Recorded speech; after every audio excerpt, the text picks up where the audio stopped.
Welcome to Fiction Audiobooks. If you enjoy the content, like and subscribing would be greatly appreciated.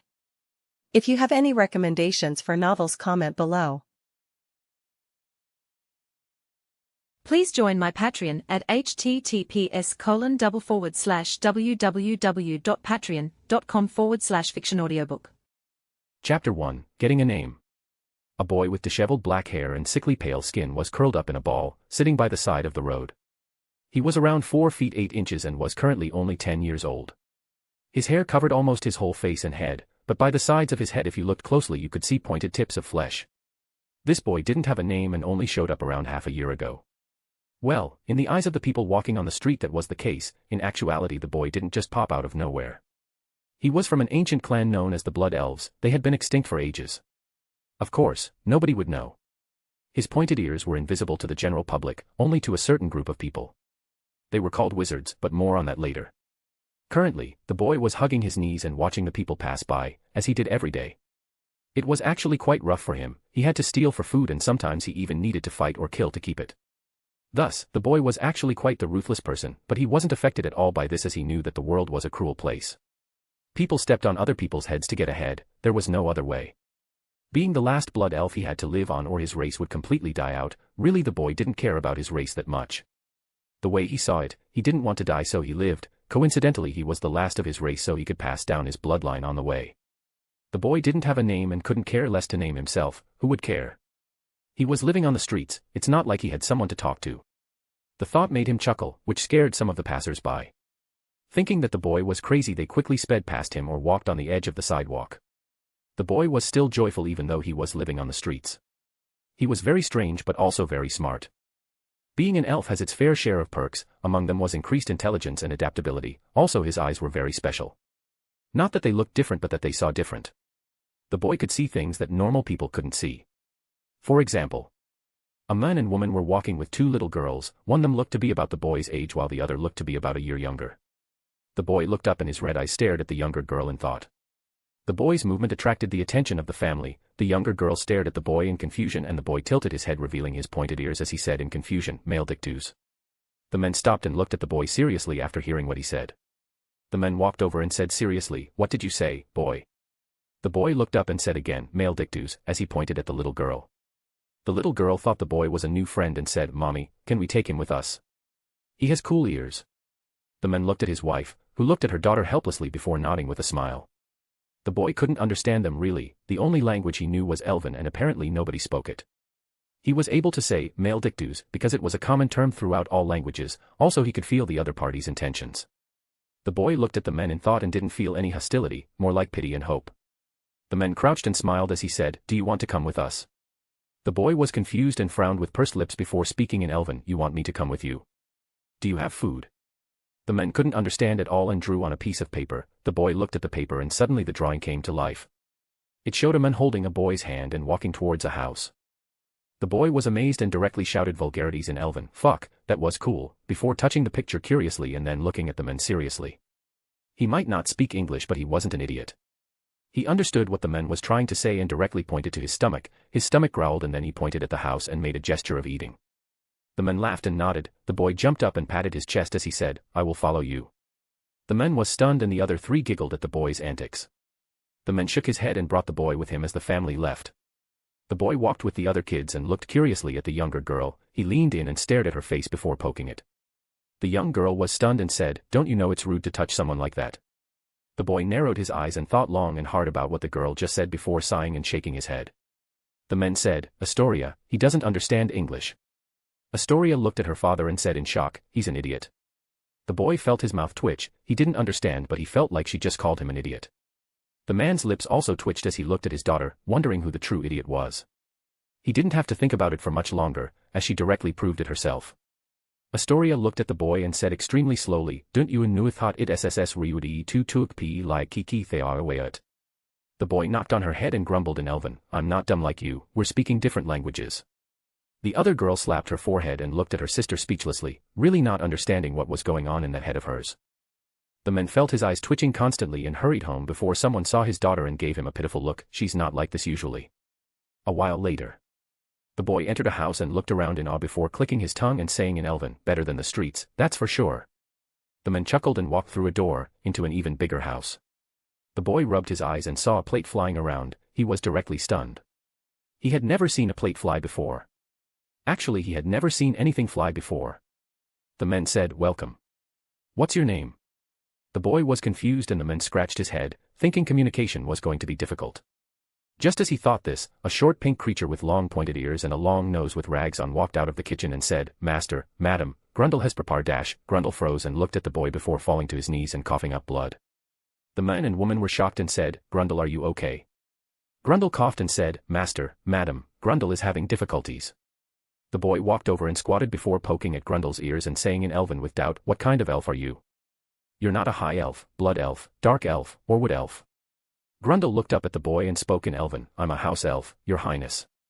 The boy frowned and asked, what's a house elf? Why do you look like this? Very unsightly. Grundle panicked and said quickly, if your highness is displeased, Grundle shall kill himself. The boy smacked his head and said, what, kill yourself? Answer my questions. The family was completely stunned. They didn't know that Grundle could speak a different language. The men said, Grundle, what is he saying? Grundle looked at the men before looking at the boy, and appearing to be in a tough position. This shocked the men even more. Usually house elves would listen to your every word. Grundle spoke once more, your highness, master wants to know what you're saying. May I speak? The boy slapped him again and said, why do you keep asking for permission? Do what you want, so annoying. Grundle directly spat out another mouthful of blood and said to the men, he's asking me what I am, master. The men nodded and said, could you tell him our names and ask him what his name is? Grundle appeared to be pleading to the men to not make him ask this question. The men paid no attention to him and waved quickly. Grundle spoke to the boy, master would like your highness to know his name as well as the rest of his family. The boy nodded and said, speak. Grundle pointed to the men and said, master's name is Marcus Greengrass. His finger moved to the woman and continued, Alyssa Greengrass. His finger moved to the older girl and said, Daphne Greengrass, then to the little Astoria as he added, and finally Astoria Greengrass. The boy nodded and looked at Astoria as he said to Grundle, do you know she is a male dictus? Grundle nodded and said, even she knows, your highness. The boy scratched his head and said, why are they not treating her? Such a strange family. Grundle almost died of shock as he said, your highness, you know how to cure this. The boy waved his hand and said, naturally. My inherited memories have all surfaced. Oh yeah. You never told me why you look like this. What is a house elf? Grundle replied respectfully, your highness, this is how I look. House elves are like this. It is said that house elves are the result of a forced hybridization between human and elf. The boy looked disgusted and said, nonsense. What kind of sick person would do this? Grundle looked awkward and said, this is what I believe to be the truth, your highness. Grundle hesitated and the boy waved as he said, speak, strange elf. Grundle said quickly, master would like to know your name. If your highness is displeased, Grundle will immediately commit suicide. The boy slapped Grundle again saying angrily, enough talk about suicide. I will really beat you to death myself if I hear it one more time. As for your question, I do not have a name. Grundle let out a breath and said to Marcus, master, he said he doesn't have a name. Marcus frowned and said, ask him if I can give him one. Grundle started to sweat as he thought his highness given a name by humans. He's going to blow his top for sure. He turned to the boy and gulped before stuttering, you highness, the master requested to give your highness a name. The boy nodded with a smile and Grundle was stunned before saying quickly, master, he has agreed. Marcus rubbed his chin and Astoria said, just call him Dumbo. Alyssa looked at Astoria and sighed before rubbing her head in pity. Astoria was confused, she thought it was a good name. Marcus side-eyed Astoria before saying, what does he think of Cross? Grundle relayed the name and the boy tilted his head to the side before pursing his lips and saying with great difficulty in English, see Crow Cross. Marcus smiled warmly and patted Cross' head, this little kid was pretty cute. Cross embraced his new name and smiled before being escorted to a room by Marcus and Grundle, the rest went to do their own thing. Cross walked into a room that could fit around 4 people comfortably. He was shocked and gave Marcus a thumbs up. Marcus laughed and said, this will be your room from now on, Cross. Grundle translated and Cross nodded before saying, ask him if he would like his daughter cured, also if he would like to witness an experiment. Grundle was confused but relayed the information, shocking Marcus half to death. Marcus stuttered and closed the door as he said, Cross, why you know a way to cure Astoria? Grundle translated cleanly and Cross said, of course, it is in fact a lucky chance for the girl. Are there any phoenix tears available? Grundle translated with a wry look. Marcus froze and sighed as he shook his head. Cross saw him shake his head and sighed as he said, the longer way it is. Grundle translated again and Marcus said doubtfully, the long way. Grundle translated and Cross replied, simply keep a mandrake leaf in your mouth for a month in your animal form and chant the animagus ritual backwards during a thunderstorm. Grundle translated and Marcus said in disbelief, so simple. Cross answered, of course. Marcus patted his head and said, good boy. What is this experiment? Cross bit his finger and grabbed Grundle before dropping a drop of blood in his mouth. Marcus felt his mouth twitch. Why did he feel like Cross was a rogue? Grundle stepped back and said in fear, Your Highness. You dash. Cross rolled his eyes and said, do you always talk so much? I just gave you a gift.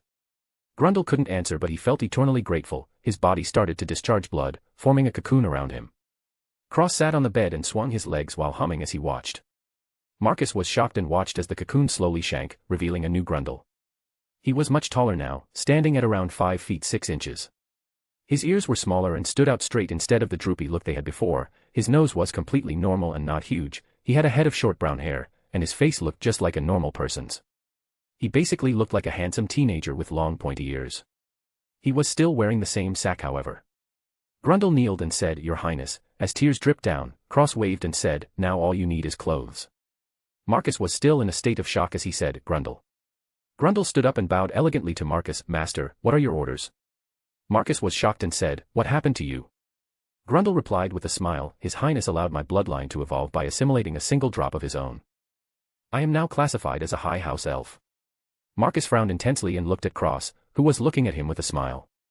Marcus pulled Cross to him and said seriously, never do this again. Grundle was startled and translated. Cross was also startled and Marcus spoke again, this is very powerful.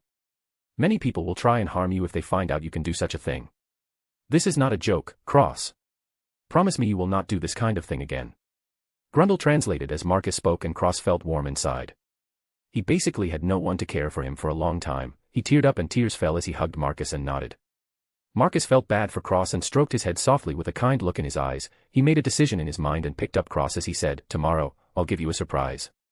Grundle translated and Cross nodded while wiping his eyes with a smile. Suddenly his stomach growled and Cross blushed embarrassingly. Marcus laughed and brought Cross out of the room with Grundle. Chapter 2, Training. The next day.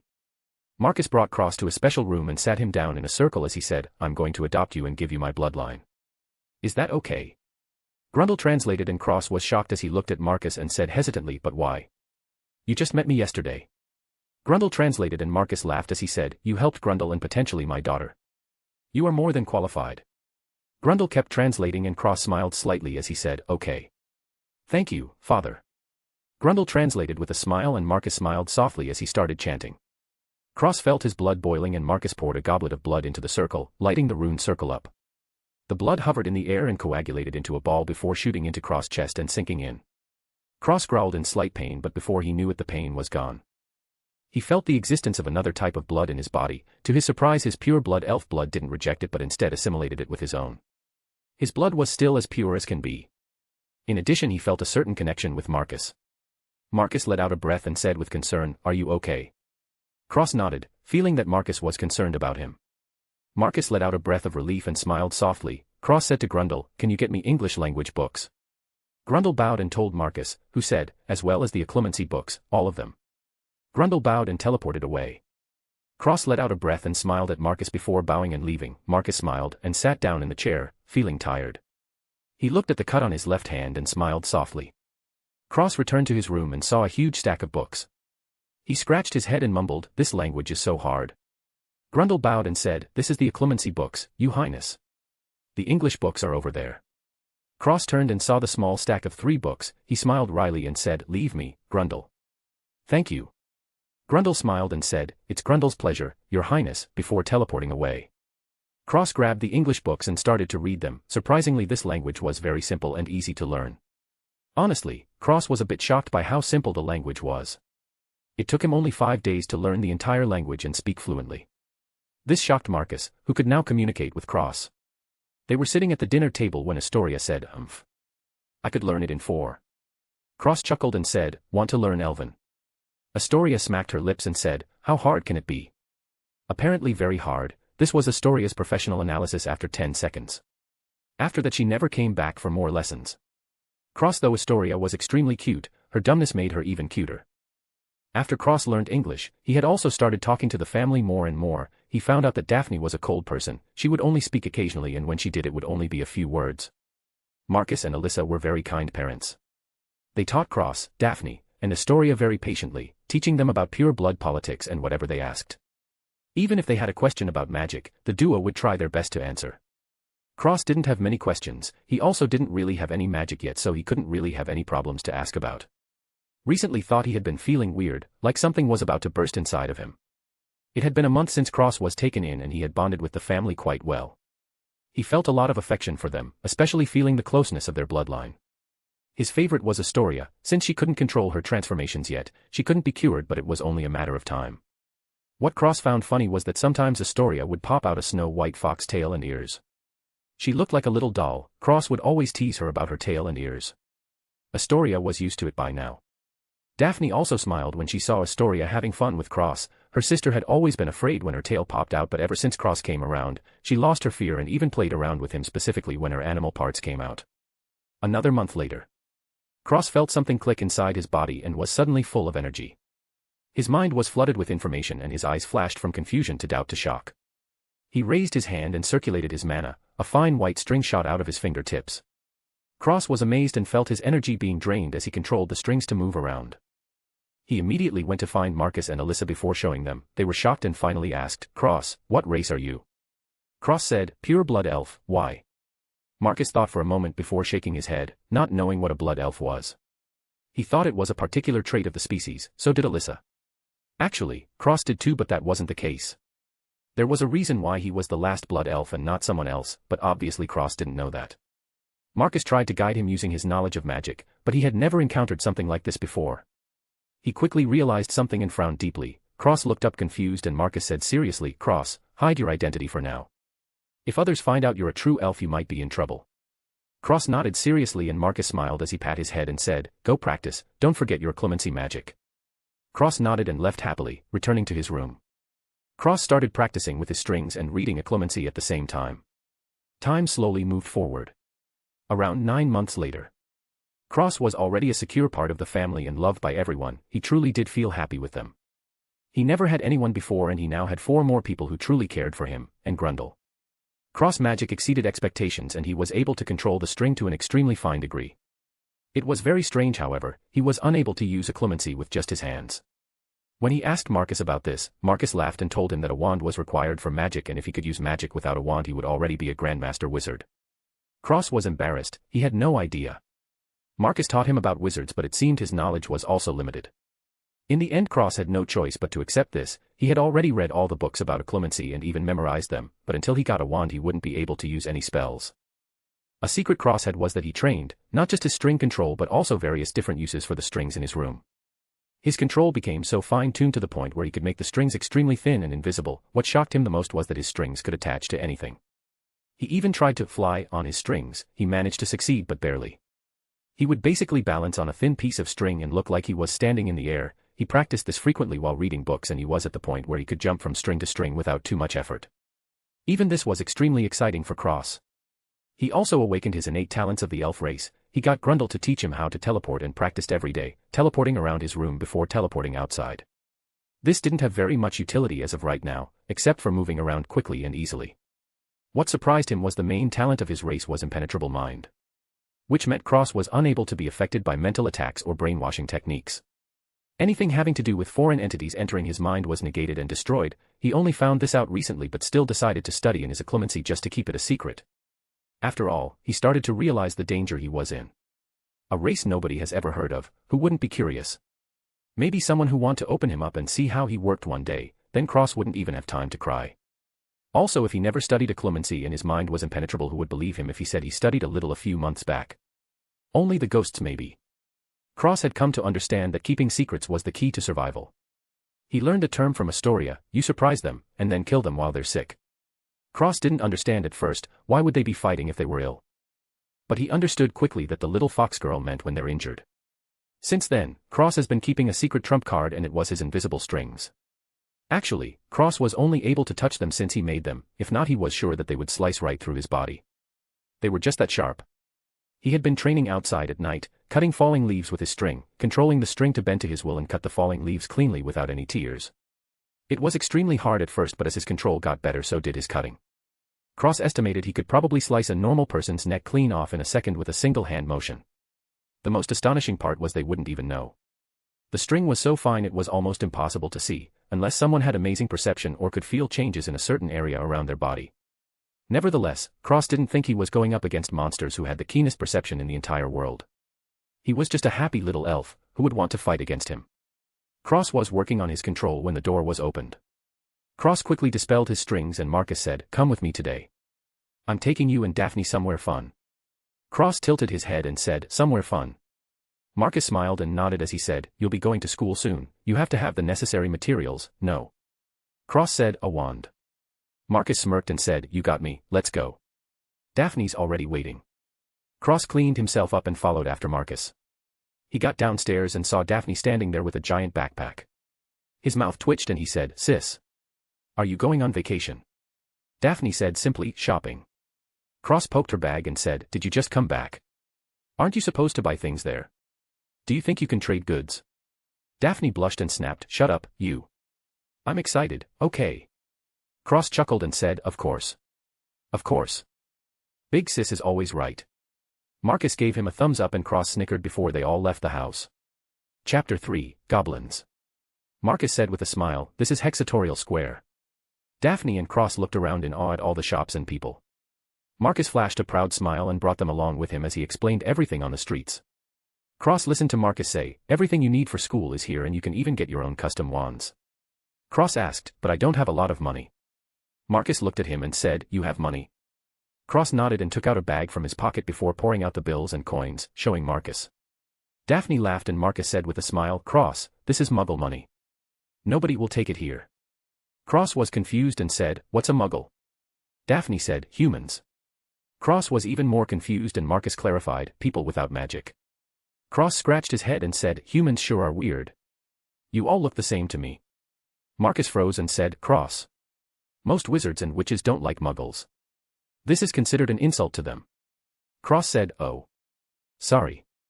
Marcus smiled and rubbed his head as he said, "Don't worry about it. Put away your Muggle money. You can use it if you travel to the Muggle world in the future." Cross nodded and put his money back in the bag before putting the bag in his pocket. Marcus said, "First we have to make a trip to Gringotts." After he said that, he patiently explained to Cross and Daphne, Gringotts is run by goblins and is the most secure bank in the entire wizarding world. They are very serious and greedy.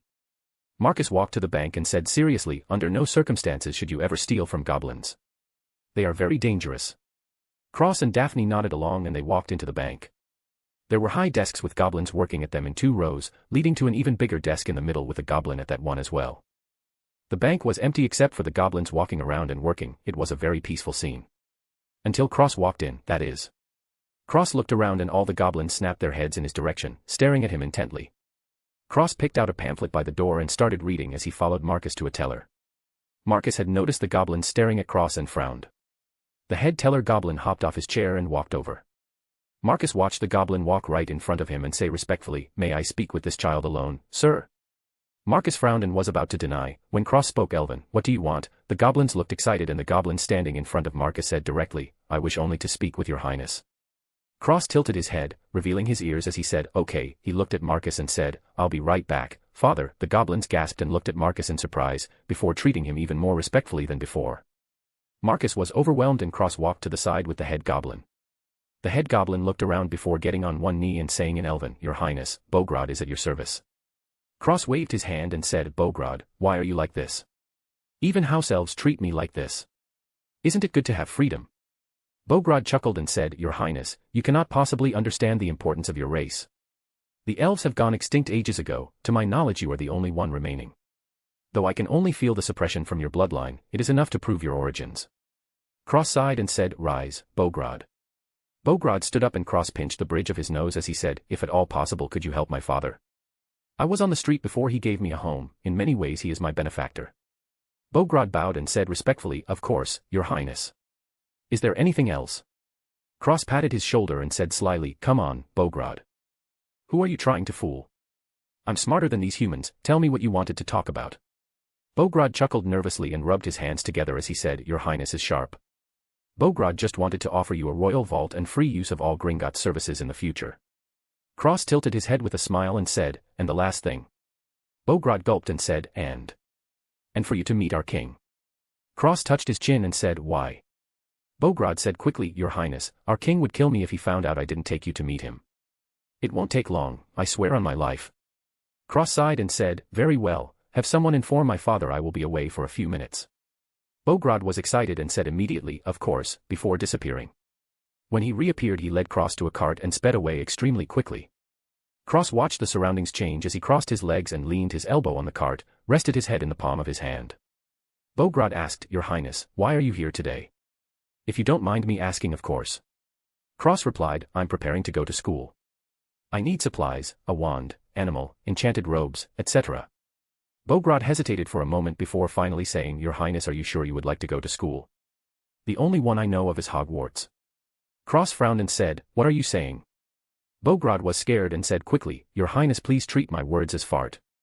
Cross rolled his eyes and knocked his knuckles on Bogrod's head as he said, Relax, I'm just talking with you. Bogrod let out a breath of relief and explained, Humans. They're not very trustworthy. Historically, humans have stolen from our goblin race before.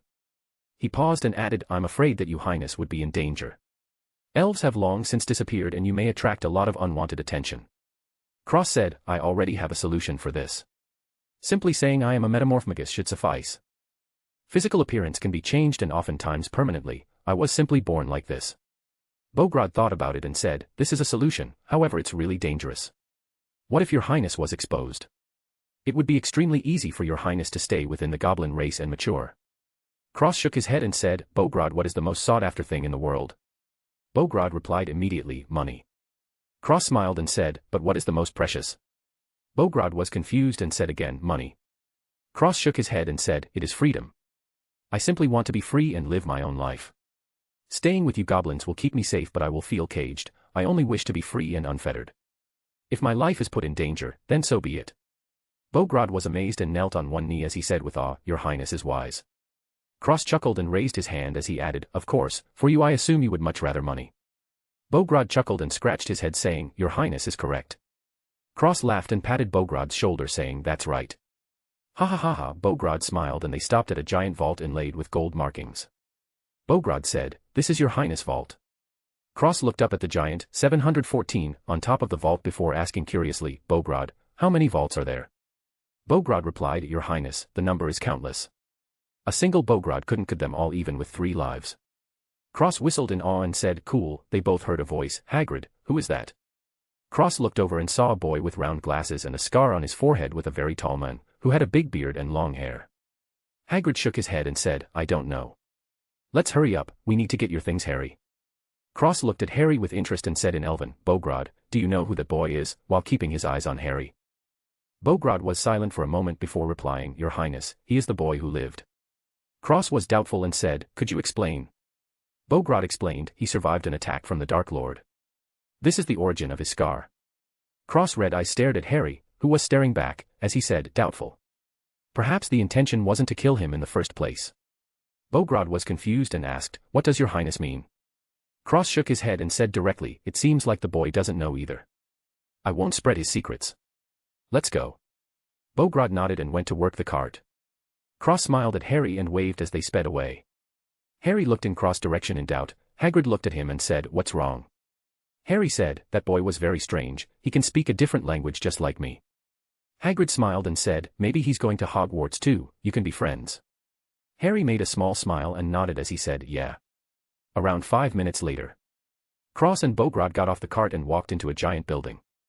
There was a throne in the middle of the building with a goblin, who was wearing a crown, sitting on it. Well, currently the goblin was sleeping and snoring. Bogrod was embarrassed and shouted, King. The goblin snorted and woke up, he looked around saying, Who? Bogrod coughed and said, My king, his highness is here. The goblin king said, Who's the highness other than me? Bogrod felt his eye twitch and he pointed at Cross. Cross waved and said in Elven, Yo. The goblin king said, You're an elf. Whoa. Cross laughed and Bogrod almost threw up blood. Cross walked over and hooked his arm around the goblin king as he said, Hey, man. The goblin king laughed and said, I've never seen an elf before. You're hurting me though. Cross backed off and touched his nose as he said, Sorry. The goblin king coughed and said, My name is Ragnarok. Nice to meet you, Your Highness. Cross smiled and said, Cross Greengrass. Nice to meet you too. Ragnock chuckled and said, what brings you here? Cross smiled and explained that he was shopping for school supplies and Bogrod brought him here. Ragnock clapped and said, good job, Bogrod. Bogrod smiled happily and bowed. Ragnock hopped off the throne and brought Cross with him as he said, come with me. I'll give you a gift. Cross said, really? I didn't even do anything. Ragnock shrugged and said, who cares? You're our highness, don't worry about it. Cross sighed and followed him. Ragnock grinned and said, you know, other than money, we goblins love to collect things. Cross looked interested and said, what kind of things? Ragnock replied, all kinds of things. Even rare things that have never been seen before or have disappeared already. Cross said surprised, disappeared. Ragnock smirked and said, interested. Let me show you. Open the vault. The giant door in front of them slowly rolled open and Ragnock and Cross walked inside. Cross looked around and saw tons of gold coins, but there were also random things laying around as if they were garbage. Ragnock looked around before grabbing a few things and stuffing them in a bag before giving the bag to Cross. Cross noticed that Ragnock did not even put a single gold coin in his bag and felt his mouth twitch as he teased, can't part with a single gold coin. Ragnock chuckled and said, you're right, before giving Cross a single gold coin. Cross laughed and put the gold coin in his pocket saying, what's in the bag, Ragnock? Ragnock smirked and said, things for your wand and a little surprise from me. Cross rolled his eyes and smiled as he said, how do you use these bags? Ragnock brought him out of the vault and said, you can see the things inside. They appear right in your mind. It's a special space bag. Not made of extension charms. Cross was stunned and said, wait, really? Ragnock grinned and answered, you thought I was stingy. Cross laughed and said sincerely, thank you, Ragnock. Ragnock smiled and said, you're welcome, your highness. Cross smiled and they walked back to the cart. Ragnock suddenly said seriously, your highness. You must be very careful if you are staying with humans. If something happens to you, I will not hesitate to come help you. Cross smiled and nodded as he said, don't trouble yourselves. Ragnock shook his head and said, no, I'm serious. You are very important. Cross was confused and Ragnock said, don't think about it, just take care of yourself, your highness. Cross nodded and boarded the cart with Bogrod before speeding away. Cross asked, Bogrod, what did Ragnock mean? Bogrod shook his head and said, even I don't know, your highness. The king knows the most out of all of us goblins. Cross hummed and nodded before pulling out his storage bag from Ragnock. Cross looked inside and saw a block of black wood, a blue feather, a red feather, a blue egg, and a rainbow-colored ribbon with a small golden bell on it. Cross didn't know what the ribbon was, but the rest he was somewhat familiar with. The blackwood was African blackwood, the rarest wood in the world, the blue feather was an ice phoenix feather, and the red feather was a normal phoenix feather. As for the egg, he couldn't be sure until it hatched, but it was something related to ice, judging from the coldness. Considering he had an ice phoenix feather, it must be an ice phoenix. Only time would tell. As he was looking at the items, Bogrod got back to the bank floor before bringing him back to Marcus, who was getting worried. Cross smiled and said, thank you, Bogrod. Bogrod smiled and nodded before leaving. Marcus smiled and said, let's go. Cross nodded and followed him out of Gringotts. Chapter 4, Shopping. Cross walked on the street with Marcus, who asked, Cross, are you okay? Cross felt warm and nodded saying, the goblins are actually very nice.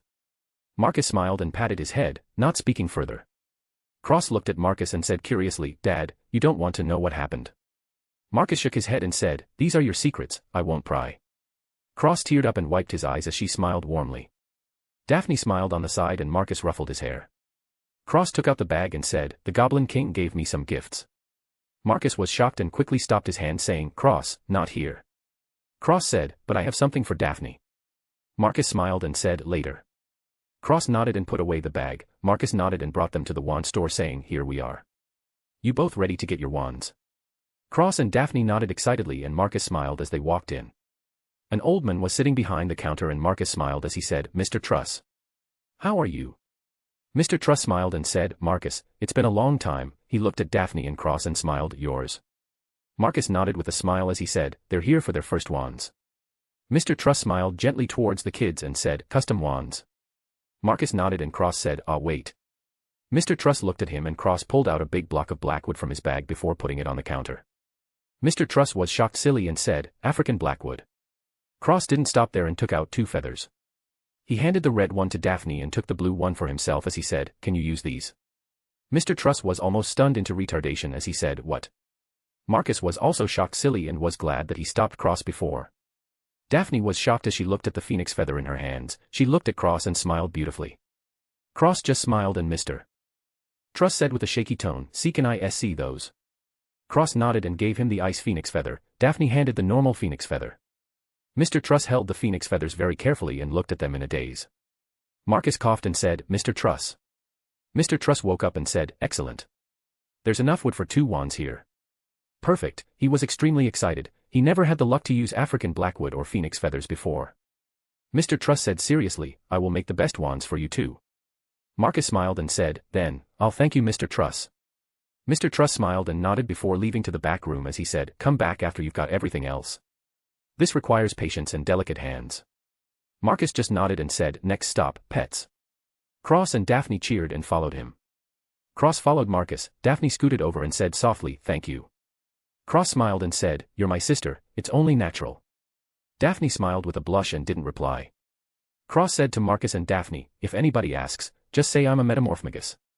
Marcus patted his head and said, "Good idea." Cross smiled happily and Daphne nodded at Cross, albeit shyly. Marcus saw her actions and shook his head with a smile. Cross naturally saw them too, but he didn't think about it much. They were siblings. Marcus brought them to a pet shop and let them loose. Cross followed Daphne as she walked to a black cat and said, "This one." Cross pet the cat and smiled. Daphne smiled up the cat. Cross walked around and couldn't find anything that interested him. He kept walking around before stopping in front of a cage. The cage bars were extremely thick and the animal inside was black with white fur on top of his head to just before his tail. It looked extremely aggressive and snarled at Cross, who chuckled. He picked up the cage and the animal inside smashed against the bars angrily. Daphne said, "Are you sure you want that one?" Cross nodded and said, "He's pretty cute, no?" Daphne looked at the seemingly crazy animal and smiled wryly as she said, Sure." Cross nodded in satisfaction and they both went back to Marcus. Marcus looked at Cross animal and said, "A honey badger." "Are you sure?" Cross nodded and said, "Of course. He's cute." Marcus felt his lips twitch and said, "Sure." He paid for the animals and left the shop. The rest of the time, Marcus brought them to the rest of the stores buying up all their school supplies. Marcus got Daphne a bag with an extension charm from his pocket. He already had 2 for the kids but Cross unexpectedly got 1 on his own. Cross put all his stuff in the storage bag and put it in his pocket. Marcus brought them back to the wand shop and Mr. Truss was waiting around anxiously. He saw Marcus and waved over as he said, "Come quickly." Marcus smiled and walked over with the kids. Mr. Truss said, "Here you are, kids. These are my masterpieces." He took out 2 boxes and handed one to each of them. One was blue and the other was red. Cross opened the blue box and saw a pitch-black wand with 3 dark blue rings near the bottom. There was also a dark blue phoenix carvings in the spaces between the 3 rings. The dark blue phoenix flew through the clouds in the first space and froze the forests in the second space. Daphne's was the same but instead of dark blue it was dark red. The second space carving was of a phoenix burning a forest. Mr. Truss said proudly, "They are separate and unique wands. There has only been enough phoenix core wands made to barely fill a whole hand." Cross was shocked and Daphne looked at her wand in a daze. Mr. Truss said, "Especially yours, young man. This ice phoenix wand has never been seen before. At least, I've never heard of anybody having an ice phoenix feather as a core." Cross held the wand at his hand and the wand buzzed before the dark blue part started glowing. Cross was amazed and the glow died down. As soon as the glow disappeared he felt like the wand was a part of him. He waved the wand excitedly. Marcus smiled and patted his head as he said to Mr. Truss, "How much do I owe you, Mr. Truss?" Mr. Truss shook his head frantically and said, "What? Nonsense. You gave me the opportunity to make the best wands of my life. I couldn't charge you a single galleon." Marcus was stunned and said, "Huh?" Mr. Truss nodded seriously and said, "I'm serious, Marcus. Plus I kept the rest of the blackwood. Consider that my compensation." Marcus sighed and smiled as he said, "Thank you, Mr. Truss." Mr. Truss smiled happily and said, "Anytime. Come back again." Marcus nodded and said, "Let's go, kids." Marcus brought the kids back home and took their robes with him before leaving them to their devices saying, "We'll be leaving in a month." Cross went back to his room and looked at the honey badger in the cage. The honey badger looked up and glared at Cross angrily. Cross opened the cage and let it free. The honey badger came out and looked around before snarling at Cross, who chuckled and reached his hand out. The honey badger growled and jumped at Cross, who didn't even flinch and slapped it in the head, smashing it to the ground. Cross laughed and patted its head softly. The honey badger groaned and tried to lunge at Cross again, only to get smacked down again. This was a first for the honey badger. He had never faced such a challenge in his life. He was determined to get a victory against Cross, no matter what. A few days later. The honey badger had given up. He couldn't do it. Even when he tried to run, he felt something tie around his body and drag him back. He was depressed. Why was he so unlucky? Cross actually quite liked the honey badger and named it Carl. Carl wanted to find a lake and jump in, that's how sad he was. Cross laughed at Carl's depressed look and stroked his fur as he read a spell book he found about changing the size of things. Another week passed. Cross pointed the wand at Carl and said in Elven, "Shrink." A light surrounded Carl and he shrunk to the size of a palm. Carl was stunned and jumped around in shock and fear. Cross laughed and swung his wand again as he said in Elven, "Revert." Carl went back to normal and let out a breath. Cross laughed again and said, "Grow." Carl got as big as a lion and was once again stunned, but he liked this form better as he nodded. Cross shook his head with a smile as he said, "Revert," and then, "Shrink," before placing Carl on his shoulder and drawing on the ground with a piece of runic chalk. Cross placed his robe in the middle and started mumbling in Elven, "Tree of life, grant me thy power and bless these robes." The rune circle lit up and gained a green hue before sinking into the robes.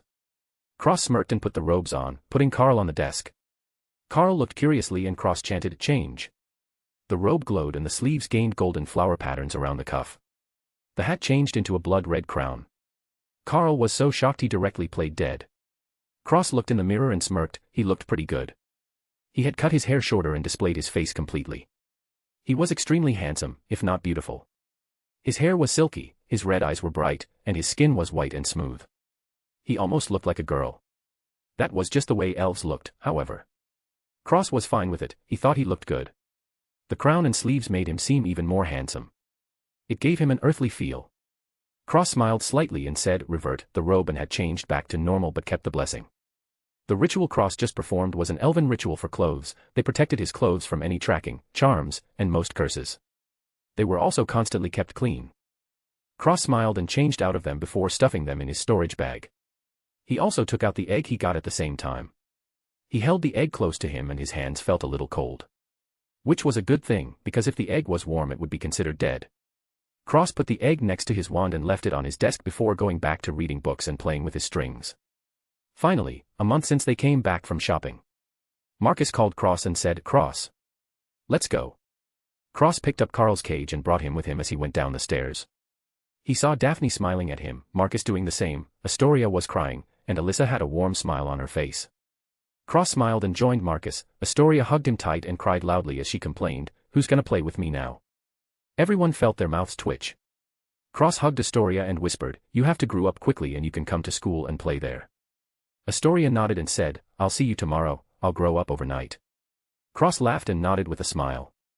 Alyssa fixed Cross and Daphne's clothes with warm and watery eyes. Cross and Daphne smiled and Marcus took them with him out of the house. A while later. Cross was walking holding a cage with Carl in it as they stood in a train station. Cross looked around and was confused. Marcus smiled and led the two through a pillar and the three disappeared. Cross got through the pillar and saw a new train station. Cross was absolutely stunned as he said loudly, "How did nobody see that?" Marcus looked at him and smiled as he said, "Magic." Cross felt his mouth twitch as he said, "Oh. Right." Daphne giggled and Marcus laughed as he brought them to the train door. Daphne saw a friend and waved as she ran over and started talking with the girl. Cross looked at Marcus and smiled wryly. Marcus laughed and said, "Study hard, Cross. I hope you'll become a great wizard." Cross smiled and nodded as he said, "I will, Dad." Marcus smiled softly and ruffled Cross' hair as he said, "Now get in there, hopefully you'll come back looking like a man." Cross' face turned black and Marcus laughed loudly, before sighing and adding seriously, "You also have to make friends." Cross' face fell and he said, "What?" Marcus nodded and said, "Don't think I don't know you don't like talking to people. You have to make at least 4 to 5 friends." Cross complained, "But Marcus said, "No. You will make friends. Try and be friendly." Cross was about to nod when Marcus added, "Even if they aren't interesting." Cross grumbled, nodded reluctantly, and got on the train before finding an empty room and sitting down. The train whistle blew and the train started moving. Chapter 5, Train Ride. Cross put down the cage and let Carl out. Cross pointed his finger at Carl and said in Elven, "Shrink." Carl shrank down and Cross put his hand down in front of Carl, who jumped onto his palm and ran up his arm before sitting on his shoulder. Cross put the cage in his storage bag and looked out of the cabin door to see a toad hop by. Cross waved his hand and tied up the toad with strings before pulling it over to himself. Cross held the toad in his hands and Carl started growling at the toad. The toad was so scared, it played dead. Cross poked it and wondered if it did just in fact die from fear. Carl had a complacent look on his face, as if to say, "Yes, I did just kill a frog from fear." Cross chuckled and kept the toad in his hands as he walked around the train, mostly looking for Daphne and partly looking for something interesting. Cross walked through the hallways and saw a bunch of people of different shapes and sizes. It seemed like these kids were ignorant to his pointed ears, which made him let out a breath of relief. The less he has to explain, the less he would be bothered by people, which made him happy. Don't look at Cross' attitude towards goblins and house elves, or even towards the Greengrass family. He actually didn't like people. He found that they were really annoying, well, unless they were interesting people, of course. When he was around Marcus, he would be as polite as possible to please Marcus, but really on the inside he just wants to leave and not be bothered by these insane wizards and their strange habits. Very strange, these wizards. Cross thought it was funny how they treated normal humans as inferior despite being humans themselves. From his memories, he knew that elves weren't a happy and loving race, but there were natural divisions. Like high elves, blood elves, wood elves, dark elves, etc. But they all had one thing in common, and it was that they would band together if there was a threat against the Tree of Life. Cross classified his own race as semi-united. They didn't really bother each other if there wasn't a crisis, when was completely understandable because not everyone likes everyone else. But these humans. They divided themselves because of magic. Cross couldn't understand it, and if he was being honest, he didn't really care. They all looked the same to him. In his own thoughts he bumped into a girl, who was giving a speech about something. Cross was brought out of his thoughts and looked at the girl, who was staring at him. Cross tilted his head and his long pointy ears twitched before he turned to look into the cabin and saw a ginger kid and the boy with the glasses, Harry. The girl had bushy hair and buck teeth. She looked like a beaver, albeit a cute one. Cross' good feeling about this little beaver was immediately washed away when she opened her mouth. Don't you watch where you're going. You know it's very dangerous to be out of thoughts on a moving train. Also. Cross looked at the girl and then at the two boys in the train cart, who looked away, obviously not wanting to get involved. The further they got away from this girl, the better. Cross pinched her lips closed as he said, "Excuse you. Are you my mother?" The girl was stunned and subconsciously shook her head. Cross nodded and said, "Then why are you lecturing me? Do I look like I need a lecture from you?" A boy on the side chimed in, "Yeah, filthy mudblood." The girl looked like she was about to cry and Cross looked over at the boy and said, "Scram. You all look the same to me." This was probably the most arrogant thing anyone on this train had ever heard in their lives, but Cross meant they all looked like humans. Thus a huge misunderstanding was made. The boy choked and said angrily, "You think I look like a mudblood?" Cross held the girl's cheeks with one hand, making her mouth look like a fish, as he pointed it at the boy and said, "Humans. You're all the same to me. Do you think that your ancestors were magical fairies? Heh. Let me tell you something, fairies don't exist anymore. They died out ages ago." Cross shook the girl, who talked too much his face, and added, "By the theory of evolution in Muggle history, all humans evolved from monkeys. Which makes you a monkey as well." The girl said through fish lips, "Actually it was Neanderthals." Cross pinched her lips together and said, "Who cares? Point is you're all the same, plus now you have magic, why bother anyone else when you could focus on yourself?" Cross shook his head and let the girl go before waving his wand, closing the cabin door on the boy, who looked like his world was crumbling around him. The wand was purely for show. He found out something during his time with humans. If you want to survive and not be bothered, you have to remain low-key. In reality, he didn't even need a wand, but everyone else used them, so really he had no choice but to pretend. Or else it was a smooth carriage ride to the experiment lab for him. Another boy popped out of nowhere and looked at the toad in Cross' hand before saying, "Hey. You found my toad." Cross threw the toad at the boy and looked at Harry in the cabin in thought, not even sparing the boy, who found his long-lost toad friend, a glance. Cross was interested in this hairy boy. He had so many things on him, it was impossible to not notice it with his eyes. The girl looked at Cross and said, "Why are your ears like that?" Cross replied, "Metamorphmagus," while keeping his eyes on Harry and thinking about something else. The girl nodded and said, "That makes sense." Harry said, "Can I help you?" Cross tilted his head and said, "Actually, you can't. But I'm curious, do you know you have around 10 wards and charms placed on your body?" He mumbled in a voice only he could hear, "as well as another soul living in your body." Harry was stunned and said, "What?" Cross sighed and said, "Forget it, I don't care enough." He looked at the rat in the ginger boy's hands and had a funny face before saying to the ginger boy, "Is that rat a family member?" The boy joyfully held up the rat and said, "Yup, this is Scabbers." Carl started going crazy and snarling at the rat. Cross chuckled and said, "Another strange boy." He turned to leave when he caught the girl's thinking expression and said directly, "You girl. Train in occlumency, this seems to be your strong point." The girl said, "I don't have the money to study in that." Cross turned over his storage bag and books piled up on the floor neatly and said, "You owe me now." The girl was stunned and Cross walked away adding, "I will find you if you skip out on your debts." The girl looked at Cross back and thought as she wondered what this guy was thinking. In the end she pulled the books into the cabin with the two boys and started talking with them before reading. Cross actually didn't care for these books as he had already memorized them so well, he could recite it backwards. Also these were the copies he had taken with him, he felt like giving out copies for a favor was pretty worthwhile, plus this was one of his attempts at playing nice. Cross walked through the train carts before finally seeing Daphne and smiling as he walked over. Daphne looked over and smiled as she said, Cross. Cross waved and looked around the other carts as he said, I found some interesting people before. One of them even had an animagus as a pet. He saw a girl, who seemed to be angry, with purple hair sitting in a cabin of her own. He had never seen a girl with purple hair before and thought she was an interesting person too. Cross was excited, so many interesting people. If this trend continued then his school days might be really exciting. Daphne waved her hand in front of Cross' face and said, Cross. Cross came back from his thoughts and said, yeah. Daphne smiled and said, these are my friends. Cross looked at all the kids inside and found nothing different about them, they were run-of-the-mill pureblood wizards and witches. He got bored quickly but still held a smile as they introduced themselves. After all, they were his sister's friends, he should be polite no. After they gave him names he barely remembered, he introduced himself, my name is Cross, Daphne is my sister and if any of you hurts her I will kill you. Also, I like interesting things. Daphne felt her whole being twitch as he looked at Cross, completely speechless. She soon smiled wryly and remembered that Cross got bored very easily and didn't like most people. The rest of Daphne's friends were startled but Daphne said, anyway, why did you come? Cross pointed his thumb to the hallway and said, some kid lost a toad and I found it. Then some kid called a girl a mudblood, then I told him they all looked the same to me. Then I did the girl a favor and came here. Daphne really felt like slapping him as she said, you're bored. Cross smiled and said, extremely. Daphne laughed and shook her head as she said, I'll see you later, then. Cross waved goodbye and he spun around, walking over to the purple-haired girl's cabin. Daphne sat back down and her friend, named Pansy said, that's your brother, another girl, named Tracy added, he sure is strange, a boy stared at Cross back, his name was Blaze and he chimed in joyfully, he's so handsome. Tracy shot back, and Daphne isn't. Daphne's face turned black and Pansy added, have you seen Draco? He's so dreamy, she had an intoxicated look on her face. Cross opened the door to the purple-haired girl's cabin and sat in front of her, just looking at her curiously. The girl looked at him and said, seen enough, as she looked at his pointed ears. Cross shook his head and said, I've never seen purple hair before. Were you born with it? Is it a side effect of your metamorphomagus birth? The girl said curiously, are your ears the same? Cross nodded and said, I'm Cross. The girl said, Tonks.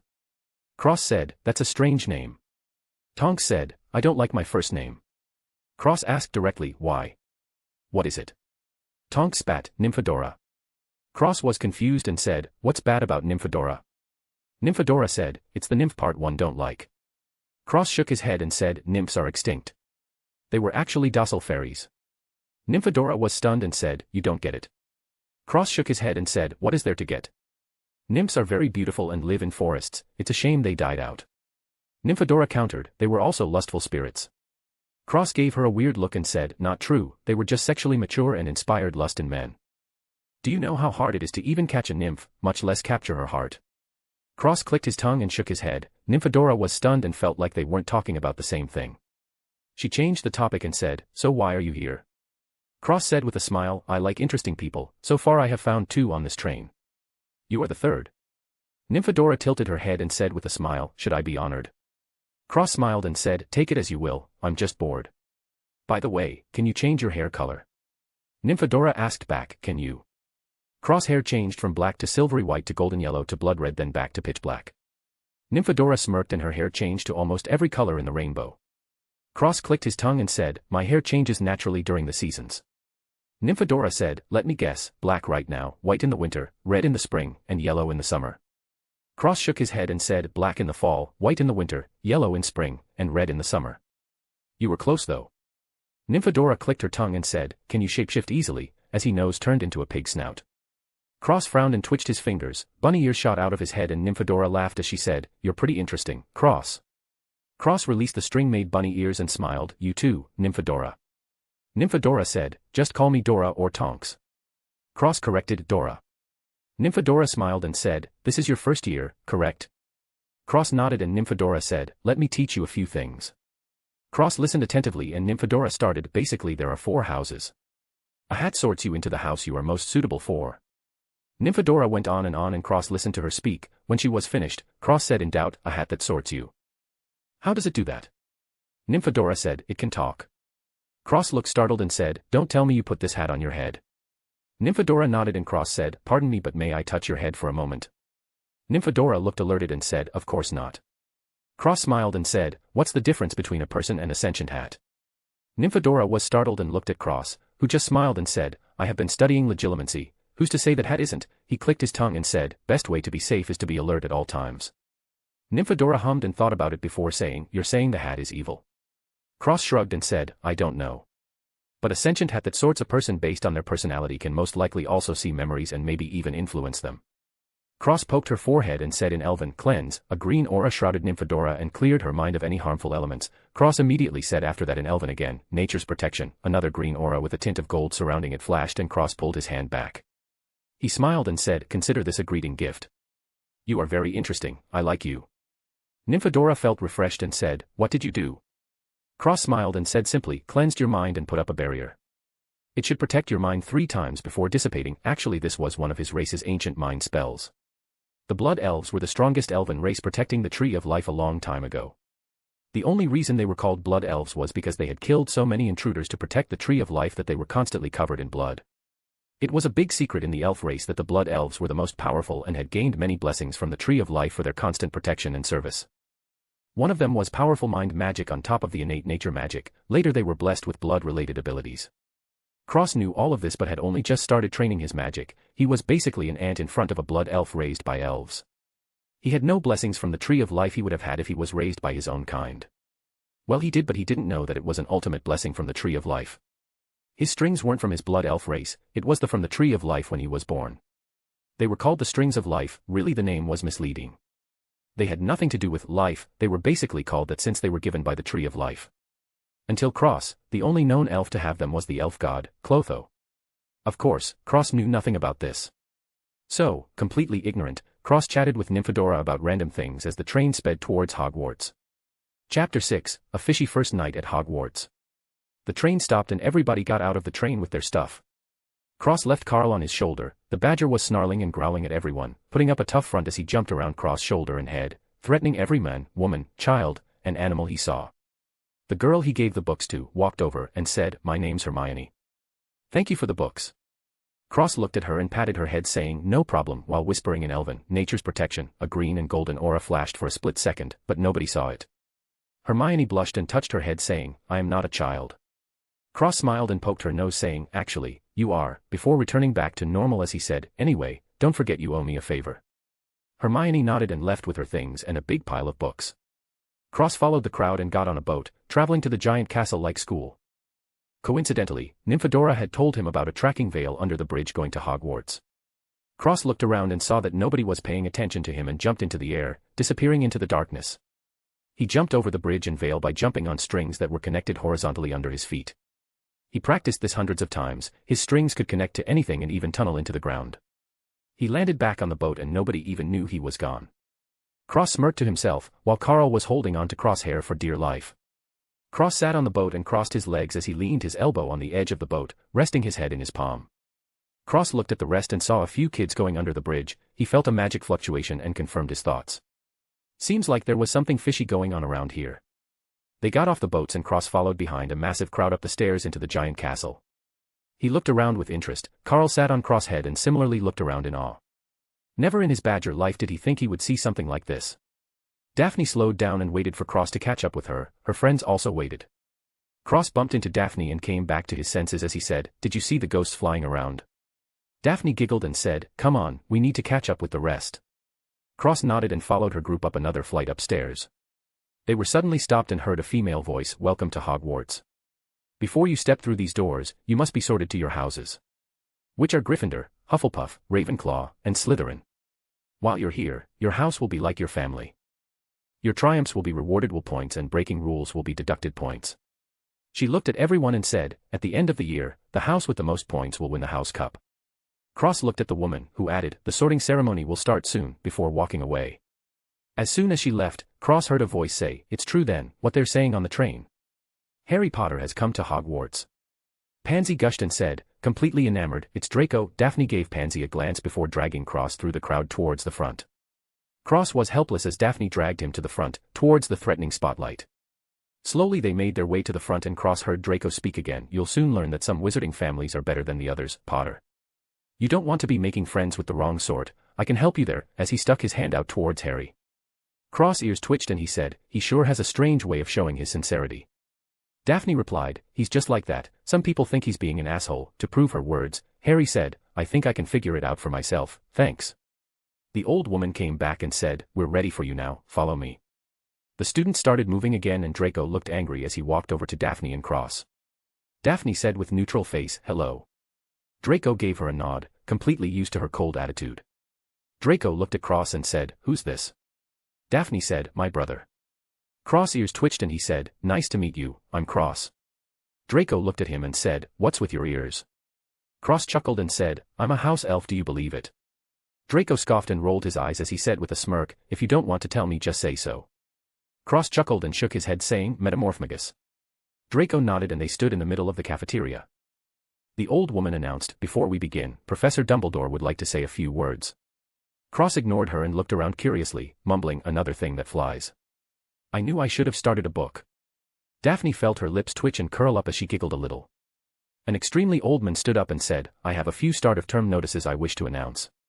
The first year, please note, the Dark Forest is strictly forbidden for all students. Also, our caretaker, Mr. Flitch has asked me to remind you that the third-floor corridor, on the right-hand side, is out of bounds to everyone who does not wish to die a most painful death. Thank you. Cross was stunned and whispered, just like that. Daphne was startled and said, I guess so. The old woman held up a hat and a scroll as she said, now when I call your name, you will come up and I will place the hat on your head. You will be sorted into your houses. Hermione Granger. Hermione walked up and mumbled something to herself before sitting on the stool. The woman placed the hat on her head and the hat said, Gryffindor. Hermione smiled and went to the Gryffindor table. The old woman continued, Draco Malfoy. Draco walked up and sat down, the hat didn't even touch his head as it said immediately, Slytherin. Cross frowned and he heard the ginger kid say, there's not a witch or wizard that went bad, who wasn't in Slytherin. Cross looked over at Harry, who nodded along. Cross watched everyone go and finally after everyone was sorted, he was the last one left. The old woman said, Cross Greengrass. Cross looked around and chuckled as he walked up and sat down. His eyes scanned the room and everyone was paying attention to him. He closed his eyes and the woman put the hat on his head, he felt something attack his mind and he ripped the hat off his head immediately, frowning extremely hard. The woman said, is there something wrong, Mr. Greengrass? Cross looked at the woman and said, no. Just nervous, the woman smiled kindly and said, that's natural. Let's try again. Cross put the hat back and didn't feel anything as it said, Slytherin, right away. Cross took the hat off and went to the Slytherin table with a straight face. Some of the students were laughing at him but he couldn't care less, gotta remain low-key. Cross sat next to Daphne and Dumbledore stood up saying, let the feast begin. Food appeared on all the tables. Daphne looked at Cross in confusion and Draco teased, nervous are we? Cross was not amused and said quietly, sure. Daphne said, what's wrong? Cross said seriously, the hat tried to pierce into my mind. Daphne frowned and Draco narrowed his eyes and said, what? Cross nodded and looked around to see nobody looking at them, he whispered, you both are proficient in occlumency, correct? Draco and Daphne nodded. Cross continued, occlumency has more uses than just setting up barriers. You have to hide everything about yourself and dip into legilimency to display all the effects. Traps, detection, security, etc. They are all extremely useful. Cross turned to the hat and added, the sorting hat is a legilimens magical artifact and can break into the mind of unguarded wizards. If it can break in, it can change it. He got serious and continued as he turned back to the other two, never trust anyone other than yourself. Legilimens are extremely dangerous, think about it. Your mind is the most fragile part of your body, you could unknowingly end up as a brainwashed slave if you're not careful. Daphne and Draco got serious and Cross leaned back as he said, just remember to be careful, anyone who is not yourself, is an enemy. No matter who they are, before biting a bite of the food and immediately spitting it out, his eyes narrowed at the food and he refused to eat. Daphne looked at the food and Draco asked, something wrong? Cross said, the food has aggression potions in it. He looked over to the other tables and saw that they gradually started glaring at the Slytherin table. Cross' expression was grave and he turned back saying, all the food is drugged. Daphne looked at the food and frowned saying, for what purpose? We're just first years, why would we be targeted? Draco thought Cross was thinking too much and ate his food as he said, you need to relax. Cross shook his head and said, maybe the target isn't us, but someone else. Daphne looked around and suddenly felt that Hogwarts might not be that safe after all. Cross whispered in her ear, find me later. Daphne nodded and they both sat still, not eating. A while later.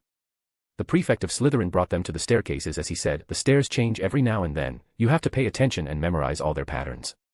This way, before leading the ground of first years through several changing staircases to a door with a snake pattern on it. The prefect said, serpents ad vitam, the snake hissed and the door opened. He brought them all into the common room and said, up these stairs to the left is the boys' rooms and the right is the girls'. This is the common room. He started tell the history but Cross ignored him. Currently he was looking around the room, he tapped the ground with his foot and invisible strings shot out in a spider web pattern, scanning everything in the room. Even going into the floor and checking for anything hidden from sight. By the time the prefect guy stopped speaking, Cross had already scanned the entire common room and focused his attention on the green fireplace. It felt like it was trying to push him away. This made him feel strange. He suddenly asked, where is the library? The prefect said, on the second floor, past the dining hall. Cross nodded and turned around, leaving the common room to the library by himself. Daphne watched him go before going up the stairs to the dormitory rooms with the rest of the group. Cross was walking the halls looking for the library. He had already memorized the staircase patterns as soon as he got here, but would much rather a map.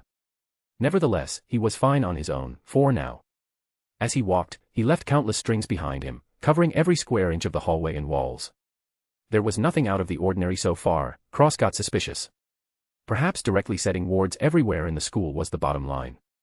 Then again, he didn't think whoever was drugging the food would care about bottom lines.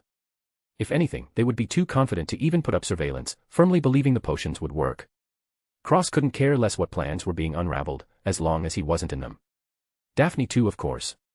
As for the others, it wasn't his problem. He helped Nymphadora and Hermione on a whim, they were barely acquaintances. He wasn't going to risk his neck, stretching it out for someone else. That would be retarded. If he was dragged into the plans unavoidably, then it was a different story. Cross was confident in himself to take care of most problems, but it was always better to know your enemy first. Even if he wasn't part of the plans, knowing what they were could help keep him out of them. He decided he was going to start ramping up his magic studies by himself and perform averagely during the day. If everything went well, he would be using wordless magic proficiently by his 4th year. The stronger he was, the safer. Coming out of his thoughts, he was standing in front of the library. He walked inside and saw a massive room full of bookshelves, stocked with hundreds of books. There was also a woman sitting at a desk by the door. Cross walked over and said, excuse me, are there any books on languages and a book of general spells? The woman looked up and said, Accio, World Languages and General Spells for Wizards and Witches Volume 1 to 5. 6 books flew over and landed on the desk. Cross took them and said, thank you. The woman smiled and went back to her work as Cross walked to a table with the books. Cross opened the first general book and placed Carl on the table, telling him to be quiet before reading the spell books. The General Spells series was packed with simple and easy-to-use spells. It had only taken a few hours to finish the entire series. Most of the spells were already known by him, but the rest were new. Cross increased his knowledge of spells and memorized them in his mind. They were only the simplest kind of spells, so it was relatively easy. He moved on from the spell books and focused on the language book. He opened the book and started reading through it. To his surprise, the book not only had a series of languages but their descriptions, an example, the race that uses it as their main language, and the history behind the language as well as famous users. To Cross' confusion, Elven wasn't in the book at all. As if it didn't exist. This puzzled him as he could clearly speak Elven. How was it that the language disappeared? This did, however, confirm his suspicions that something did happen to the elves, causing them to be forgotten about by almost everyone except a few humans and some old races. Cross kept reading and found Parseltongue. The reason it attracted his attention was because the founder of Slytherin was a proficient Parseltongue speaker. He suddenly remembered the green fireplace in the Slytherin common room. There was a secret behind the fire. He could feel it with his strings. He decided to learn Parseltongue and see if anything changed. Seeing the connection between Parseltongue and the founder of Slytherin House, maybe it would be worthwhile to learn Parseltongue regardless. He picked out a few more languages to learn. Most of them were common European languages like French, Russian, Italian, Spanish. Then he chose Gobbledygook and Draconian. Cross didn't know if there were any dragons still left alive, but he still chose Draconian regardless. It was more of a cover-up for Parseltongue and Gobbledygook. What business did a first-year student have learning Parseltongue and Gobbledygook? He could just say he was curious about the language, and if he targeted Parseltongue and Gobbledygook specifically he would appear suspicious. Cross brought the books back and asked with a smile, can I borrow books on French, Russian, Italian, Spanish, Parseltongue, Gobbledygook, and Draconian please? The librarian looked at him and said, what use do you have for these? Cross pretended to be shy and scratched his head sheepishly as he said, I like to study languages. I find they are very interesting. The librarian sighed with a smile as she said, very well. Don't spend too much time studying these languages. It's better to study on your magic directly before calling the books over. Cross nodded in appreciation and took the books with him back to his table. Cross started with Parseltongue and read the book until the sun came up.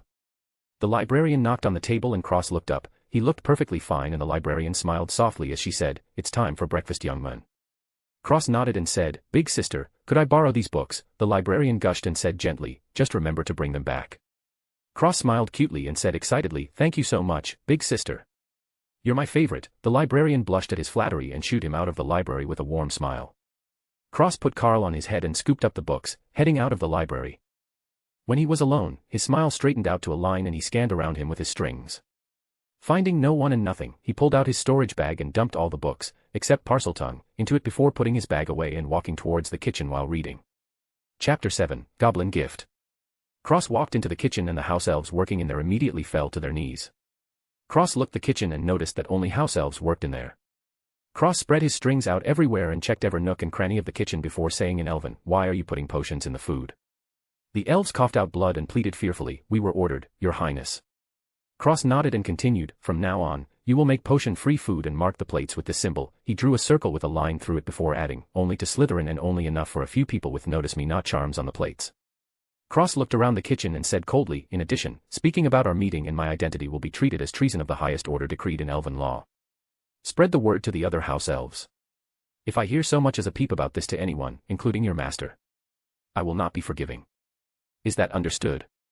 The house elves fearfully nodded. Cross didn't want any chances and waved his hand in the air as he said in Elven, "Cleanse." A green aura sprinkled down on the house elves and cleared them from any legitimacy placed on them. Cross spread out his fingers and spoke in Elven as his eyes gained a golden hue, "Hear my words as law. The conditions have been met, descend."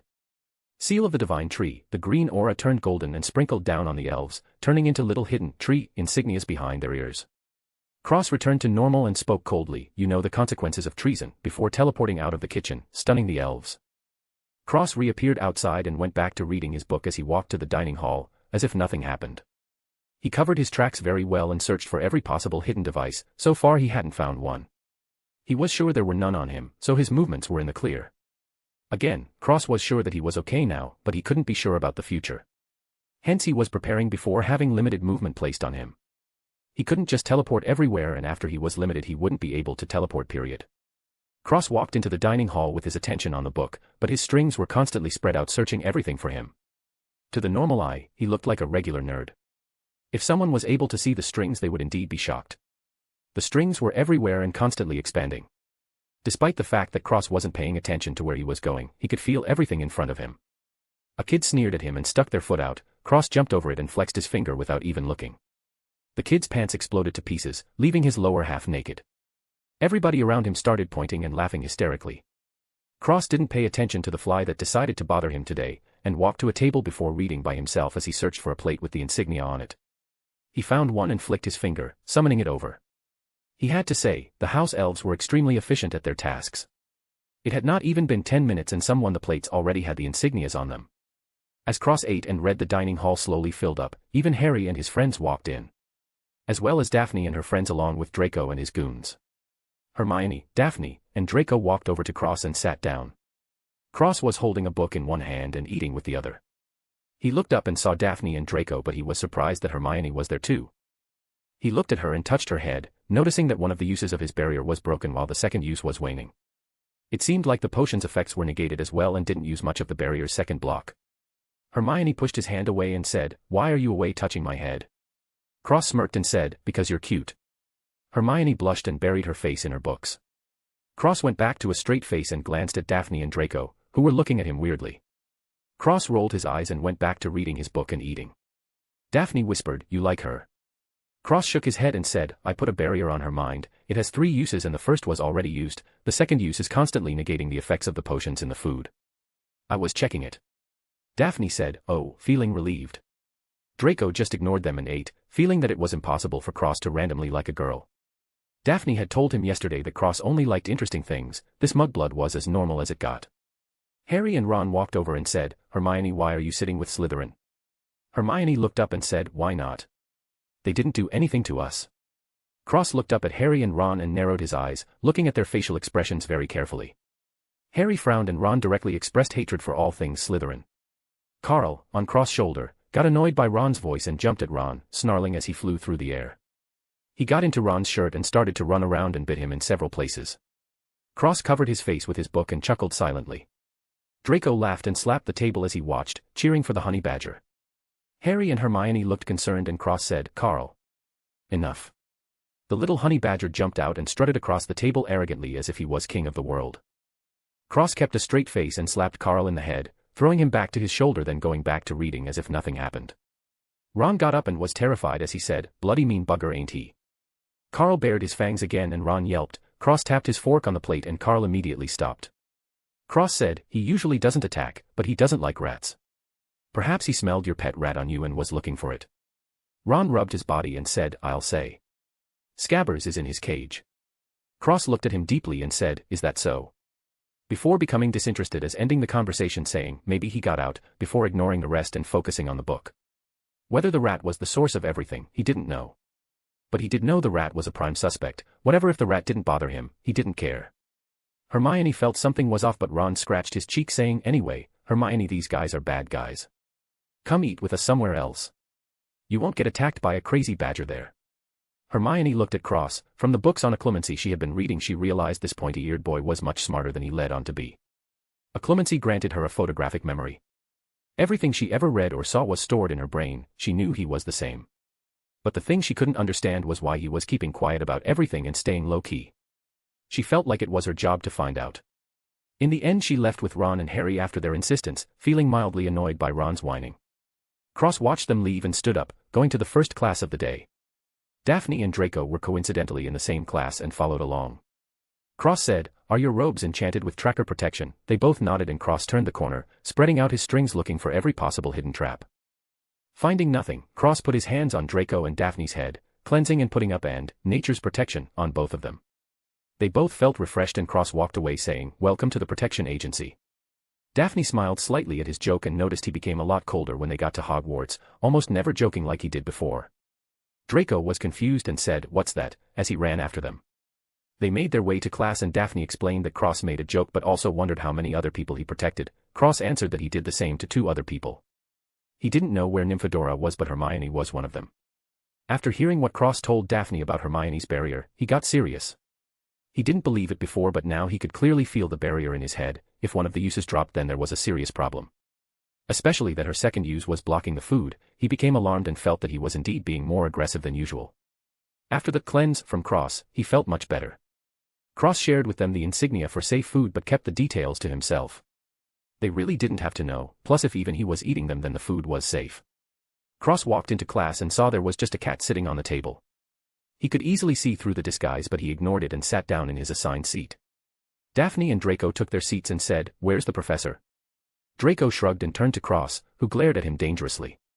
Draco ate his words and didn't say anything, realizing something must be wrong.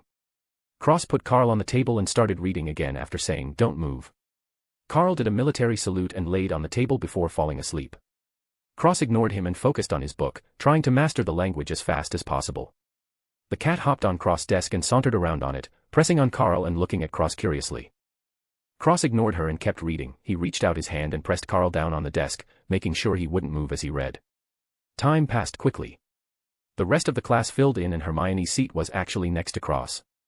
Cross didn't care at all but Hermione was happy, feeling like she might be able to get his secrets from him. Obviously not, Cross barely even felt like she was more than a stranger to him. Which was something Hermione didn't know. Harry and Ron were running late and when they finally ran into the room they sighed in relief as they didn't see the teacher. Ron said, "Thank God. McGonagall would have killed us." Hermione shook her head at them and Cross ignored everything as usual. The cat jumped off the teacher's desk and transformed into McGonagall. Ron and Harry were shocked. Ron said, "Bloody hell. That was amazing." The class looked astounded and Cross rolled his eyes as he kept reading while McGonagall chided Ron and Harry. The time passed and Cross was in his second class, potion making. Cross was still reading when the door flew open and a teacher draped in black robes stormed in saying there will be no foolish wand waving or silly incantations in this class.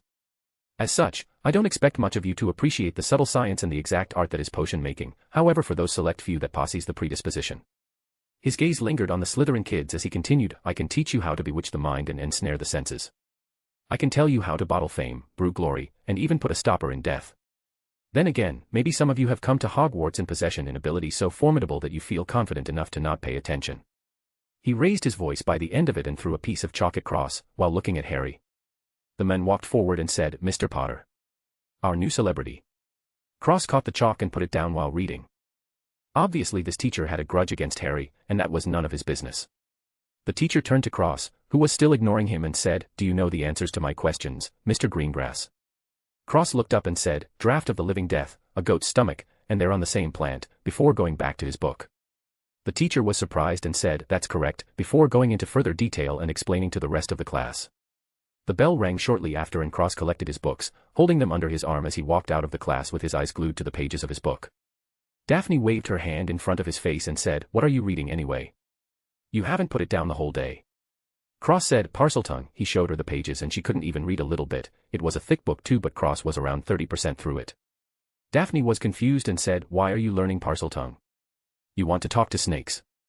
Cross answered, "The founder of Slytherin spoke Parseltongue. It might be good to learn it. I have nothing else to do anyway." Daphne nodded and Hermione was coincidentally near him and overheard his conversation. She had a thoughtful look on her face. Cross and Daphne walked to the small lunchroom and sat down. Cross hooked his finger and all the plates with the insignia flew over, landing in front of him.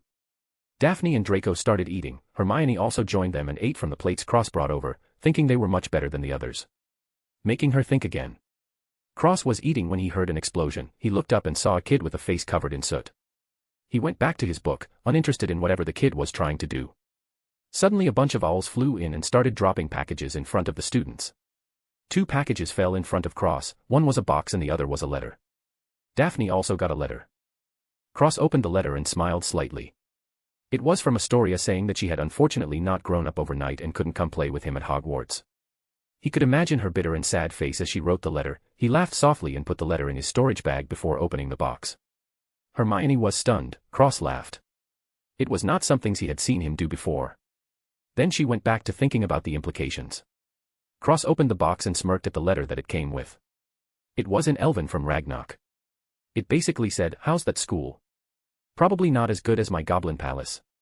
I even have plenty of women here, you should have stayed. Anyway, I sent you a gift. I forgot to give it to you before." Cross opened the box and there was a glass cylinder with a bluish metal bottom and the top of the cylinder was rounded shut in a dome-like way with an ornate glass teardrop shape on the top. Cross knew what it was for and looked at the letter again, reading, "By the way. It works in your bag." Cross took out the egg and put it in the glass container. The bottom started glowing slightly and Cross put the whole thing away. Daphne smiled at the letter from Astoria that basically said she missed her but she missed Cross more. By the time she finished the letter, her face was completely black. She looked over and saw Cross already reading again with a blank face and felt her eyes twitch. Chapter 8, Founder's Room. Cross was standing outside next to a broom, reading his Parseltongue book. Daphne and Draco were standing on his left and right. A teacher walked past them and said, "Welcome to your first flying lesson. Well, what are you waiting for?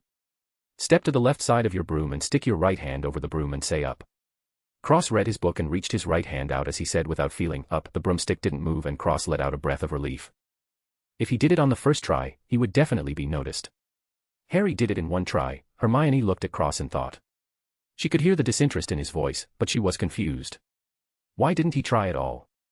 Was there something for him to hide? If he performed exceptionally well, then he would be favored and get focused teaching. Isn't that a good thing? Hermione watched carefully. She saw his eyes look around and when enough people brought up their brooms, his tone changed and he said, "Up." The broom immediately flew into his hand and he went back to reading. Her eyes trembled, sure enough. It was extremely easy for him. She wondered if she was the only one who noticed that he wasn't trying. Cross stepped over his broom and sat down on it, pretending to struggle. If you looked closely enough into his eyes, you would see that there were no fluctuations in his eyes. He was completely calm. Hermione was frustrated. Suddenly, Neville Longbottom, the boy with the toad, flew up into the air and sped away. Cross spared him a glance before changing his seating position. He dangled a single leg off the side and crossed the other, leaning his elbow on his crossed knee, resting his head on his palm and reading while hovering off the ground with the broom. Since the teacher was too preoccupied on Neville, she didn't even notice. Hermione did, however. Neville was out of control and flew all over the place before falling off the broom and landing on the ground, groaning in pain. The teacher ran over and checked on Neville before saying, "All of you stay here while I bring Mr. Longbottom to the infirmary. If I see so much as one of you flying, you will be expelled faster than you can say Quidditch," as she left with Neville. Cross watched them go and Draco was playing around with a glass ball. Hermione looked at Cross and said, "Why didn't you help him?" Cross looked at her and said, "Why should I help him? I'm not his father. It's not my problem if he can't control his magic. Maybe the red cloud in the glass ball was telling him he forgot his brain when he woke up this morning." He shook his head and added, "Putting myself in the spotlight for a thankless act. Yeah, right. Even if he died in front of me I wouldn't do anything," before going back to reading, sliding back with his broom hovering of the ground. Hermione couldn't refute. Yeah, why should he care? She thought to herself about what Cross said. Why doesn't he want to be in the spotlight? Could he have noticed something strange going on? Hermione narrowed her eyes and looked around suspiciously. Seems like there really is something going on behind the scenes at Hogwarts. If she was being honest with herself, she really didn't want to get involved with it. She's safe now. Is there a need to throw her life in danger for nothing? Obviously not. Harry started arguing with Draco about the glass ball. Draco was confused by the obvious antagonization from Harry, but he wasn't one to be slighted. He had his own pride too. So he provoked Harry and threw the glass ball away, making Harry fly and go get it. Cross stayed out of it and read his book. Daphne was still trying to fly on her broom. She looked at Cross and asked, "How do you do it?" Cross kept his eyes on the book and gave her some tips. Control the balance of the broom. The bottom half is heavier than the top. Sit in the middle and slightly lean forward. Keep your magic around the bristles and you'll hover. As he moved forward, backward, spun around, and added, "Very simple." Daphne tried it and to her surprise it worked. Daphne smiled happily and hovered off the ground, practicing her control. Carl jumped off Cross' shoulder and stood on the edge of the broom, pointing forward as if he was commanding a ship. Cross rolled his eyes and snapped his fingers. A bristle flew out of the broom and appeared under Carl, before flying him around. Carl cheered in badger language as he flew around. Daphne laughed and fell off her broom. Cross smiled softly and Daphne gave him a pitiful look while rubbing her ass as she stood up. Cross waved and Carl flew back to his shoulder, the bristle going back into the broom. The teacher came back and said, "All right, let's continue." "Where's Mr. Potter?" Draco said. "Professor McGonagall took him away." The teacher nodded and continued with the lesson without him. Cross went back to unable to use magic mode and the class ended without any more surprises. Cross walked away, Daphne went with her friends and Draco went somewhere else. He was currently alone. Hermione popped out of the void next to him and said, "Why are you always pretending to be mediocre?" Cross kept walking and said, "Why do you follow me around?" Hermione answered, "Because you're a strange boy." Cross felt it was funny and said, "I'm the strange boy." "You're two friends. You don't find them strange?" Hermione said, "Ron is a nag and Harry is just." "Well, Harry." Cross chuckled and shook his head saying, "Haven't you learned that nothing is as it seems with magic?" He raised his hand and a green aura appeared on his palm as he added, "Don't use your eyes to see, you have to use your mind." He crushed the aura and it exploded into beautiful green snowflakes, sprinkling onto Hermione's face. Cross went back to reading as he said in Elven, "Change," his robe shined and the golden flower pattern appeared. Hermione was shocked and pulled out a mirror before noticing her buck teeth had disappeared. She looked up to see Cross was gone. She turned her head around but he was nowhere to be found. Cross had already left, teleporting away. He was tired of talking to her, she was just annoying him and he was currently focused on reading. The secret of the green fire was itching at him, he needed to find out what it was or he wouldn't be able to sleep. Slowly like this a few days passed. Cross finally closed the Parseltongue book and let out a breath. It was tough for sure but with his mind it was quicker than normal people. He was also shocked to see that it was only the beginner's book. It seemed like nobody else knew this fact as he couldn't find the advanced one. But he erased his thoughts and brought the Parseltongue book back before going to the Slytherin common room. He spread out his strings and scanned the entire common room. He didn't find anything suspicious, other than the fire. He looked around to see nobody coming in. He walked to the fire and crouched in front of it before whispering in Parseltongue, "Show me your secrets." The fire changed into a snake that spoke in Parseltongue, "Answer the riddle for the entrance." Cross was confused, he didn't know there was a riddle too. The snake spoke again, "I have cities, but no houses. I have mountains, but no trees. I have water, but no fish. What am I?" Cross thought about it for a moment before answering in Parseltongue, "A map." The snake hissed and the fire disappeared, revealing a door. Cross entered the door and behind him the fire erupted again. Cross entered a room and looked around. The room was huge. It had a single bed, a bookshelf, a desk, closet, everything a bedroom needed. Even a bathroom. Cross was confused and saw a painting on the wall. It was of an old man with a long grey beard and a bald head. Under the painting was a name, Salazar Slytherin. Cross was stunned and mumbled to himself, "The founder. Why is there a room with the founder's picture in it?" The painting started talking as it said, This is the first visitor I've had in ages. Cross was spooked and spread out his fingers, string shooting out and forming a snake. The painting laughed and said, relax, boy. I'm long dead. You're talking to a collapsed soul fragment. Cross narrowed his eyes and said, who are you? The man in the painting had a mysterious smile as he said, can you not read, boy? Cross tilted his head and said, you're Salazar Slytherin. Salazar nodded and said, and you are in the founder's room. Cross was confused, the string snake coiled around him and its head split into 9, looking out in every direction and at Salazar, who clapped and said, good, boy. You're a genius. My Slytherin house does have good students, as he wiped a tear from his eye. Cross stared at him and said, what's the founder's room? Salazar smiled and said, the only single room in each house. It is hidden and only those who can find it can use it. That old coot from Ravenclaw decided we each had to put one in our houses. Each of the rooms are special and they can only be used by the person who opened them. Cross was still dubious and spread his strings out in a spider web around the room. Salazar sighed and said, why are you so careful, boy? Others would be jumping with joy right now.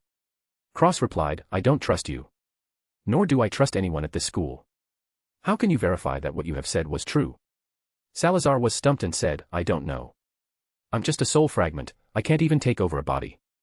The bookshelf has a bunch of magic spells that aren't in the library and there's a map for the school with everything on it, as well as a token to get into this room by just activating it. Cross flicked his wrist and the map and token flew from the desk into his hands. Salazar was stunned and said, boy. What year are you in?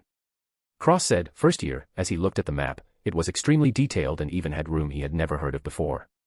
Meanwhile, Salazar's entire worldview was crumbling as he mumbled, first years sure are terrifying now. Cross ignored him and looked at the token before saying, a portkey. Salazar puffed out his chest and said, that's right. Come here from anywhere. Cross shook his head and said, useless, before throwing it in his storage bag, even if it was useless for him. It was useful for someone else. If the token got into someone else's hands, would he suddenly have a roommate? Not ideal. Salazar was stunned again and said, what do you mean, useless?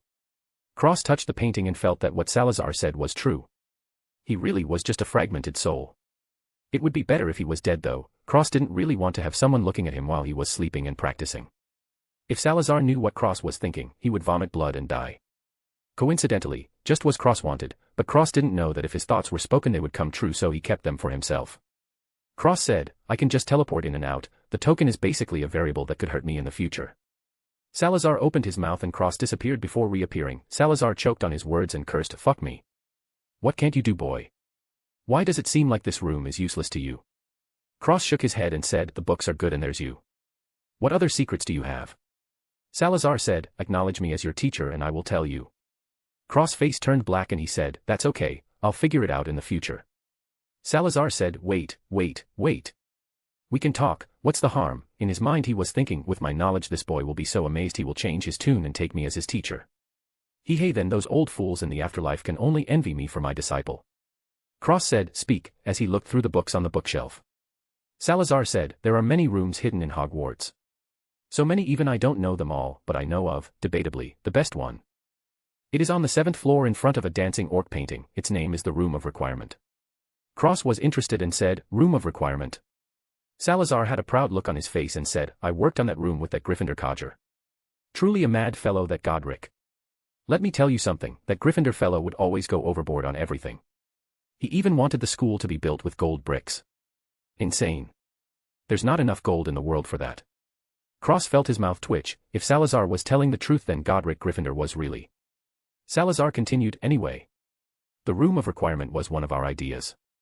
Basically whatever you need or want, as long as you're standing in that room, you will get it. Within reason of course. You can't just wish for god powers. Cross looked at Salazar and asked, where does it get these things? It can't be that the room just makes them.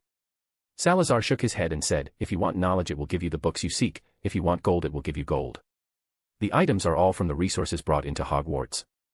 Once they pass the barrier the room replicates them and stores them for later usage. Salazar sighed and said, every book and item from the moment the room was made till now is replicated. Dark magic, forbidden magic, trinkets, baubles, everything except living beings. He paused for a second before adding, and you can't make special items. Nor can you take anything out of the room. Cross' face fell and he said, so it's useless. Salazar choked and said, it's not useless. You can train, read forbidden books, and spy on anyone in the castle. The room will create tunnels to wherever you want to go, and once you leave, all traces will disappear. Cross rubbed his chin and mumbled something before looking at Salazar with narrowed eyes, having a serious question for him. Chapter 9, Forbidden Topic.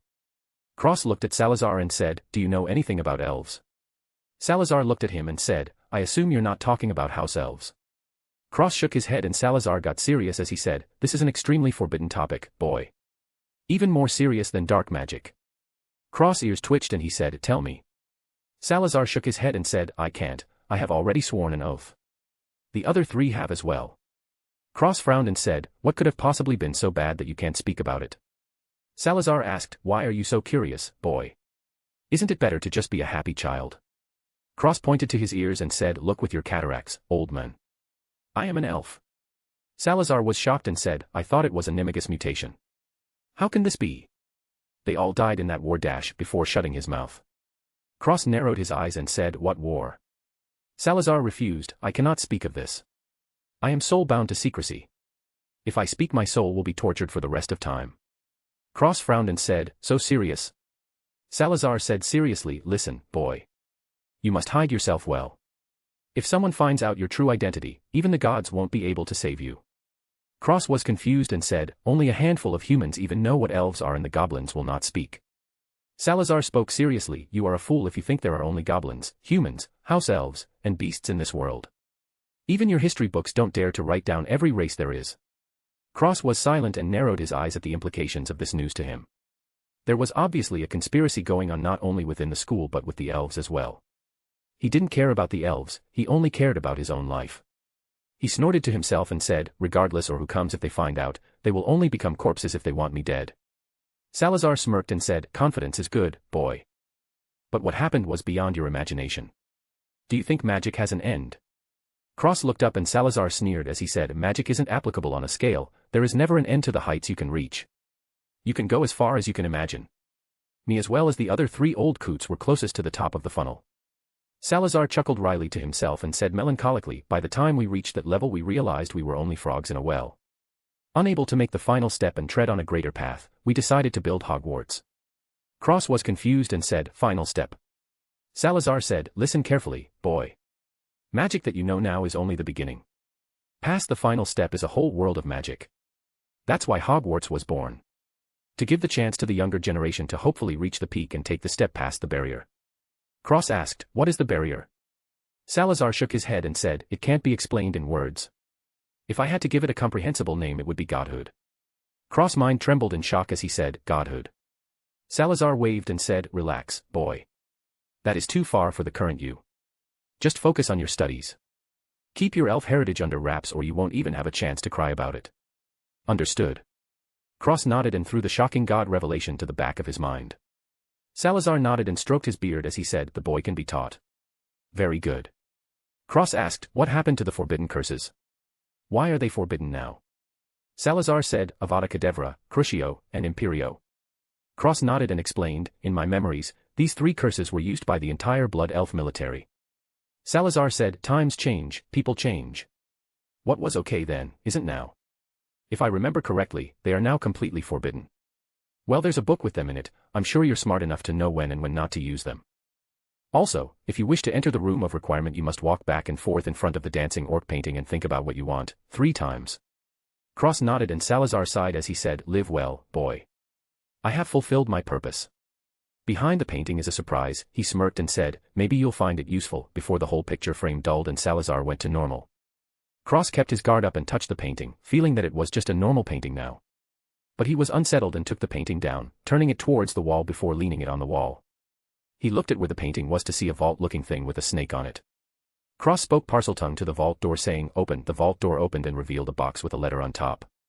Cross took the box and the letter before closing the vault door and walking to the desk. He opened the letter and read the contents. It said the password for the Chamber of Secrets. Cross didn't know what that was, but he kept the letter in his storage bag for later usage before opening the box. Cross felt his eyes twitch fiercely. Inside the box was a full set of snake-themed jewelry. Earrings, bracelets, necklace, rings, a pair of glasses, and a belly piercing. Cross really wanted to pull Salazar's soul back and give him a good slap. How could this be useful? Cross looked at the jewelry and noticed they all had different effects, increasing magic comprehension, increasing magic absorption, etc. Every one had a different effect, but they were all useful. Unfortunately, Cross wouldn't be caught dead wearing any of these. Apparently it wasn't his choice, as 2 earrings shot out of the box and morphed into snakes, melding into earrings running along the top of his pointed ears. They looked like 2 coiling snakes, crawling on his ears about to pounce from the edges. Cross closed the box before any other jewelry started flying towards him and waved his hand, making a mirror in front of him. He twitched his ears and they felt the same, just now they had snakes on them. He didn't like them, at all, but he felt more magic flowing towards him and the magic in his body being stimulated. He got increased magic absorption and increased magic power. Cross looked at his miserable self and mumbled, "Is it worth it?" To look like this, he sighed and touched the snake earrings. Suddenly, they disappeared. Cross almost jumped for joy as the earrings became invisible. He calmed down and put the box of jewelry in his storage bag before going back to the bookshelf. He was basically free until tomorrow morning, so he could get comfortable in his new room. He started setting his room up with all the stuff from his storage bag. He took out the incubator and placed it carefully on the desk. He looked at the egg and mumbled to himself before taking off the case and biting his finger. He dipped a drop of blood on the egg before putting the case back. The egg sucked up the blood and trembled a bit before getting even colder than before and gaining a reddish tint. Cross flicked a drop of blood into Carl's mouth and then licked his own finger, closing the wound. Carl fell to the ground and twitched slightly before a blood cocoon enveloped him. Cross picked the cocoon up and put it on the desk next to the egg and started reading about advanced magic from the bookshelf, while practicing his strings. The next day, Cross appeared in the common room and sat in a chair, reading the French book. It was much more simple than the Parseltongue book, as a matter of fact he was already almost done. Daphne came down and saw Cross reading in a chair. She bounced over happily and said, "Were you waiting for me?" Cross nodded and said, "I have something for you. Let's go." Daphne smiled and they left the common room. Cross spread out his strings and cleared the area before pulling out a box from his storage bag. Daphne was curious and said, "What is it?" Cross smiled mysteriously and opened the box. Daphne saw the beautiful jewelry inside and was confused. The 2 bracelets flew out and turned into snakes before wrapping around Daphne's wrists and biting their own tails. Cross closed the box and put it away. Daphne was stunned and looked at the bracelets saying, "They're beautiful. I love them," as she hugged Cross.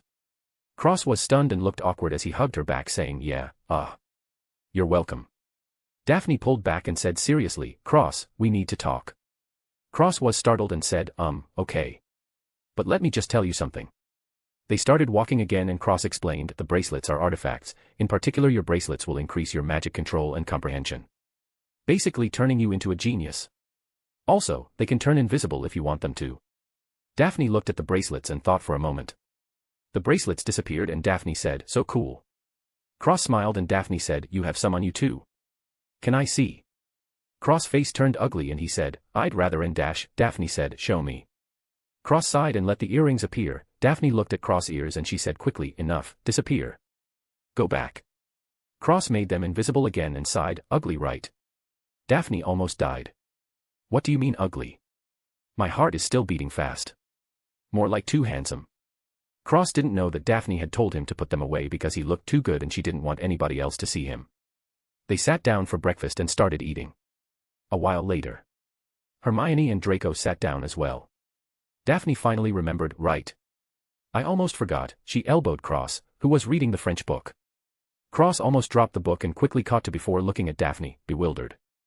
Hermione bit her lips and looked down, giggling slightly. Draco chuckled as he ate and Daphne said seriously, "You need to relax." Cross was confused and said, "What do you mean?" Daphne explained, "You weren't all serious all the time before. Ever since we got here you've been all serious and studying." Cross was silent for a second before saying, "It's dangerous here. You can't let your guard down." Daphne rolled her eyes and said, "We're not in danger right now, are we? Just relax, you're too serious. Look, your uniform is all perfect and neat. Where's the goofy Cross from before?" Cross was speechless and Daphne put the final nail in the coffin as she said, "Do you want me to tell Dad that you're not actively making friends?" Cross said, "You wouldn't. He'll kick my ass." Daphne chuckled evilly. Cross grumbled and said in Elven, "Change." His robe changed to the golden flower robes. Daphne nodded and said, "Just chill. You're too high-strung." Cross sighed and went back to reading, cursing Daphne for basically blackmailing him. Hermione and Draco were stunned. Draco was stunned that Daphne actually showed so much emotion and Hermione was stunned that Cross used to be a goofy kid. The rest of the meal went by without any more surprises. Another few weeks later, Cross finished learning French, Spanish, Russian, Italian, and gobbledygook. He returned all the books he finished and kept the draconian language book. He kept his golden flower robes but kept doing the same he was doing before. It wasn't that he was ignoring Daphne's advice, but he felt it was better to be safe than sorry. He practiced in his room every night. He had become even more proficient in his strings and was developing a special spell. Cross stood in the middle of his room and spread out his hands. Strings flew out and slowly came together to form another cross. He perfected all the details and enchanted it with elven magic. Cross named it String Clone. It could move, talk, and do everything Cross could do, but only worked with Cross giving it instructions. It didn't have a mind of its own. But everything it did, learned, and saw, could be sent back to Cross, either telepathically, or by returning to his body in string form. Cross made this clone so that it could go to classes while he went other places. He was thinking of going to the room of requirement soon, and skipping class would obviously shine attention on himself. So the solution was to create a clone that could send him feedback and be a stand-in for himself. Cross looked at the string clone in satisfaction before going to sleep. The next day, Cross sent the string clone to class and went to the 7th floor. He had tested the clone at breakfast and it worked perfectly. Nobody suspected anything. Cross walked through the 7th floor before finding the dancing orc painting. He covered the painting with a mass of strings, covering its sight before he paced back and forth thinking about wanting to get into the room. After the 3rd time, the wall in front of him changed into a door. Cross smiled and walked into the room, dispelling the strings as the door disappeared and leaving the orc confused. Chapter 10, Troll Meat. Get your troll meat. Cross looked around in the room of requirement, noticing that it looked just like a normal room. There were mirrors on the wall, but other than that it was bare. Cross spread out his strings, scanning the entire room but finding nothing out of the ordinary. Cross said, "I want forbidden magic." Books appeared out of thin air, piling up on the ground. Cross was surprised that it actually worked and started checking the books. To his surprise, they were actually forbidden magic books. Cross sat down and started reading the forbidden, dark magic books. He quickly realized that all magic classified as dark magic was forbidden. But it didn't make any sense. Some of the dark magic described were barely able to be used as pranks.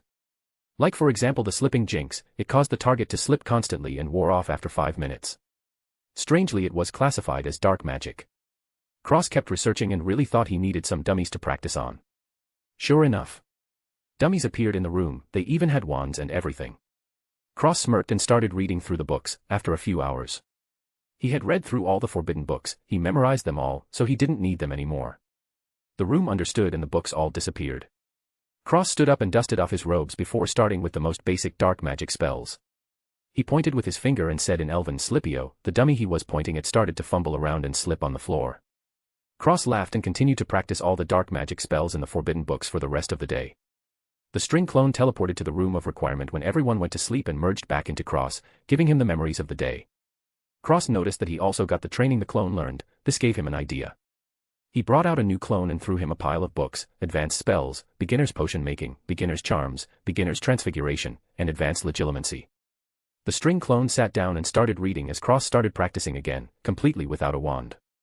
For anyone else this feat would be amazing, but for Cross it was only natural. The wand, for him, was only a cover-up and used in front of others. Even just his fingers were enough to cast magic. He noticed that his strings were capable of casting magic and were in fact stronger than just using him fingers. Since Cross was an elf, really he didn't need a wand at all. While wand could make his magic more stable than when he was using his hands, he felt that it wasn't natural. Basically, to him and other magical species, magic was an innate trait, capable of being performed flawlessly with the use of a crutch such as wands. The days passed like this, with Cross occasionally going to the kitchen and stuffing his bag full of food before teleporting back to the room of requirement to practice. Very quickly, a month and a half passed. Cross merged with the string clone and stood up seriously. The string clone had finished memorizing all the books. Cross had gained all the knowledge of the books the clone read as well as the events of the passing days. To his surprise, nothing really happened.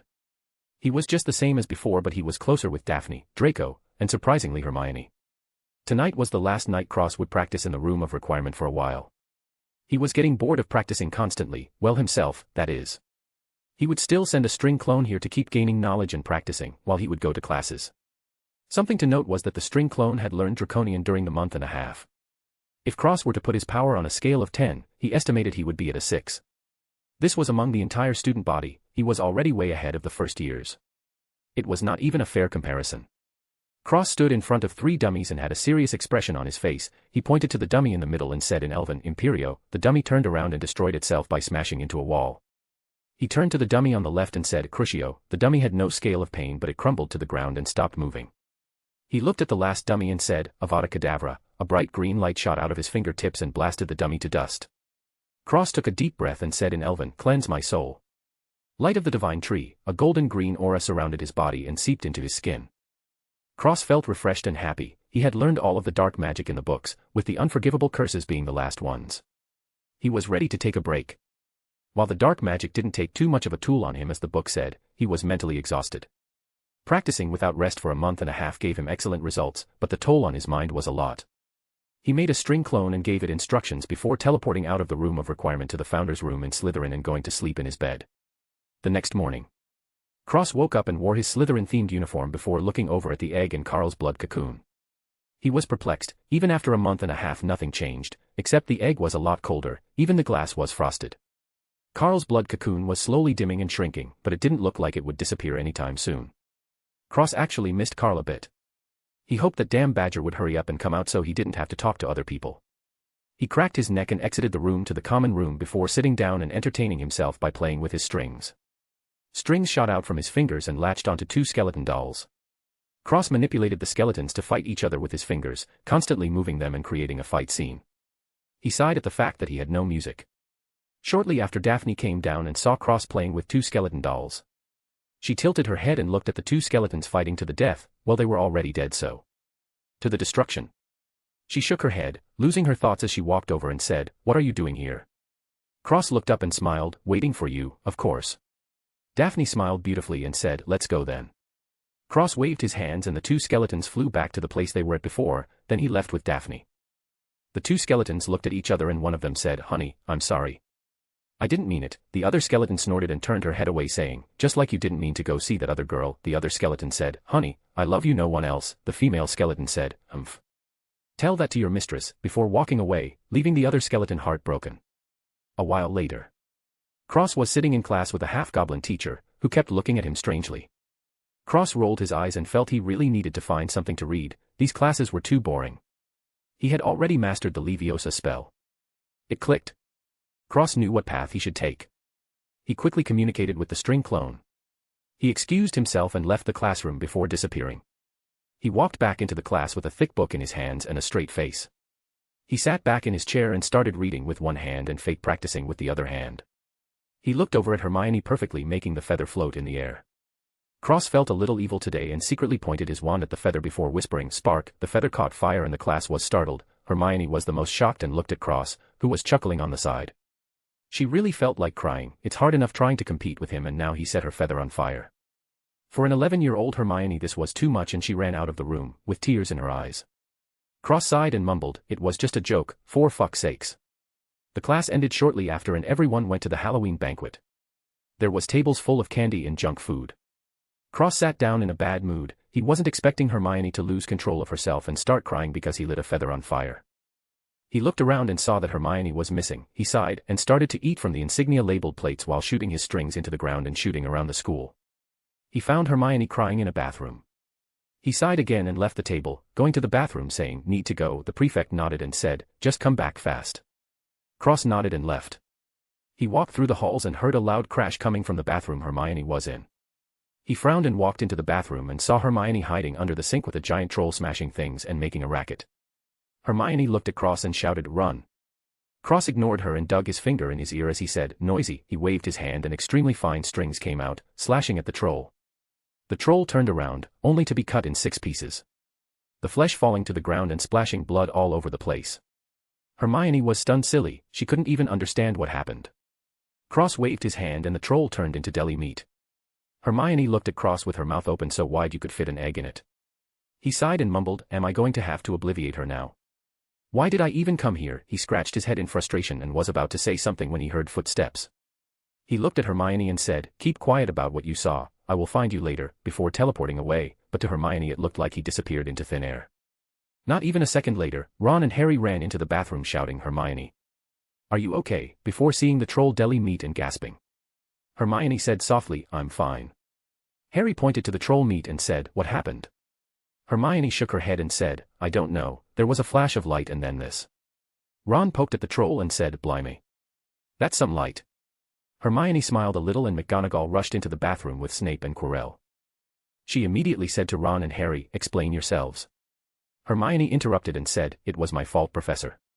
I read about trolls and thought I could take it. If it weren't for someone saving me, I would have died. Ron and Harry helped. McGonagall said, and this is. As she looked at the troll meat.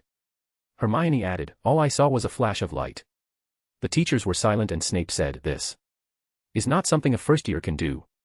McGonagall nodded and asked, did you see anything else? Hermione shook her head and kept silent. McGonagall nodded and said, return you three, and the trio left the bathroom. McGonagall touched the troll corpse and frowned as she said, seems like a very controlled severing charm. Snape frowned and said, severing charm? How could that be? None of the first years could do this. McGonagall frowned and said, no matter, the danger is gone. Professor Quirrell, clean up before leaving with Snape. Cross was already back at the table eating, he got back a while ago. Completely impossible for anyone to even suspect him. The feast ended and everyone went back to the common rooms over their houses.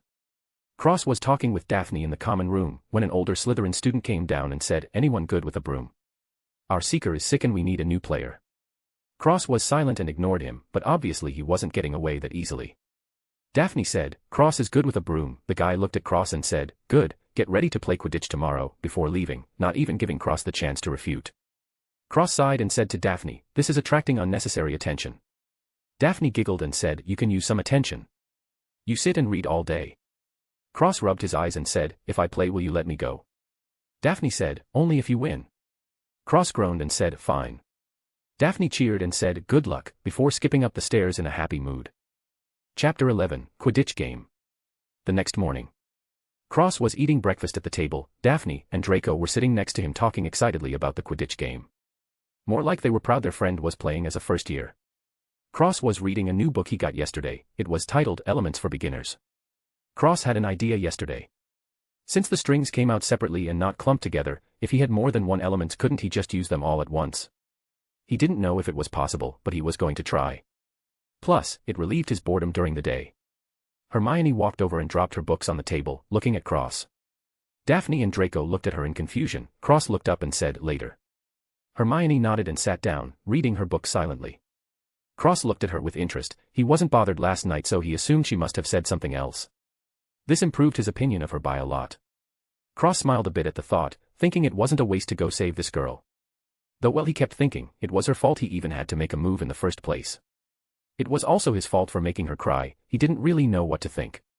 He decided to stop fooling around with people, it creates too many variables, just like what happened with Hermione.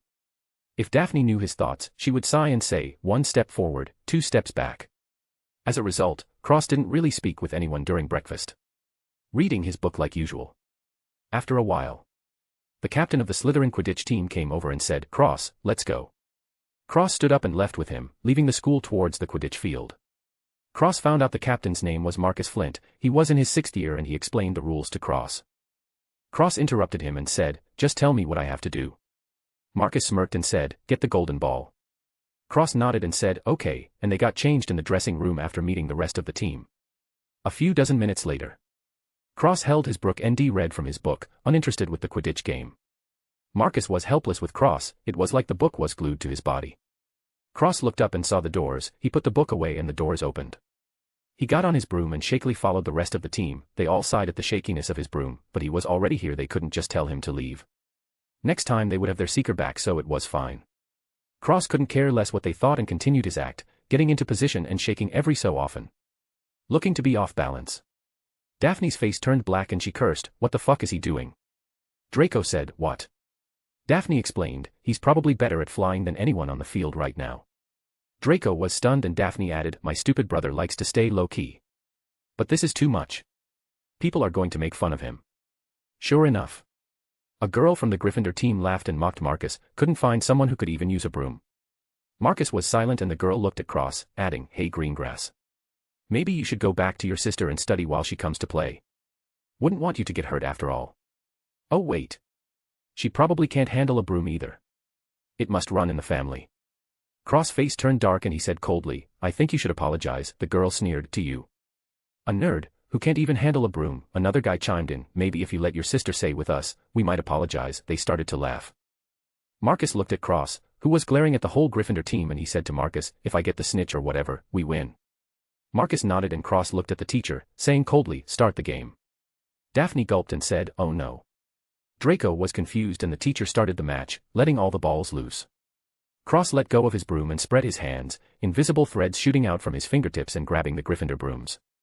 He secretly made a fist and all their brooms flew out from under them as he shot forward towards the snitch extremely fast, not shaky at all. The Slytherin team couldn't react, they were just too shocked. Cross dispelled the strings and ignored everyone else as he chased after the snitch. He secretly flicked his finger and the snitch stopped in midair.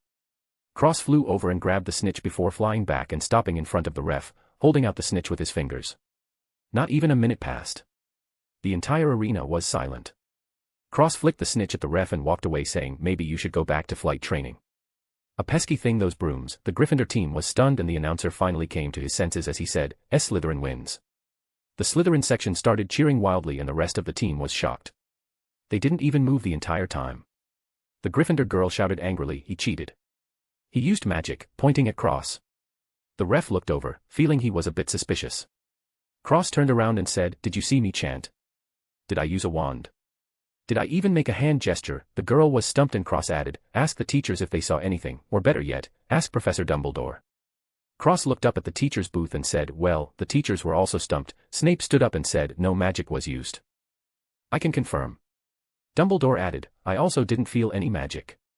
Snape nodded and looked at the Gryffindor team saying, "Perhaps you really should go back to flight training." The girl refused and got on her broom again. She flew into the air, but then her broom shot out from under her. The same thing happened to the rest and they were all confused. The ref looked at Cross the whole time. Seeing he didn't make any movements, she directly called the game. Slytherin wins. There was no use of magic. The entirety of Slytherin cheered madly and the Gryffindor team and fan section was dumbfounded. Cross left directly. He made a big movement because of anger. This was not a good thing. The conspiracy going around here might just drag him in now because of his performance.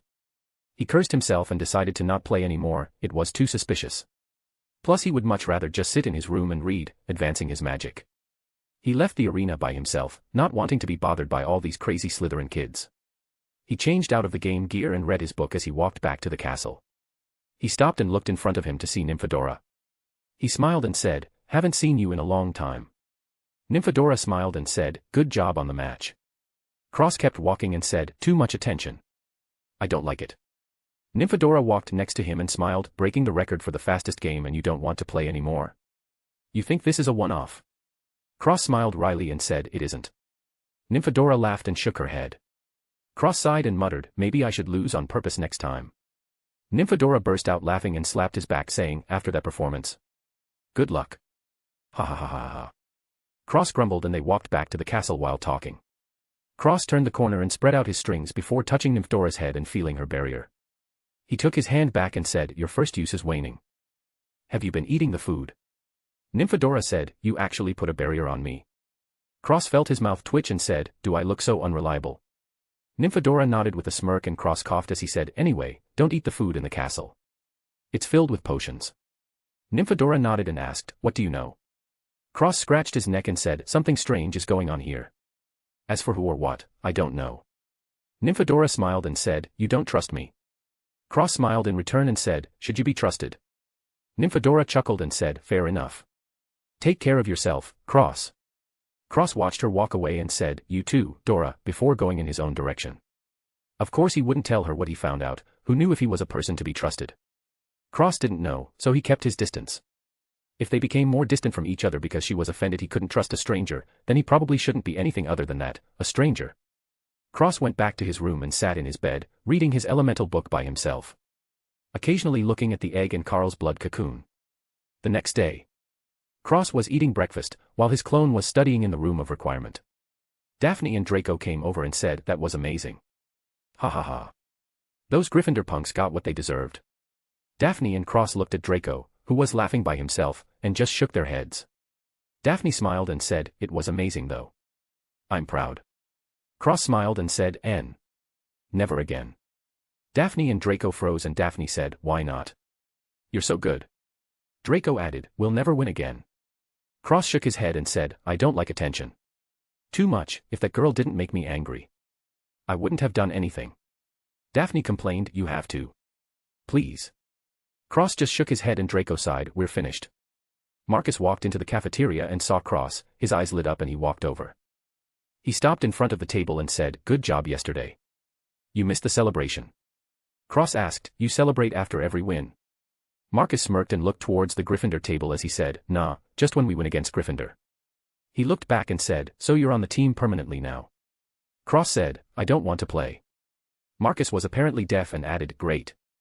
We have no more games until the break ends, glad to have you on the squad. See ya," before leaving.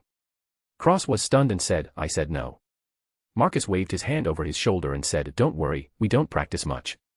Plus you have no choice, house head's orders," before disappearing. Cross grinded his teeth in anger and looked at Daphne, who put him into this mess. She giggled and gave Hai a thumbs up for encouragement, while Draco directly laughed and cheered as if he was the one to win the game. Cross really wanted to smash his head into the table but decided not to since it would hurt his beautiful face. He didn't know when, but he started caring about his looks. He assumed it had something to do with his bloodline and forgot about it. The day passed. Cross was going back to his room when Hermione stopped him and said, "Can we talk now?" Cross led her to a spot and searched the area with his strings before saying, "What do you want to know?" Hermione started, "How did you do that to the troll? That was crazy. Plus you didn't even chant or use a wand." I dash. Cross covered her mouth and said, "Honestly, can you speak any louder? I don't think the teachers heard you clearly enough." Hermione looked at Cross, who took his hand back and said, "These are my secrets, you think I would just tell them to a little girl like you?" Hermione's expression dimmed and she said, "It's because I'm a mudblood, isn't it?" Cross was confused and Hermione almost cried. He smacked her head and said, "You could be a literal dog and I still wouldn't care. Muggles, mudbloods, wizards, they're all the same to me. I couldn't care less. Even my family doesn't know, why would I tell you?" Hermione's expression brightened up and she said with a smile, "You don't hate me because I'm a mudblood." Cross rolled his eyes and said, "Honestly, tell me the truth. Are you deaf?" "I just said I don't care." Hermione teared up and hugged him. Cross was stunned and pushed her away, pressing on her forehead with his hand. Hermione had a cute look on her face with her arms stretched out. Cross coughed and held her back as he said, "No hugs." Hermione pouted and dropped her arms. Cross added, "Just don't tell anyone what you saw, okay?" Hermione said, "You have to be my friend though." Cross looked to be struggling internally before he finally sighed and said, "Fine. But no hugs." Hermione smiled happily and Cross added, "N. No kisses or hand-holding either." Hermione felt her eyes twitch and Cross continued, "No love letters, amorous glances, dubious sentences, or admiration from afar either." Hermione's face was black and Cross thought for a moment before finishing, "Just stay a meter radius away from my body."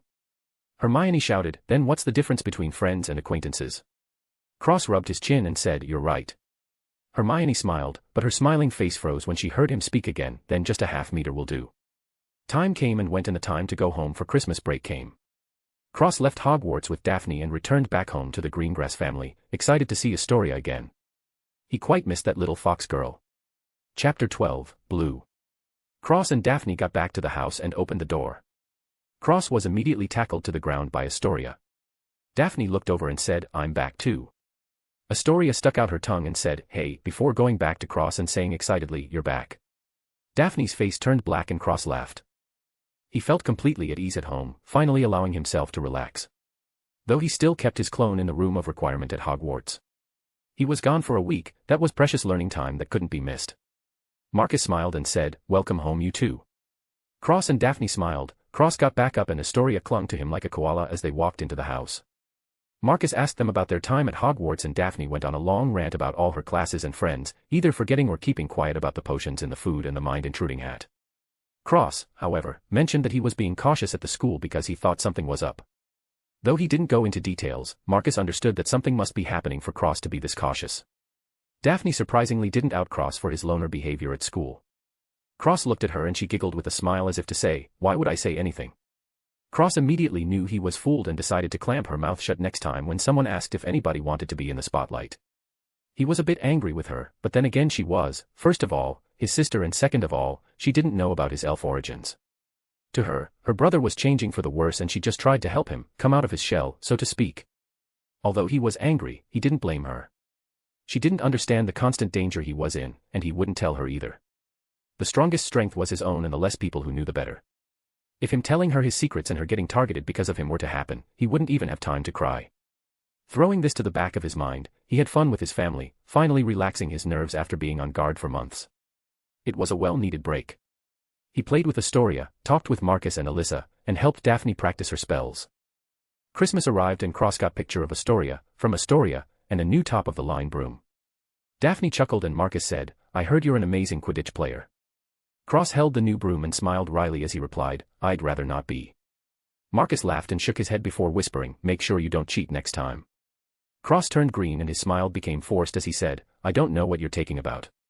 Marcus laughed again and shook his head with a knowing smile. Cross scratched his cheek, he had already been found out. Maybe he should openly cheat next time. Then he would be banned from the game. Thinking he just had an amazing idea, Marcus immediately shot it down saying, don't even think about it. Cross choked and looked at Marcus, completely aggrieved. Time passed and the duo went back to school. Cross separated from Daphne, who went with her friends, and went back to his room. His clone teleported to him and merged back, a whole week of memories and information flooded into his mind. He felt refreshed and happy, summoning the clone back and telling it to keep reading, moving on to the advanced books. The clone nodded wordlessly and disappeared. Cross sat on his bed and looked over at the egg and Carl's blood cocoon once again. Carl's cocoon was noticeably smaller now and looked like it would seep back into his body at any moment. Then Cross turned his attention to the egg. Cross was surprised to see the egg shaking and cracking. He got up and walked over, taking the glass case off and holding the egg in his hands. The egg kept shaking and a beak poked through the egg. The rest of the egg crumbled and a blue bird, the size of a squirrel, was revealed. It was completely light blue with a long tail at the end, its whole body covered in soft crystal-like feathers. The only part of its body that wasn't blue were its bright red eyes that shined like rubies in the night. The ice phoenix chirped and flapped its wings, but ultimately fell flat on its face. Cross laughed and the bird got up before jumping onto Cross' head and slumped down before falling asleep and snoring. Cross smiled to himself, then his smile turned wry. He realized he had no idea how to take care of an ice phoenix. He rubbed his chin and decided to go see Hagrid. Maybe he knew something, seeing as he was the magical beast caretaker of the school. Cross took the bird off his head and held it in his hands. The bird woke up and chirped again. Cross looked into its eyes and said, your new name is Blue. Blue almost chirped out Blood. If it could speak it would most likely say, what kind of fucking name is that? Cross chuckled and couldn't care less what Blue thought. He directly left the room and walked out of the Slytherin house common room, going to Hagrid's. Though it was completely pitch black outside, Cross had no problem seeing, his eyes really were too convenient. He made his way to the shack where Hagrid lived. He was about to knock on the door when he heard voices saying, Hagrid, where did you get that? Cross was confused. Why was Harry here too? Did he also have a magical creature to take care of? With that thought he walked into the shack and was surprised again. Hermione, Ron, and Harry were in the shack as well as Hagrid. They all looked over and Cross looked back before focusing on the little lizard on the table. Blue popped his head up and chirped at the lizard from Cross' head. Cross twitched his ears and said, a wyvern. Hagrid said, what are you doping here, little fellow? Don't you know that you're not supposed to walk around at night? Cross was about to speak when Ron said, he's probably with Malfoy. Cross ignored him and pointed to Blue as he said, I hatched an ice phoenix. Hagrid almost fell off his chair and shouted, you what? Cross said, Blue, as he held out his hand. Blue jumped down and landing on his hand, looking graceful and elegant. The little wyvern roared cutely at Blue and Cross said in Draconian, shush, little wyvern. Next thing you know you'll end up in a pot. The little wyvern was frightened and barreled into Hagrid's hair, hiding from the big devil who said he was going to cook him up. The rest were shocked and Hagrid said, you can speak Draconian. Cross nodded and said, do you know how to take care of an ice phoenix? Hagrid calmed down and said, of course, may I see her? Cross walked over and put Blue on the table. Blue looked around and chirped angrily at Ron, who was dumbfounded. Hermione said, did you train all your pets to hate Ron? Cross shook his head and said, no. Blue just hatched not even half an hour ago. Hagrid looked Blue over with glasses on, occasionally touching her feathers and nodding saying she did just hatch. Extremely healthy for a hatching too. Boy, where did you find her egg?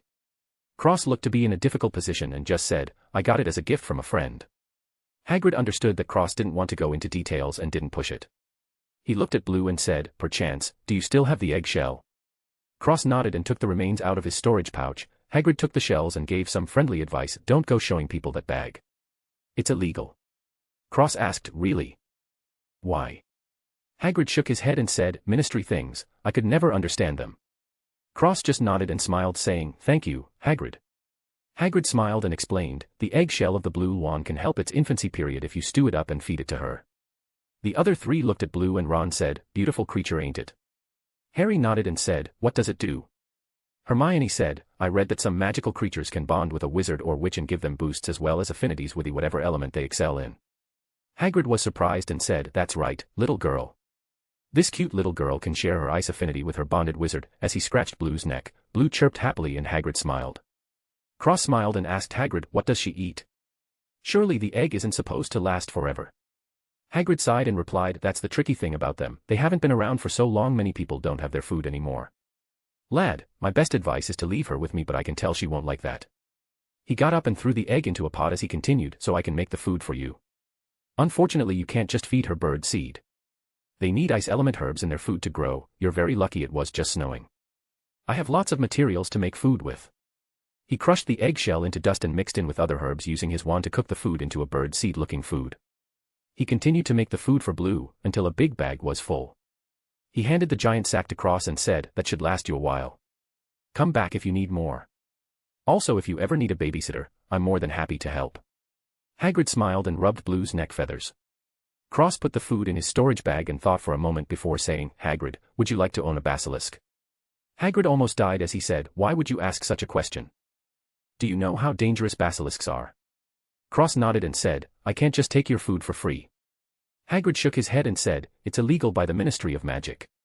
Cross rolled his eyes and said, what isn't illegal by the Ministry? Hermione and the other two laughed and Hagrid shook his head saying with a smile, you young ones shall be wary of breaking the law. Azkaban is a terrible place and they won't think twice before throwing you in there. Hagrid shooed them out of the shack and said, go back before you get into trouble. Cross smiled and said quickly, hatch a chicken egg under a frog, before turning around and leaving with Blue sitting on his head. Hagrid smiled and shook his head before closing the door. Cross looked at the other three and said, so? What were you guys doing there? The three were silent and Cross shook his head as they walked back. You guys are gonna get in trouble if a teacher dash. A voice startled them all by finishing Cross' sentence. If a teacher what, Mr. Greengrass? Cross looked up at McGonagall and cursed his bad luck. Why was she here? This was attracting too much attention again. McGonagall snorted softly and said, too late for regrets, follow me you four. They all followed McGonagall into her office. Cross looked at Draco and slapped his forehead as he said aloud, I was shot in the crossfire. Draco coughed and turned away, while Hermione looked down and giggled. McGonagall was amused but still said coldly, you four were out after dark, as such you will be sent to detention. She turned her head to Draco and added, you as well, Mr. Malfoy. Don't forget you were also out at night. Draco turned green and McGonagall waved as she said, go. Detention is tomorrow night. Cross scratched his head and wondered, they weren't allowed out at night but they were punished to go out at night anyway. This didn't make any sense at all. Still, he didn't say anything and left, going back to the Slytherin house with Malfoy. Cross looked at Draco, who said, sorry, I didn't know you were there. Cross shook his head and said, why bother? Are they really worth going out of your way? Seems like it's more trouble for you. Draco shrugged and said, I just don't like M. Cross shook his head again saying, can't argue with that I suppose. The next night. The five were walking with Filch, who was talking about the old detention in the dungeons, but Cross' attention was on his cat. The cat looked at him curiously and Cross patted his shoudler. The cat jumped onto his shoulder and Cross whispered, why do you stay like that? Do you just not want to be human again? The cat meowed in shock and Cross whispered, so strange, all these male dictus don't cure themselves. The cat meowed a bunch and Cross whispered the way to turn back into a human right into her ear. The cat meowed in doubt and Cross said, that's the way. Believe it or not. I don't really care either way. The cat tilted her head and patted Cross on the cheek before jumping back to Filch and meowing. Filch grunted and said, go on then. The cat licked his face and meowed happily before running off towards the castle. Filch brought the five to Hagrid's shack and said, enjoy, before cackling and walking away with his lantern. Chapter 13, Detention. Hagrid came out of his shack and sniffed. Harry said, what's wrong Hagrid? Hagrid wiped his eyes and said, they took Norbert away. Shipped him off to Romania to live with a colony. Hermione questioned, isn't that good? He'll be with his own kind. Hagrid retorted, but what if he doesn't like Romania? He's only a baby, after all. Blue popped her head out of Cross' robe and Hagrid said, well anyway, let's go. Draco said, wait, we're going into the forest. Students aren't allowed. Cross rubbed Blue's head and said, well technically, we aren't allowed to be out right now anyway. He paused and mumbled, kinda makes you wonder. Draco looked at him and said, there are werewolves. Cross shrugged and said, maybe we can hunt some down, displaying a rare excitement. Draco slowly stepped away from him and Hermione slowly shuttled next to Cross, believing the safest place being next to Cross. Hagrid laughed and shook his head before saying, come on then, and walking to the forest. Cross followed along with a straight face but his eyes bright. Blue perched herself on Cross' shoulder and looked around curiously. Hermione quickly followed Cross and the rest followed after them. A few minutes later. Hagrid stopped and touched a pool of blood on the ground. Harry asked, Hagrid, what is that? Hagrid sighed before replying, unicorn blood. I found one dead a few weeks ago. He looked at the blood and said, this one's been hurt bad by someone. So it's our job to find the poor beast. Ron, Hermione, look, come with me. The rest will go together. Draco immediately said, then we get Fong. Hagrid nodded and said, fine, but just so you know, he's a bloody coward, he is. Draco gulped and Cross immediately walked away, feeling a spirit of adventure in his blood. Draco ran after him saying, wait. Harry followed along while Hagrid, Ron, and Hermione kept moving forward. A while later. Draco kept complaining as they walked until the group stopped. Draco screamed and ran away with Fong. Harry looked at the cloaked figure that was drinking the blood from a unicorn. Cross tilted his head and looked at the figure in doubt. Why would he be here? With his eyes, seeing in the dark was a simple matter. The person Cross was looking at was Professor Quirrell. Quirrell slid over to the two-line a snake and Harry stepped back. Cross sneered with his eyes but put on a frightened expression and stepped back with Harry. Suddenly Quirrell stopped and a centaur jumped over the boys and forced Quirrell to flee. Cross walked past the centaur and touched the unicorn with his hands and sighed. The unicorn was dead. Cross looked at the centaur, who was speaking to Harry, seemingly ignoring him.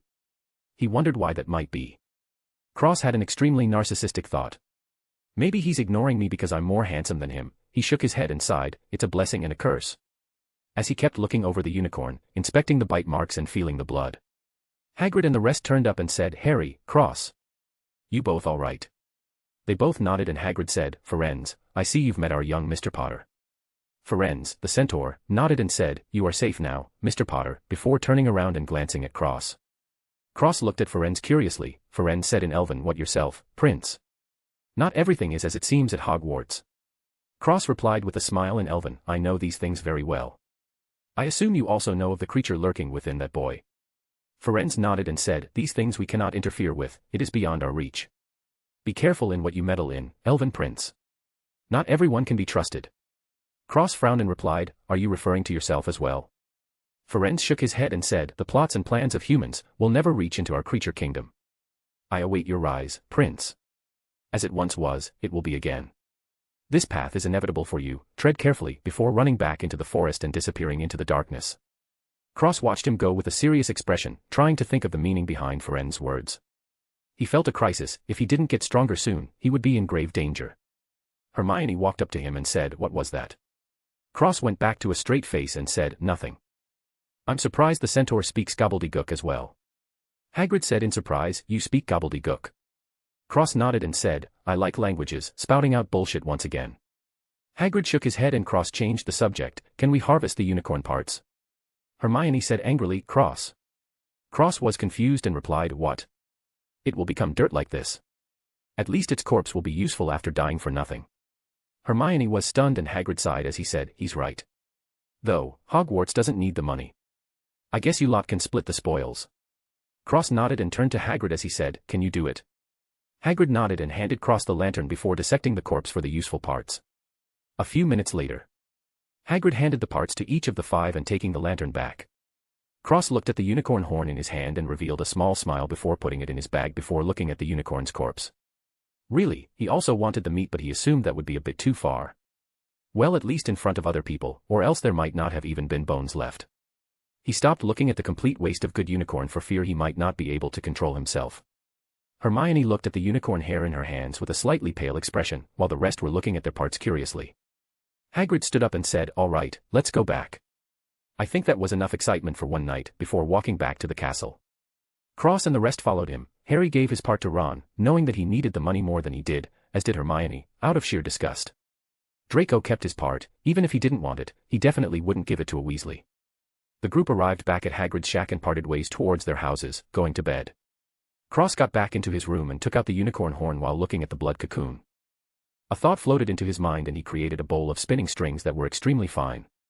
He places the bowl over Carl's blood cocoon and dropped the unicorn horn into the bowl, shredding it to powder and sprinkling into the cocoon, changing it from blood red to a darker shade of red with stars twinkling in it.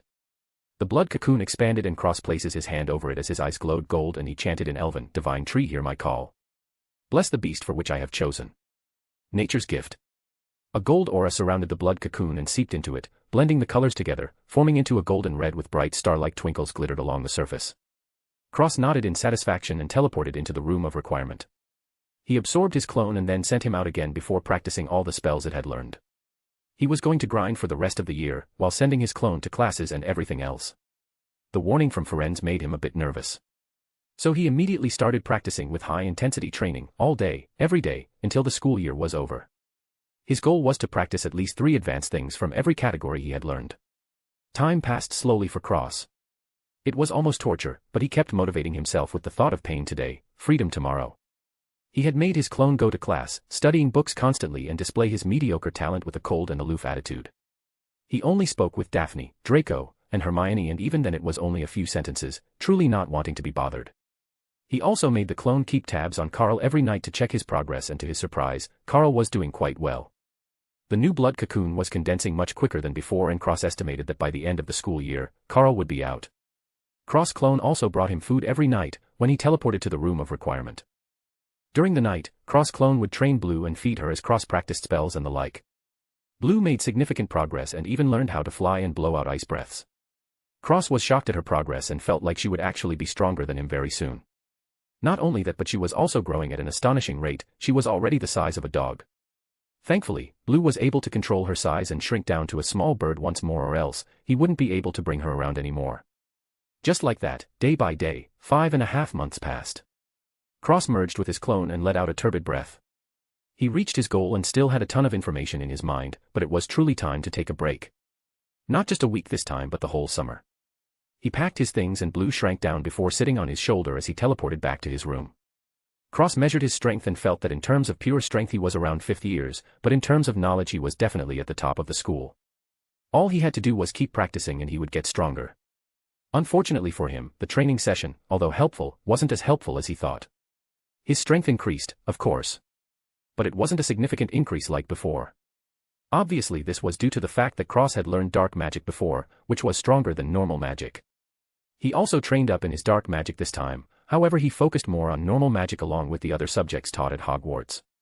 He didn't want to fall behind in school studies despite being much more powerful than his peers. Wouldn't he look like a joke then? Indeed, in the class he showed average talent, but outside the school he was a super genius. Cross was happily surprised that he hadn't caught any heat or attention from any teachers or students during the entire school year. He made sure to command his clone to pay close attention to all the teachers during class, meals, and even when he was walking around. The clone was basically a well-oiled surveillance machine, and the strings helped immensely. Constantly checking everywhere, even places he had already been to. Cross wasn't going to let himself destroy everything he had worked so hard for by becoming arrogant. It really wasn't worth it at all. Though he couldn't truly tell if any teachers were paying attention to him in the dark, his assumption that he was in the clear was 90% accurate according to Cross himself. He had done his best. Besides a few hiccups, there was nothing else for him to do. If someone still had their eye on him, then he was helpless against it, and maybe that person had a problem. Constantly paying attention to a specific child was a bit strange, especially a completely average child. He had also rectified his Quidditch problem by performing normally. The whole incident was chalked up to beginner's luck, and his celebrity status was forgotten by the students. Cross really wanted to laugh at these ignorant humans. If you're exceptional they flock to you, but if you're mediocre the next day, they will ruthlessly abandon you for someone else. And so, Cross was removed from the team and recommended to try again next year. After an extremely sad talk with Marcus, Cross accepted that he was off the team. Cross had to say that was probably his best acting performance yet. Currently, Cross was stretching his back in his room and looked over to see the blood cocoon glowing. He walked over to the cocoon as it shrank, revealing Carl's body. Carl didn't change too much. His fur was the same, just much shinier and more beautiful. His eyes were golden red with white star-like speckles, and he had a small pure white horn in the middle of his forehead. Carl slowly opened his eyes and yawned. He turned his head to see Cross' face looking at him. Carl was excited and leapt towards Cross as if to say, "Master, how I've missed you so." Cross laughed and slapped his head before grabbing him and looking at Carl closely. Carl was aggrieved. He had evolved. He became the only badger to ever do it. He changed from a badger to a magic badger. Even his parents would be proud. And yet Cross still slapped him all the same. Secretly, Carl was happy. He knew Cross only slapped him when he was happy. Cross, completely oblivious to the masochistic tendencies of his pet, said, "Carl, you took too long. Blue is stronger than you now." Carl was confused. Blue? Who the fuck was Blue? Before seeing the blue bird on Cross' shoulder. Carl almost cried. While he had been changing from the inside out, Cross had gotten someone new. Cross rolled his eyes at Carl's abandoned wife look and put him on his other shoulder before leaving his room with a smile.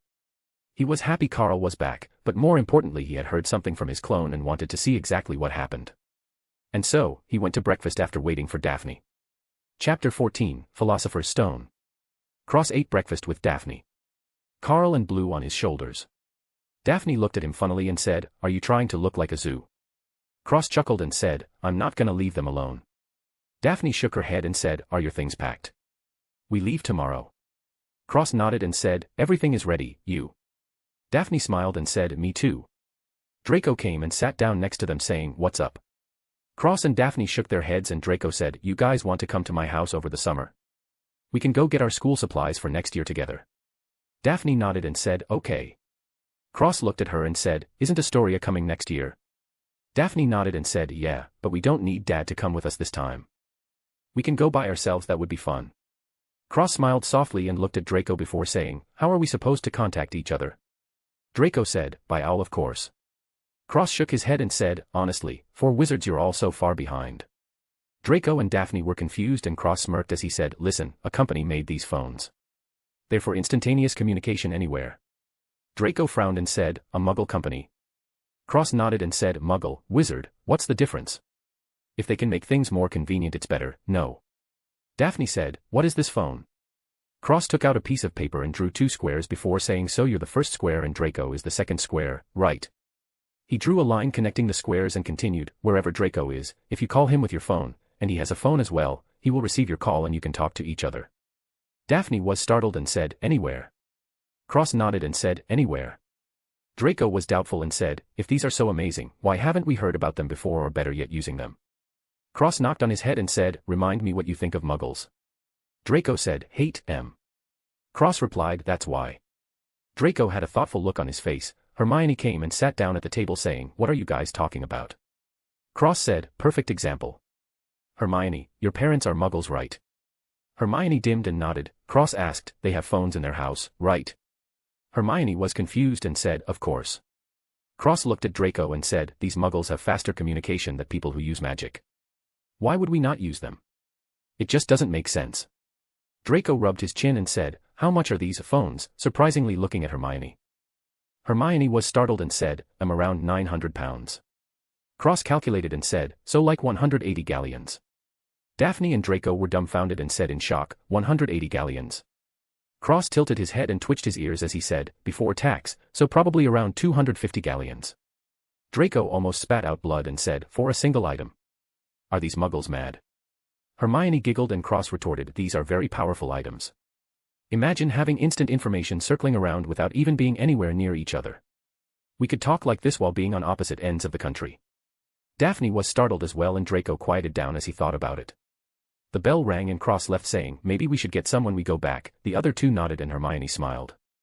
The day passed slowly. Cross attended classes before slipping away to the infirmary to check what he heard about. Sure enough, Cross walked into the infirmary and saw Harry laying on a hospital bed. He walked over and looked at all the candies and gifts. He looked at Harry and said, "Quite the celebrity, Mr. Potter." Harry said, "What are you doing here?" Cross picked up some candy and handed a bit as he said, "To confirm the rumors for myself. I was quite curious, you know. I hadn't seen Quirrell since. Well anyway, I didn't see him since that day. Though I am curious, what exactly did you kill Quirrell over?" Harry said, "I didn't kill him." Cross tilted his head and kept his blank face as he said, "I think Quirrell would disagree with you." Harry was silent and Cross said, "If you don't want to tell me I understand. I merely came to see for myself. The boy who lived. Twice in fact. You are very interesting." Harry said, "What does that mean?" Cross smiled and said, "Come now, Mr. Potter. If I tell you everything, where is the fun of you finding out for yourself? Not to mention we're barely acquaintances, why should I tell you?" Harry looked at Cross in confusion and Cross waved as he said, "Anyway, hope you get well soon and all that nonsense." Before he turned to leave, Harry looked at his back and said, "The Philosopher's Stone."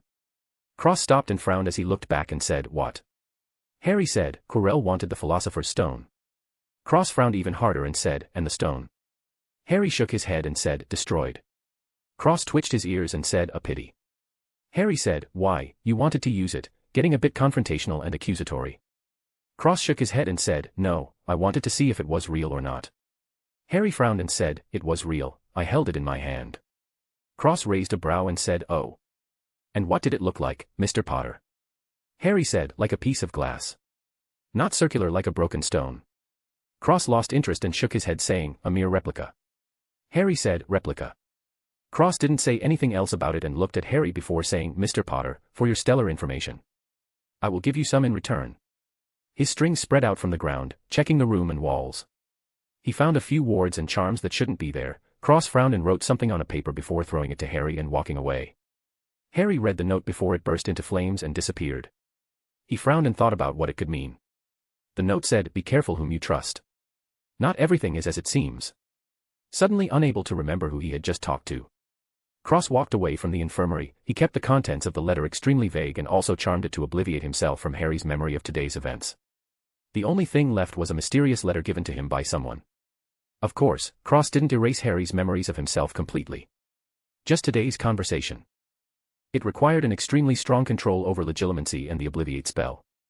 It wasn't a coincidence that Cross was proficient in Obliviate. He had practiced this spell the most during his training session, feeling it was better to obliviate certain events after getting information. Looks like he made the right choice. Cross was still thinking about the Philosopher's Stone replica. He would love to get his hands on it and find out how it worked. He knew what the Philosopher's Stone was, but the one in his memories was different from the one Harry described.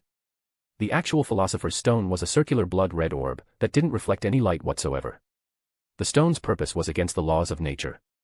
Basically in alchemy, to acquire something it requires the same value of materials on the other side. This was called equivalent exchange. It was a fundamental law of the world, but the Philosopher's Stone ignored this law. Whatever you wanted, you would have.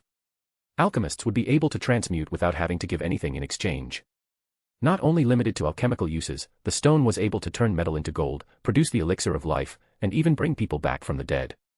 The last use was the primary reason why the stone was so highly sought after. Imagine bringing back your loved ones or friends. It was against the rules of the world. The stone also had the capability to vary between how it brought the dead back. For example, you could bring your family and friends back easily and without consequence, but you could also bring back your enemies as zombies or slaves. The stone had the power to imprint a soul brand on the revival subject if the owner so chooses to use it. Imagine that, an army of zombie slaves. That was the reason the stone was destroyed in the first place. It was deemed far too dangerous to be kept by anyone. Power and greed could turn even the most faithful monk into a demon. The original Philosopher's Stone was an artifact made from the earth. Impossible to recreate. The replica maker must have found a shard of the original and used his own means to recreate his own Philosopher's Stone.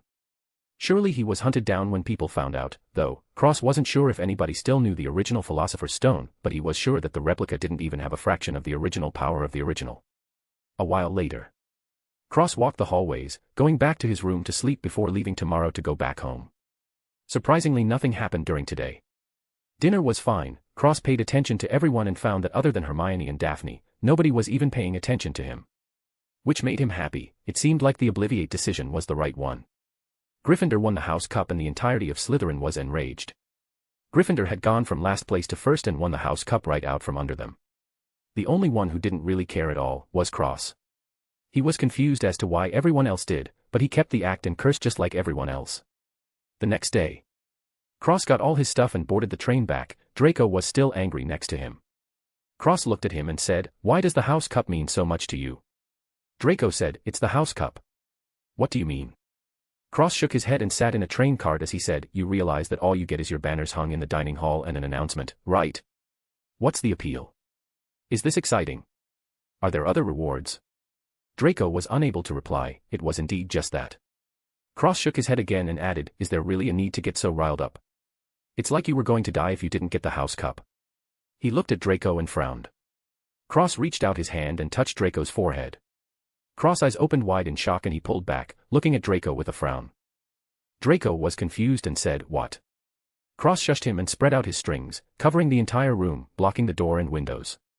There were no wards, charms, or spells. He even checked for living creatures, not a single one. Cross grabbed Draco's head and said in Elven, "Cleanse." A green aura shrouded Draco and wiped away all the harmful intruders in his mind. Cross kept checking and found another one. He shouted angrily in Elven, "Ultimate purge of the divine tree."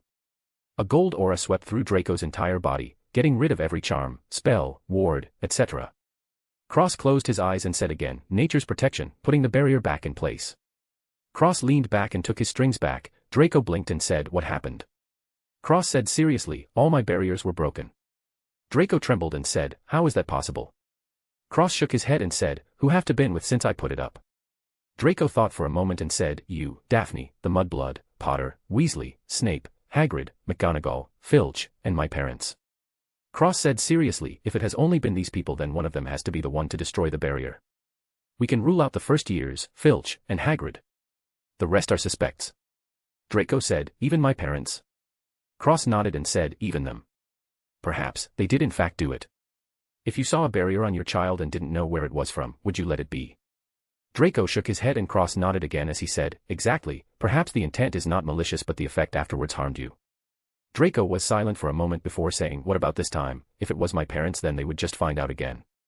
If it happens twice it's a problem. Cross snapped his fingers and they glowed white. He tapped on Draco's forehead and said, I hid it. Only you and me can see it now. Do not. Under any circumstances mention that it was me who helped you. This will put you and me both in extreme danger, understand? Draco nodded seriously. He was still curious about Cross and asked, are you like a house elf or something? Cross shook his head and said, it's better if you don't know. Maybe you will find out in the future, for now focus on keeping your mind secure. I have no idea if the person who took down the barrier has read your mind. If they did, we may have a problem. Draco got super serious and nodded. Cross nodded and laid back, letting out a breath as he said, good to be going home. Chapter 15, Summer Break. Cross finally arrived home and started relaxing on his summer break. The only thing he did was make his clone practice all the spells in his room, while he went out and played around with Astoria and the rest of the family. Cross had bought a phone and met up with Draco to get the number of his phone before going back to his house. These phones were too convenient. Getting one wasn't an issue either as his ears weren't visible to muggles and anybody who saw him that wasn't a muggle just assumed he was a metaphormagus. Cross had to say his excuse was pretty convenient, especially since his hair changed with the seasons and was currently blood red, adding a strange flair to him. Though different colored hair was almost never seen, that didn't mean that it didn't exist. Muggles simply looked at his hair in shock before continuing along on their way. Cross was wearing normal clothes he had bought before, consisting of a white t-shirt, jeans, and black sneakers. If one were to look at him, he would seem like a punk. Though this helped him keep people away, which was a plus. Cross explored the Muggle world by himself and sometimes went with Astoria or the entire family. Cross had a wonderful time just walking around and seeing the Muggle world. It was impressive how they made things without any magic. He didn't really understand why the wizards didn't like Muggles. Their devices could be useful and even improved upon with magic. It seemed like they had their own way of advancement just like wizards did. Electricity instead of candles, toys that used the electricity to move by themselves, and many more. Cross felt like a whole new world had opened up to him. Everything in the Muggle world was so novel and different. He had bought a ton of different things, toys, gadgets, books, clothes, etc. When he came back from his trips, Marcus' face turned black. Cross was wearing a hat that said, I love football, and a shirt that said, Blackpool football for life. Cross was confused and looked at Marcus, who said, get those Muggle clothes off, what are you doing? Cross shook his head and said, these humans are truly interesting. Have you seen the things they have? It's impressive they got so far without magic. Marcus rolled his eyes and chided, all right, Muggle boy, go change. Cross smiled happily and went to his room with all his bags, making Marcus' mouth twitch. Time passed and 2 months later. Cross was walking in Diagon Alley with Astoria and Daphne. Cross smiled and carried Astoria on his back. She looked like a little doll. Cross turned his head and saw Draco waving at them from a bookstore. Astoria looked over and slid down Cross' back before fixing her posture and blushing a bit. Cross didn't notice, but Daphne did. She smiled a little. The trio walked over to Draco, who took a quick glance at Astoria before looking back at Cross and Daphne saying, come on up, as he went back into the bookstore and walked up the stairs. Cross followed along and Daphne nudged Astoria, who was in a daze with a thick blush. Astoria yelped and Daphne laughed as she pulled Astoria with her, following Cross. Cross and Draco were on the second floor, looking over the railing down at the crowd of people. Cross was confused and said, what are all these people doing here? Draco pointed down and said, some fancy writer is doing a book signing, sounds like a asshole to me though. Cross chuckled and shook his head as he looked down and saw Ron, Harry, and Hermione standing in line. He smiled to himself and heard someone say, ladies and gentlemen, Mr. Gilroy Lockhart. Cross saw a red-headed man with a cloak come out and smile for a camera. Cross leaned over the railing and muttered, what's so special about this guy? Draco informed him, he does all these amazing things and writes about them. Cross looked over and saw Draco looking nervous, trying to seem macho. Cross was confused and said, Draco, are you okay? Draco coughed and said, oh, yeah. Of course. Cross shook his head and said, keep your wits about you. Honestly, you never know what might happen around here. By the time he started paying attention back to the book signing, Harry was walking away with a bunch of books. Cross lost interest in this guy and went down the stairs of the bookstore. Draco followed along, talking more to Daphne than Cross, but his focus wasn't on her, strangely enough. Cross finally noticed, even if he was an idiot he would understand. This boy was crushing on Astoria. He didn't really know how to feel. Astoria was his sister and Draco was his friend. He needed to look into this more. Draco saw Harry, Ron, and his family and snorted at Harry. They started arguing and Cross sighed, this guy. Couldn't he just relax? So much energy expended on Harry Potter. Cross sat on the side, watching the whole show, until a blonde man stopped Draco saying, now Draco. Play nicely. Draco snorted and walked to the side. The man looked at Harry and said, Mr. Potter. Lucius Malfoy, we meet at last. Forgive me, he pulled Harry close and used his snakehead cane to part Harry's hair and see his scar. Lucius sighed and said, your scar is legendary. As is the wizard who gave it to you. Harry retorted, Voldemort killed my parents. He was nothing more than a murderer. Lucius raised a brow and said, you must be very brave to mention his name, or very foolish. Hermione chimed in, fear of a name only increases fear of the thing itself. Cross looked at Hermione and wondered why she was getting involved. He pulled her back but it was already too late. Lucius looked over and said, and you must be Miss Granger. Draco has told me all about you and your parents. He looked over at Hermione's parents and said, Muggles aren't they? Lucius looked at Cross and said, Mr. Greengrass, how are you? I hope you are keeping Draco out of trouble. Cross nodded and said nothing. Lucius nodded and turned to Ron as he continued. Cross looked at Hermione and said, why even get involved? It's like asking to be shot for no reason. Hermione rolled her eyes and said, I can't just let him speak like that. Cross was placid and retorted, why not? Hermione was stumped for a moment before saying, they're my friends.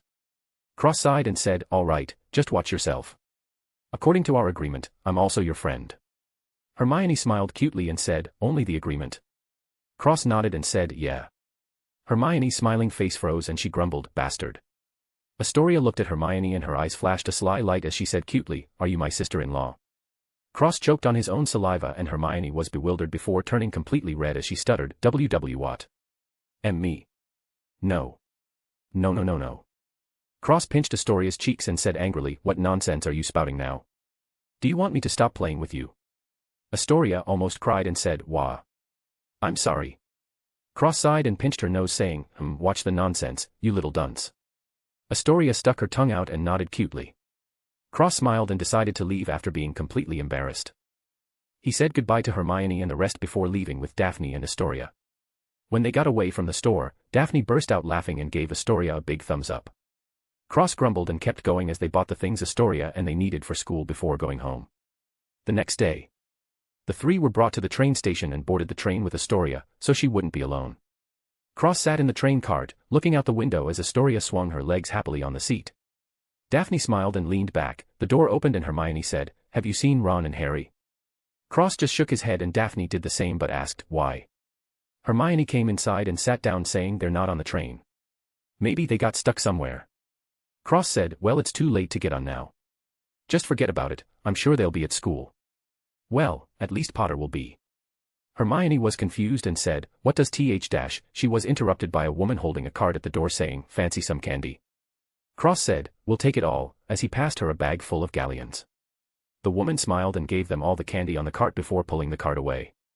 Astoria was drooling looking at the candy and quickly dug in like a little monster. Daphne laughed and had a bit, while Hermione just smiled. Cross picked up a box and said, chocolate frog, before opening it. A chocolate frog jumped in the air but Cross caught it immediately. The girls watched as Cross just bit the head off and said, oh. It's good. Hermione gagged and Cross said, what, as he ate the rest of the twitching frog. Hermione covered her mouth and said, I don't know how you can eat those. They look alive. Cross shrugged and said, it shouldn't have been made of chocolate and it wouldn't have gotten eaten. Astoria nodded and said matter-of-factly, that's right. Stupid frog shouldn't have gotten caught and put in a box. Daphne felt her mouth twitch and Cross just rubbed her hair with a soft smile. This stupid little girl was his favorite. Hermione looked at Astoria speechlessly. She could tell that she wasn't joking. Wasn't this girl a bit too stupid? Astoria then said, plus they have enough population in the chocolate animal country to sustain the frog population decrease due to constant catching. Due to the chocolate frog spawning rate being extremely high, they can afford to capture thousands per trip. Hermione felt her head was going to explode. She had never heard of no chocolate animal country. Was Astoria tell the truth? Were the chocolate frogs not made? Her worldview was collapsing. Cross nodded and patted her head saying that's right. Astoria smiled cutely, looking like a chipmunk as she stuffed her cheeks full of candy. Daphne smiled softly, everyone loved Astoria. She was just too cute. It was a fact. The rest of the train ride went smoothly. Cross directly left out his robe going for a wardrobe change this year. The robe was unnecessary for him, he just kept his white button-up shirt with a loose Slytherin tie, rolled-up sleeves, a black belt and pants and sneakers. His hair had already gone back to black and he had a breast pocket on his left chest, with Carl poking his head out while Blue was sleeping on his left shoulder. His wand was on his right wand leg and he looked even more beautiful than before. Cross had also grown since the beginning of his first year, he was now 5 foot tall and 12 years old. He kept his hair short and messy, it looked messy but it still looked strangely clean, giving Cross a wild but handsome charm to him. The train was close to Hogwarts and Cross cleansed and placed a nature's protection on Astoria, Daphne, and Hermione. Then hid the barriers. He definitely wasn't taking any chances after Draco's barrier was shattered. It was a good thing that Cross hid Draco's barrier because it was still intact when Cross checked at the bookstore.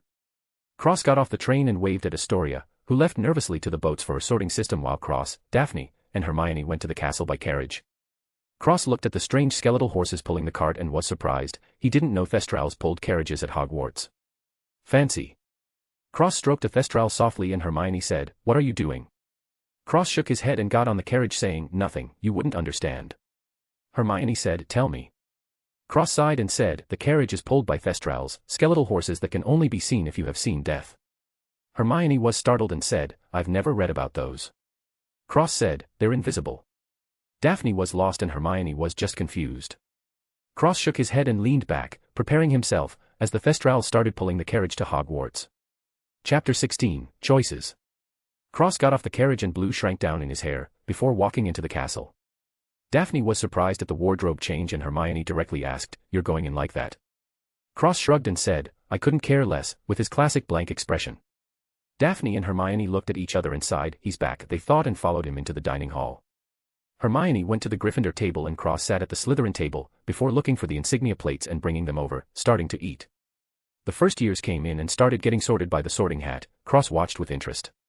He hadn't seen the hat from this perspective before, when he was coming and he just looked around the hall at all the new things. Now he was used to this place and can focus all his attention on the sorting hat. Ron's sister went up and was sorted into Gryffindor, Astoria went up and the hat obviously paused a second before sorting her into Slytherin. Astoria bounced over happily and sat next to Daphne before wolfing down the food. Cross kept a straight face and looked at the hat, keeping his expression as blank as possible. He felt the hat try and pierce Astoria's mind, but because of his barrier, it put her in Slytherin. He was getting the feeling the sorting hat itself was a conspiracy. The houses were there since the school's insemination, but now they were obviously being tampered with. Since his first year he noticed Hufflepuff's presence was basically non-existent, Ravenclaw was filled with introverted, shy, and studious kids. They all almost never talked and only focused on studies. Gryffindor were the outgoing kids with confidence, and finally Slytherin was almost all pureblood wizard families. Also, if the sorting hat couldn't get into the mind of a wizard or witch, it would send them to Slytherin 9 times out of 10. There was an anomaly as he was thinking. A girl with long and messy, almost white, blonde hair walked to the hat and sat down on the stool. Cross looked into her eyes and almost lost himself, he blinked and shook his head. Her pale silver eyes were as calm as water and looked almost as though they had stars in them. The hat fell on her head and was silent for a while. Cross looked at the girl with interest and the hat said Ravenclaw. Cross unnoticeably frowned before quickly returning to normal. The hat definitely tried its hardest to enter her mind but it didn't make any progress at all. So then why did she go to Ravenclaw? Cross examined the girl as well as the rest of Ravenclaw before seeing a strange trend. Almost all the Ravenclaw students came from a different family. He had already asked Draco about purebloods before. Each family had a different magic that they excelled in, these were familial magics and specific to each family. Yet in Ravenclaw, each of the different families' studious kids were there. Cross' mind started turning as he thought a strange thought, could they be being raised for the slaughter like pigs? It would make sense. When each other the students' individual families' magic matures they would be stripped and sent back to make more. It was a breeding pen for familial magic. Cross calmed down and thought about it rationally, not ruling out the fact that he may be right. What was the end goal of the person behind all of this? Surely whoever it was had a plan for something better. Why take all this magic for yourself if you don't do anything with it? Cross put together everything he found out so far. First, the mind-piercing hat, then, the potions in the food, and now, the possible slaughterhouse that is Ravenclaw. Cross started thinking about possible suspects. Hagrid was crossed off the list immediately. Hagrid, first of all, didn't have a wand. Second of all, Cross didn't think Hagrid was smart enough to pull off something like this. Hagrid was extremely smart when it came to animals and beasts, but a carefully calculated plan like this? Not possible. Next, Voldemort. Cross didn't really care what the guy did before or whose parents he killed. The reason he didn't think it was him was because of Quirrell. If Cross got the story correctly, Voldemort was killed when he tried to kill Harry Potter. Obviously he didn't die but somehow became a soul, or else his name would already be long forgotten and there wouldn't be another soul fragment in Harry's mind. Quirrell was drinking unicorn blood. Obviously Quirrell was just a normal human and didn't need to drink unicorn blood. Cross confirmed this after seeing Quirrell with his eyes on normal days. Because of the two people he felt when looking at Quirrell, Cross can only assume that Voldemort had attached his soul to Quirrell and made him do his bidding. Which accounted for the unicorn blood and the need for the replica Philosopher's Stone. Voldemort's soul is weak and needed constant magical life-extending items to continue living. Simply put, Voldemort had much bigger things to worry about. He just didn't have time to set up this plan. Most of the teachers were directly crossed off because Cross felt that they were just not suitable for something like this. Which left him with a handful of people. Snape, McGonagall, the Rat, and Dumbledore himself. Cross continued on this train of thought, not forgetting outside sources. There was a possibility that the Ministry may be directly involved as well. But this strengthened Cross' suspicions that Hogwarts was definitely the heart of a nefarious plot against, not only the students, but perhaps something bigger. Cross was getting really tired of these plots. He just wanted to be left out of them. Honestly, if the world burned down tomorrow he really would only watch and keep his own family safe. He wasn't a saint or a hero. Fend for yourself. As Cross was thinking about what to do next, the pretty blonde girl with the silver eyes looked at Cross and her eyes turned, getting brighter and excited the more she looked. The banquet ended and Cross directly left the dining hall, getting somewhere alone, checking the surroundings and himself before teleporting into his room in the Slytherin house. He let himself relax and spread his strings around habitually, checking if there had been any changes. Noticing nothing, Cross let out a breath and let Blue and Carl run around and play. Something to note, Blue and Cross bonded during the summer. As did Carl and Cross. Both giving him benefits. Blue's bonding directly gave him control over the ice element and purified his magic constantly, while Carl surprisingly gave him control over the holy, light, element and strengthened his body constantly. Cross was amazed by the affects of Carl and Blue's bonding. They were both amazing. While not showing too much results now, little by little the effects would be very obvious. Cross was extremely satisfied with them. He let out 3 strings from his fingertips, each was a different color. The first was blue, the second was pure white, and the third was red. They were ice, light, and fire. The fire string was the fruit of Cross' labors for the whole training session and summer. He felt like he had another one in his body but he couldn't grasp it. He felt extremely close to understanding it however. Cross sat on his bed and crossed his legs, summoning his string clone before giving it instructions to continue practicing in the room of requirement. He had to milk that place before someone else found it and he couldn't go there every night. After sending the string clone away, Cross closed his eyes and started to feel the hidden element inside his body. The next day, Cross went to class with Carl and Blue in his shirt pocket. He was standing in front of a pot with a mandrake in it. Cross scratched his neck in frustration. Daphne looked over and said, "What's wrong?" Cross said, "These things are really annoying." Daphne was speechless and the teacher walked in saying, "Good morning, class." The class returned, "Good morning, Professor Sprout." Sprout nodded and said, "Welcome to Greenhouse 3, second years. Today we'll be repotting mandrakes. Who can tell me what the properties of the mandrake root are?" Hermione raised her hand and said, "Mandrake cries can be fatal to anyone who hears it, and the mandrake can be used to return those who have been petrified to their original state." Sprout nodded and said, "Well said. 10 points for Gryffindor. Well then, our mandrakes are still seedlings so they aren't that dangerous. Everyone please wear your earmuffs." The class put the earmuffs on and Sprout pulled out the mandrake seedling. The seedling started screaming hysterically and everyone except Cross covered their earmuffs. Cross just frowned and said, "Noisy." Neville fainted and the mandrake stopped screaming and started trembling in fear. Sprout was confused but started showing the class what to do before telling them to do the same. Cross pulled out his mandrake and it didn't even make a sound as it trembled. Cross ignored the trembling plant and threw it in another pot before pouring soil in it and stepping back. The rest of the mandrakes were also trembling. Sprout was even more confused as she said, "Well, that's convenient. Anyway, keep your earmuffs on just in case." The class started burying the mandrakes. Nobody heard Cross' voice over the mandrake screaming, so he was still safe. Cross sighed and felt that it was going to only get harder and harder staying low-key. He didn't even do anything and there was a strange phenomena already. Luckily nobody heard him or else it was up for him. He decided to play it extremely cool from now on, performing even more average than before. A while later. Cross was eating at lunch, feeling like he was being watched. He didn't make any movements but his eyes were narrowed and he stretched his back, scanning the entire room. Looking for any teachers but finding none. He was confused and looked up at the ceiling, spreading his strings up the walls, scanning the entirety of the room. Still finding nothing, Cross was confused. He finally looked around at the students to see the blonde girl with silver eyes looking down at her food and giggling. He looked at her for a second, his instinct told him it was her looking at him, but he wasn't sure.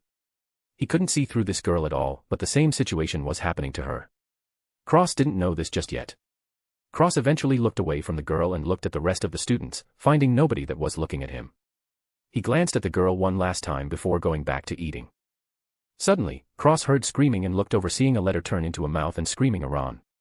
Cross was annoyed and left the dining hall, not wanting to heard Ron get blasted by his mother. He walked out of the dining hall and turned his head to see nothing. He narrowed his eyes and turned the corner, disappearing. The blonde girl turned the corner and clicked her tongue, seeing Cross wasn't there. She looked around and went in another direction. A while later, Cross was sitting at his desk in class, reading a book titled Advanced Elemental Magic Control. Suddenly the door swung open and a man walked in. It was Lockyheart. Lockyheart smiled and the girls all awed. Cross looked up and his face fell. Not this fucking guy. He promptly ignored Lockyheart, who was talking about solely himself instead of teaching the class about defense against the dark arts. Cross was reading his book when suddenly a ton of pixies started flying around, creating havoc in the class. The students started evacuating, leaving only Ron, Hermione, Harry, Lockyheart, Cross, and Neville, who was hooked onto the chandelier. Lockyheart smiled sheepishly and retreated to his office as he said, "Right then, I'll let you all handle them," before slamming the door shut. Cross looked up at the pixies and they all avoided him. He sighed and looked at the rest, thinking about his options. 1. Kill all the pixies and obliviate everyone in the room. 2. Kill everyone in the room and flee the school. 3. Do nothing and hope the others do something. And finally, 4. Try and help but make things worse. Cross rubbed his chin in thought, thinking very carefully about what to do. Chapter 17, Contradictions. Cross looked at the pixies, who were looking at him warily and unnoticeably smirked. He took out his wand and said in Draconian, "Grow," as he waved his wand at the pixies. The pixies started growing until they became as big as dogs. Hermione shouted, "What did you do?" Cross had an innocent look on his face as he genuinely said, "I was trying to help." Hermione was incensed. "Does this look like it's helping?" Ron and Harry's eyes widened and they ducked under a huge pixie. Ron popped his head out and cursed bloody hell. "Thank God he's not using my wand." Harry nodded, a bit fearful. Hermione looked at them speechlessly before turning to Cross, who had a cunning smirk. She realized what Cross did now and she was a bit shocked, so far just to hide himself. She stood up and pointed her wand as she said, "Immobilis." All the pixies stopped in midair and just floated around. Hermione let out a breath and waved her wand again, shrinking the pixies back before throwing them in the cage and closing it. Cross put away his wand and walked out of the class. His job was finished, but the matter wasn't over yet. A while later, Cross was sitting in his room at night with a smile. He had already heard the other students talking about him, accidentally making the pixie problem worse and mocking him for being a terrible wizard. He was happy. Looks like someone in that room did the job. Suddenly he heard whispering. Cross frowned. The whispering was in Parseltongue and it was saying "kill" over and over again. It was more annoying than anything. Cross left Carl and Blue in his room before teleporting out of the room and walking through the hallways. It's not every day that you hear strange Parseltongue words floating around in school. Cross walked the halls before stopping at a turn and looking at a wall. Harry, Hermione, and Ron were there too. Big surprise. He ignored them and looked at the wall to see a message. "The Chamber of Secrets has been opened. Enemies of the air beware." Cross thought to himself, Salazar talked about the Chamber of Secrets, didn't he? That unreliable old fart didn't even tell him where it was though. He just gave him a password and nothing else. While Cross was cursing the old fart, the rest of the students showed up to see the messages. Cross walked up and picked Miss Norris off the hook. He held her in his hands and clicked his tongue. This silly cat still hadn't done her transformation. What was she waiting for? Christmas. He backed away to the Slytherin house as his hands flashed green and gold for a split second. Cross pet the petrified cat as the teachers started showing up. Filch came around and accused Harry of doing it, before looking for Miss Norris. Cross waved at Filch and held out Miss Norris, who was not petrified anymore. Miss Norris meowed and snuggled into Cross' arms. Filch walked out and took Miss Norris back while grumbling about the mess. Cross smiled and left Miss Norris go as Dumbledore showed up. Dumbledore looked at the wall and said, "Everyone will proceed to their dormitories immediately. Everyone except you three," as he looked at Harry, Ron, and Hermione. Cross left with the rest of Slytherin. He was lucky to get there when he did. Nobody else saw Ms. Norris yet, not even the other three. He also held her like she was alive as he unpetrified her. Maybe the only one who was suspicious was Hermione. Cross wondered if he should obviate Hermione. Maybe later. The next day. Cross was sitting in class and reading as he ignored everyone else. Hermione sat next to him on their two-person desk. She looked at Cross and whispered, "Did you see what happened last night?" Cross looked at her and said, "Yes," before going back to reading. Hermione felt her mouth twitch as she asked, "What do you think?" Cross answered, "Obvious," before going back to reading again. Hermione was speechless and said, "Can't you just dash?" McGonagall said, "Miss Granger. Please pay attention." Hermione was aggrieved and nodded. McGonagall nodded and said, "Today we will be transforming animals into water goblets." 1, 2, 3, Faraverto, the bird net to her turned into a glass goblet. She looked around and smiled as she said, "Now it's your turn. Who would like to go first?" Mr. Weasley. Ron tried the spell but made a hairy cup with a tail out of his rat. Cross looked at the cup and felt an impulse to just kill it right now but ultimately held back and started reading again. Hermione raised her hand and said, "Professor, I was wondering if you could tell us about the Chamber of Secrets." McGonagall sighed and said, "Very well. As you all know, Hogwarts was founded by the four best wizards and witches of their age over 1,000 years ago: Helga Hufflepuff, Rowena Ravenclaw, Godric Gryffindor, and Salazar Slytherin. Now, three of the founders coexisted quite harmoniously. One did not. McGonagall paused for a moment before continuing. Salazar Slytherin believed that the school should be more selective about the students admitted to Hogwarts. Unable to sway the others, he left the school. According to legend, Slytherin had built a hidden chamber in this castle, known as the Chamber of Secrets, but before departing he sealed it. Until the heir of Slytherin returned to the school, the chamber would stay sealed. She looked around the class before adding, "Only the heir would be able to open the chamber and unleash the horror within and purge the school of all those who would be deemed unworthy to study magic." Hermione mumbled, "Muggle-borns." McGonagall nodded and said, "Well, the school has been searched many times. No such chamber has been found." Hermione asked, "Professor, what's in the chamber?" McGonagall was silent for a moment before replying, "The chamber is said to be home to only something the heir can control. It is said to be the home of a monster," before going to her desk. Cross rolled his eyes and thought about it. Someone is lying here. He had spoken to Salazar himself, who didn't mention anything about a monster which purged the school of Muggle-borns. Plus, to him, Salazar didn't seem like a bad guy. Then again, Cross didn't really know him that well and he wasn't a mudblood, so maybe Salazar didn't like mudbloods. But then why was the information all wrong? Salazar said nothing about leaving the school and he seemed to have a competitive relationship with the other three. Judging by the fact he directly called them old coots like they were friends. Cross frowned. Seems like there's something else going on here. Maybe this was also a part of the Hidden Figures plans. Only time would tell, but there was one thing Cross knew for sure. He wasn't strong enough to even interfere with these plans. Cross sighed and continued reading. A while later. Cross was in the stands for a Quidditch game. He was still reading and Daphne said, "Put the book down. Draco's playing." Cross sighed and closed the book before saying, "Can't I just be left alone? Why did you drag me here?" Daphne shook her head and said, "You need to keep the limited friends you have. Look at Astoria." They both looked at Astoria, who was watching in a daze. Her attention only on Draco. Cross' face turned black and he said, "You're right. This is a problem." Daphne felt her eyes twitch and Cross added with a sigh, "Where's my dumb and cute little doll?" Daphne looked at Cross' depressed look and stifled a laugh before shaking her head. Cross patted Astoria's head and said seriously, "Tell me if someone slipped you a love potion. I will kill them." Astoria was startled and said, "What?"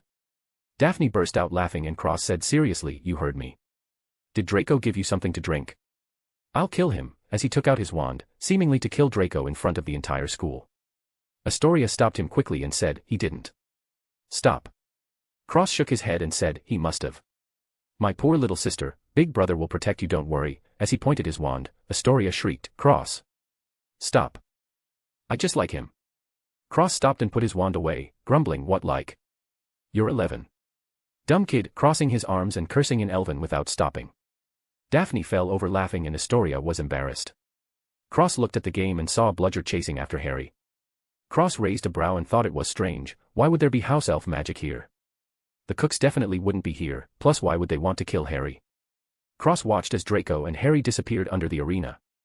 A few minutes later. Draco flew up and smashed into the dirt. Cross clicked his tongue and Astoria almost cried. He rolled his eyes and grumbled. He looked around and secretly flicked his finger.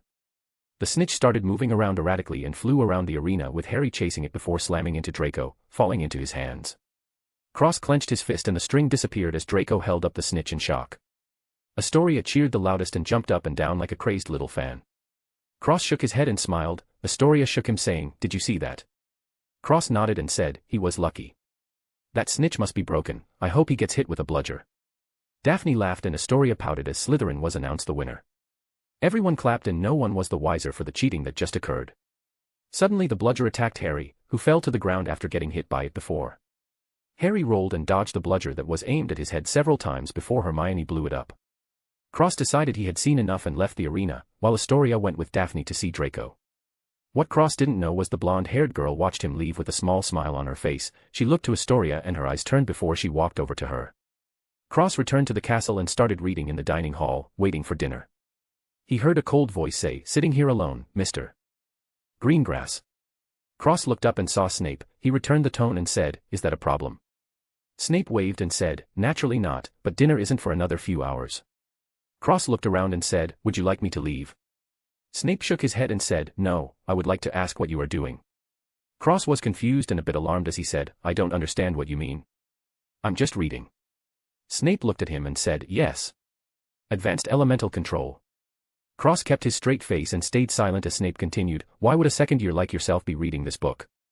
Cross asked back, "Are there restrictions on what I may and may not read?"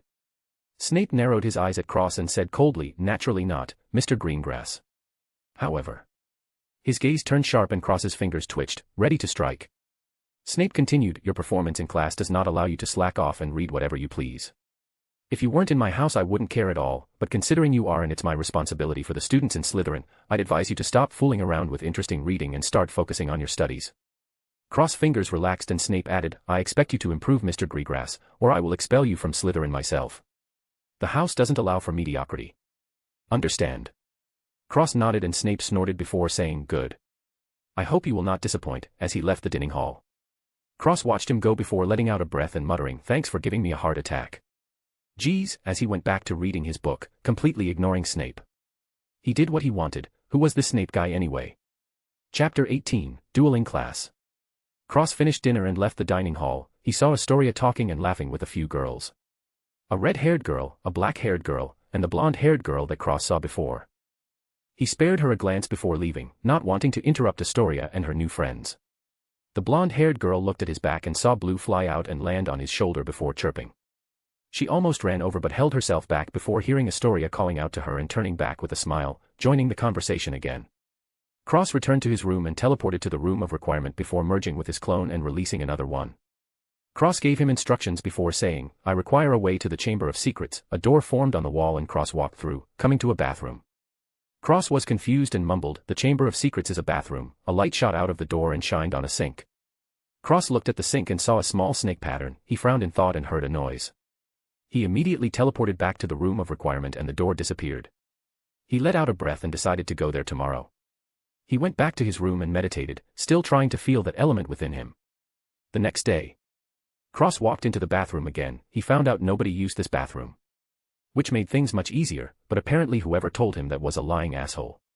He walked in and saw Harry, Ron, and Hermione sitting in front of a cauldron. The air stilled. Ron said, "Oi. What are you doing here?" Carl and Blue popped out and growled/chirped. Ron was spooked and jumped back, hiding behind Harry. Cross walked over and sniffed before saying, "I could say the same. Polyjuice potion. Very dangerous." He looked at Hermione and shook his head saying, "Isn't it better to study by yourself? Why are you always in every storm?" He looked at Harry and Ron but didn't say anything, just sighed before looking back at Hermione and walking into a stall. Actually using the bathroom. Hermione had an awkward face and Harry looked at the stall Cross was in before saying, "What does that mean?" Cross walked out and washed his hands at the sink with the snake engraving as he said, "I don't understand what you're trying to say, Mr. Potter." Harry added, "Why shouldn't she hang out with us? Isn't that what you mean?"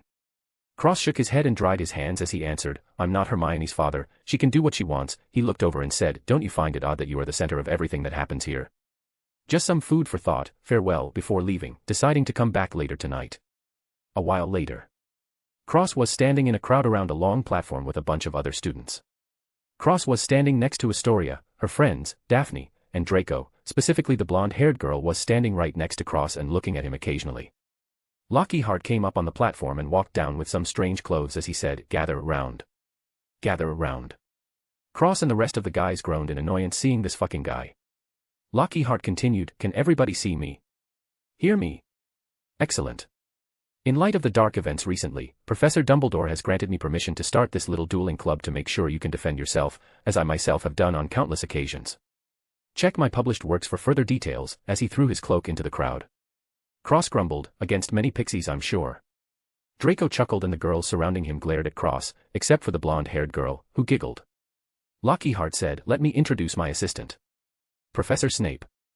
Snape walked up on the platform and Lockhart added, he has agreed to help me with the demonstration, now I don't want any of you to worry. You'll still have your potions teacher after I'm done with him, never fear. Lockhart and Snape got into position as another round of annoyed groans rang out. Lockhart and Snape turned around before stepping 3 steps away from each other before turning around. Snape said, Expelliarmus, and blew Lockhart away. Some of the guys started cheering. Snape felt his mouth twitch and Lockhart got up off the ground saying, very good, Professor, but it was quite easy to tell what you were going to do. Had I wanted, I could have blocked easily. Snape quipped, perhaps it would be prudent to teach the students to block unfriendly spells. Lockhart said, right, of course. Let's get a volunteer pair. Ah. Potter, Weasley, how about you two? Snape interrupted. Weasley's wand causes devastation with the simplest spells, he would send Potter to the infirmary in a matchbox. Might I suggest someone from my own house? Cross got a bad feeling and slipped into the crowd, but Snape continued, Greengrass, perhaps. Cross cursed and Snape pulled him up saying, don't disappoint me, boy. Cross grumbled and looked at Snape, who glared at him and walked down. Cross took out his wand and walked forward. Harry did the same and they held out their wands before bowing and taking 3 steps away from each other and turned around. Cross eyes flashed a tricky light and he smirked a bit before saying normally, Ducklifers, a yellow spiral shot towards Harry and hit him, making a cloud of smoke. The smoke cleared and a small duck with glasses was revealed. The duck quacked and Cross smiled with his eyes before heading off the stage. The duck kept quacking and Snape flicked his wand, returning Harry to normal. Harry said, wait, I didn't get to do anything. Cross shook his head and said, I can't block, Draco can though, as he pushed Draco out to the platform, done with being anywhere near the spotlight. Honestly, the next person who forced him would catch an Avada Kedavra. Cross looked at Snape, who nodded, albeit a bit strained, but still a nod nonetheless. Cross let out a breath as if he was relieved he did a good job, but really he was just glad to be cleared out of Snape's crosshairs. The blonde girl next to him giggled and looked at Cross with a smile. Cross felt a little uncomfortable being stared at by this girl. He wasn't shy but the light in her eyes seemed to be a little fake, like she was also faking something. Cross didn't know who this girl was but he didn't feel any malicious intention from her. That being said, he also didn't know her intentions. He felt like she was trying to get close to him. Strangely, his brain didn't go to maybe this girl likes me, but to maybe this girl is planning something. Perhaps his time at Hogwarts conditioned him to be permanently cautious. He sighed to himself and thought that this must be the case because he wasn't like this before. All for survival, he told himself, before ignoring the girl and focusing on the duel in front of him. Draco summoned a snake and it slithered towards Harry, but strangely Harry didn't do anything except start speaking Parseltongue to the snake. Cross was surprised he could speak Parseltongue. It wasn't something anyone could just learn. Cross was a special case because he was naturally gifted, being a magical creature and all. But Harry was just a normal human. Cross was confused on how he even knew it and thought of the soul in his mind. Perhaps it came from the soul. Cross didn't know, but the snake was about to bite another student from Ravenclaw. Ultimately it was none of his business and he watched impassively as the snake got closer and closer, while Harry tried to tell it to stop.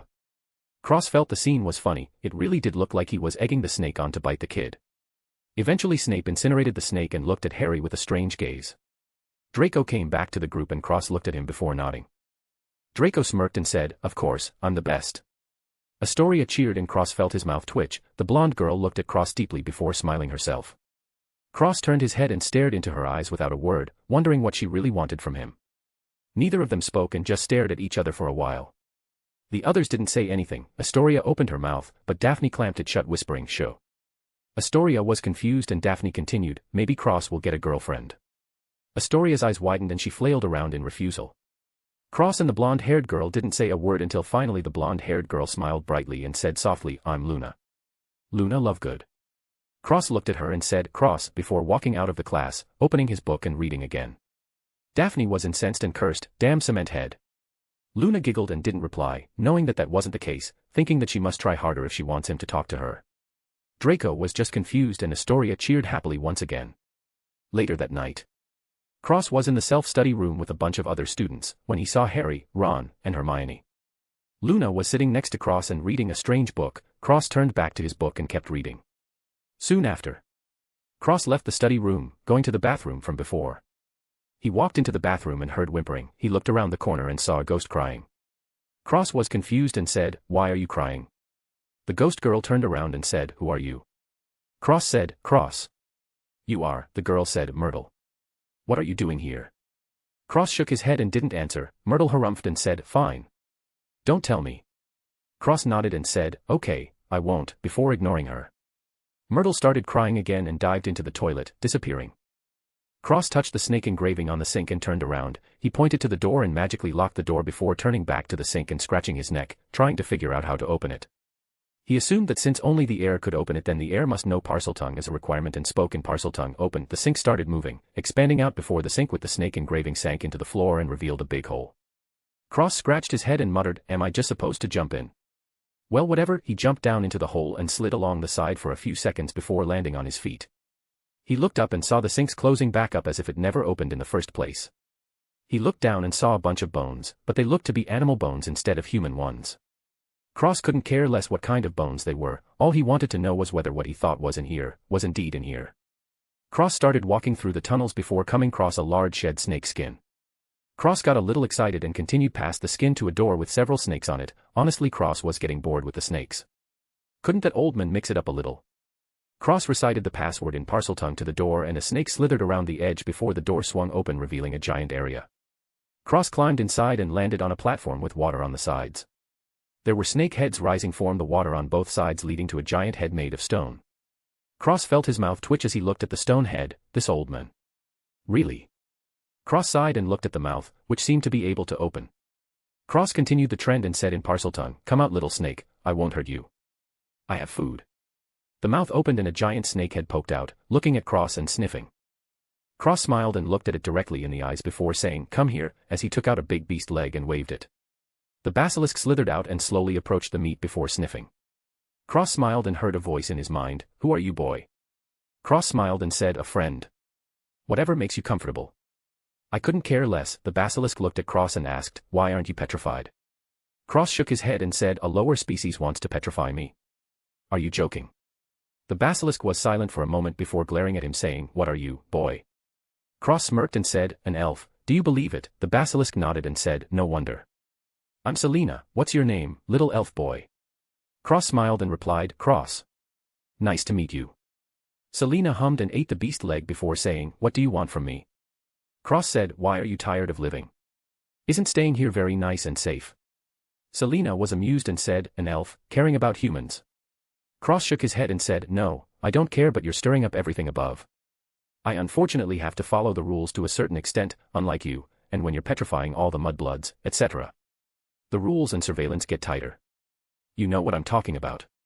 Selena rolled her eyes and said, "Do I look like a garden snake to you?" "Of course I understand. But I'm helpless. Really, I don't want to leave as everybody always tries to kill me. I'm effectively being forced to move around." Cross tilted his head and twitched his ears as he asked, "By who?"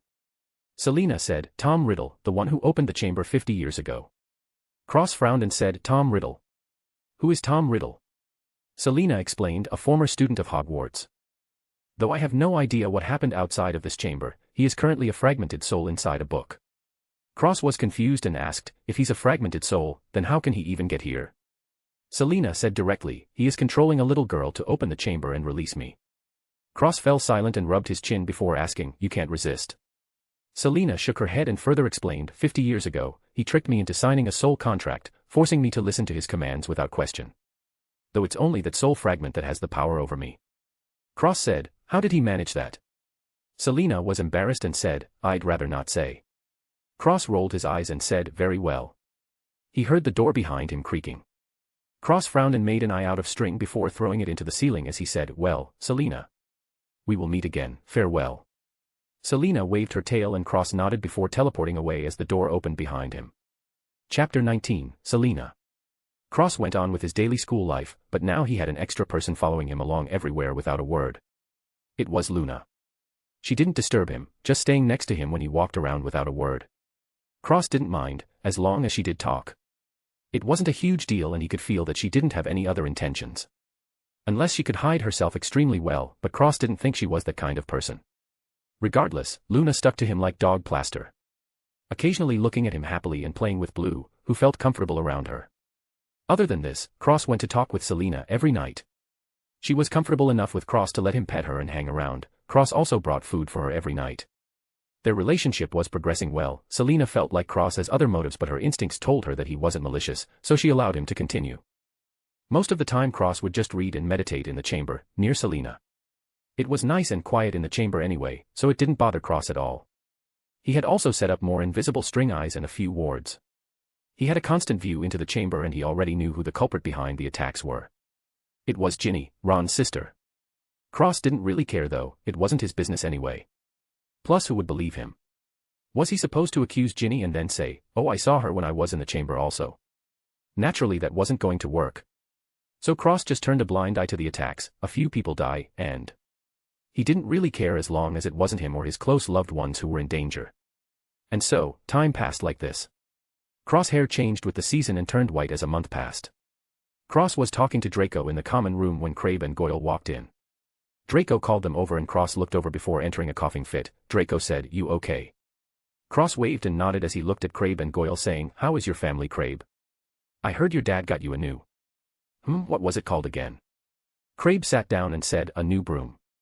Cross nodded and smirked a little as he said, right, a broom. Silly me." He got up and waved to Draco before entering the fireplace and disappearing. Draco was used to it, but Crabe and Goyle, or rather Ron and Harry, were stunned. Cross just jumped into a fireplace. Was he tired of living? Cross didn't really get along well with Crabe and Goyle normally. Now that Harry and Ron were there, he wasn't going to interfere. So he left and returned to his room, sorting out his stuff before going to the chamber after checking if there was anybody inside. A few days later, Cross had heard that Hagrid got sent to Azkaban prison. Cross couldn't really understand why anyone would think Hagrid was behind the attacks. Hagrid was just a nice dumb guy. He was completely incapable of even getting to the chamber, much less planning it. Did they really think that Hagrid was the heir of Slytherin? What nonsense. Cross was walking the halls, a bit angry at the series of events.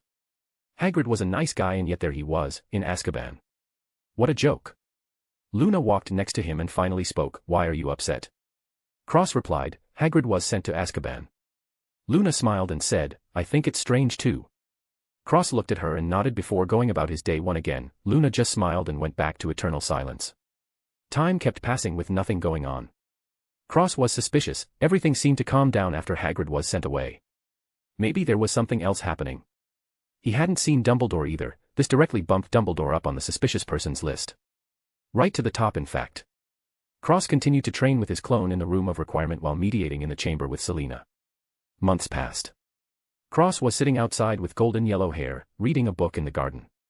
Luna was sitting next to him and reading her own book. He turned to her and said, "Why do you follow me everywhere?"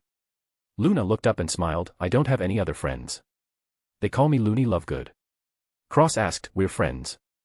Luna's smile widened as she said, "Of course. I happen to like you a lot."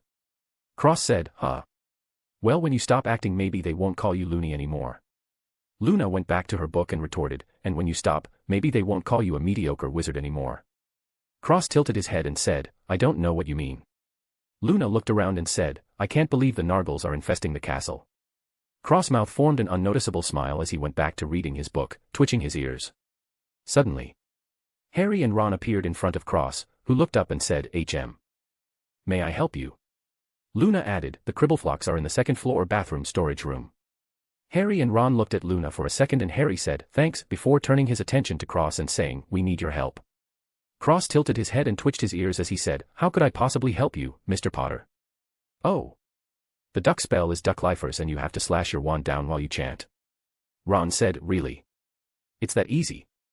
Cross nodded and said, "It's in the advanced spell book." Ron replied sheepishly, "I'm not much of a reader."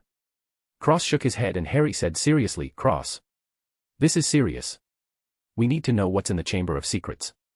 Cross said, "Why would I know?" Harry retorted, "Hermione was the only other person I could think of that would know and she's currently petrified.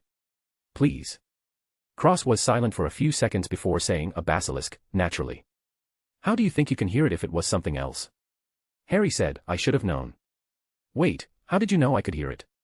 Cross smiled and said in Parseltongue, "Did you think you were the only one who could speak Parseltongue?" Harry was stunned and Ron said incredulously, "You're a Parselmouth as well." Am I the only one who can't speak another language? Cross kept his smile and said normally, I assume you have everything you need, Mr. Potter. Harry hesitated and said, do you know where it is? Cross twitched his ears and said, the chamber.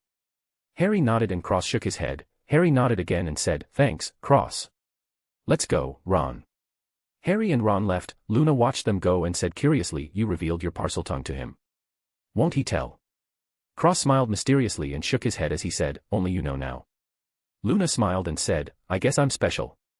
Cross went back to Ice Prince mode and replied, perhaps, before reading his book again. Luna smiled and went back to her own book. Cross had actually infused his Parseltongue words with an Obliviate spell. According to his precision with the spell, Harry should forget who he asked information from in 1 minute. Cross made it so he got the information but forgot who he got it from, the same with Ron. Cross didn't think Luna would forget, he just had a feeling that she was special but he couldn't quite put a finger on why just yet. Regardless, his secrets were still safe for now. The night rolled around. Cross was in his bed, about to go to the Chamber of Secrets when he saw that there were people inside.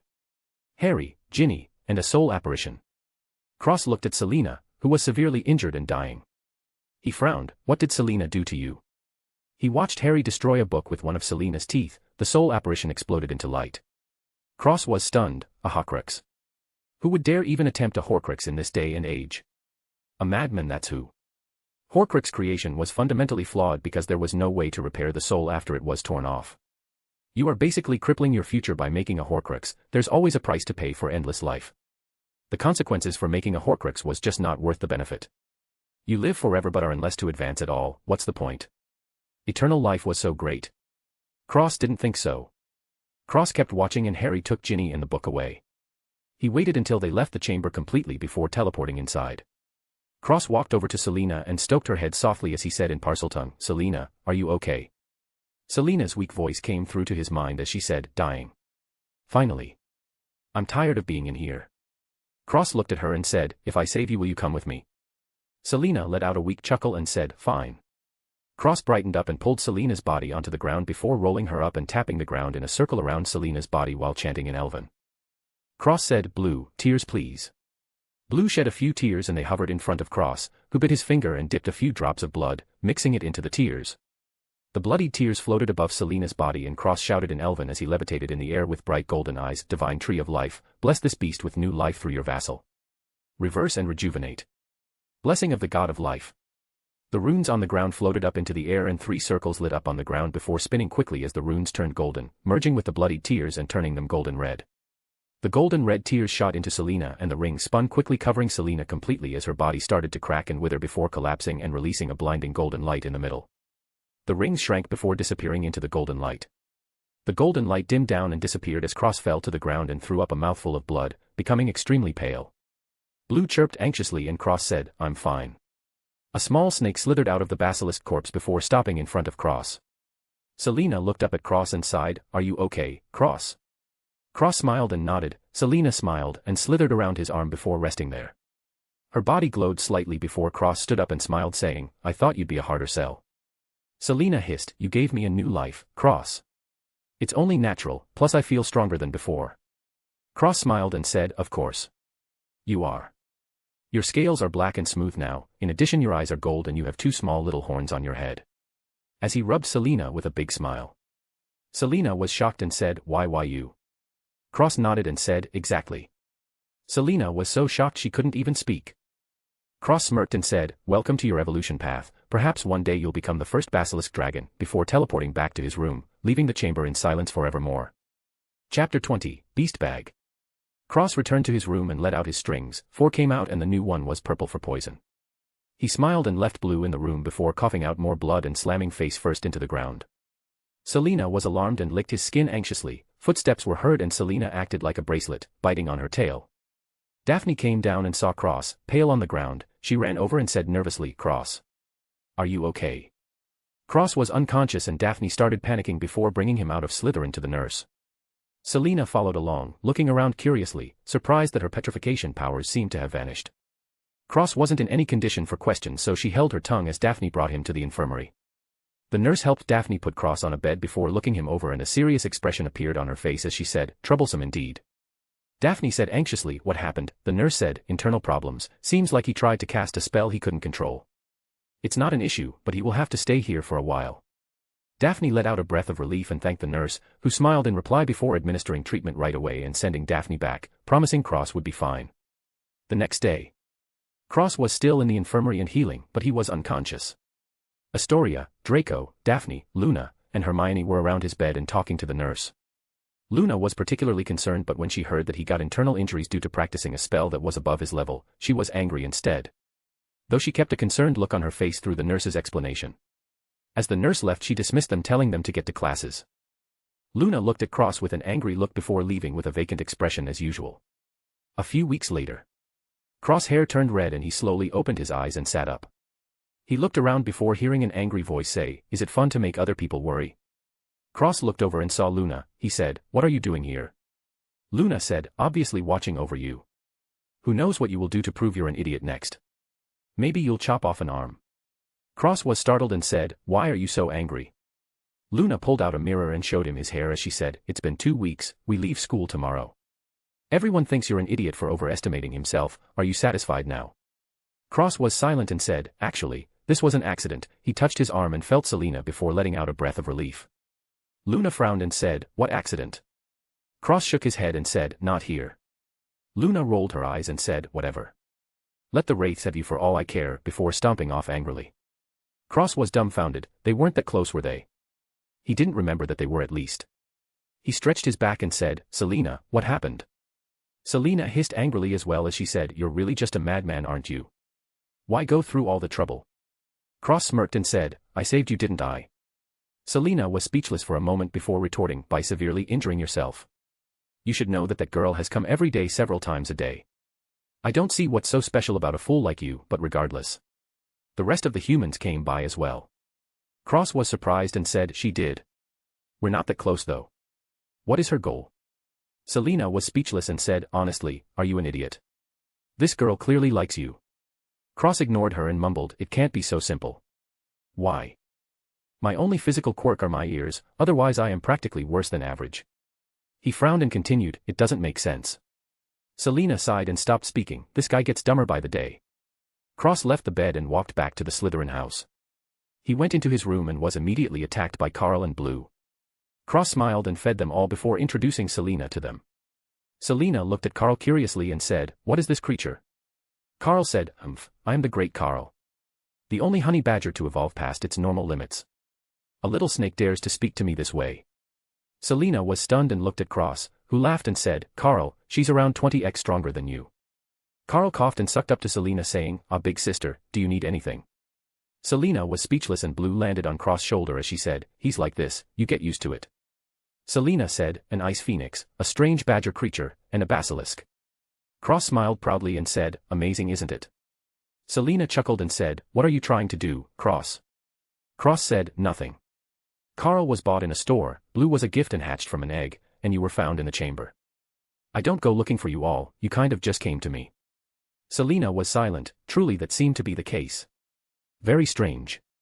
Cross clapped and said, "All right, let's get ready to leave." Again. Carl shrank and entered his shirt pocket. Blue fixed her feathers and stayed on his shoulder, while Selena just coiled round his wrist. Cross packed up all his things in his storage bag and mumbled, "I need some kind of space magic," before teleporting to the room of requirement and collecting his string clone. Cross said, "I need beast space magic." 2 books fell from the air. Cross caught them and read the titles, Undetectable Extension Charms and Atmosphere Charms. Cross brought out his clone and started blowing through the books quickly, not having much time to read them as when he leaves the room of requirement, he can't take the book with him. The next day. Cross looked tired but finally finished both books.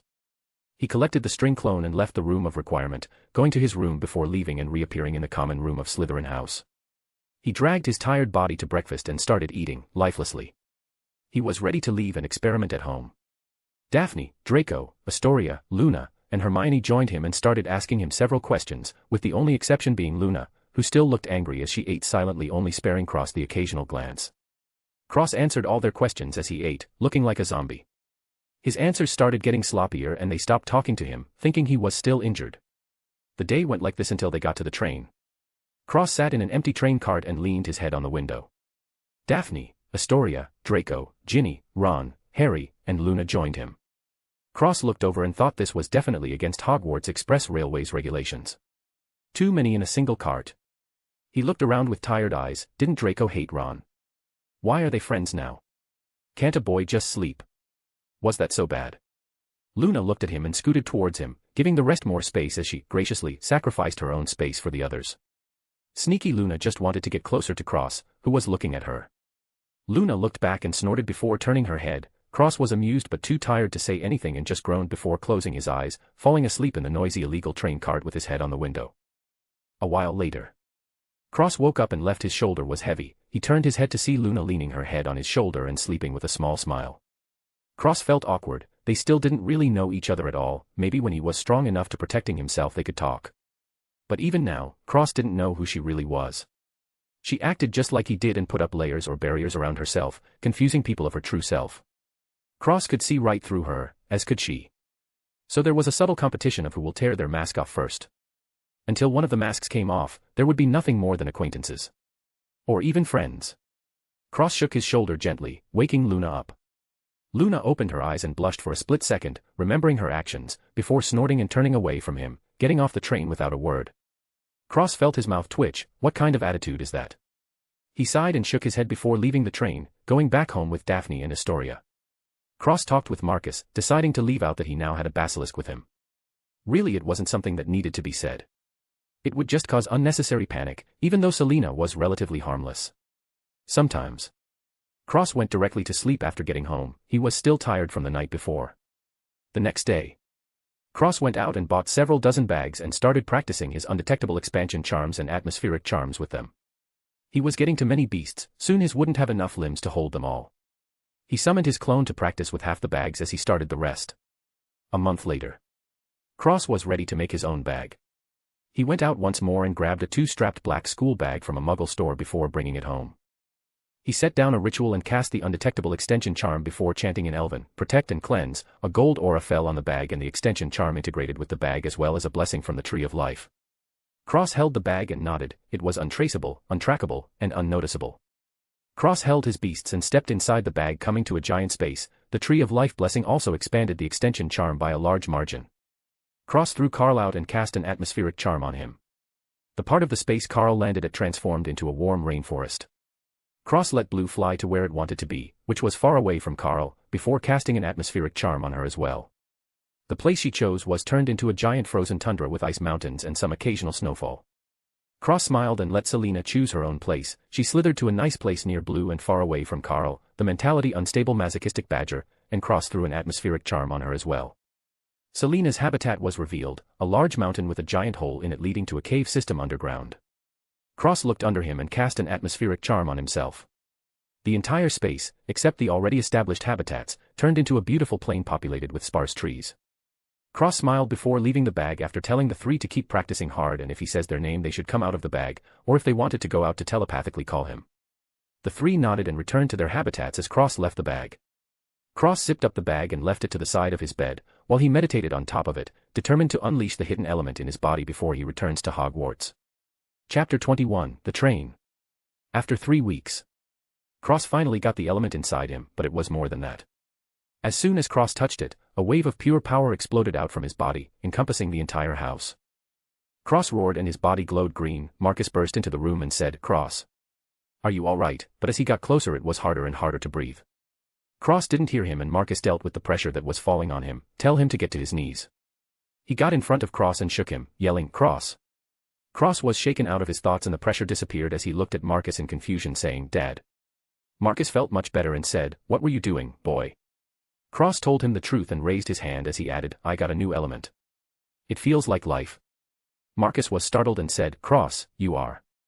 Truly. I can't even imagine the heights you'll reach in the future."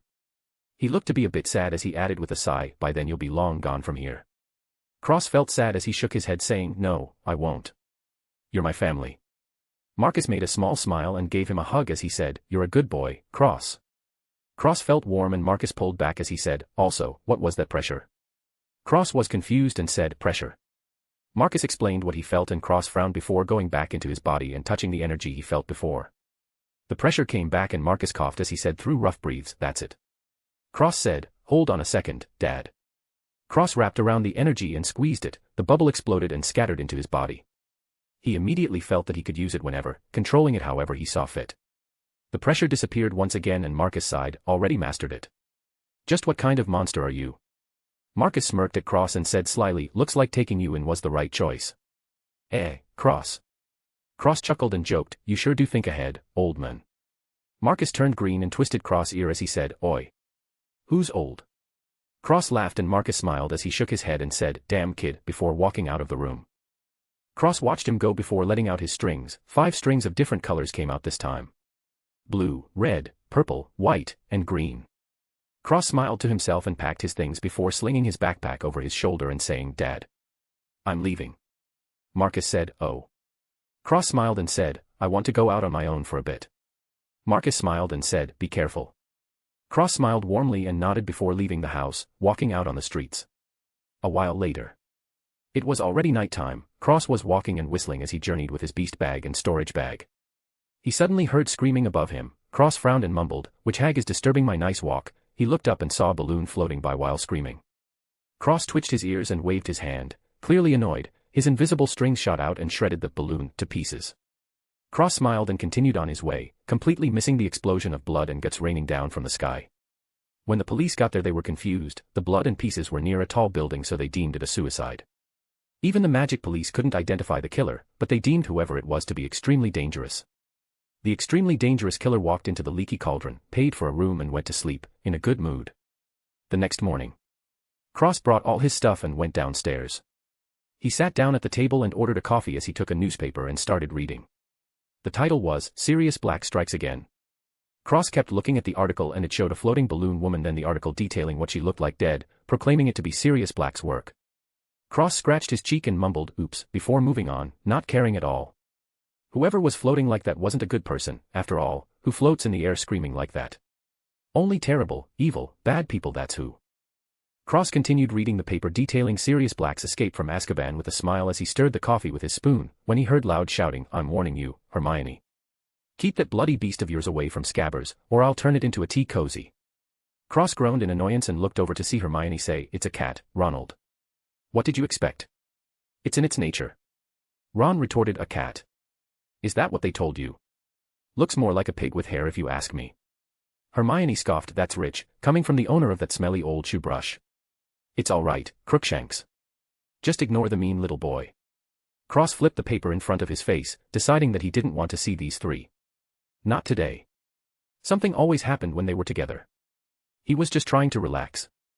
The 2 saw Harry and they all sat down at the table. Ron was talking about his trip to Egypt with Harry, while Hermione looked over at Cross and saw a twitching pointed ear from the side of the paper. She said, Cross, unexpectedly happy. Ron and Harry looked over and Cross said, no, you have the wrong person. Hermione rolled her eyes and pulled down the newspaper as she smiled, hey. Cross grumbled and drank from his coffee. Ron suddenly said, I didn't know you 2 were so close. He sounded almost jealous. Hermione said, we're best friends. Cross spit out his coffee. All over Ron's face. Ron just closed his eyes and took it. Cross coughed and said, ah, before waving his hand. A rag flew over and wiped Ron's face. The problem was, the rag was already dirty. Ron spit out as he said, bloody hell.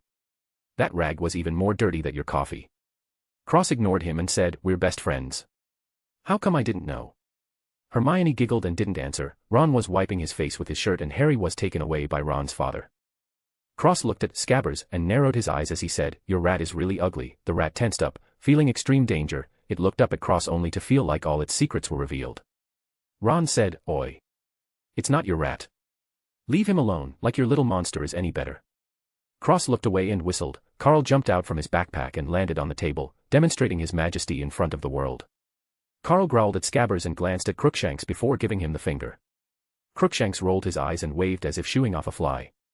Carl grunted and Cross slapped him in the head before throwing him back in the bag. He looked at Crookshanks and said, smart cat. Very strange. Hermione said, what's strange? Cross said, your cat is just a normal cat, but it's extremely smart. Hermione laughed and said, other than you, who doesn't have normal animals? Cross felt that was extremely ironic. He glanced at Scabbers and said, well, you'd be surprised. Hermione looked at Scabbers in confusion but Cross stopped speaking, deciding to not get involved at all. If this rat was the mastermind behind everything then they were all dead if he made a move. An older lady with long orange hair came by and said, Ron. Do you have everything? Ron said, yes, Mum. Ron's mother nodded and looked at the table. She saw Cross and said, "Oh. This is your new friend." Before Ron could say anything, Hermione smiled as she said, "This is Cross." Mrs. Weasley smiled kindly and said, "Very nice to meet you, Cross. I'm Ron's mum. You can call me Molly." Cross was stunned and couldn't respond. This woman really went too fast. Molly clicked her tongue and licked her thumb before cleaning Cross' face, saying, "Sweetheart, you have a bit of dirt here. Have you got all your school supplies? If not, Ron and Hermione will help you. Where are your parents?" You've still got a bit of time before the train, on you go." She grabbed Cross, Ron, and Hermione and pushed them out the door, saying, "Go get your school supplies, Ron, help him." Cross couldn't even get a word in, he just had his mouth wide open as he was dragged out the door to Diagon Alley. Molly went back inside shouting, "George, Fred. If you don't sit down this instant, so help me," before closing the door. Cross was in a daze, Ron was also stunned, Hermione however laughed. Ron looked at Cross and said, "Charming, isn't she?" Cross gulped, feeling scared for the first time as he replied, "Yeah, scary more like." Ron scratched his neck and said, "You should see her when she's angry." Cross said, "I'd rather not." He then sighed and said, "My coffee." Hermione laughed again and dragged them away, saying, "School supplies before we miss the train." Cross sighed and let himself be dragged by the over-enthusiastic girl. A while later, Cross got on the train after Molly's urgings. He got all his supplies with Hermione and Ron before going to the train with Harry. Oddly enough, Cross was sitting in the same cart as Ron, Hermione, Harry, and another man, who was sleeping. Daphne and Astoria went to school another way with Marcus, so he was alone. Cross sighed and heard Harry say, "I didn't do it on purpose, she just blew up." Ron laughed and said, "That's rad." Hermione chided him, he could have been expelled. Harry added, "Or arrested." Cross tilted his head and said, "The balloon woman. You knew her?" Harry said, "She's my aunt." Cross said, "Oh. Sorry for your loss." Harry was confused and Cross handed him the newspaper. Harry read it and said, "She died." Cross shrugged and said, "That's what it says." Harry said, "Oh," before moving on as if nothing happened. Cross nodded on the inside, seems like she wasn't a good person, and he was right. Harry started talking about Sirius Black for a while. After he was finished, Ron said, "Hold on. You mean to say, Sirius Black escaped from Azkaban to come after you?" Harry nodded and said, "Yeah." Hermione said worriedly, "But they'll catch Black, won't they?" Cross rolled his eyes and wondered why Hermione was getting dumber. Maybe because she was with Ron all the time. He nodded to himself, that's definitely the reason. Suddenly the lights went out. Hermione jumped and grabbed onto Cross like a frightened rabbit. The lights flickered back on and Hermione let go, embarrassed. Ron looked out the window and gulped as he said, "There's something moving out there." The lights went out again and the glass started freezing over. Cross exhaled and saw his own breath. He sighed and thought, something really does happen every time these three are together. Why am I so unlucky? He looked out the train cart into the hallway to see a tall cloaked figure floating at the door. He tilted his head and looked at the strange creature, who lifted out its hand and pulled slowly, opening the train cart door and floating inside. Cross was surprised and said, "Never thought I'd see one of these." Hermione, Ron, and Harry were so scared they didn't say a word. The cloaked creature looked at the four of them. Cross twitched his finger and a small white glow appeared. The creature immediately turned to Harry and started feeding off him. Cross' finger returned to normal and he just watched. Hermione stuttered, What is it doing?" Cross said, "It's feeding off his happy memories. He'll be fine, maybe a headache later." Hermione was stunned and said, "How can you be so nonchalant?" Cross said, "It's not feeding off me, is it? Plus it's just hungry." The man, who was actually sleeping, woke up from Hermione's yelling and saw the creature. He groaned and pointed his wand at it. A bright white spiral came out and scared the creature, sending it flying away, out of the train. Harry fainted and slumped to the seat. The lights came back on and Cross went back to reading his book, completely unbothered by the terrifying creature that just invaded his privacy. He was currently reading The Monster Book of Monsters. Honestly, Cross was quite upset with this book. It kept squealing at him, which was quite annoying, but after a few slaps it stopped. Unfortunately, it shivered in fear every time Cross touched it now. Debatably more annoying than before. The men looked at the three and said, "You okay?" Hermione and Ron nodded, while Cross looked at the men and said, "Who are you, mister?" The men smiled and said, "Professor Lupin, I'll be your defense against the dark arts teacher." Cross looked at him for a moment before nodding and going back to reading. Lupin wasn't bothered and tended to Harry. Chapter 22, Things are getting more and more dangerous. A few minutes later. Harry woke up and looked around. Hermione said, Harry, are you all right?" Harry sat up and said, "What was that thing?" Lupin stuck out some chocolate and said, "Here, eat this first." "Come on, it's chocolate." Harry took it and Lupin added it was a Dementor, one of the guards of Azkaban. It's gone now. It was searching the train for Sirius Black. Now if you'll excuse me I need to have a little word with the driver. Lupin walked to the door and looked back as he said, eat, you'll feel better, before leaving. Cross watched him go. Harry said, what happened to me? Hermione said, you just passed out. She looked at Cross, who had a frown on his face. Ron added, you sort of went rigid, we thought you were having a fit or something. Hermione looked at Ron in disbelief, was this guy deaf? Didn't he hear what Cross said before? Harry said, did any of you? You know, pass out. Hermione and Ron shook their heads and Cross ignored him, frowning in thought while looking at the door. Hermione nudged him and Cross blinked as he said, what? Hermione pointed at Harry and said, what happened? Cross looked at her and said, are you deaf? I already told you. Harry said, you knew what that was. Cross nodded and said, a Dementor. They feed off happy memories and emotions. What happened to you was, the Dementor was eating your happy memories for nourishment. Most people can't even move when it happens. Ron was stunned and said, bloody terrible creature that is. Cross shrugged and said, meh, they're not dangerous unless there are hundreds of them feeding off you at the same time. They're used to torture the prisoners in Azkaban, they're everywhere there. Ron was terrified and Harry said, then they hear voices too. The three were confused and Hermione said, voices. Harry said, you didn't hear it. A woman. The three shook their heads. Cross looked at his scar and touched his chin in thought. Cross decided to give his opinion, mainly because he felt a bit bad for not helping when Harry was getting fed off of. He was right there, anyway. Cross pointed at his scar and said, pardon me, but might I ask why you are still alive since Voldemort tried to kill you? Hermione elbowed Cross, but Harry said, my mother sacrificed her life for me. Cross nodded and said, perhaps the voice you heard was your mother's. During times of crisis, people are often known to have hallucinations of the things they'll miss the most when they die, or rather who they'll meet once they are dead. Cross paused for a moment and said, well, unless of course, they become a ghost. But I don't see the reason for anyone to become a ghost. It's truly constant torture. Hermione clamped his mouth and said, honestly, I like it when you don't talk at all. Cross removed her hand and said, fine. It was just my opinion anyway, before going back to reading. Cross removed his guilt for not helping. If he had to go out of his way to help it was a different story, but Harry was right in front of him. Anyway, the event was over and Cross went back to being a stranger with Harry and Ron while being lukewarm with Hermione, the self-proclaimed best friend. Harry was lost in thought about Cross words, thinking that it could be plausible. A while later. Cross was sitting at the Slytherin table in the dining hall at Hogwarts. Daphne teased, how was the train? Cross looked up from the terrified book and said, all right. I saw a Dementor, it was very ugly. Draco was sitting next to him and said in shock, a Dementor. Cross nodded and said, yeah, why? It's harmless. Well, unless there's hundreds of them. Draco shivered and Daphne said worriedly, are you okay? Cross nodded with his signature blank expression. The choir stopped singing and Dumbledore took the podium. He raised his hand and said, welcome, welcome. To another year at Hogwarts. Cross looked over and frowned deeply. Dumbledore looked a lot younger. This wasn't normal. Cross looked at Dumbledore deeply. Dumbledore turned his head to him and his eyes twinkled. Cross eyes went back to curious and nervous as he smiled dumbly. Dumbledore turned back to everyone else and kept speaking. Cross eyes turned cold and he looked at his book, losing any expression he had and thinking frantically. His mind was just attacked. Cross didn't know if it was really Dumbledore or someone else, but Dumbledore's suspect level was already at 80% while the rat fell to 40%. There was something wrong here, something very wrong. The resources required to extend lifespan was precious, but it didn't make the person look younger. The only way to have that happen was to advance in wizard ranks. Over the summer Cross found a book describing the wizard ranks. Basically there were 5 ranks.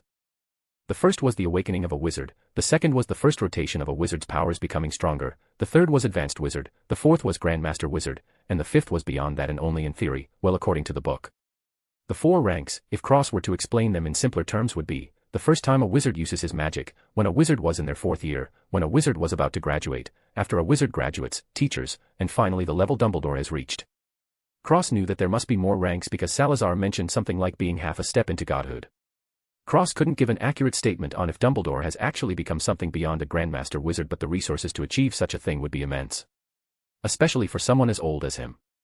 Every rank surpassed, the wizard's lifespan would increase. The first 3 ranks were only slight increases, but from advanced to grandmaster was a big jump. The harder to advance, the more lifespan would be granted to the successful wizard, hence they are able to keep their young appearance for longer. The book Cross read wasn't very detailed, it was extremely vague. The requirements to advance weren't given at all, there wasn't even a clue. According to the book it just happened. Cross rolled his eyes as he read it. Considering his own experiences, he classified them as such. When a wizard advanced to the second rank, they had to gain an element. For the third rank, they had to be proficient in enough advanced spells, charms, wards, etc. The fourth, however, Cross was clueless. He considered himself an advanced wizard, on par with graduating students. The level he displayed at Hogwarts was still at the first rank, which showed just how strong Cross was. Needless to say that he also had no idea how to even get to the fifth rank. He only assumed that it would be extremely hard and very costly. Cross came back from his thoughts when he heard everyone clapping for Hagrid, who had apparently become a teacher now. Dumbledore continued, finally, on a more serious note. The circumstances in the wizarding world may affect Hogwarts. The Ministry of Magic has requested to station Dementors on the grounds, at every entrance and exit. Dumbledore got serious and Cross felt like he was speaking directly to Harry as he said, "These Dementors do not discern between target or innocence. I must warn all of you, give them no reason to harm you. They are not forgiving creatures." He suddenly smiled and waved out a candle light as he added, "But happiness can be found even in the darkest of times. One only has to remember to turn on the light."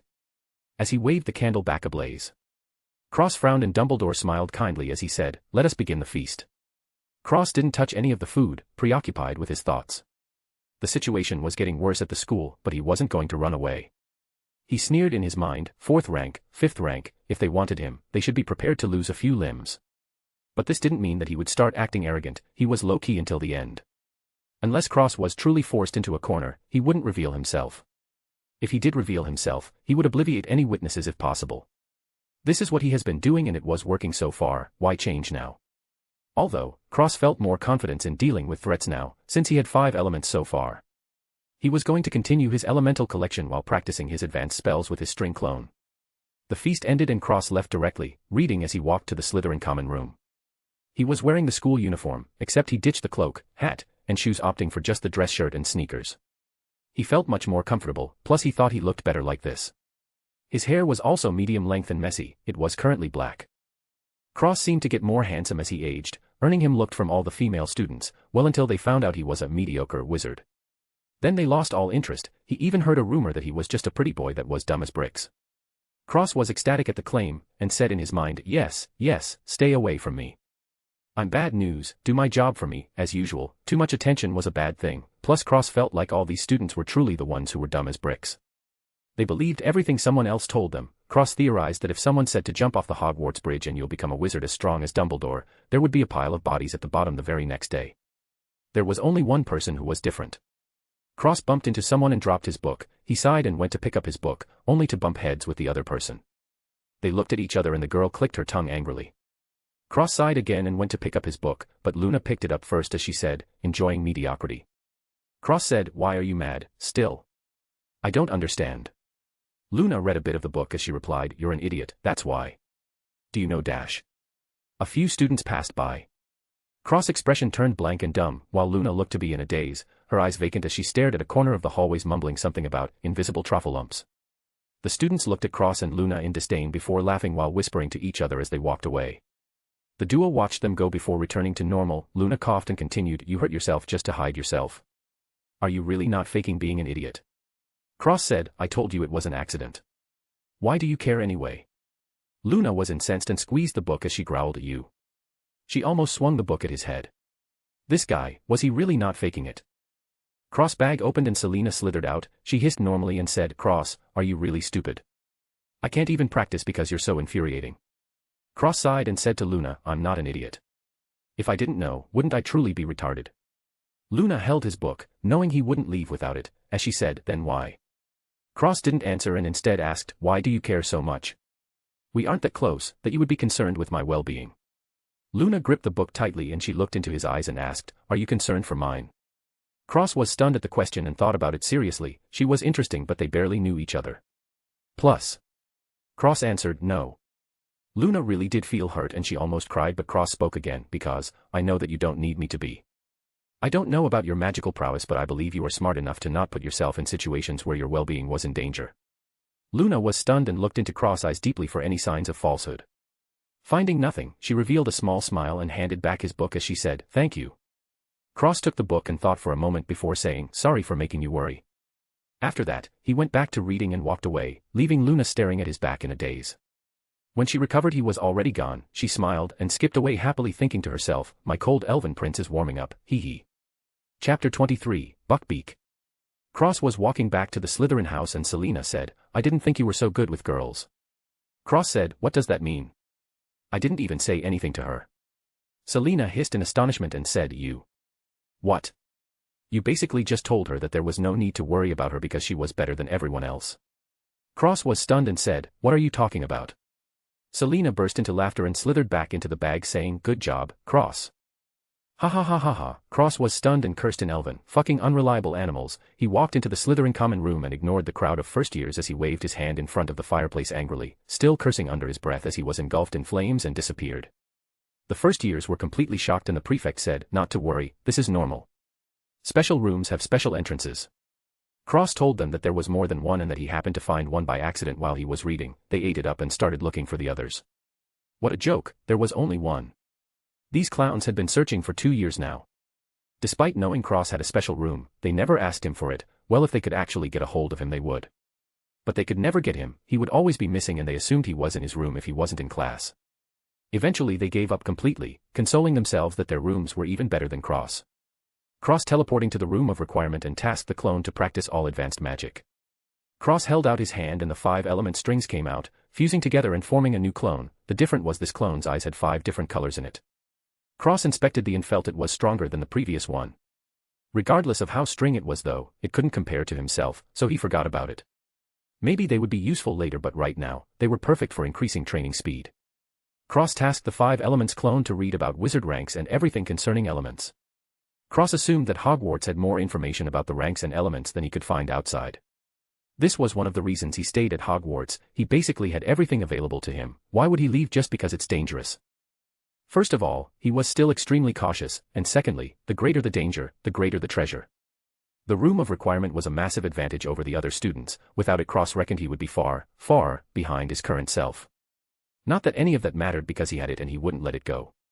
After giving the clones tasks, he teleported back to his room and started to meditate feeling the elements in the air. His next target was lightning. Very fortunate for Cross that there was a storm outside tonight. The next day. Cross was sitting in divination class at an empty table. Hermione was supposed to sit there but she was apparently skipping. A woman with giant glasses said, welcome, my children. In this room, you shall explore the noble art of divination. In this room, you shall discover if you possess the sight, as she smashed into a table. The students laughed and the woman smiled, I am Professor Trelawney, together we shall cast ourselves into the future. This time we shall be focusing on Tessamantia, which is the art of reading tea leaves, so please take the cup of the person sitting opposite you. Cross took the cup opposite him as Hermione was now sitting there. Professor Trelawney said, you see, the truth lies buried like a sentence deep within a book, waiting to be read. But first you must broaden your minds, first you must look beyond. She shouted that last part and Hermione said, what a load of rubbish. Cross looked at her cup and said, actually, it's not rubbish. Divination is very powerful is done correctly. Hermione said, what would you know? Cross said, read a book, girl. Hermione was offended. Cross continued, anyway, try not to pop in like that. I don't care, but someone else might notice. Hermione looked at Cross and said, you dash. Trelawney took a cup from Ron and quickly put it back with a horrified expression as she yelped before saying, my dear. You have tea the grim. Cross looked at the cup and whistled as he said, Tessamantia is right sometimes. Hermione complained, how would you know? You can't see into the future as well can you? Cross said, no, but the cup is a omen of death taking the form of a spectral dog. From what I've seen, this should come true soon. Hermione rolled her eyes and said, I don't believe it. Cross waved and retorted, turn your necklace, you'll find out. Hermione gasped and covered her chest. Cross was confused and said, what? Why are you acting like I just violated you? Hermione whispered, have you been staring at my chest? Cross was stunned and couldn't help but say, excuse me, but even if I was, there's not much to look at. Hermione gasped again and she said, you. The bell rang and Hermione stormed out of the class. Cross was stunned and sighed before leaving the class going to the next one. A few minutes later. Cross was walking outside, reading from the monster book, when Ron came up and said, what's up with Hermione? Harry shook his head and said, I don't know, she seems angry. Cross suddenly said, I told her that her chest was nothing to look at, before continuing on his way to Hagrid's shack. Harry and Ron were stunned before looking at each other and bursting out laughing as they followed along. Cross arrived at Hagrid's shack and Hermione glared at him before crossing her arms over her chest and turning away. It was a shame Cross didn't even look at her.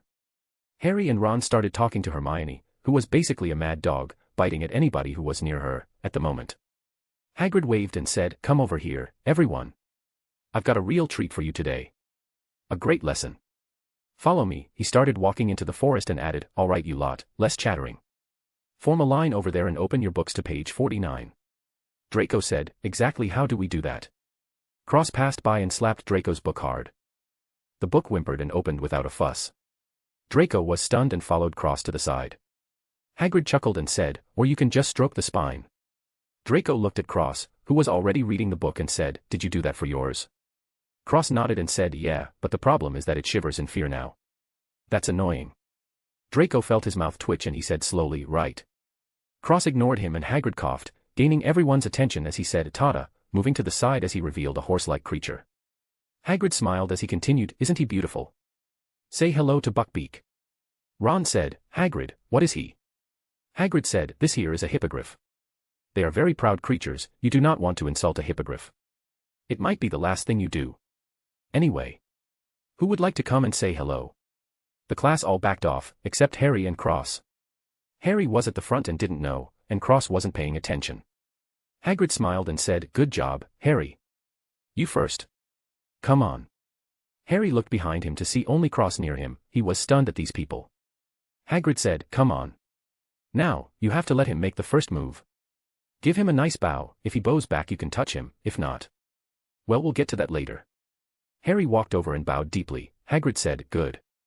Buckbeak wasn't having it and got a little angry. Hagrid immediately said, "Back off, Harry. Back off." Harry backed off, still in bowing position, and Buckbeak calmed down before bowing back. Hagrid laughed and said, "Well done, Harry," as he threw a dead possum at Buckbeak. He turned back to Harry and said, "You can go and pat him now, go on." Harry walked forward and patted Buckbeak with a small smile. Hagrid walked over and said happily, "He may even let you ride him now," as he picked up Harry, who said anxiously, "Wait." Hagrid ignored him and put Harry on Buckbeak's back as he said, "Don't pull out any feathers," before slapping Buckbeak, who immediately ran forward before taking off and flying away. The class watched him go and clapped. Cross looked in the air and twitched his ears, wondering if Blue could support him for flight. He needed to try one of these days. A while later, Harry came back and Hagrid helped him off before whispering with him. Draco was jealous and said, Proud creature my ass. Come on then, let me ride too." Cross looked at Draco and shook his head as he said, "Prepare to send him to the hospital." Hermione said, "Stop him." Cross shrugged and said, "I already told Draco to relax, but if he doesn't listen it's not my problem." Hermione said, "Malfoy, do dash." Oh, but it was too late. Draco was standing in front of Buckbeak and the animal was nervous, so it defended itself and scratched Draco. Hagrid was stunned and said, "Buckbeak." Cross walked over and grabbed Draco's not-scratched arm. Buckbeak chirped and Cross glared at the beast. Buckbeak quieted down and backed off nervously. Hagrid threw a dead possum away and picked up Draco, saying, "I'll take him to the infirmary." Class dismissed. Cross closed his book and stood by the side, watching Hagrid walk away as Draco said, "You're gonna regret this. Giant chicken." Cross shook his head and walked over to Buckbeak, who touched his head to the ground and trembled. Cross stroked his feathers while shushing him. Buckbeak calmed down and nuzzled against Cross' face. Harry was stunned and said, "What happened?" Cross said, "Draco startled him." Harry shook his head, "That's not what he meant." Cross continued to stroke Buckbeak softly, not wanting to speak again. Hermione said, "This is not good. Malfoy isn't going to just let this go." Cross ignored her and scratched Buckbeak's neck, making him chirp happily and flap his wings. Cross smiled and mounted Buckbeak. Harry said, "You shouldn't without Hagrid." Hermione added, "Yeah, it's dangerous." Cross shook his head and said, "He won't leave, unless I say so. Right, Buckbeak?" Buckbeak chirped and ran around, scaring the rest of the class. Cross whistled and Buckbeak stopped. Cross patted Buckbeak's neck twice and Buckbeak ran forward, flapping his wings before taking off into the skies. Cross smiled happily, feeling the air brushing on his skin. His hair blew in the wind as Buckbeak flew around the castle. He swooped down and landed near Hagrid as he said, "Hagrid, should I bring Buckbeak somewhere?" Hagrid shook his head with a smile as he said, "Cross, you shouldn't fly without supervision." Cross smiled and stroked Buckbeak's neck as he said, "Don't worry, he's good." Hagrid nodded and said, "Leave him near my shack, could you?" Cross nodded and whistled. Buckbeak took off again, leaving Hagrid and Draco, going back to the class. Cross landed near Hermione and Harry as he said, "Hagrid said go back to the castle," before taking off again, feeling it very fun to just fly around on Buckbeak. Harry and Hermione watched him go. Hermione said, "What a show-off." Harry chuckled and said, "Better than a block of stone." Hermione sighed and left with Harry. Cross landed in the pumpkin patch next to Hagrid's shack. He got off and stroked Buckbeak, leading him to a post, before chaining him up. Buckbeak nuzzled him happily and Cross smiled as he left, going back to the castle. He felt like riding Buckbeak made him feel free and happy. It was much better than constantly counter-scheming. Cross sighed and went back to his cold look as he opened his book and continued reading, walking back into the castle to continue his day. Chapter 24, Hogmeade Village. Cross was eating lunch in the small lunchroom. Draco was talking about how he nearly died with his arm in a sling and wrapped in bandages. Cross rolled his eyes and continued reading as he ate with one hand. Astoria was absorbed into his story as she gasped and said, "So dangerous." Cross choked on his food, while Hermione, Harry, and Ron chuckled at another table. Cross smacked her head and chided, "Don't listen to this goof." The bird was scared. He paused and looked at Draco before mumbling, "Maybe it's because he's so ugly." Draco turned green and Daphne burst out laughing, fell backwards and hitting the floor. Hermione and the other two turned to their food and laughed as well. Draco clicked his tongue and said to Astoria with a pitiful expression, "You don't think I'm ugly, do you?" Astoria shook her head and Draco added, "I'm more handsome than Cross, right?" The whole cafeteria went silent and the students looked at Draco with expressions of disdain. Who was this guy? Cross might be useless, but there's no doubt that he is extraordinarily handsome. Some of the students would even go as far to say that he was beautiful. You had to really watch out for those students, they were dangerous. They'll do anything. Truly mad men. Astoria looked to be in a pickle. She finally lied and said, "Of course." The rest of the students booed and Draco felt amazing. He knew he wasn't, but what a girl. He thought he was in love. Cross shook his head and continued reading, ignoring the budding romance. This dumb little girl actually started paying more attention to Draco than him. Unacceptable. Draco smiled softly and started talking to Astoria more, strangely changing his tone to be gentle. Boom, that was a critical hit. Astoria blushed and they started talking, ignoring everyone else. Cross looked at them and sighed. Daphne patted his shoulder and said, "She's too far gone." Cross looked up and said sadly, "There's no cure for being an idiot." He glanced at Ron when he said that before writing something down. Ron was offended and Hermione giggled, covering her face with her book, while Harry just chuckled as he ate. Cross threw a paper at Draco before picking up his book and walking out of the room. Draco read the paper and his eyes lit up. A while later, Cross was standing in the Defense Against the Dark Arts classroom. There was a cabinet shaking in the middle of the room. Lupin walked around and said, "Intriguing, isn't it? Can anyone guess what's inside?" Kid said, "That's a boggart, that is." Lupin said, "Very good. Can anyone tell me what a boggart looks like?" Hermione popped into existence and answered, "No one knows. Boggarts are shapeshifters. They take the form of what someone fears most. That's what makes them so turdash." Lupin finished, "Terrifying, yes. There's a very simple charm to rid the boggarts. Let's practice it now, without wands please. Repeat after me, ridiculous." The class returned, "Ridiculous." Lupin nodded, "Good. But this isn't enough. You really need laughter to finish it off. Let's have a volunteer, Neville." Cross looked at Hermione next to him and said, "You know, you might kill Ron like that." Hermione waved and said, "Nonsense." Ron said, "No, he's right, I nearly had a heart attack, I did." Hermione snorted and paid attention to Neville changing a boggart of Snape. Cross sighed and shook his head, "She can't learn my low-key methods." Lupin laughed at Snape, who had Neville's grandmother's clothes, as he waved, "Weasley, you're next," before putting on some music. Ron stepped up and the boggart turned into a spider, before Ron made it have roller skates and slip on the ground. Cross stepped up, since he was next and the boggart was the spider for a few seconds. Cross' face was completely blank. Lupin said, "You're not scared of anything." Cross tilted his head and the boggart changed into Molly Weasley. Ron shouted, "Oi. That's me, Mum." The boggart came over and started cleaning Cross' face and straightening his clothes. The students were stunned. Cross stepped back and waved his wand saying, "Ridiculous." Molly turned into a gangster. She had a leather jacket and was smoking. Cross smirked and stepped away as Hermione stepped forward. Lupin was still laughing and Ron was aghast, while Harry was laughing along with the rest of the class. The boggart changed into Cross. Cross was stunned and the class was silent. Hermione was startled and the boggart said, "You're flat." The class was completely stunned and they looked at Cross, who was also dumbfounded on the side. Hermione glared at him, then turned to the boggart saying, "Ridiculous." The boggart turned into Cross with cat ears and a tail, acting like a cat, licking his hands. Cross just had his mouth open wide in disbelief, so venomous. Hermione smirked and walked to the side. The class chuckled secretly and the next girl walked up. The boggart turned into a snake. Cross looked at Hermione with his mouth open. Hermione snorted and smiled. Cross shook his head and Ron said, "Oi. You're scared of my mum?" Cross answered seriously, "She's very scary." Ron shook his head and said, "You haven't seen Angry." Cross replied, "You said that already." Cross looked back to the boggart, which had turned into a Dementor for Harry. Lupin got in front of him and the boggart changed into a full moon. Cross rubbed his chin and though that was very interesting. A werewolf scared of the moon. Lupin said, "Ridiculous." The moon turned into a balloon and flew around the room before Lupin threw it into the cabinet and locked it saying, "All right everyone, that's enough for today. Thank you. My apologies." The class started leaving the class, while Harry started at the cabinet in a daze. Cross left the class, reading his book, not really bothered by the class at all. Hermione puffed her cheeks seeing Cross was still nonchalant about the boggart. She vowed to make him flustered one day. Cross didn't mind at all and continued back to his room.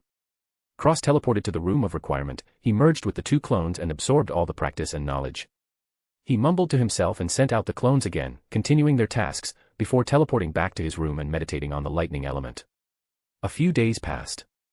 Cross was in street clothes and handed a permission slip to Filch as McGonagall said, "If you don't have a signature, you're not allowed to go to Hogsmeade Village." Ron and Hermione looked at Harry, who sighed and said, "Have fun guys." Cross remembered that he killed Harry's aunt and said, "Professor, Harry's aunt died over the summer. It's very understandable that he couldn't get his slip signed due to excessive grief. Perhaps you could bend the rules for the circumstances." McGonagall looked at Harry's sad look and sighed as she said, "I truly cannot, my apologies Mr. Potter." She looked at Cross and said, "Mind your tongue, Mr. Greengrass. That is a sensitive topic." Before leaving, Cross clicked his tongue as he watched her go with his hands in his pockets. Harry sighed and waved as they left. Ron and Hermione waved back and Cross ignored him. This was the last time he was going to help Harry for something insignificant. The debt of killing his aunt was dealt with, now he was a free elf. Hermione and Ron followed Cross and the group as they made their way to Hogsmeade Village. Cross felt something rub his leg and looked down to see Mrs. Norris. He picked her up and said, "Did you do it?" Mrs. Norris nodded happily. Cross smiled and stroked her softly as they made their way, under Filch's guidance. A few dozen minutes later. They stopped at Hogsmeade Village and Filch said, "All right, be careful you brats." Cross handed him Mrs. Norris and Filch looked uncomfortable as he said, Greengrass. Thanks fair helpin' Mrs. Norris." Cross nodded and said, "No problem." Filch looked around and said, Be careful around the school. Strange things go on everywhere." Cross stopped and said seriously, "I will." "Thank you." Filch nodded and awkwardly walked away. Cross walked around the village. He looked around at all the shops before walking along the road and pulling up a hood, putting his hands in his pockets as he walked into an alley.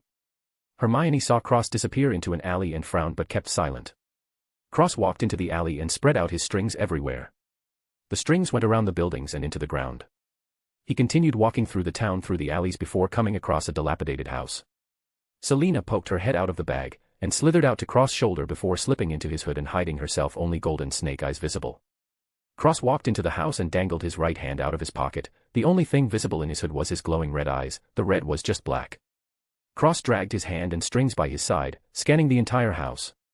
He heard a noise and whipped his arm to the right. Strings shot out, digging into the wall like drills.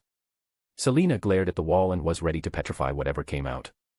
Cross pulled his hand back and tore the wall out. A black wolf snarled behind the wall. Cross spread out his fingers, his face still not visible, as 5 different colored strings shot out and sped towards the wolf. The wolf swiped his claws at the strings while jumping at Cross, who jumped back and took his other hand out of his pocket, hiding it behind his back, letting loose invisible strings into the ground. Cross twisted his other hand and the colored strings spun together, forming a multicolored spike before shooting at the wolf from behind. The wolf jumped to the side, before getting caught by invisible strings coming out of the ground. Cross revealed his other hand and twitched his fingers. The strings blew out from under the ground and tied up the wolf's legs before lopping around the wolf's neck. The twisting spike zoomed and stopped right before the wolf's head, merely millimeters from its skull. The invisible strings on its neck tightened and drops of blood hit the floor. Selina was impressed and watched the wolf like a hawk, or snake. Cross spoke in a hoarse voice, "Why are you here, Sirius Black?" The wolf was surprised and morphed back into his human form, still tied up. Cross split the spike into 5 different colored spikes and they hovered mere inches from Sirius' head. He moved his other hand and the invisible strings drilled into Sirius' clothes, taking out his wand and bringing it to Cross. Selina poked her head out and gently bit on the wand, threatening to snap it in half. Cross looked at the silent Sirius and remained in control. Sirius sighed and said, "Are all wizards nowadays so vicious?" Cross wasn't amused and said, "Answer me," as the strings around his neck tightened, drawing more blood. Sirius chuckled and said, "Well, you see. That is top secret." Cross replied, you have the notion that I will not kill you. I have to say you shouldn't become a gambler, as he was about to clench his fist and end everything. Sirius let out a breath, feeling the strings getting tighter. He knew this boy was serious. He said, I'm trying to find someone. Cross said hoarsely, Harry Potter, I presume. Sirius unexpectedly shook his head and said, no. A rat. Goes by the name Peter Pettigrew. Cross frowned and said, missing a finger. A rat animagus. Buck teeth, even looks like a rat in human form. Sirius was surprised and said, you know him. Tell me where he is quickly. The strings tightened and Cross said, remember you situation, Black. What do you want with the rat? Sirius said hatefully, the rat is a traitor. He killed my godson's parents. Cross frowned, he seemed to have meddled in a big event. This wasn't good. Cross said, and who is that? Sirius answered, Harry Potter. He is my godson. Cross nodded and thought about it. It seemed there's also a conspiracy here as well. Cross ignored the revelation and said coldly, what is your relationship with Albus Dumbledore? Sirius asked in confusion, the headmaster. Why would the strings tightened and Cross uttered in a tone as cold as ice, answer me, Black. Sirius said, no relation. Cross frowned and said, I don't believe you. Sirius said, there really is no relations. Cross sneered and retorted, and you just so happened to be in Hogsmeade, near Hogwarts. Dumbledore lord over the entire area around. I don't believe you haven't come into contact with him. Even the Dark Lord wouldn't directly come anywhere near Hogwarts if he wasn't sure Dumbledore couldn't sense him. Cross tilted his head and added, plus, I don't believe you truly escaped Azkaban on your own. The Dementors would snuff you out like a candle in the wind. This is your last chance, Black. Sirius' face was gloomy and he said, I am part of Dumbledore's hidden army to fight against Voldemort. The rat is one of Voldemort's followers. Being the headmaster, Dumbledore cannot take action, therefore I have become the executioner, not that I mind of course. I hate that filthy rat. Cross frowned, something wasn't making sense. Who was the mastermind behind the school plot? He asked, this rat. Is he capable of reaching his hands out to the students of Hogwarts? Sirius was confused but shook his head and said, impossible, neither him nor Voldemort would dare to reach into the students of the school. Cross frowned and flicked his finger. A white glowing string slowly penetrated into Sirius' head. Cross immediately backed out and his expression was grave. Sirius was confused and felt something was wrong, so he asked, what? Cross kept silent and took back the 5 spikes as he stretched out his palm, touching Sirius' head as he said, keep calm. I shall not harm you. Before speaking in Elven, ultimate cleanse, a golden green aura swept through Sirius, washing away everything in his mind and on his clothes. Cross eyes turned pure gold as he chanted, nature's protection. Condensed, a golden light shone on Sirius' head and sank into his mind, forming a golden barrier that slowly disappeared, turning invisible. Cross backed off and threw up the 5 spikes as he said, who are you? Sirius's expression was unreadable as he said coldly, Sirius Black. Cross nodded and said, how do you feel? Sirius' face turned grave as he said angrily, I'm pissed. Cross nodded and took his spikes back as he said, I don't want any part of the schemes at the school. I hope you can leave me out of it. That barrier is not impenetrable. Tread carefully, Mr. Sirius Black. Cross pointed his finger and said in Elven, selective obliviation. His finger glowed white and his figure, voice, Selena, and strings disappeared. Only leaving the words he said along with the barrier. Cross threw Sirius his wand back and dispelled the strings before teleporting out of the house, back to an alley, leaving Sirius there with his eyes closed and a grave expression on his face. Chapter 25, Lightning. Cross returned to the actual village and blended back into the crowd of students. Selena went back into his bag and he took his hood off before slipping into a candy store, acting like he was there the whole time. Hermione bumped into Cross and said in confusion, where did you come from? Cross returned her confusion and said, I was here the whole time, you don't remember. Hermione frowned and said, didn't you? Ron came over and said, we should get something for Harry. Hermione looked at him and said, okay, just a second. She looked back and Cross was already walking out of the store. She rubbed her forehead and followed Ron along, buying candy for Harry. Cross sat outside on a bench and watched the people walking by. He had his strings spread and looking for anyone approaching, while he thought about what Sirius said. The rat is off the list, then that means Snape, McGonagall, and Dumbledore are still suspects. Dumbledore's suspicious level raised even higher now. After hearing what Sirius said, it seemed Dumbledore was raising an army in secret to fight Voldemort. But why? Voldemort was extremely weak right now. If he moved himself and attacked, then he could finish off Voldemort with a mere flick of his wrist. Cross refused to believe Dumbledore couldn't find Voldemort if he tried.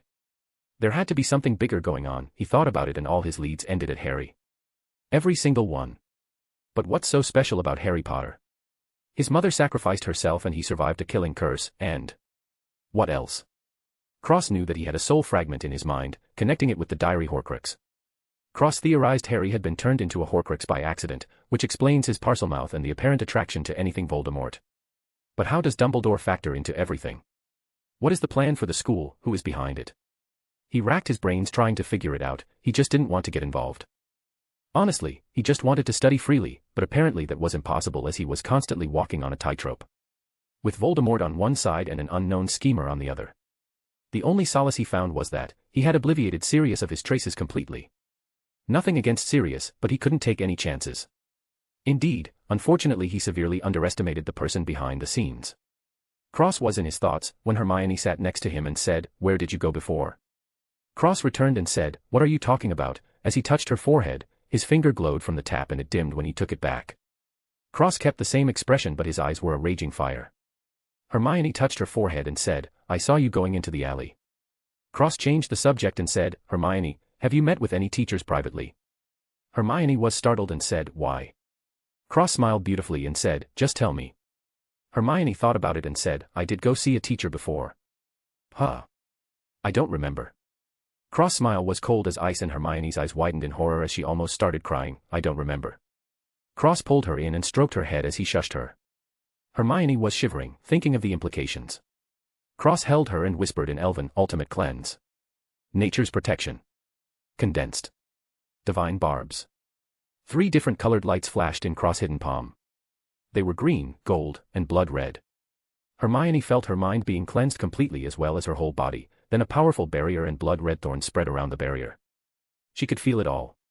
She felt very comfortable and slowly fell asleep. Cross drew with his finger on the back of her neck before whispering, "Blessing of protection." Her skin and clothes flashed golden green for a split second before dimming. Cross moved her to the side and let her lean her head on his shoulder as she slept. Cross himself took out a book and started reading to pass the time. When he got back he had to check everyone else's barriers. There was something brewing and Cross was going to step out of the way to watch the world burn. A few minutes later, Ron came over with a big bag, full of God knows what. Cross spared him a glance before continuing reading. Ron said, "She's sleeping. Truly a madwoman. Works too hard, I reckon." Cross added, "Perhaps. What you got there, Weasley?" Ron smiled and said, "A ton of goodies for Harry. And well myself." Cross chuckled and shook his head saying, "I think you are the madman. How are you going to eat all that candy?" Taking a break for a moment out of pure amusement, the bag was truly too big. Where did he get the money to buy all that candy? Did he rob the store? Ron smirked and said, "I've got a bottomless pit for a stomach, I'll have you know." Cross smiled and shook his head, deciding not to respond to that absurd statement. Filch shouted, "Oi! Brats, let's go." All the students started heading towards Filch. Cross shook his shoulder, waking up Hermione, before walking towards Filch silently. Hermione looked at his back and remembered what happened. She took a deep breath and followed after him with Ron. Cross followed Filch back to Hogwarts, returning to the Slytherin house and his room. He laid on his bed and compiled his thoughts, coming to the conclusion that he needed to quicken his pace of advancement or he will only be putty in others' hands. With that in mind, he sat up and meditated immediately, trying to grasp the lightning element while his clones focused on advanced magic. A few days later, Cross was sitting in Snape's class. The Gryffindor house had been sleeping in the Great Hall because their house door was attacked by Sirius. Cross was confused. Why would Sirius attack the Gryffindor door? Regardless, it was and Sirius was nowhere to be found but Hogwarts was on high alert. Snape stormed into class and closed every window with a loud bang. He stopped in front of the class and said, "Turn to page 394. Cross opened his book and Harry said, "Excuse me, sir. Where's Professor Lupin?" Snape stood next to a projector as he replied, "That's not really your concern, is it? Suffice to say, your professor finds himself incapable of teaching at the present time. Turn to page 394.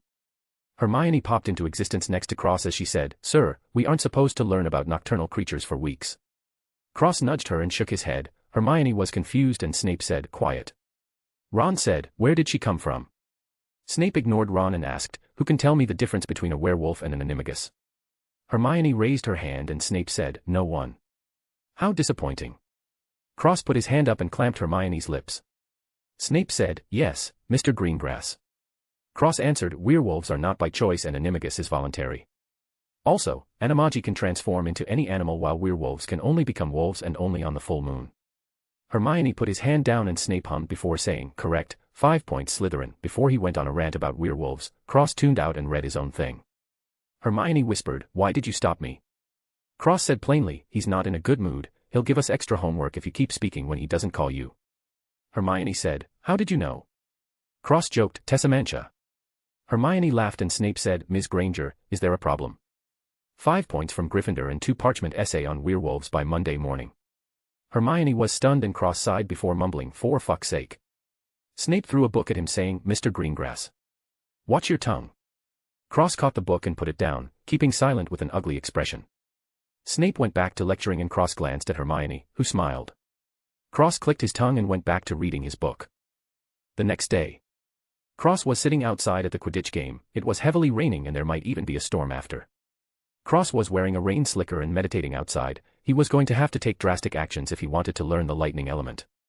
Cross clicked his tongue and left the arena, when he saw Harry falling from the sky. Cross was walking outside in the rain, when someone stopped in front of him and smiled, need a rain pal. I heard raindrop ticks are very dangerous this time of year. Cross looked at Luna and said, haven't seen you for a while. Luna walked to his side saying, well.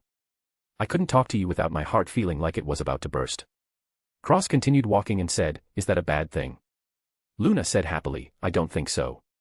Cross looked up and said, is that so? Luna looked at his face and smiled warmly as she said, you're crazy.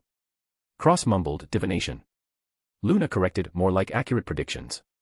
They'll only come near the weeping willow. Cross opened his mouth and Luna added with a soothing smile, I'm coming, of course. Magic termites colonize near weeping willows. Cross smiled and let the rain hit his face as he thought about it for a moment, he sighed and said, let's go then. Luna happily skipped along, Cross looked down and said, no shoes. Luna said, the others hide my shoes, so I go without them. Cross asked, doesn't that hurt? Luna smile dimmed a bit before going back to normal as she said, not anymore. Cross stopped and bent down, throwing Luna on his back, before continuing along. Luna rested her head on his back and closed her eyes with a smile. The rest of the journey was spent in a comfortable silence. The duo arrived near the weeping willow and Cross put Luna down saying, N. Stay back. Luna already moved a fair distance away from the weeping willow and Cross, she had a smile on her face but her fists were clenched as she watched Cross closely. Cross sat down and crossed his legs as he meditated, attracting the lightning elements in the air towards him. The clouds above him rumbled and Luna tensed up as a lightning bolt fell from the sky and struck Cross. Cross growled and the lightning surrounded him before turning purple and sinking into his skin. More bolts fell from the sky one after the other. Luna shouted, enough. Cross. Stop. Cross wanted more and raised his hand in the air, exploding purple lightning out as it turned bright yellow. Another bolt fell and struck Cross' outstretched hand. Cross yelled and the yellow lightning flooded his skin, going into his muscles and organs. Luna took out her wand and waved it, putting up a barrier over Cross as she ran over. She kneeled in front of him and said, idiot. I told you no more. Cross coughed out black smoke and Luna pointed her wand as she said, Episki. Cross felt much better and smiled, a personal healer. Luna knocked on his head and smiled lightly as she said, finally lost it. Cross chuckled and stood up, his entire body made cracking sounds as he said, not yet. How much do you know? Luna smiled and said, if I say everything, will you believe me? Cross looked into her eyes and said, I would. Luna smiled and said nothing. Cross spread out both his hands and there was a new color, bright yellow. Now there was 6. Cross thought about it and reckoned 10 was a maximum. He already had fire, ice, poison, life, light, and lightning. He could substitute ice for water, life for wood, and poison for earth, which meant that he needed metal or a metal substitute which took up a slot. Cross planned out his next elements. Metal, death, shadow, and wind. He took his strings back and looked at Luna saying, let me see. He moved his face close to hers as he said, double eye ritual. I'm sorry for your loss. Luna was startled and asked, how did you know? Cross threw Luna on his back as he walked back to the castle saying, double eye transformation ritual requires a human sacrifice. Wisdom and true sight with the side effect of future sight. No wonder. Luna tightened her arms around him as she rested her head on his back and stayed silent. Cross said softly, I'm sorry. Luna said, it was my mother. Cross was silent for a few seconds as he kept walking before saying, she must have loved you a lot. That ritual. It was lost for a long time. Luna just hummed and listened to his steady heartbeat as they both stayed silent for the rest of the walk back. A few minutes later. Cross entered the castle and let Luna down softly. He turned around and they locked gazes for a moment before Cross turned away saying, be careful. Luna smiled softly and said, you too. Cross opened his mouth but closed it, deciding to say nothing more as he walked away with conflicted thoughts. Luna watched him go as a gentle smile slowly sprawled across her lips and she walked away, her vacant expression returning but her mind filled with Cross' figure. Chapter 26, Double Element. Cross sat down in his room and blew out all the candles, closed the curtains and sat in the darkness. He let out a breath and felt the darkness around him, trying to turn it into his own as time flowed by. Cross' hair changed with the season and turned pure white. Surprisingly, darkness was easy to understand. Cross was confused though, every other elements were much harder to control and understand. He shot out a string and it was dark gray, not completely gray but not black either, just cool dark gray, almost illusionary. Cross was silent as he looked at the dark gray string. He twitched his finger and the string wrapped around his body. He disappeared, blended into the darkness, becoming invisible. Cross was stunned. He looked into the mirror and saw nothing. He waved his hand and turned on the candles. His figure wrapped in gray strings appeared. He nodded to himself. Seems like he could only blend into the dark. He took off the strings and wrapped himself in light strings, but nothing happened. This gave Cross a good idea on what the light and dark strings did. With a success in his palm, he teleported to the room of requirement, merging with his clones. Cross processed the information before sending his clones out again and giving them both tasks to practice advanced magic. Cross watched over them for a moment before teleporting back to his room and dressing in a hoodie, t-shirt, jeans, and sneakers. He nodded at his reflection and grabbed his backpack before leaving the castle, going to Hogsmeade. A while later. Cross was sitting on a rock near a cliff, cross-legged, feeling the cold wind brushing against his face as he meditated on the wind element. While he was meditating, a voice interrupted him. "Cross. What are you doing over there?" Cross' ear twitched and he turned his head to see Hermione and Ron. He replied, "What are you doing here?" Hermione was stumped. Was she supposed to say she was here with Ron just because?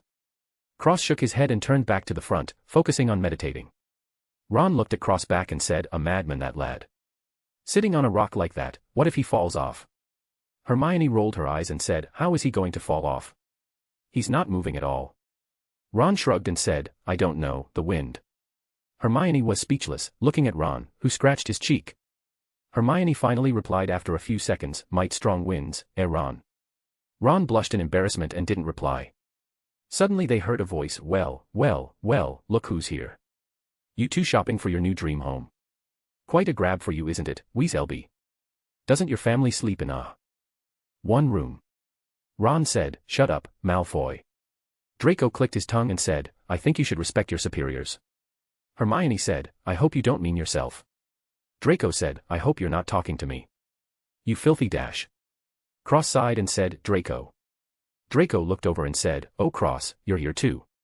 Cross waved and said, "Come here." Draco walked over and Cross touched his forehead before saying, "So that's why." Draco frowned and said, "What happened?" Cross said simply, "Your mind has been infiltrated. Have you been feeling angry and more aggressive lately?" as he cleansed Draco's mind. Draco's eyes widened and he said, "Yeah." Cross frowned and looked behind him before whispering, "Just leave those three alone." He pulled Draco close to him and whispered in his ear, "Something extremely fishy is going on here. They are at the center of the storm at Hogwarts. If you don't want to get involved, stay away," before placing a new condensed barrier in Draco's mind, along with a counterattack. Draco got serious and nodded. Cross asked, "Who do you think took down your barrier?" Draco's face turned ugly as he said, "The only person I've been alone with is my godfather." Cross raised a brow and said, "Snape." Draco nodded and Cross frowned as he said, "Just act normally." Draco nodded and left without a word. Hermione and Ron were stunned and Harry appeared out of thin air as he said, "Hey guys." Hermione and Ron jumped in shock and Harry chuckled as they started talking. Cross ignored them and continued to meditate while thinking about what Draco told him. Snape. Was he the mastermind behind everything? Cross frowned and thought, it wasn't impossible, but Cross still had his doubts. Dumbledore's physical change was just too suspicious. Why did he get younger? How did he get the resources necessary to advance ranks? Plus, why would Snape care about Ravenclaw kids? All houses seem to be specifically placed, not only based on their personalities but also background. For example, the Hat didn't even touch Draco before placing him in Slytherin. Based on Cross deduction, Snape should be proficient in potions, not legilimency. Then again, Cross was slowly becoming proficient in everything, so he couldn't rule out Snape being a legilimens wizard. Cross sighed to himself, things just kept getting more and more difficult. Snape went up by 30% while Dumbledore stayed at 80%, with Snape being a close second at 70%, McGonagall was last with a 30%. After speaking with Sirius, the Rat was completely out of the running. There was no way he had enough time to plan something like this while working for Voldemort, there was just not enough time. Cross looked up at the sky and let out a breath, mumbling, "Why can't they all just die? Then I can sleep peacefully at night." He was about to go back to meditating when Hermione shouted, "Cross, we're going into town, do you want to come?" Cross waved his hand, making a gesture of no before continuing to meditate peacefully as the trio left. He sat on the spot and didn't leave until it was dark outside. Cross continued to meditate every day and it seemed like the commotion was dying down, but it was only the calm before the storm. A while later. Cross' hair was golden yellow as he sat on the fountain, with his legs crossed. Luna was sitting next to him, reading a strange book tilted. "Nargles, could you be next?" Students passed by and laughed at them, behind their backs, but obviously neither Cross nor Luna cared at all. Continuing their acts without even a frown. Luna suddenly said, "Oh. Congratulations." Cross ignored her and the wind picked up near him, wrapping around his body, blowing through his hair, making him seem majestic. Cross opened his eyes and they flashed as the phenomena stopped, returning him to normal. Cross smiled at Luna, who smiled back. He let out a breath as he said, "The last two will be much harder." He hooked his finger and all the students who made fun of Luna and him were blown to the ground with a gust of wind. Luna smiled and said, "Petty." Cross smiled and said, "They get what they deserve." Harry, Ron, and Hermione walked past and Ron said, "I haven't lost anything." "Your cat killed him." Hermione retorted, "Maybe you should take better care of your pets." Cross watched them pass by and said, "We can only hope the cat killed him, eh?" Luna tilted her head and said, "Don't you find it odd, they didn't even look in our direction?" Cross looked at the trio and said, "Maybe they are too busy with something else." Luna just hummed, staying silent. They looked at each other and followed the trio. Luna and Cross came to the edge of a lake and saw Hagrid skipping rocks as he said, "Lucius Malfoy got up, well you can imagine." He said, "Buckbeak was a dangerous creature, that'll kill ya as soon as he looked at ya." Hermione said, "And then?" Hagrid replied, "Then he asked for the worst." Ron said, "They're not sacking you."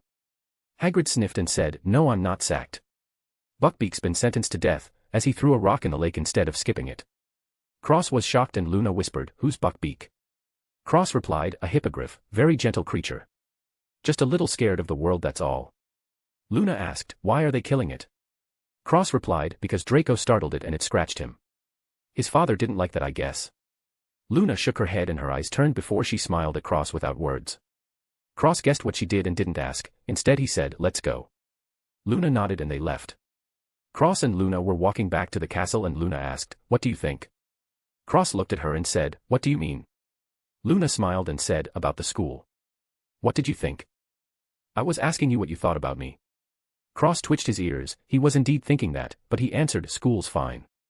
I wish there wasn't so many things happening though. People getting obliviated left and right, mind barriers being broken." He sighed and added, "I just want to be left alone." Luna smiled and said softly, "You're not alone," as she grabbed his hand, her face heating up for a brief moment.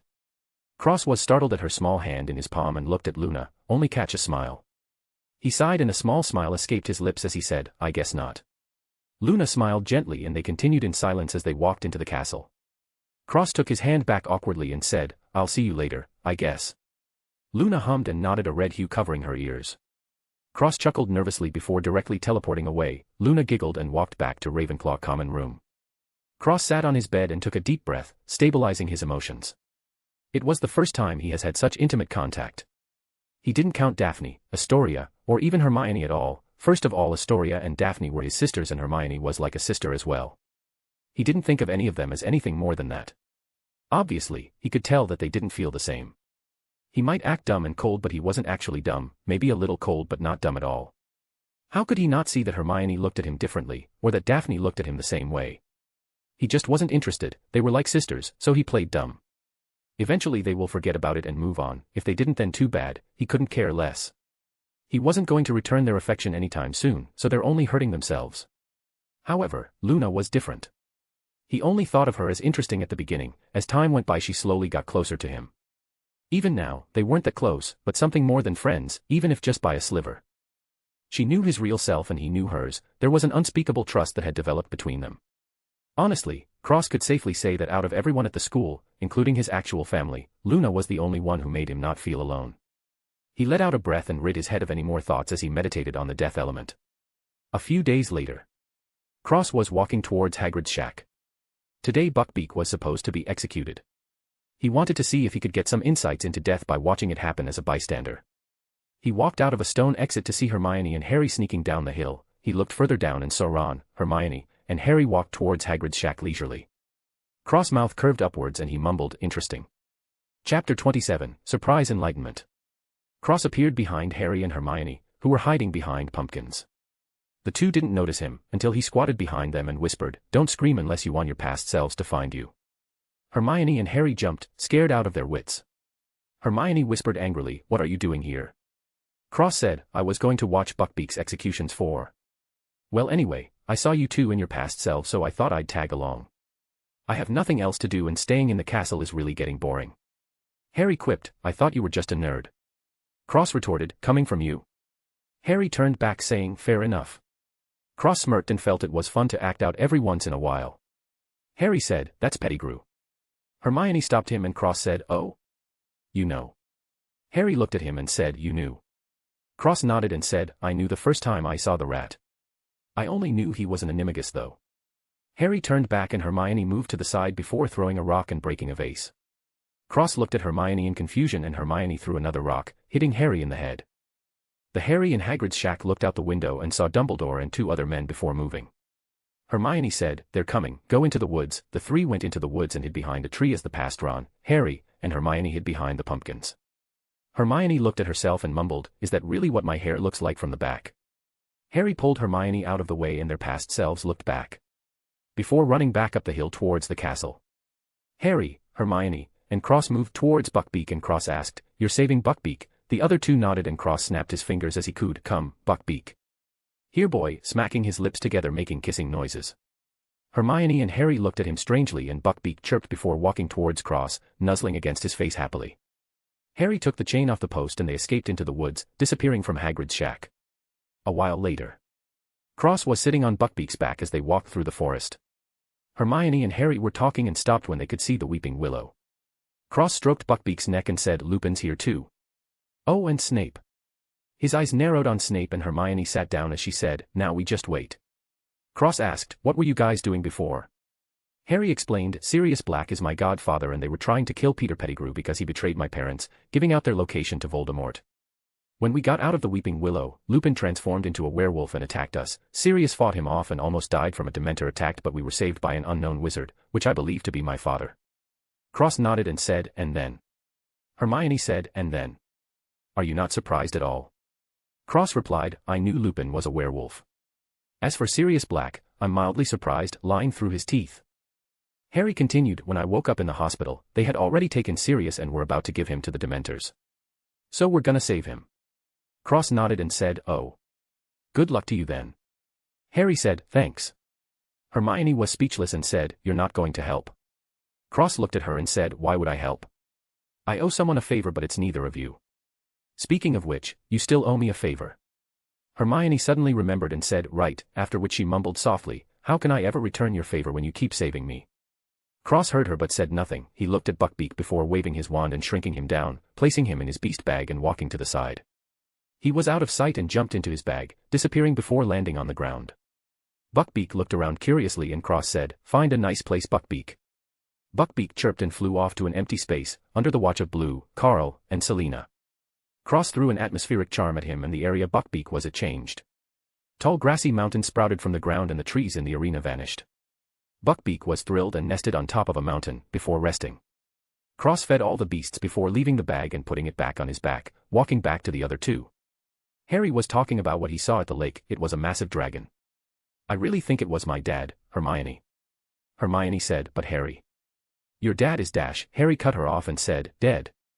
"I know, but I just felt like it had to be him." Cross only came when Hermione spoke and didn't hear the first part. Hermione looked over and said, "Here we come." Harry pointed at his past self and Sirius as he said with a smile, "You see me talking to Sirius there? He's asking me to come and live with him. When we free him, I won't have to go and live with the Dursleys anymore, it'll just be me and him. We can live in the country. Someplace you can see the sky. I think he'll like it after all those years in Azkaban." Cross looked at Harry and felt pity for him. Poor kid, didn't know his parents and from the sound of it, his uncle's family are real assholes. Cross forgot that he didn't know his parents either. Hermione said, "Let's go." Harry nodded and they left. Cross followed them at a leisurely pace, wanting to see where this goes. They stopped in a bush and Hermione startled howling. Cross was alarmed by this clearly mad woman and covered himself in dark element string, disappearing into the darkness. Harry said, "What are you doing?" Hermione replied, "Saving your life." Werewolf Lupin turned around and bolted towards Hermione and Harry, who immediately started running for their lives as Lupin chased them. Cross stood by the side, invisible, as he watched Lupin go before going in a different direction. Cross came to a frozen lake with Sirius and Harry on the other side. He looked at Sirius and felt that he could repay the favor of the information by saving his life. Not a bad trade for Sirius. Cross was still invisible as he pointed his finger out and whispered, "Expecto Patronum." A bright silver swirl formed and a giant dragon flew out, flapping its wings and blowing away all the Dementors, saving Sirius and Harry's life. Past Harry slumped to the ground and passed out. Cross' ear twitched and he heard footsteps behind him. He immediately teleported away while he was still invisible. Harry went to where the Patronum charm was cast but felt nothing. He was confused and Hermione said, "What was that?" Harry said, "My dad, for sure." Cross brought Buckbeak with him and appeared behind Hermione as he said, "What happened?" Hermione looked back and said, "Where did you go?" Cross said, "I ran away as soon as you started howling. I found Buckbeak by the way." Harry was still looking at the spot Cross was just at. Cross kinda felt bad, giving Harry false hope but he wasn't going to say anything. Harry and Hermione got on Buckbeak and Hermione said, "Let's go back. Sirius is waiting in the tower." Harry said, "Can't we just get him right now?" Cross tapped Buckbeak twice as he said, "If you got Sirius now, then you would have no reason to go back in time, which means that you both will cease to exist immediately." Harry was stunned and Hermione nodded as she said, "That's right," before Buckbeak flew off towards Hogwarts. Buckbeak landed on a tower. Harry and Hermione got off and rescued Sirius before getting back on Buckbeak. Cross looked at Sirius before tapping Buckbeak twice and flying off. Buckbeak landed in an old courtyard. Harry and Sirius got off. Cross and Hermione got off as well, but Cross held Hermione back and shook his head when she looked at him. Cross turned around and stroked Buckbeak softly, thinking about something.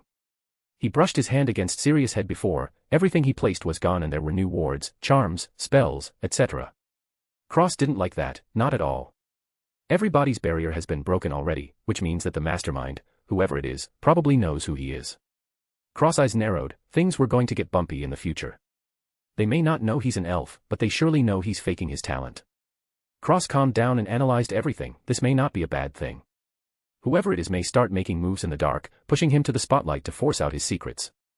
There was also the flip side, they may just come after him directly. Cross was angry, all this work for nothing. He'll continue to stay low-key, he wanted to see how he was going to get pushed into the spotlight. A cold sneer slowly formed on his face. If they wanted him to show off, he'll show off. Sirius walked over and said, "Excuse me, lad. Can I borrow him?" Cross looked into Sirius' eyes and sighed before nodding as he said, "Bring him back someday. I'll keep him." Sirius smiled and said, "No problem." He paused before saying, "Do we know each other?" Cross shook his head and said, "Not anymore. Farewell," as he slapped Buckbeak's behind, sending Buckbeak soaring into the sky before Sirius could answer. Cross watched him go before seeing Hermione and Harry running inside. Cross sighed and followed them. He was in a bad mood and maybe making fun of Ron would make him feel better. Cross trailed behind the duo as they pushed the door open to the infirmary and saw themselves spinning the necklace. Cross looked at the past Hermione and Harry and his eyes turned vacant as he entered a daze. His hair turned red to black to white to yellow to red, in a cycle before an orange light burst out from around him, waving out from his body, fizzling out in a circle. Cross returned from his daze and blinked his eyes in confusion before remembering what just happened. Hermione shouted, "Cross." Cross looked over and said, "What?" Hermione said, "I called you like 10 times, your hair started changing quickly and you looked like you were in a daze. Are you okay?" Cross looked around and said, "Yeah. I'm fine." "That was weird." Harry nodded and said, "Extremely." Ron chimed, "By the way, where the fuck did you three come from?" Harry and Hermione were right here, then they were over there. Hermione said, "Ron, are you loopy?" Harry added, "Yeah, are you sure you're alright?" Ron said, "Oi. Don't fuck with me, I know what I saw." "Cross, you saw it too, right?" Cross just shook his head. Ron started to doubt his own life, maybe he really wasn't okay. Cross turned around and left the infirmary, going back to his room. As soon as he got inside, he teleported to the room of requirement and held out his hand. An orange glow appeared and he touched the ground, an orange bubble appeared and expanded, turning into a dome. Cross threw an apple, from his bag, inside the orange dome and it started rotting before turning to dust. Cross was shocked and mumbled, "Time," he waved his hand and the dome disappeared.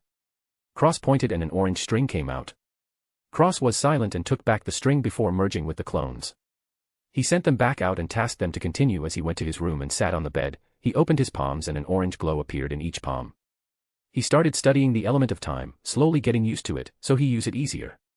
This could be a deadly trump card if used correctly. It could also speed up his training significantly. And so, Cross spent the rest of the year, studying his time element and occasionally seeing Luna here and there, while continuing to be on the lookout for any suspicious actions by the teachers or anyone at Hogwarts. Everything passed by suspiciously smoothly and Cross' third year passed right by. The night before they left, Cross appeared in the room of requirement and placed a time bubble to slow down the time so the clones could practice for longer while he was gone for 2 months. Cross' proficiency with handling time became somewhat better. He could slow time now, but only a little bit. Instead of 24 hours a day, if you were sitting inside the time bubble you would have 36 hours. The reason why the apple rotted so fast when he first tried was because he just set up a fast-forward time bubble, set to an extremely fast speed. Even Cross didn't know how fast it was, but he was glad he threw an apple instead of testing it on himself. He might have been a shriveled old man if he stepped inside it. After arranging everything, Cross nodded and left the room of requirement, going to sleep and leaving the next day with all his stuff packed. Chapter 28, Trip to Luna's. Cross stayed in his room for most of the summer, studying his time element every single moment of the day. One day, Cross was sitting at the breakfast table, staring at a glowing orange orb in his hand while shoveling food into his mouth with the other. His red hair was all over the place and he looked like a beggar. Marcus was used to seeing him like this. It's been a month since he started looking like this. Suddenly an owl flew in from the window and landed on the table with a letter in its mouth. Marcus took the letter and looked at the name on the front before being bewildered. He looked up at Cross and said, "Cross, it's for you." Cross waved with his fork and said, "I'm not home." Marcus chuckled and waved the letter saying, "It's from a Luna Lovegood. Cross turned his head to him and Daphne lunged at the letter. Marcus lifted it up and she fell flat on her face. Cross dropped his fork and hooked his finger. Marcus let go of the letter with a smirk and it flew over to Cross' hand. Marcus looked at Daphne on the floor and whispered, "Who is this Luna, girl?"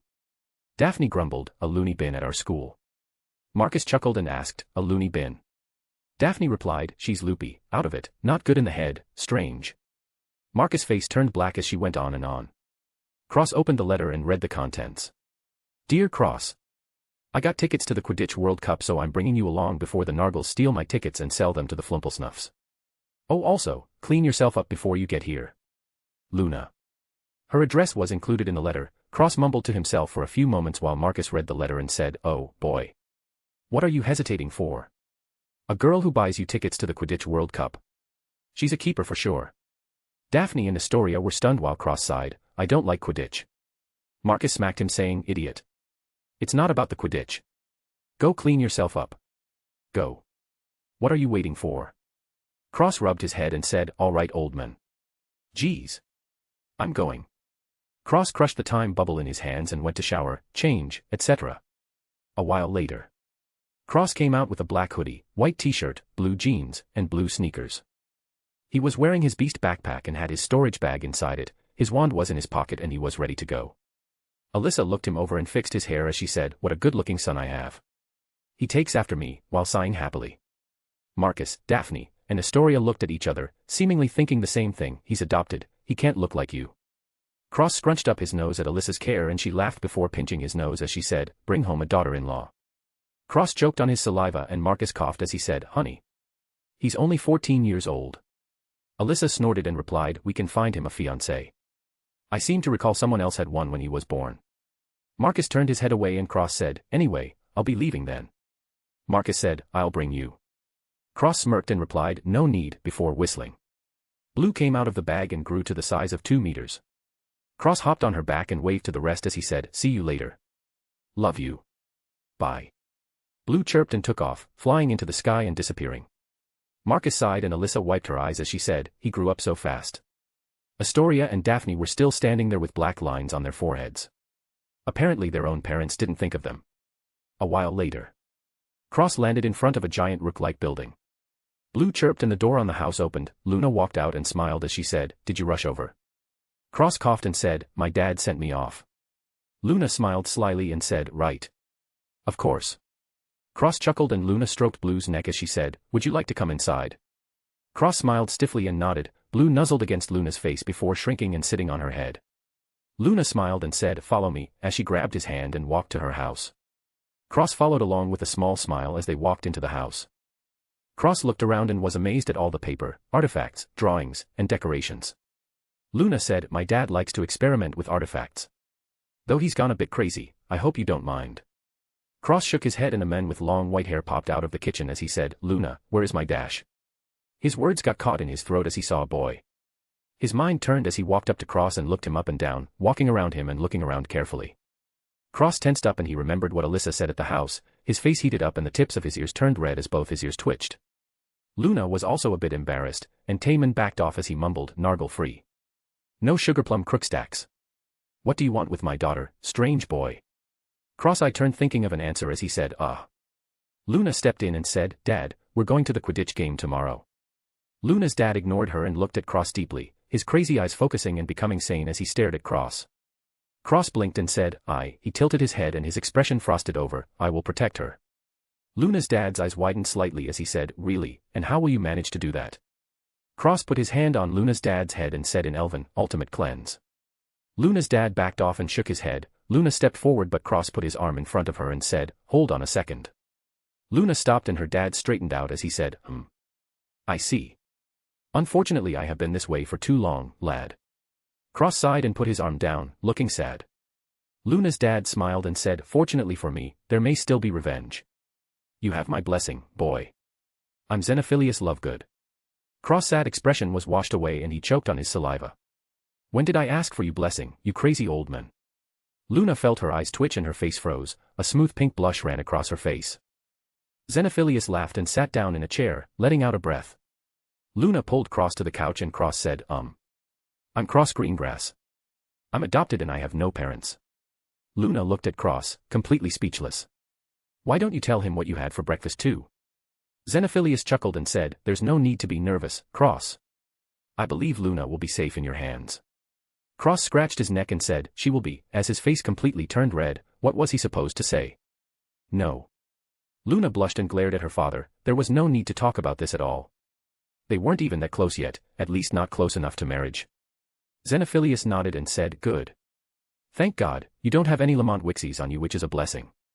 Cross was lost and looked at Luna, who said, "He's right. Those are really nasty," with a teasing look in her eyes.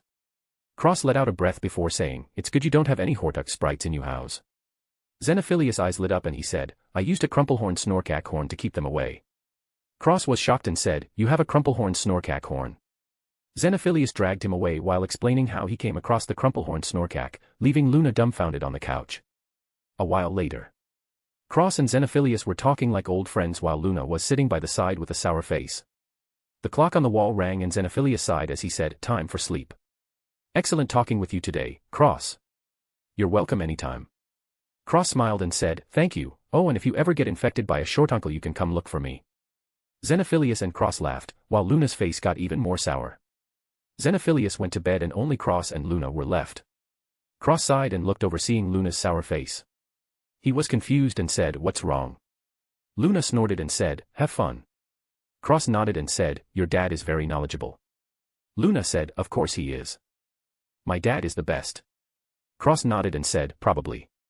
Luna coughed, not expecting Cross to agree, before saying, "How have you been? Did you get that under control?"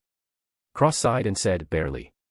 So far I can go 3x slower or 3x faster and everything under that." He waved his fingers over the table and a bubble hovered in the air. Cross threw a peanut through the bubble and it shot out of the bubble 3 times faster than before. Luna gasped and said, "That's so cool." Cross smiled and said, "Just barely. I don't know if it's safe to use on people. I don't have a test subject." Luna smiled and said, "What about Carl?"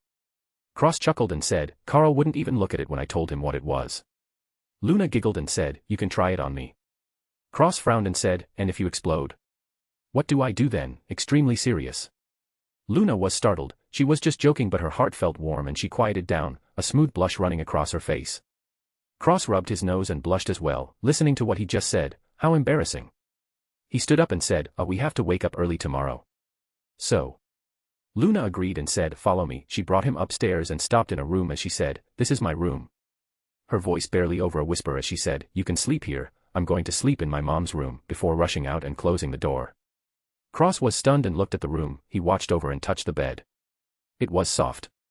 And it smelled nice. Cross shook his head and sat down on the floor, opting to fall asleep on the ground instead of ruining the bed. But quickly found himself unable to sleep. He finally crawled into the bed and covered himself in the sheets before falling asleep. He wasn't the only one having trouble sleeping. Luna's heart was beating loud and fast in her small chest as she laid in her mother's bed, everything that happened today replaying in her mind. She turned around and looked at the phoenix sleeping next to her on a desk, a small smile unfurled on her lips and she fell asleep thinking about the wonderful day tomorrow. Chapter 29, The Quidditch World Cup. The next day. Cross was sitting in the couch talking to Xenophilius, Blue was sitting on Cross' head as they both waited for Luna to finish getting ready. Xenophilius wasn't coming because he had other stuff to do and entrusted Luna's safety to Cross. Cross, naturally, would keep Luna safe. To be honest, other than a few people he didn't think anybody could be a threat to him if he was on guard. Obviously, Cross would be making preparations for any situation. Luna finally came down, she was wearing a red and white scarf with a white t-shirt, jeans, and sneakers. She also had a necklace with a cork on the end of it and earrings with wings on the hooks. Cross smiled and Luna said, "Let's go."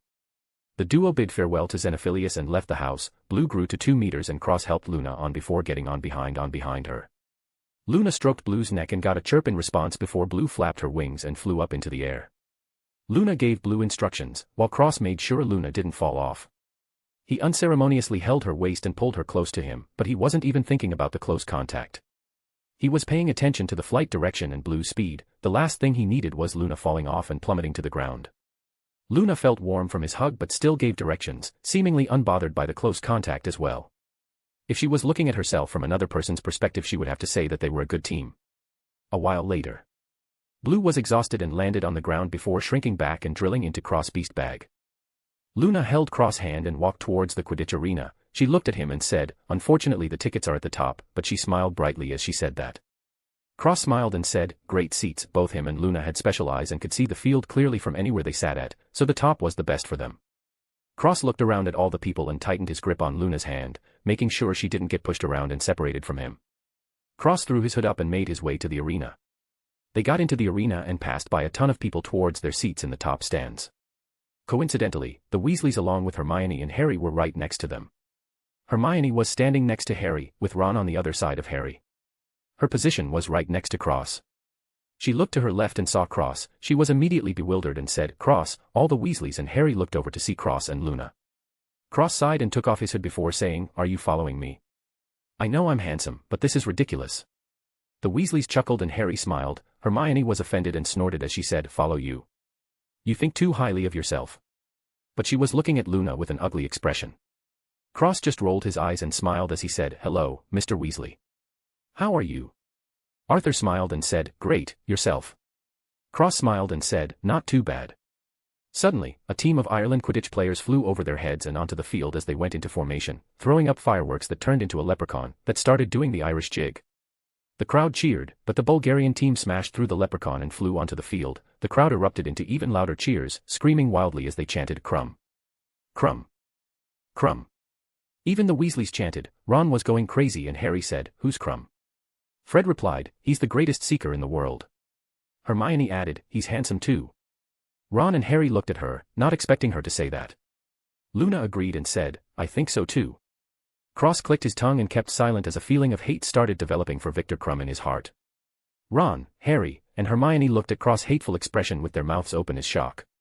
Cross said, "I can beat him, do you believe it?" Ron burst out laughing, and Luna said, "Of course I do," as her eyes flashed an unreadable light, looking at his face.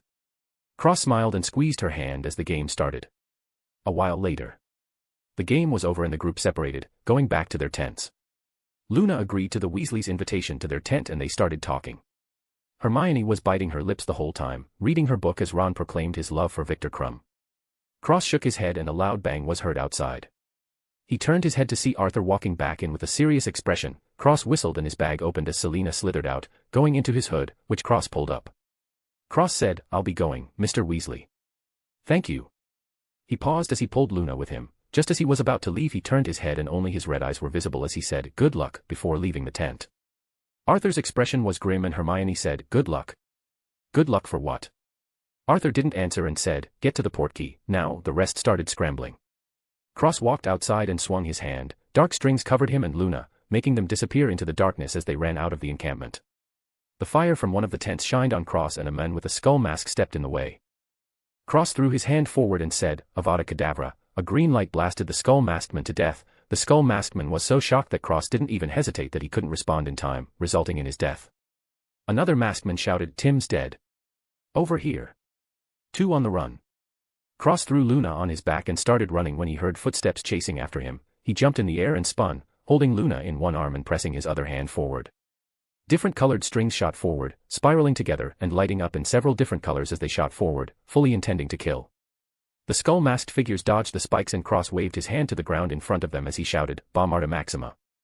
The ground exploded, creating a cloud of dust. Cross grabbed onto the strings and whipped them forward as he said, "Avada Kedavra." The several different spikes glowed green and shot forward, cracking like whips, sending out green beams into the cloud of dust.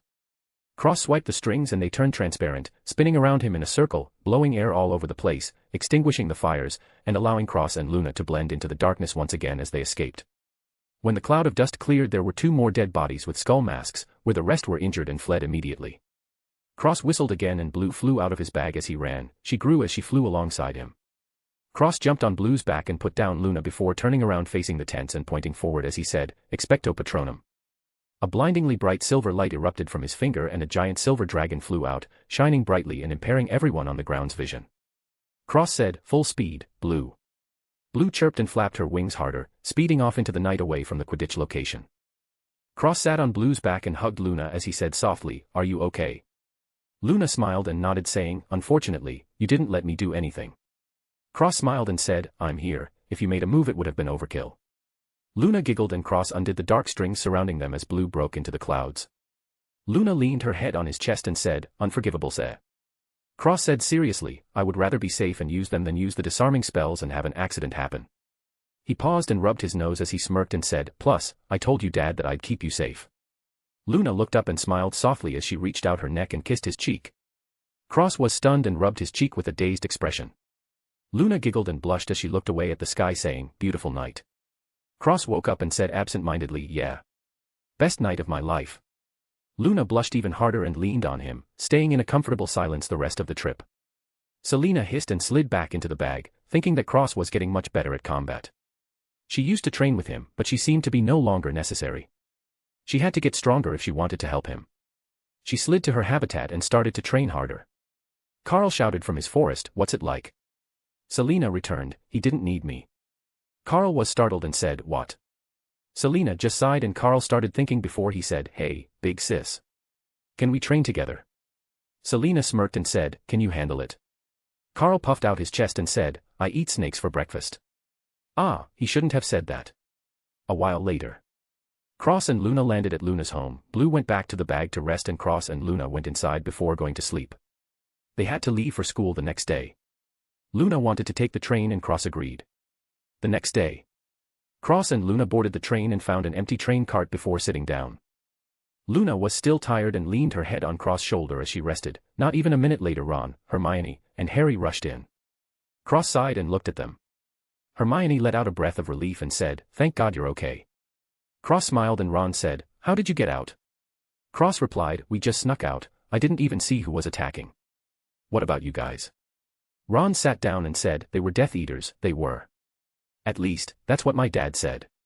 Hermione added, "There was a big battle between the Death Eaters and a powerful wizard. We managed to escape in the chaos." Harry said, "Surely you saw the giant dragon Patronus charm." "I never thought of using a Patronum charm to blind someone like that." Cross said, "I saw the dragon. That was a Patronus charm." "How did you know?" Harry said, "I saw it before at Hogwarts." Hermione said, "At the lake, last year." Cross pretended to be amazed and asked, "Do you think it was a teacher?" Ron quipped, "Bloody strong teacher to conjure something like that." Harry was silent and Hermione said, "I don't know, but at least we survived."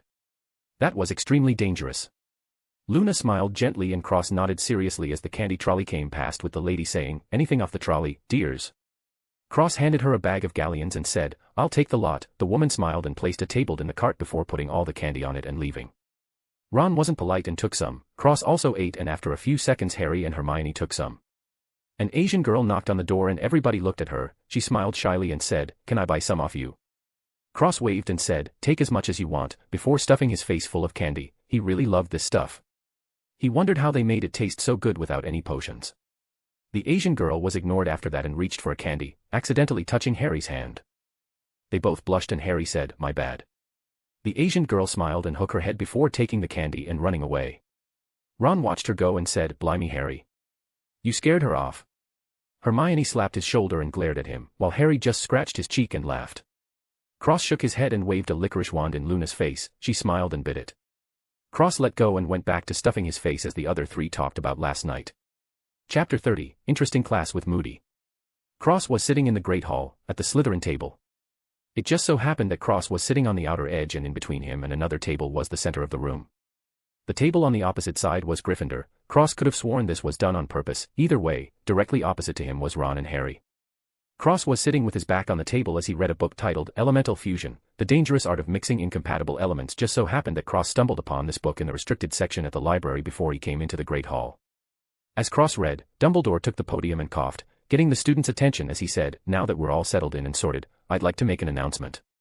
Filch came running in towards Dumbledore as he continued, "Hogwarts will not only be your home this year, but home to some very special guests this year." Filch whispered in his ear before running back as Dumbledore kept speaking. "Hogwarts has been chosen to host a legendary event. The Triwizard Tournament. For those of you who don't know, the Triwizard Tournament brings together 3 schools for a series of magical contests. From each school a single student is selected to compete. Now let me be clear, if chosen, you stand alone. And trust me when I say, these contests are not for the faint-hearted." Dumbledore looked around looking at Harry and Cross specifically as he continued, but more on that later. "For now, please join me in welcoming the lovely ladies of the Beauxbatons Academy of Magic. And their headmistress, Madame Maxine." The door opened and a group of beautiful girls walked in and did a little dance as they made their way to the front. The girls passed by Cross and they all looked at him, every single one. Cross looked up at them and kept his cold face as he spoke in French. "You Vila have no effect on me, keep walking." The girls seemed to be excited instead of offended and passed him, blowing birds towards him. Cross waved off the birds and kept reading, clicking his tongue in annoyance. All the male students glared at Cross muttering, "Damn pretty boy." Cross just rolled his eyes and ignored them, not even bothering to clap. These Vila really annoyed him. Dumbledore smiled and greeted Madame Maxime before saying, "And now, our friends from the north. The proud sons of Durmstrang and their High Master, Igor Karkaroff." The door opened again and a group of guys stormed in, smashing their staves on the ground and making a big show. Behind them, Victor Krum and the High Master walked in. Cross lifted his head and locked eyes with Krum. Cross slowly sneered as Krum passed by him, returning a sneer of his own. Cross closed his book and felt itchy. Daphne, Draco, and Astoria gasped, never seeing Cross do this. Cross cracked his fingers and chuckled evilly. The other 3 shivered. Dumbledore started the feast. Cross started eating. When he felt like he was being stared at, he looked over and saw the Vila from Beauxbatons staring at him and talking amongst each other. He snorted in annoyance before ignoring them and eating, not even sparing a glance in their direction again. A while later, Dumbledore stood next to a tower of sorts and said, "I'd like to say a few words. Eternal glory. That is what awaits the student who wins the Triwizard Tournament, but to do this the student must survive 3 tasks. 3 extremely dangerous tasks. For this reason, the Ministry has seen fit to impose a new rule. To explain all this we have the head of the Department of International Magical Operations, Mr. Bartimus Crouch." The ceiling started to storm and thunder, when suddenly a red laser flew into the ceiling and calmed it down. A man with a fake eye and a staff walked in from a side door, hobbling. Dumbledore smiled and said, "My friend, you're here." "Thanks for coming," the man nodded and said, "Stupid ceiling," before moving to the side. Cross looked at the men and tilted his head with a smile. He heard "Oz" from behind him and he clicked his tongue in annoyance once again, muttering, "Damn Vila." Bartimus took the stand and said, "After due consideration, the Ministry has decided that no wizard under the age of 17 shall be allowed to put forth their name for the Triwizard Tournament. This decision is final." The students started jeering and booing. Cross leaned his elbow on the table and rested his head on his hand as he watched impassively. Dumbledore shouted, "Silence." He waved his hand and the tower melted away, revealing a stone goblet with a blue flame hovering above it as he continued, "The Goblet of Fire. Anyone wishing to submit themselves to the tournament, merely write their name on a piece of parchment and throw it in the flame before this hour on Thursday night. Do not do so lightly. If chosen, there's no turning back. As of this moment the Triwizard Tournament has begun." Before retreating to his seat, continuing the feast. Cross ate his food and left the Great Hall. Victor Krum watched him go, as did the Beauxbaton girls. Cross scratched his neck and yawned. Another boring year, another low-key performance. He couldn't wait. Cross entered his room and teleported to the room of requirement, merging with his clones before sending them back out and setting up a new time bubble with 3x faster time inside. He nodded and left. The next day, Cross was sitting in the dark arts classroom. Hermione was sitting next to him and paying attention as the new teacher introduced himself. "I'm Alastair Moody, EXOR, Ministry of Malcontent, and your new Defense Against the Dark Arts teacher. I'm here because Dumbledore asked me. End of story. Goodbye, the end. Any questions?" The class was silent and Cross went back to reading. Alastair Moody threw a chalk at Cross and continued, now when it comes to dark arts, I like to take a practical approach, but first which of you can tell me how many unforgivable curses there are? Hermione said, 3, sir. Cross caught the chalk and tossed it to the side as Moody replied, and they are so named. Hermione replied, because they are unforgivable. The use of any one of them will dash, Moody cut her off and drew on the chalkboard as he finished, will earn you a one-way ticket to Azkaban. The ministry thinks you shouldn't know what these curses do, I say different. You need to know what you're up against. You need to be prepared. You need to find another place to put your chewing gum besides under your desk, Mr. Finnegan. Seamus cursed and mumbled. Moody threw another piece of chalk and said proudly, and here across classrooms. Cross coughed and Hermione elbowed him. Moody licked his lips and said, and so, which curse shall we see first? Weasley. Ron yelped and Moody said, let's hear a curse. Ron replied, well, my dad did tell me about one. The Imperious Curse. Moody said, oh yeah. Your dad would know about that one, gave the ministry quite a lot of trouble a few years ago. Let me show you why. Moody hobbled over to his desk and took out a scorpion spider before saying Ingorgo. Imperio, and flicking the enlarged spider across the room, laughing as he put it on students' faces as he laughed and said, don't worry, completely harmless. Ha ha ha. He went around with the spider and said, what should I have her do next? Jump out the window. Drown herself. As he hovered the spider over a bucket of water, he brought her over to his hand slowly as he said, scores of witches and wizards have claimed that only did you know who's bidding under the influence of the Imperious Curse. But here's the rub, how do we sort out the liars? Another. Moody walked towards Neville and said, Longbottom is it? Tell me another. Neville replied, there's the Creator's Curse. Moody said, correct. Come, as he brought Neville to the front and placed the spider on the table as he said, Crucio. Spider started squealing in pain. Cross looked up from his book, feeling this man was different. Hermione shouted, stop it. Can't you see it's bothering him? Stop. Moody coughed and stopped. He picked up the spider and walked to Hermione, placing the spider on the desk as he said, perhaps you can give us the last curse, Miss Granger. Hermione shook her head and Moody said, no. He looked at Cross and said, how about you, Mr. Uninvolved? Cross looked at Moody and said plainly, Avada Kedavra. Moody said, correct, as he pointed his wand at the spider and said, Avada Kedavra, killing the spider altogether, looking at Cross before hobbling away. Cross looked at Moody's back and tilted his head with a small smile. Hermione looked away, while Cross looked at the spider in thought, replaying the scene in his head. Ultimately he failed to grasp the death element from it, he sighed and burned the spider to ashes with his wand. Hermione said, how could you? Cross looked at her and said, between dying and killing someone else, I will choose the latter every time. Do you not want to live, Hermione? Hermione couldn't reply. With that logic the curses seemed necessary. The class ended and Cross packed up his books and left, not feeling bothered at all. He passed by Neville on the staircase and said nothing as he left him there. If he was scared of a Creator's Curse then he might as well never leave the house. A while later. Cross was sitting on the bench in the Great Hall, looking at the blue flames in the goblet of fire.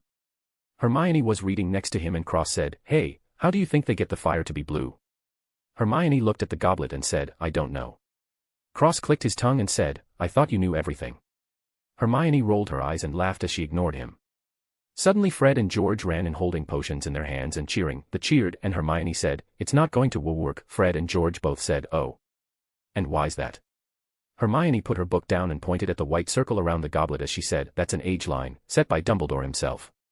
Your dim-witted idea won't work. Fred said, that's why it's so brilliant. George chimed, 'cause it's so pathetically dim-witted. As they stood up and drank the potions before jumping in the circle and cheering, they placed their names in the goblet before cheering again. The goblet went crazy and shot out 2 flames at Fred and George, knocking them away and making them age. They argued and started fighting.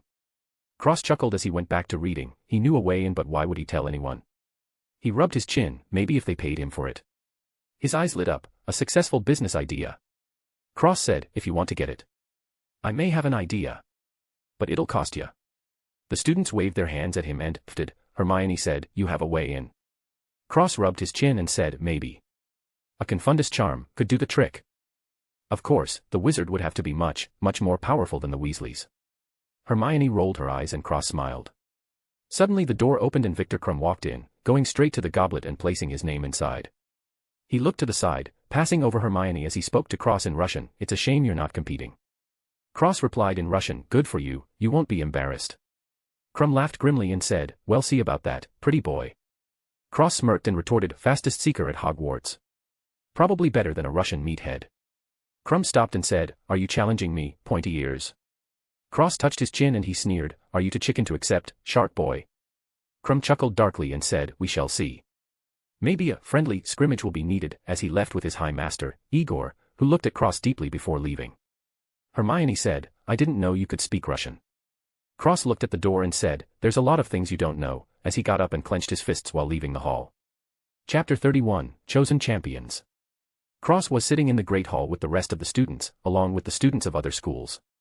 He was sitting on a bench, since the tables were pushed to the side. Dumbledore stood in the middle of the room and said, "Now the moment you've all been waiting for. The champion selection." He waved and the fires dimmed to little flames as he walked towards the goblet of fire. The fire turned red and shot out a piece of paper. Dumbledore caught it and said, "The Demstrand champion is Victor Krum." The Demstrang students cheered and Victor stood up, looking at Cross with a smirk as he walked to the front of the hall. The fire turned red again and another papers came out. Dumbledore caught it and said, "The Beauxbatons champion is Fleur Delacour." The Beauxbatons students clapped and Fleur got up, smiling lightly, glancing in Cross' direction before walking towards the front. The goblet turned red again before the whole goblet trembled and another paper burst out, spiraling into the air wildly before floating towards Dumbledore. The students were confused and Dumbledore caught the paper before looking at it silently. Cross was reading and Dumbledore looked at him for a split second before saying, "The Hogwarts champion is Cross Greengrass." His expression was solemn and all the students turned to Cross with dumbfounded expressions. Some students stood up and complained, "This is bullshit. He's not even 17. He must have cheated." The students started a ruckus and Dumbledore shouted, "Silence." Cross looked at Dumbledore with a bored expression as he said, "Pick someone else. I'm not competing. I didn't even put my name in it." Dumbledore was silent, while Igor and Maxime said, "Then we pick another one." Bartimus stood up and said, "Impossible. The goblet has a magical binding contract to those who are chosen." Cross kept a blank expression, but his eyes sneered as he said, "I will not participate." Krum sneered and spoke in Russian, "Why not?" "Scared. I thought you were going to embarrass me." Cross returned, quiet. "Unlike your head, mine isn't filled with muscles." Krum laughed and said, "If you're scared just say so." Cross was silent and Fleur smiled lightly as she spoke in French, "I can protect you, if you desire." Cross clicked his tongue and replied in French, "Enough. Your petty charms will not work on me. Filthy Vila." Fleur smiled brightly and kept her silence. Dumbledore's eyes flashed as he said, "You must." Cross stood up and sneered as he said wildly, "Fine. You want to play? Then we'll play." He got off the bench and walked to the front as he said, "It's too late to regret now." He sneered in Krum's direction as he said in English for everyone to hear, "You want embarrassment? Then I'll embarrass you. Greatest seeker in the world, my ass." His ears twitched and he cracked his fingers as he added, "You're nothing in front of me." The whole great hall sucked in a cold breath of air. Draco clapped and the entirety of Hogwarts broke into raucous cheers.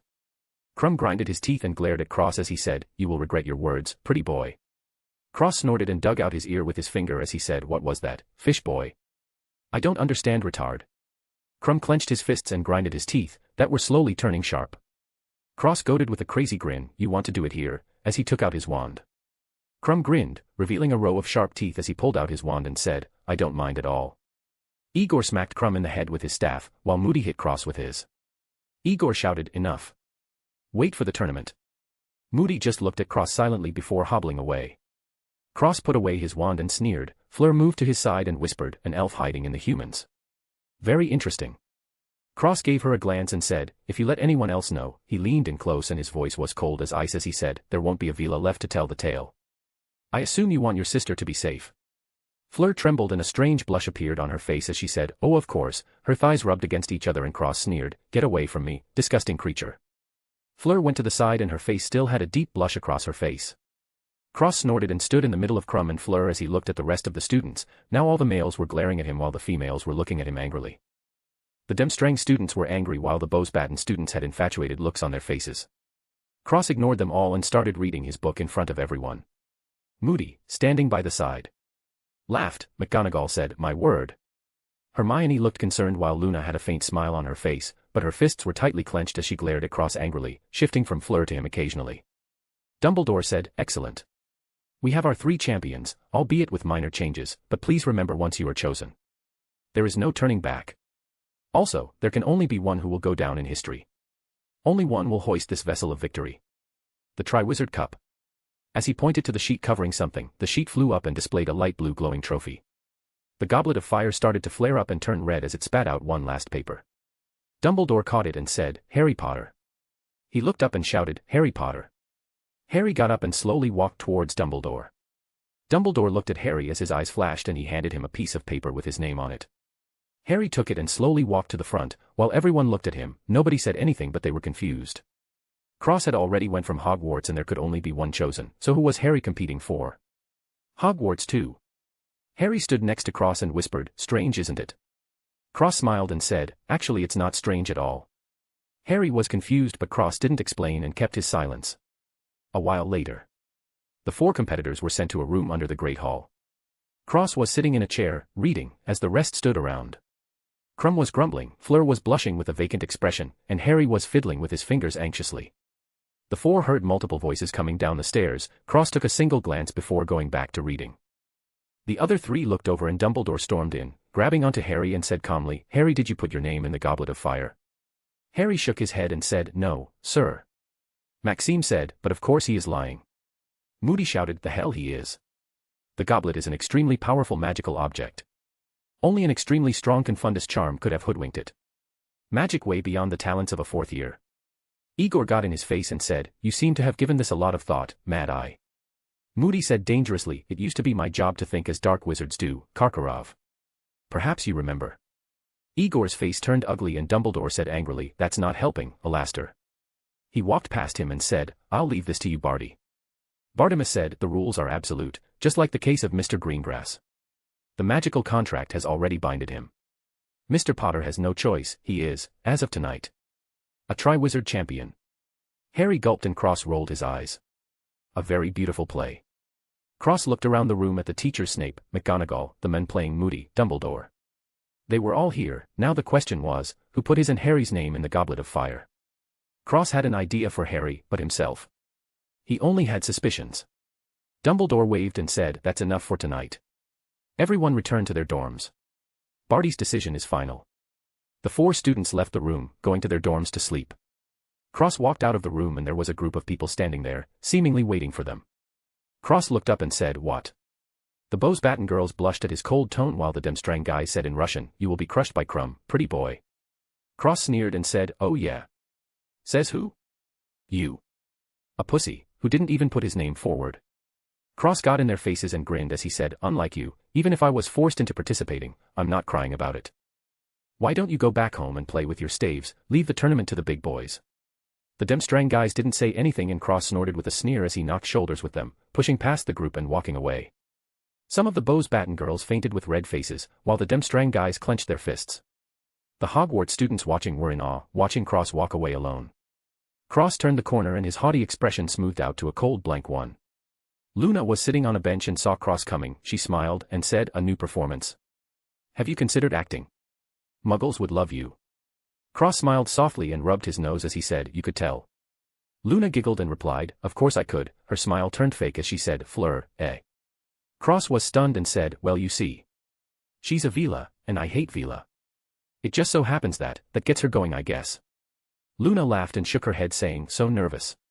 Cross rubbed his nose again and said, you. Really? Luna smiled and held his hand as she said, so what's the plan now? Cross got serious and said, act as arrogant as possible. If I'm not low-key, I'll be as high-key as possible. Hopefully, I can lower whoever is behind this guard and make them take bolder actions. Cross paused for a moment before adding, hopefully they think I've become arrogant because of my strength and underestimate me. If so, then it's worth it. If not, then I'll still be ready for whatever plans they have next. Luna squeezed his hand and said, still.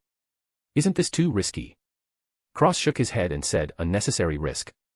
I won't show all of my power during the tournament, I'll keep a few things hidden. Unless I'm forced into a corner, but I don't think that will happen. He looked at Luna and smiled as he said, worried. Luna nodded gently and Cross felt warm inside. He stroked the back of her hand with his thumb as he said, don't be. I have everything under control. Luna nodded and smiled as she said softly, just be careful. Cross grinned and said, when have I not been? Luna rolled her eyes and smiled knowingly as she said, about to start a fight in the Great Hall with Victor Crumb. Cross coughed and said, part of the act. Luna smiled sweetly and said, sure it was. Cross coughed again and looked away saying, exactly, anyway shouldn't you go back to Ravenclaw? Luna giggled and kissed his cheek before skipping away saying, don't be jealous. Cross turned green and rubbed his cheek with a silly smile before walking towards the Slytherin house mumbling, as if I could be jealous of him. He chuckled and added, "Heh. If anything he should be jealous of me," before disappearing from the halls, teleporting back to his room when he was in a safe spot. Chapter 32, Dragon Event. The next day. Cross was walking to class reading a book as usual. Students from Hogwarts passed by him and started whispering amongst each other. Cross ignored them, but the mutterings were getting annoying. He was pulled away by Harry. Cross looked at Harry and said, "Yes." Harry said, "We have to go take a picture for the Daily Prophet." Cross sighed and said, "Really? So annoying." Harry nodded in agreement and they went to the room under the Great Hall. Crumb and Fleur were already there. Crumb snorted and said, "Wasting everyone's time." Cross ignored him and looked at Harry as he said, "Did you hear something?" Crumb was incensed and Harry decided to not get involved. Cross walked to the chair and said in French, "Beat it." Fleur blushed again and got out of the chair. Cross sat down and leaned his elbow on the chair, resting his cheek on his knuckles as he looked at the blonde reporter. Crumb clicked his tongue and Harry just stood behind the chair awkwardly, in between Fleur and Crumb. Cross had a bored expression on his face as a man took a picture. The flash receded and Tay Woman said, "What a charismatic quartet." She walked forward and said, "I'm Rita Skeeter and I write for the Daily Prophet, but you already knew that." She touched Cross' cheek only to be slapped away by him. Rita looked around, not bothered, as she continued, "It's you nobody knows. You're the juicy news. What quirks lurk beneath those rosy cheeks? What mysteries do those muscles mask? Does courage lie beneath those curls? In short, what makes a champion tick?"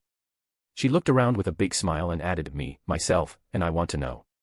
Not to mention my raved readers, so who's feeling up to sharing?" Nobody answered and Rita hummed before saying, "The arrogant Ice Prince, you're first. Come on." Cross rolled his eyes and said, "No thanks." Rita clicked her tongue and replied, "Don't be such a stiff. This way," as she left, expecting Cross to follow. The other three looked at Cross, who groaned and muttered, "Fucking," before following, keen on finishing this as soon as possible. Cross entered a broom closet and Rita said, "Quite comfortable, isn't it?" Cross said, "For someone like you, you must love places like this," as he sat down. Rita ignored the comment and sat down. A pad and quill flew out as she started speaking. "So tell me, Cross. An unknown boy like you, competing with legends like the boy who lived, the world's greatest seeker, and the most beautiful girl at Bowes Batten, how does the pressure feel?" Cross looked at her and replied, "No pressure at all. I would like to ask you a question, Miss Skeeter. Does the ministry know that you are an animagus?" Rita made a throat-cutting motion and the quill stopped as he said coldly, "What do you want?" Cross smiled and said, "I wonder what would happen if they found out." Rita was silent and Cross added sweetly, "If a lovely woman such as yourself could write a normal interview instead of..." He cleared his throat and continued, his eyes shook with fear at the thought of his insurmountable competitors. "Then perhaps you could continue on with your insect spying." Rita smiled and said, "Very well." She gave the quill a thumbs up and the quill started writing again as Cross said, "No pressure at all. I will win, I'm the best of the competitors." Rita was surprised and smiled as she said, "What are your thoughts on the others?" Cross replied, "Crumb is just a big fish swimming in a small pond. Harry could be an interesting opponent while Miss Fleur Delacour could do to pay more attention to herself than others." Rita was excited and continued, "Why did you put your name in the Goblet of Fire?" Cross narrowed his eyes and made a silence gesture. Rita waved and Cross said, "I didn't, but you can just write that I thought the other Hogwarts students were too weak to win, so I took matter into my own hands." Rita clapped and said, "So arrogant. It will be my best interview." Cross said, "Well, we can help each other in the future perhaps." Rita raised a brow and said, "Oh. How so?" Cross smiled and said, "In the future you will know. There's more going on that could make you the most famous reporter in the entire wizarding world." Rita got excited and said, "Then, I will wait with bated breaths." Cross smiled and left the broom closet saying, "You can also say this, Crumb's World's Best Seeker title will be mine before the year ends." Cross slowly sneered, "Of course, if he isn't too scared to step up to the challenge," before opening the door and walking away, leaving Rita beyond thrilled as the quill wrote frantically. Cross left and said to the others, "Your turn," before leaving the room with his book. A few days later. The newspapers circulated around the school already and the Demstrang guys were enraged. The Hogwarts students were a bit angry as well. The only ones who weren't mad were the Bowes Batten girls, but they get excited over everything he did so he ignored them. Cross was reading in the courtyard while people whispered, looking in his direction. Cross noticed that everyone was wearing a badge that said, "Potter stinks." He looked up and saw some kids from Hufflepuff stopped Harry to show him the badge. Harry ignored them and walked over to Cross. Luna also walked over and sat next to Cross with a smile. Harry stopped in front of him and said a word. Cross said with a smile, "Is it about the badges?" "I wouldn't be bothered, the students from Hufflepuff are irrelevant anyway." The Hufflepuff students snorted and Cross said with a louder voice, "Are you even a real house? Haven't heard you win a house cup or even get any points since I've been here." They blushed in embarrassment, not able to come up with a reply, as they ran away. Cross chuckled and Harry shook his head as he said, "Thanks." Cross said, "No problem." Harry said seriously, "The first task is dragons. I saw 4 dragons in the forest with Hagrid." Cross' eyes lit up and he asked, "Really? Can I keep it after?" Harry was stunned and said, I don't know." Cross clicked his tongue before saying, "Thanks, Harry. What type of dragons did you see?"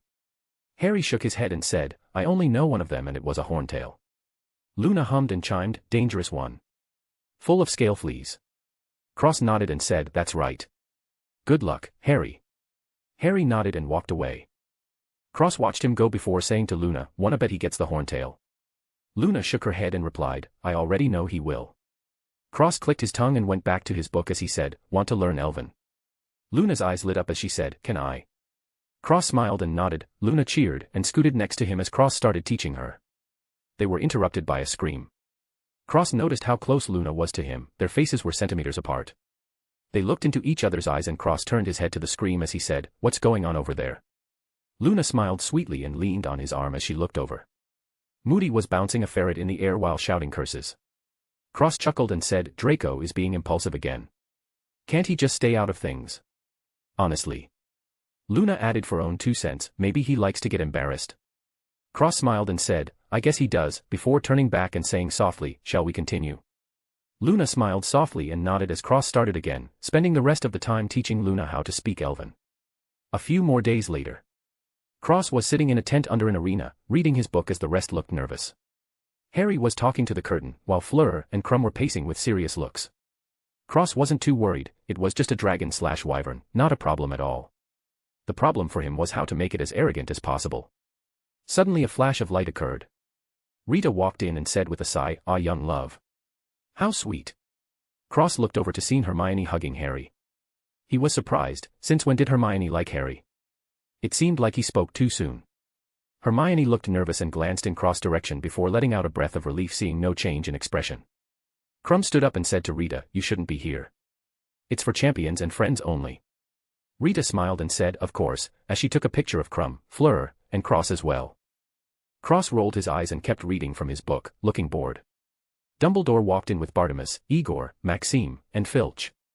Dumbledore said, "Good day, champions. You've waited and wondered and finally the day has arrived. The day only 4 of you can fully appreciate. Miss Granger, what are you doing here?"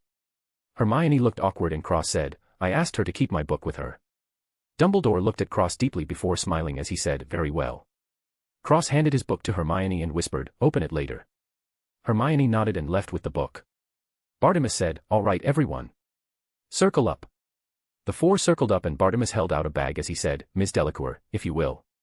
Fleur reached her hand in the bag before pulling out a small dragon. Bartimus said, "The Welsh green," before moving to Victor Crumb, who did the same.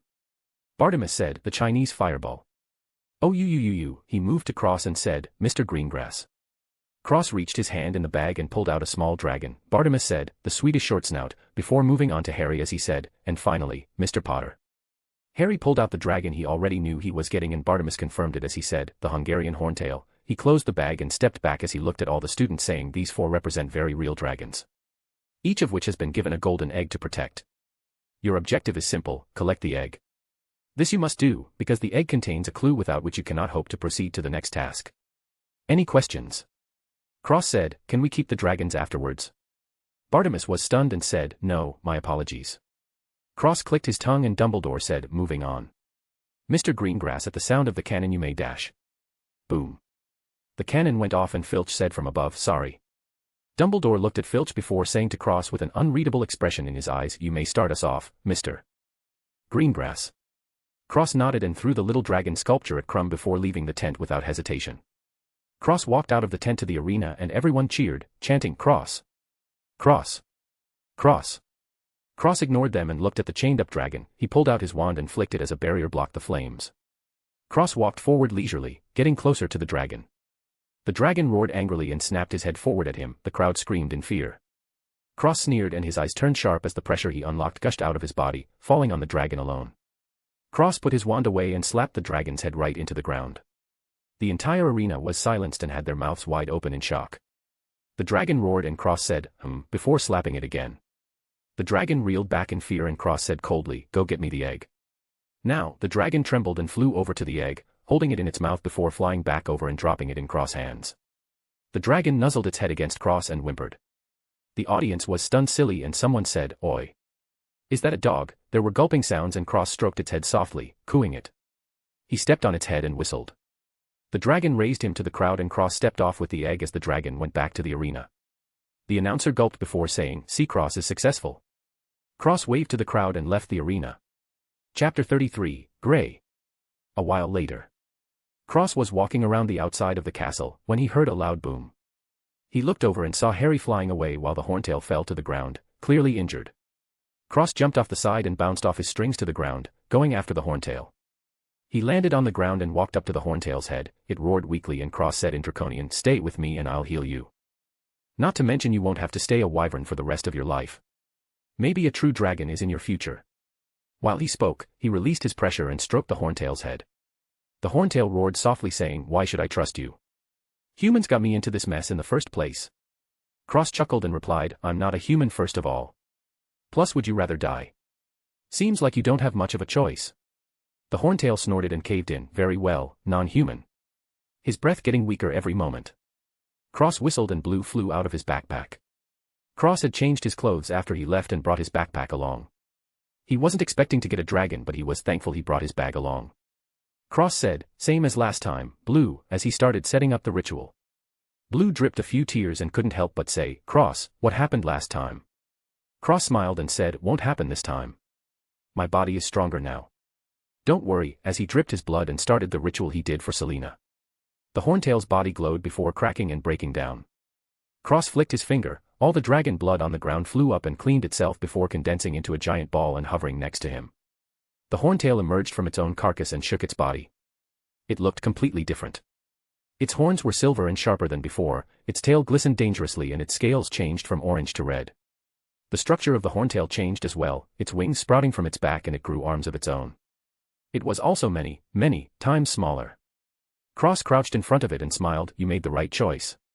Do you have a name?" The horntail was shocked by its new body and shook his head absent-mindedly. Cross picked him up and said, "How about Grey?" Grey nodded and said, "You, boy. What are you?" Cross smiled and said, "Bond with me and you'll know." Grey licked his hand and Cross stroked his head. They both flashed brightly for a moment and Cross was surprised as he pointed and a silver string shot out, scrapping against the rocks, creating sparks. Cross smiled and said, "Hey, you're the metal element. Not to mention." He flipped Grey over and pushed against his stomach, feeling it hard as steel. Cross smiled and said, "You're much stronger now." Grey flew around excitedly saying, "Cross. I feel amazing. Look, I have arms." Cross chuckled and said, "Blue, go back." Blue flew back into the bag and Cross held out his hand. Grey landed on his hand and looked at Cross with shining gold eyes. Cross smiled and said, "Your new life has just begun, Grey. Hold on tight." Grey grabbed Cross' hand tightly. Cross took out a bottle and sucked in all the dragon blood before putting the bottle away and saying, "Close your eyes," as he teleported back to his room. Grey opened his eyes and saw a new environment. He was shocked and Cross chuckled as he said, "Come with me," before he jumped into his backpack with Grey. They landed on the ground and Selena came out of her cave. Cross looked over and said, "Oh. You're growing nicely." Selena stretched her small arms, legs, and wings as she said, "Well, the time bubble you put down works wonders." Cross smiled and said, "We have a new member, say hello, Grey." Grey flew around and looked at Selena a lot while he introduced himself. Cross smiled and shook his head. If Grey wanted to get Selena, he would be in for a bumpy ride. Cross said, "Grey, fly over to place you like. Anywhere except the others' habitats." Grey flew over to the area next to Selena's. Cross chuckled and cast an atmospheric charm on him. A giant mountain with a large hole in it was formed. The mountain gleamed with a silver light, sparkling occasionally.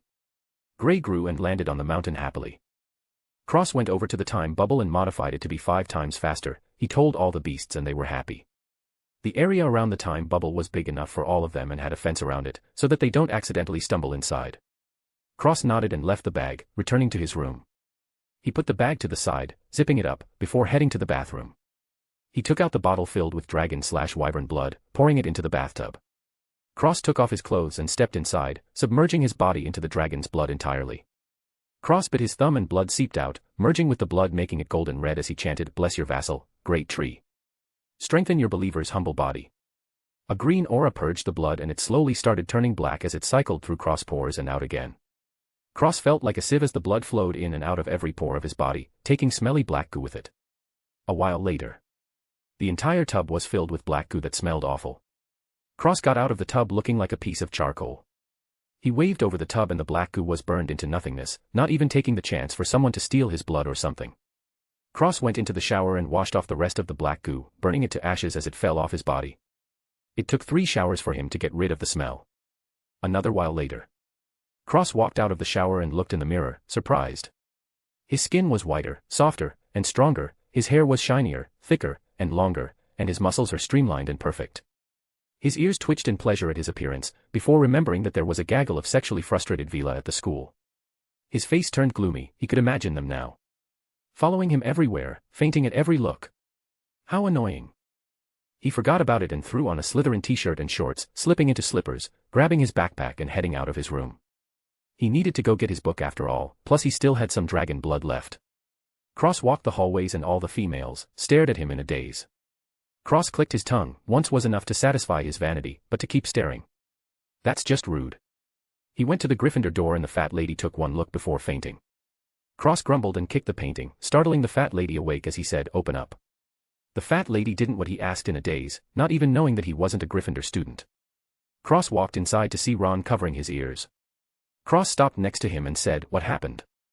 Ron said, "Harry opened the golden egg." "Bloody annoying that thing is," before pausing and said, "Cross." His eyes shot open and he shouted, "Cross." The Gryffindor students were startled and looked over to see Cross, the girls gushed and Harry said, "Cross. How did you get in?" Cross pointed at the door, that was still open as the fat lady just stared at him. Ron grumbled, "Oi. She doesn't stare at anyone else like that." Fred and George said, "You don't look like Cross, mate." The girls hummed in agreement. Cross rolled his eyes and said, "Do you know where Hermione is? I would like my book back." The girls instantly looked jealous and Harry said, "She's not here. Maybe check the library." Cross nodded and said, "Thanks, Harry." "Oh. And good job with the horntail. That thing was wild." He smiled and left as the girls awed. Harry smiled and said, "Thanks." Cross waved over his shoulder and left the Gryffindor house. He walked down the stairs and turned the corner bumping into Hermione. She looked up and said, "Sorry, Cross. You look dash." Cross finished better. "I know. Big secret. Anyway, do you have my book?" Hermione blushed and nodded as he handed it to him saying, "What did you mean?" Cross took the book and said, "Skeeter will publish something about you in the next Prophet. If you can find her and tell her what the note says, she won't publish it. Good luck." As he patted her head and checked her barrier before walking away, seeing that her mind wasn't messed with since. Hermione thought for a moment before running away, turning to a corridor and leaving. Cross walked around the castle, coming into a courtyard and seeing Luna sitting on a bench by herself. Cross walked over and said, "Luna." She looked up and blushed as she said, "Wow. You got more handsome." Cross rolled his eyes and said, Yeah. Come with me." Luna held his hand as he brought her to a corner, before teleporting to his room. Luna looked around and said, "Wow. Never teleported before. Well, without a portkey." Cross smiled and said, "This is my room. The founder's room in Slytherin." Luna looked around and said, "A secret room. Nobody else can get in." Cross said, "Not without me." Luna smiled and said, "Very convenient," her eyes flashing with beautiful lights as she looked at Cross warmly. Cross smiled and led her to the bathroom as he said, "Hold on." He poured the rest of the dragon's blood into the tub before saying, "Get inside." Luna looked at him and blushed hard as she stuttered, "CC Cross. Alright, and now. Don't why you think it's a bit." Cross slapped his forehead and said, He blindfolded himself and said, "I need to be here for it to work. I swear I won't look." Luna was feeling extremely shy as she slowly took her clothes off. Cross closed his eyes and turned around with the blindfold on, leaving everything to his imagination. Luna got in the tub and said, "Okay, I'm in." Cross spread his strings out, feeling where the tub was as he walked towards it and said, "Go all the way down, if you haven't already." Luna submerged herself and Cross bit his thumb, dripping a drop of blood into the tub. Cross performed the same ritual for Luna and the tub slowly made black goo just like before. A while later, Luna jumped out covering herself as she rushed into the shower to clean herself, feeling extremely dirty. Cross heard the shower and waved his hand, burning all the black goo in the tub and the shower as Luna washed herself. Cross left the bathroom and took off the blindfold before blinking his eyes, feeling his eyelids hurting after shutting them for so long. He sat on the bed and took out the jewelry box before waiting, keeping it shut with his hands. A while later, Luna walked out of the bathroom with a towel. Cross looked at her and gulped. She looked even more beautiful now. Her eyes were also slightly slitted like a dragon's and also sucked whoever looked at them in. Cross coughed and looked away as he said, "Congratulations." Luna smiled beautifully and said, "All thanks to you." Cross threw her a t-shirt and shorts with some slippers and Luna changed into his clothes before sitting next to him on his bed. Cross gulped and said, "So how do you feel?" Luna smiled brightly and said, "Well, my skin is much more beautiful, smooth, and strong. My physical appearance is spectacular. But I also got more control over my future sights." Cross was happy and said, "That's great." Luna smiled and leaned against him as she said softly, "It really is." Cross said, "I have something else for you." As he opened the box, Luna looked curious as a necklace flew out and wrapped around her neck. 2 rings slowly floated out and shot towards Cross and Luna, turning into snakes and wrapping around their right-hand ring fingers, biting onto their own tails and turning back into rings. Cross closed the box before something else flew out. Luna felt amazing and said, "This." Cross explained, "It's artifacts from Salazar Slytherin. I have earrings actually, they can be hidden." Look, he twitched his ears and the snakes appeared. Luna was amazed and the necklace disappeared. Cross said, "The necklace strengthens your magical control and the rings." He looked at the ring and said, It seems like they nourish the body a little at all times but you can also communicate." Luna looked at Cross and said, "Now we can talk to each other whenever." Cross was stunned before smiling warmly and shaking his hand, the ring and earrings disappearing. Luna shook her hand and the ring disappeared as well. Cross looked at her and said, "So, you should probably go. Your roommates might report you." Luna looked at him and smiled warmly. She hesitated before stretching out her neck and moving slowly towards Cross' lips. Cross' ears turned pink and he slowly moved forward to meet her lips. They were about to touch when Gray barreled out of the beast bag saying, "Cross. Oh. Oops." Luna blushed and pulled away. Cross sighed and looked at Gray saying with a bit of annoyance, "Yes, Gray." Gray coughed and said, "I wanted to ask if we could train in the time bubble, like fight. Will it break?" Cross shook his head and replied, "No, but if it does let me know." Gray nodded and flew back into the bag, faster than he came out. Cross smiled at Luna and said, "Sorry." Luna shook her head and said, "It's okay. That's the Horntail." Cross nodded and said, "I found him half dead, so I took him. There's still a corpse where I found him. Nobody will know." Right. We should get you back." Luna nodded and Cross brought Luna out before walking her to the Ravenclaw house. She stopped in front of the door and kissed his cheek before leaving with a blush, remembering what almost happened before. Cross sighed and left, going back to his room, checking in the room of requirement, retasking the clones before going to bed. Chapter 34, The Yule Ball. Cross was sitting in the Great Hall eating breakfast and reading, when he heard Hermione shouting, "I can't believe this. She did it again." Cross looked over and Hermione seethed as she said, "Hermione Granger clings to newest famous wizard, Victor Krum." Cross chuckled as he ate his food. Hermione glared at him and said, "It's not funny." Cross replied, "It's a little funny. Have you seen Krum? Did you read my interview? Wanna hear a secret? Everything is true." Hermione rolled her eyes and kept reading. Harry looked over and asked, "Really?" Cross chuckled and nodded. He looked to the side and saw a giant group of girls looking at him and whispering. He rolled his eyes and went back to eating. Ron suddenly shouted, "What the hell?" Cross looked over and spit out his food, right in Harry's face, before laughing. Hermione felt that Cross has been acting different since he was selected. Harry wiped his face and said, "Is there a bonnet?" "Oh, there you go." Ron said, "Not funny." He was holding a hideous dress robe. Cross shook his head and asked, "Why did your mum send you that?" Harry was also curious. Hermione said in surprise, "You don't know?" Ron, Harry, and Cross shook their heads and Hermione said, "The Yule Ball." Cross said, "The Yule Ball? What is that?" Harry and Ron nodded and looked at Hermione, who said, "Are you serious?" They all nodded and Hermione sighed as she said, "The Yule Ball is a dance. You must go with a partner." The 3 were shocked and Ron said, "We need a partner."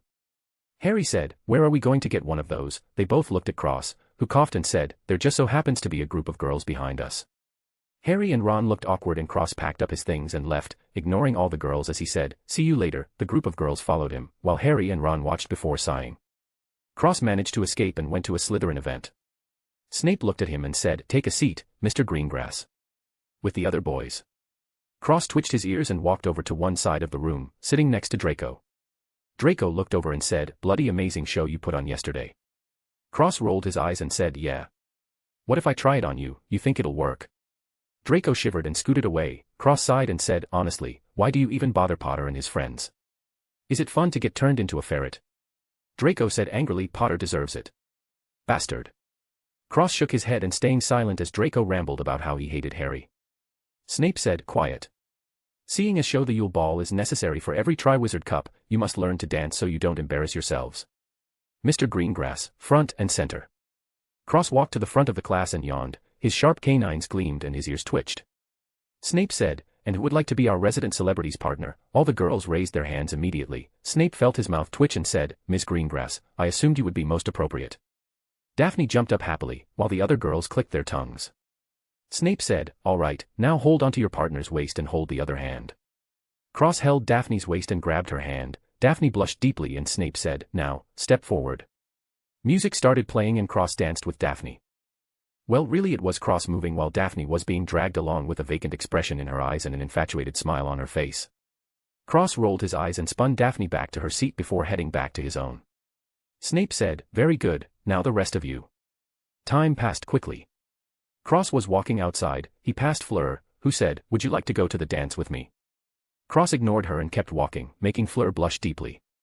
A group of girls followed him everywhere he went. He stopped and looked in front of him, seeing Crumb with a group behind him as well. Cross looked at Crumb's group and sneered as he said in Russian, oh look at that. I win again. Crumb snorted and said, we shall see at the ball, pretty boy. Cross passed him and said, whatever you say, tadpole. Crumb grinded his teeth and they passed each other, disappearing as their groups of girls flowed through each other. Cross was finally left alone and let out a breath as he moved quickly. Those girls were truly persistent. He got asked by the same girl 7 times. 7 times. After the first no, you would think she would understand and yet, she kept going. Her persistence was admirable but unfortunately Cross had someone else in mind. Speaking of which. Cross looked around the castle, not wanting to use the ring, as he looked for Luna. He finally found her, with several Dumstrang around her. A nameless fire rose in Cross' heart as he flicked his fingers angrily. Their clothes all exploded and they flew out, hanging by their underwear on the castle walls. Cross sneered as he walked forward. The passing students laughed at the Dumstrang boys, who were both embarrassed and in pain. Cross snorted and Luna smiled at him saying, a bit much, no. Cross scoffed, if you weren't here it would be worse. Luna giggled and tilted her head as she said mysteriously, can I help you, champion? Cross bowed and extended his hand as he said, would you like to go to the Yule Ball with me, MS? Love good. Luna smiled beautifully and took his hand as she said graciously, reluctantly. Cross smiled brightly and said, sorry, you have to suffer. Luna laughed and Cross smiled happily. A few days later. Cross was standing outside the Great Hall. All the girls around were looking at him instead of their partners and for good reason. Cross' hair was slicked back and he was wearing a completely black suit. He had black dress shoes with black socks, black dress pants hemmed just over his ankles, perfectly fitting around his legs with a black belt holding them up. The belt buckle was a snake biting its own tail. He was wearing a tight black dress shirt with a black skinny tie, and a black suit jacket. But the suit jacket wasn't a robe like everyone else, it was cut short, just below his belt and short on the arms, letting his shirt sleeves cover his wrists. Cross also decided to reveal the snake earrings and ring. He looked fresh and devilishly handsome, even more so than normal. It was fatal for the young girls, but especially so for the Vila. On top of the fact that they could feel his elf presence, it was practically aphrodisiac for them. Which annoyed him greatly. His suit jacket wasn't buttoned and he kept his wand inside it, just in case something happened. He couldn't have people knowing he could use magic without a wand, even if it was a dangerous situation. Harry and Ron walked over. Ron said, bloody hell. Where did you get that? Cross smirked and said, like it. Ron and Harry nodded. Cross whispered, Muggle suit. Ron and Harry's eyes widened and Ron shouted, what? Cross chuckled and shushed him. Harry said, you wore a Muggle suit. Cross smiled and said, they're much nicer than. He looked at Ron and added, well anyway, I assume you must have found someone. Ron almost cried and Harry said, yeah, speak of the devil. 2 girls walked up and said, Ron, Harry. They looked at Cross, who ignored them, before going back to Ron and Harry. McGonagall came over and said, oh Potter, Greengrass. Good you're here. Cross, where is your partner? Cross looked around and said, she'll be here soon. I think. McGonagall nodded and she looked at Ron before saying, Weasley. Well you can just go on ahead with Ms. Patel. Cross could have sworn he saw Ron shed a tear as he left with his partner. McGonagall looked at Harry and Cross as she said, are you both ready? Harry asked, ready, Professor. McGonagall said, to dance of course. It's tradition for the 3 to 4 champions to dance before everyone else. She saw someone else and went over saying, oh there you are. Cross looked at Harry and said, good luck, Harry. Harry smiled wryly and said, "Where is your date?" Cross sighed and said, "I actually don't know." Harry's partner said, "Wow, they're beautiful." Harry looked at Cho and nodded in agreement as he said, "She sure is." Cross smacked his shoulder and pointed behind him. Harry turned around and was stunned before swallowing dryly. Cross was tongue-tied as he stared at Luna. She was absolutely gorgeous. She was wearing a pink dress that was tight around the top and trailed behind her. Her hair was done up and curly and the necklace Cross gave her was showing, shining brightly. Cross licked his dry lips and felt his heartbeat increase as he looked at her. Luna looked up and slowly blushed, not only the way Cross was looking at her but how he was dressed. He was very handsome. She felt a warm feeling inside as her heart pounded nervously. Cross walked forward towards Luna, but Crumb also stepped forward. They looked at each other and Cross sneered, passing him and holding Luna's hand, smiling softly. Luna smiled gently and took his hand, walking down the stairs next to him. Cross smiled and whispered to Luna, "I didn't think you would be so long." Luna said, "You think it's easy to look so good?" Cross shook his head and said, "I didn't expect you to put in so much effort. You're beautiful all the time." Luna couldn't respond and blushed deeply with an extremely happy look in her eyes as she looked at Cross. Cross moved his arm and Luna hooked her around his as she whispered, "Acting again tonight?" Cross smiled and said, "Unless you don't want to." Luna giggled and said, "I think it would be more fun." Cross smiled happily and said, "Then let us put on a performance." Luna smiled excitedly as a vacant look appeared in her eyes. Cross' expression became haughty and he lifted his chin arrogantly as he stepped to the front of the line, snorting in Fleur's direction. Luna smiled and looked to be in her own world but she was laughing on the inside. Loud trumpets played and Cross walked forward with Luna, his eyes ice cold and arrogant, ignoring everyone else as if he was the center of attention and they were all lucky to witness him. He stepped onto the floor and tapped his foot. Ice formed under Crumb's foot and he slipped, but kept his balance, glaring in Cross' direction. Cross clicked his tongue and ignored him, making Crumb more angry. Luna bit her lips and tried her hardest not to laugh. Cross smirked and held Luna's waist, whispering, "Follow my lead." Luna said quickly, "Don't hit anyone." Cross stifled a chuckle and said, "Don't worry." Luna had a bad feeling and the music started. Cross led Luna, who kept up with his movements, as ice formed under him and he danced, gliding around the dance floor. The ice disappeared after he moved, only appearing under his feet and where he was going next, so as not to interfere with anybody else. Cross gradually lost his acting expression and looked into Luna's eyes. Luna came back and looked at his as she said sweetly, "I thought we were acting." Cross twitched his ears and said softly, "We are." Luna hummed and didn't say anything as their movements became more fluid. They danced around the floor as if they were really the only ones there, in their own little world. Mesmerizing the other students at the beauty of their dance, Cross and Luna glided across the floor looking at each other's eyes, perfectly in sync. Cross gradually forgot where he was and only focused on Luna's happy smile, feeling extremely happy at the moment. Crumb also didn't interfere and focused on Hermione with a smile, forgetting about his issues with Cross. Cross spun Luna around and laughed happily. Luna was having the time of her life as she laughed and acted like herself, just enjoying Cross' company. Cross felt calm. All the schemes and all the facades melted away, leaving only the moment as he truly felt his burden lighten from his shoulders. The moment reminded him that he was just a 15-year-old boy. No matter what he was or what he had to do, all he had to do right now was enjoy the moment and have fun with the girl he loved. The tournament, the mastermind behind the scenes, his race, training, practicing. They all fluttered away in the wind as he focused on this one moment, feeling truly happy for the first time in a long time. Something clicked in his body and a warm feeling spread to all his limbs. Luna felt it and it gently flowed into herself, warming her entire being as she felt like she was enveloped in a warm, gentle, and loving embrace. They both ignored it however and focused on each other, feeling truly connected at this moment. Nothing else mattered at the moment, only the other person. Cross gently pulled Luna closer to him. Luna looked up with eyes as calm as pools of water. Cross smiled warmly and something new developed in his eyes as he leaned in and gently kissed her soft lips. Luna slowly closed her eyes and immersed herself in the kiss, feeling it was the absolute right choice at the moment. Click sounded in Cross' body, spreading the warm feeling to Luna and back to Cross in a cycle. Cross separated from Luna and smiled gently. Luna smiled the same with soft eyes. They stopped dancing and heard claps from around them. Cross looked around and saw everybody staring at them with wide eyes and clapping. They were the only ones on the dance floor. Cross was embarrassed but his haughty look returned and Luna's expression was vacant. Cross led her to a table and they sat down alone as the rest of the students started dancing, occasionally glancing in Cross and Luna's direction. That was the most beautiful dance they had ever seen in their lives. Chapter 35, The Yule Ball 2. Cross sat next to Luna and held her hand, caressing it with his thumb as his fingers were intertwined with hers. Luna was leaning her head on his shoulder as they looked at the dance floor. The others were still dancing to the classical slow music. Cross closed his eyes and felt like he could see everything in a 5-meter radius around him.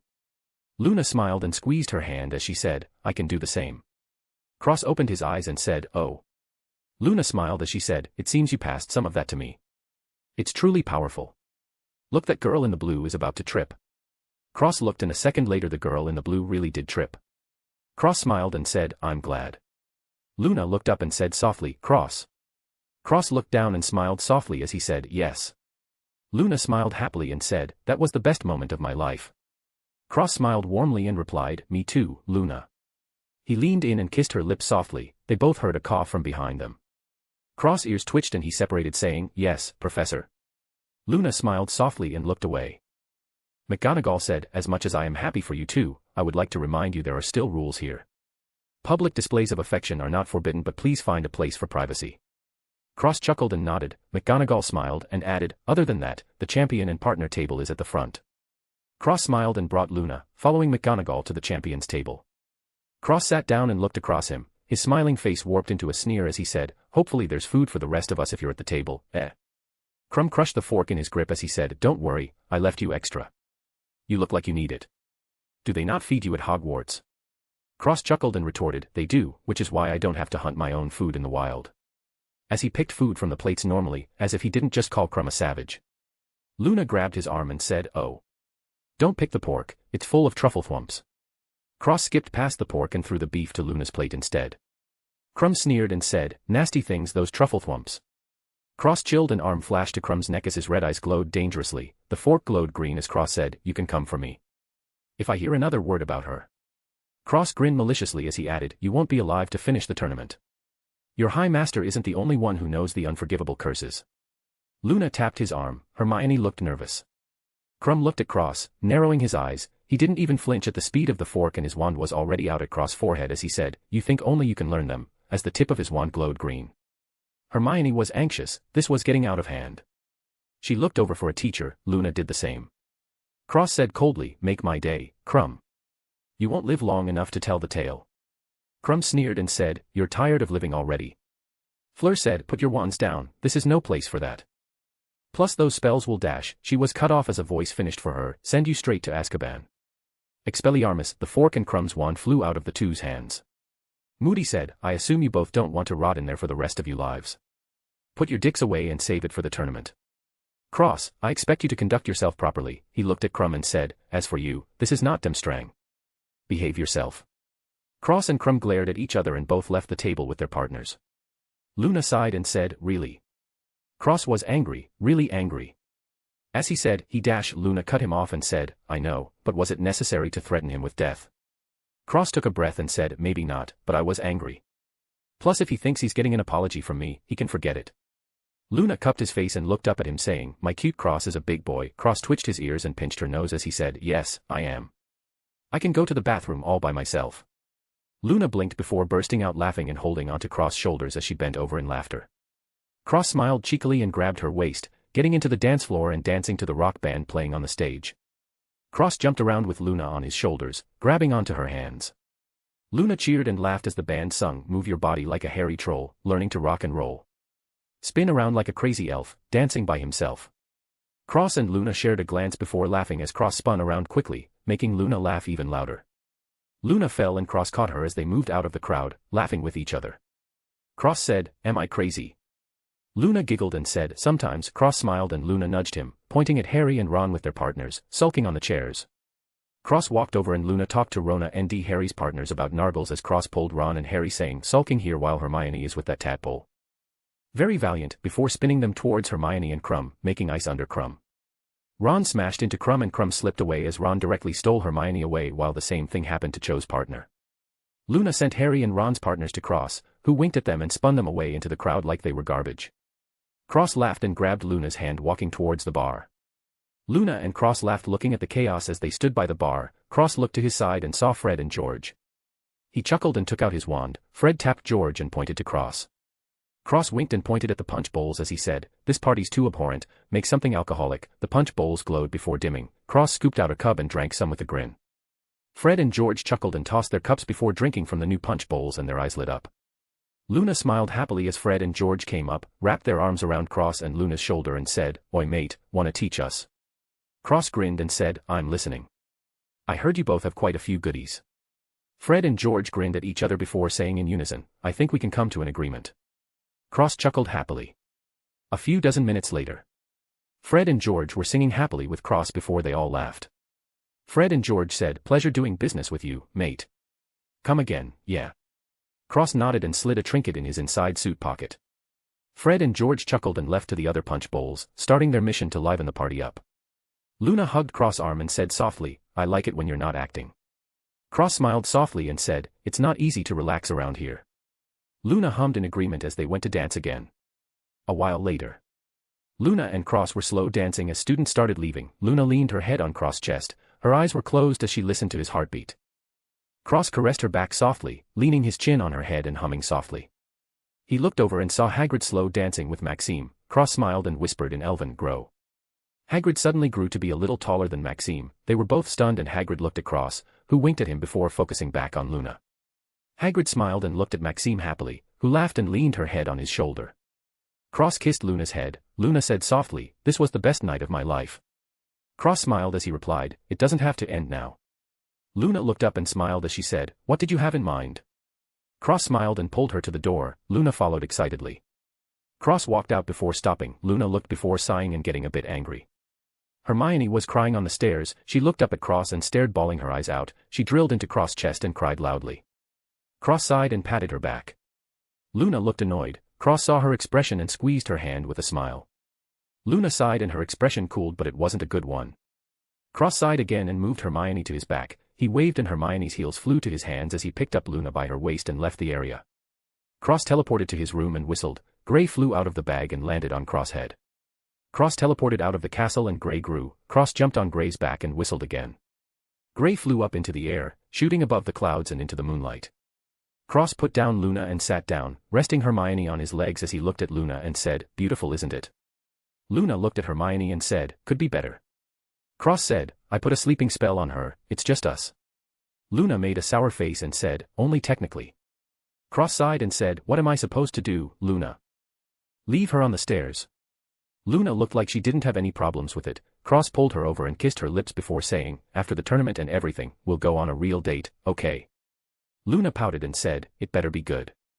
Cross smiled and said, only the best for you. Luna smiled happily and leaned on Cross' shoulder, looking at the moon. A while later, Cross went back to the castle. Luna went back to her dorm and Cross teleported to the Gryffindor common room, leaving Hermione on a couch. He looked at her and pointed his finger at her head. His finger flashed and he teleported away, back to his room. Time passed. Cross was reading in the courtyard. Luna was doing something else, so he was alone. He was humming calmly to himself and feeling everything around him with the power he unlocked from the Yule Ball. He also found out he had advanced to the 4th rank. After he merged with his clones, there was practically not a spell he couldn't cast. Well, of all the spells in Hogwarts, that is, while not all of them were perfect and completely mastered, he had the basics of countless spells. If anybody else knew, they would be so shocked they might even smash their head against a wall and kill themselves for being so useless. Cross felt it was normal. He was a heavenly genius and could do anything he put his mind to. Unfortunately for him, there were still 2 categories of spells, Grandmaster and Archmage. There were still Grandmaster spells at Hogwarts, but Archmage spells, forget about it. Cross also theorized that there were still a few categories above Archmage that normal wizards didn't know about. So he grounded himself as still a young, weak, wizard. He never forgot about what Salazar had told him. He had to prepare for an unknown enemy that was infinitely stronger than any wizard he could ever come across here. If it was before, Cross wouldn't even flinch, but now. He was anxious, he was nervous, because now he has something to lose. Now he has something to protect. If he dies, then what would happen to Luna? He couldn't afford death. He had to win and win until he was stronger than anyone or anything. He wouldn't let anything or anyone interfere with his life. Nobody. Chapter 36, Second Task. Cross was sitting by himself, meditating on his domain, as he called it. It was everywhere in a 5-meter radius and everything coming towards him. He realized he could see minute movements and predict someone's next move, almost seeing into the future. It was very strange. Cross assumed that as trained thoroughly he could potentially see into the future for real, though he was unsure of how far he could see or if he could see clearly. Regardless, since his clones were currently practicing all spells religiously, training his proficiency in them, he would focus on his domain. He still needed a proper name for it. Anyway, while Cross was practicing, Harry and Hermione came up to him. Hermione had an unknown look in her eye, looking at Cross, while Harry just looked at Cross with hope. Hermione remembered last night's events clearly. After she cried on Cross, she slowly fell asleep and had a very happy dream. Her feeling towards Cross skyrocketed, though she knew that he wasn't interested in her, which made her sad. Regardless, she didn't bury her feelings and held onto them tightly, not letting go at all. Hopeful that maybe, just maybe, in the future things would change. Clearly torturing herself, something Cross didn't know. However, even if he did know, would he care? The answer was no. He didn't have feelings for her, and he didn't care if she liked him. Eventually they would fizzle out to nothing and they would both move on with their lives. Separately. Cross slowly opened his eyes and they flashed looking at Harry and Hermione in front of him. Hermione sighed. Ice Prince Cross was back. Harry didn't notice, or didn't care, as he asked, do you know what to do with the golden egg? Cross closed his eyes again and said, open it underwater. Harry nodded and left with Hermione. Their conversation was short and simple, no fluff, no polite greetings, just straight to the point. Cross went on meditating as time flew by. The day of the second task came. Cross was standing on a dock and looked around, not seeing Luna anywhere. He frowned, she obviously wouldn't not come. Then Dumbledore started speaking and Cross was immediately enraged. Welcome to the second task. Last night something was stolen from each of the champions. A treasure of sorts. These 4 treasures now lie at the bottom of the lake. In order to win, each champion need only find their treasure and return to the surface. Cross cursed, fucking goddammit. He took off his shirt, revealing his upper body, leaving only his shorts with a wand holder on his calf. Dumbledore continued, simple enough, except they will only have 1 hour to do so and 1 hour only. After that they'll be on their own, no magic will save them. You may begin at the sound of the cannon. The cannon went off and Cross dived into the water immediately. Cross cast a bubblehead charm and put his wand away as transparent wind strings swirled behind him, shooting him straight down like a rocket. Cross was angry as he shot through the water. He passed merfolk and waved his hands at the ones in front of him, dicing them to bits as he shot past them. More merfolk arrived and attacked him. Cross was enraged and swung both his hands out, killing them all. Cross continued down, blowing through the merfolk attacking him with tridents. His attacks were vicious and ruthless. There was no mercy against these heathens. He couldn't care less. He arrived at the 4 floating bodies and saw Luna. He almost murdered every last merfolk in this lake but calmed down and cut Luna's ribbon before glaring at the merfolk. He was about to slaughter them, but he saw Harry arrive. He clicked his tongue and shot up towards the surface. The rest of the people there could drown for all he cared. He was not in a good mood. He jumped out of the water and landed on the floating stand, holding Luna in his arms. His white hair wet and his perfectly chiseled torso exposed, but he was far, far away from happy. Cross glared at the judges. Moody hit him with his staff and said, careful. You don't want to do something you'll regret. Cross snorted and turned away, tending to Luna. He didn't notice but black markings appeared on his skin briefly before disappearing as he turned away. Moody looked at the judges before looking at Cross, then turning his attention to the lake, waiting for Harry. Cross woke up Luna and stroked her cheek as he said worriedly, are you okay, Luna? Luna blinked her eyes and looked saying, where am I? Cross took a deep breath and closed his eyes. The black marking started to surface on his skin as he said, Black Lake.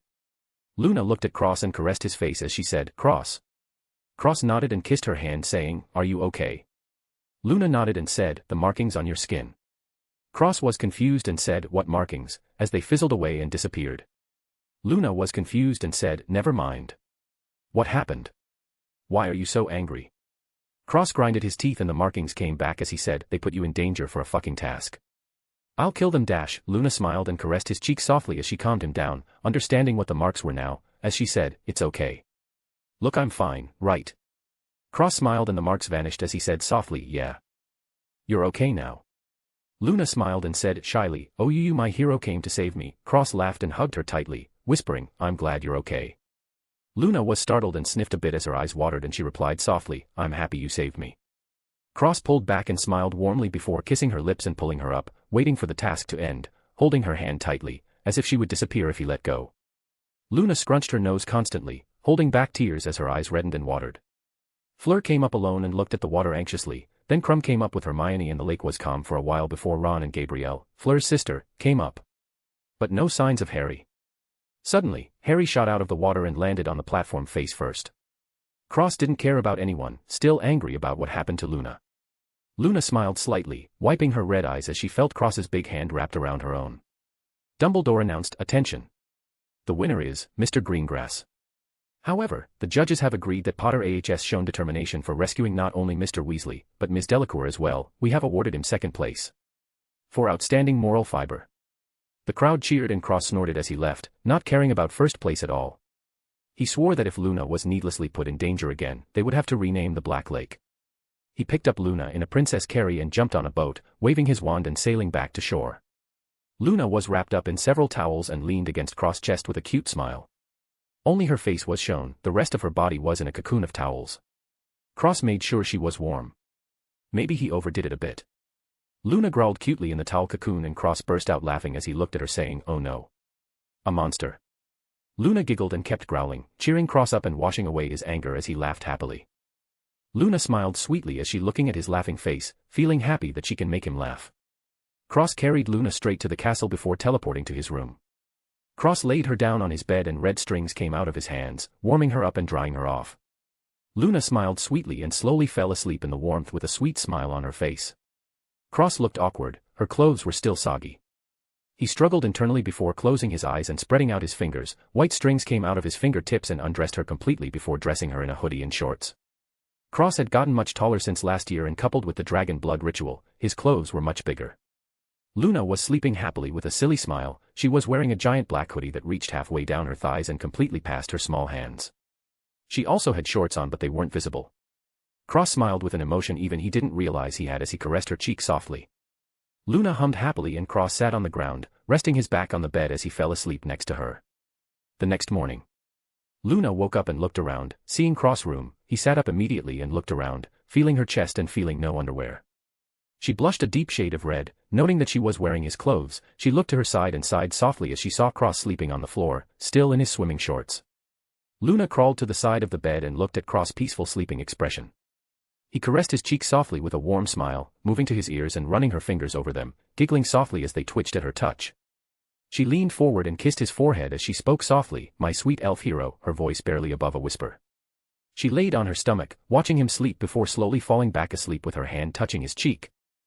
A while later, Cross woke up and touched Luna's hand that was on his face. He looked up and saw Luna sleeping with half her body off the bed. He smiled softly and got up, moving her to the middle of the bed before going to take a shower and change. When he came out, Luna was sitting on her heels and rubbing her eyes as she yawned, revealing sharp canines, just like him. Cross smiled warmly. The sharp canines were from the dragon blood ritual, but Cross thought they were cute. He walked over and said, "Breakfast." Luna nodded with half-open eyes. Cross almost ate her, she was so cute. He held back from his strange impulse and threw her on his back, slipping slippers on her small feet, before teleporting out of the room. Cross carried Luna to the dining hall while yawning himself. He walked inside and was assaulted with cheers and applause. He was startled awake and frowned as he winced, shouting, "Enough yelling. Fuck, it's so early in the morning, don't you all have something better to do?" The cheers quieted down as the students started chuckling. Cross grumbled and walked to his seat. Surprisingly, Harry, Hermione, and Ron were there as well. Cross put Luna down and sat next to her as he started eating. Well, more like shoveling food into his mouth. Ron quipped, "Blimey, have you not eaten for a week, lad?" "Blood hell." Cross grunted and ate, his ears twitching in response. Hermione threw a sour look at Luna before eating. Luna noticed and a sneaky grin appeared on her lips. Hermione didn't see because the hood basically covered her entire head. A few minutes later, Cross stretched his back as he yawned and said, "So, when's the next event?" Harry said, "Tomorrow," but he looked troubled by something. Cross said, "So soon? What's the rush? I thought we were supposed to have a scrimmage against Crumb." Crumb grunted from another table. Cross took a knife and waved it around saying, "You know, I really doubt he can even ride a broom. Maybe it was all just a show." Crumb slammed the table with his fist and the knife slipped out of Cross' hands. It flew through the air and sliced Crumb's plate in half, stabbing into the table right in front of him. Crumb stood up and said, "I can't take this anymore." As he took out his wand, Cross spun around whipping his wand out as he grinned madly. "I was waiting for you to say that." Stupefy. The students went silent and Crumb waved his wand deflecting the spell as he waved his wand, severing. A yellow half-moon shot towards Cross, who waved his wand blocking the spell as he swung his wand around in a circle. A long fire whip came out of his wand and he cracked it towards Crumb before saying, "Transform." The fire whip twisted into a snake and flew towards Crumb. Cross jumped on the table and snapped his wand at Crumb saying, "Ice falls." Ice appeared over Crumb. Cross pointed to the side and said, "Grim scythe." A dark gray scythe appeared to Crumb's left. Cross pointed to the other side as she said, "Holy sword." A white sword pointed towards Crumb on the right. Cross smashed his wand down and said in Elven, "Hydra." Under Cross a stream of fire appeared. It lifted him up in the air as 8 more streams flew out and formed a 9-headed Hydra. Each head was a different color, blue for ice, red for fire, white for light, dark gray for dark, green for life, gray for metal, yellow for lightning, transparent for wind, and finally purple for poison. Cross looked down as the great hall was a complete mess now. The Hydra roared at Crumb and Cross sneered from above. Crumb had a serious look on his face. Luna looked at the Hydra before being startled as she mumbled, "Wow, he actually did it. And without the last one too." Harry looked at Luna and said, "Did what?" Hermione and Ron looked over and Luna looked up as she said happily, "Made that spell himself, of course." The other three's eyes widened as they looked at the Hydra in awe. Hermione looked at Cross back and feeling that he was getting farther and farther away, she fists clenched in frustration. Luna had no such thoughts, only thinking that Cross was indeed amazing and being proud of him. Crumb waved his wand, shattering the spells near him before swinging his wand down saying Zmay. A strange 8-headed dragon, which looked like it was sewn together with different animals appeared under him. The 8 heads were split into blue and yellow for water and lightning. Cross laughed and said, "You can't do math either." His smirk was vicious as he said, 9 heads are better than 8. He snapped his fingers and the Hydra shot forward, snapping its 9 heads towards the 8 heads and Crumb. Crumb attacked along with his dragon while throwing a yellow severing spell at Cross. Cross met him in the middle with the spell and created a loud boom, resonating in the Great Hall. Cross flicked his wand forward shouting Sectum Sempra. He had already seen every book in Hogwarts, how could he not know the hidden ones? Crumb threw up a shield and was pushed back, he had enough and his wand glowed green. Cross sneered and his wand glowed dark green, he was about to reveal his second self-made spell. Suddenly the Great Hall door smashed open and Moody, Snape, Igor, and McGonagall came in. McGonagall was infuriated and shouted, "Enough." Moody directly pointed his wand forward dispelling Crumb's dragon. Snape waved his wand and shot an orange light at the Hydra. Cross looked at Snape with narrowed eyes. McGonagall shouted again, "Mr. Greengrass. Enough. Stop right now." Cross dispelled the Hydra, shooting it into the fake sky in the Great Hall, turning it into a fireworks show as he landed on the ground. Cross snorted at Crumb, he got lucky. Moody looked at Cross closely and a small grin appeared on his face. McGonagall stormed through the Great Hall and dragged Cross away. The Hogwarts students cheered wildly and Luna shook her head with a helpless smile. Moody and Snape followed after McGonagall as Igor brought the Demstrang students away, berating Crumb for fighting in the Great Hall. Despite how he looked, he was actually a smart guy. He knew that fighting on the enemy's home field was disadvantageous. He was more so angry that Crumb lost than anything. Of course, was Cross using his full power? Maybe only Luna knew. Chapter 37, Day before the final task. McGonagall berated Cross for a whole hour about all the rules he broke and how much trouble he would have been in had there not been a tournament going on. Cross listened to her but didn't really listen, he knew what he did, it was part of his act. He wanted the person behind the scenes to reveal themselves so he could clear the problem. He was trying to speed things up because he was worried for Luna's safety now. Drastic measures had to be taken, of course that wasn't his full power. He would have killed Crumb in an instant if he did use all his power. This was a sufficient underestimation of his strength for Cross to still have a chance for a surprise attack. It was also him venting out his frustrations about Luna being put in danger. He didn't like Crumb and he was a good pawn. As for whether Cross was still jealous, maybe a little, therefore he took out everything on Crumb without any scruples. McGonagall finally finished her lecture and looked at Cross adding, "I'm severely disappointed in you." Snape was silent but Moody spoke up, "Professor, I think Mr. Greengrass did a good thing." McGonagall looked at Moody and said, "How could you say something like that, Alastair?" Snape gave his opinion, "I agree with Alastair." McGonagall was shocked. Moody explained, "Since they have been here, Demstrang has been increasingly arrogant. Treating Hogwarts as if it were their own home. What Mr. Greengrass did was put them in their place and show them that Hogwarts isn't to be trifled with, isn't that right, Cross?" Cross nodded and said, "This is true, Professor. I couldn't handle their haughty looks any longer. There's a saying I've heard before, I don't hate arrogant people, but I hate people who are more arrogant than me." Moody chuckled and Snape coughed, turning away. McGonagall was speechless as she said, "Who said that?" Cross said shamelessly, "It was me, Professor." McGonagall was dumbfounded. Moody laughed directly and Snape turned to the side, unable to deal with Cross' cheekiness. Moody coughed as he said to McGonagall, "You see, Professor, Mr. Greengrass had Hogwarts' best intentions at heart." McGonagall glanced at Moody before looking at Cross and saying, "You are lucky, Professor Moody has vouched for you, Mr. Greengrass. If this happens again, I will not be lenient. Even if there is a World Wizard Cup." "Understood." Cross nodded and said, "Thank you, Professor. You look charming today as well." McGonagall kicked him in the ass saying, "Get out. Cheeky brat." Cross snickered and left the room, rubbing his ass with a grin as he disappeared out the door. Cross' expression turned grave as he left the room. Nobody stepped forward to interrogate him about his spells. Seems like it wasn't enough. Cross cursed inwardly and walked back to the Great Hall, thinking about what his next move was. The students looked at Cross in surprise. Most of them didn't know what happened in the Great Hall yet, they were just surprised that he was basically wearing a t-shirt and boxers with slippers, as if he just got out of bed. Nobody said anything. They decided they were going to start walking around like that as well. By the time Cross got back to the Great Hall, 30% of the students were walking around with pajamas, as if it was pajama day or something. Cross walked back into the Great Hall and whispers exploded in the room. Cross ignored them and sat back in his original seat. As if nothing happened, he started eating again. Harry, Ron, and Hermione were stunned, but Luna started eating as she said, "Oh, don't eat the sausage." The Wilmpleyworts got into it. Cross clicked his tongue and skipped over the sausage to something else. Hermione couldn't take it anymore and said, "Well." Cross said through stuffed cheeks, "Well what?" Ron felt like smashing his head into the table as he said, "What happened?" Cross said, "Oh.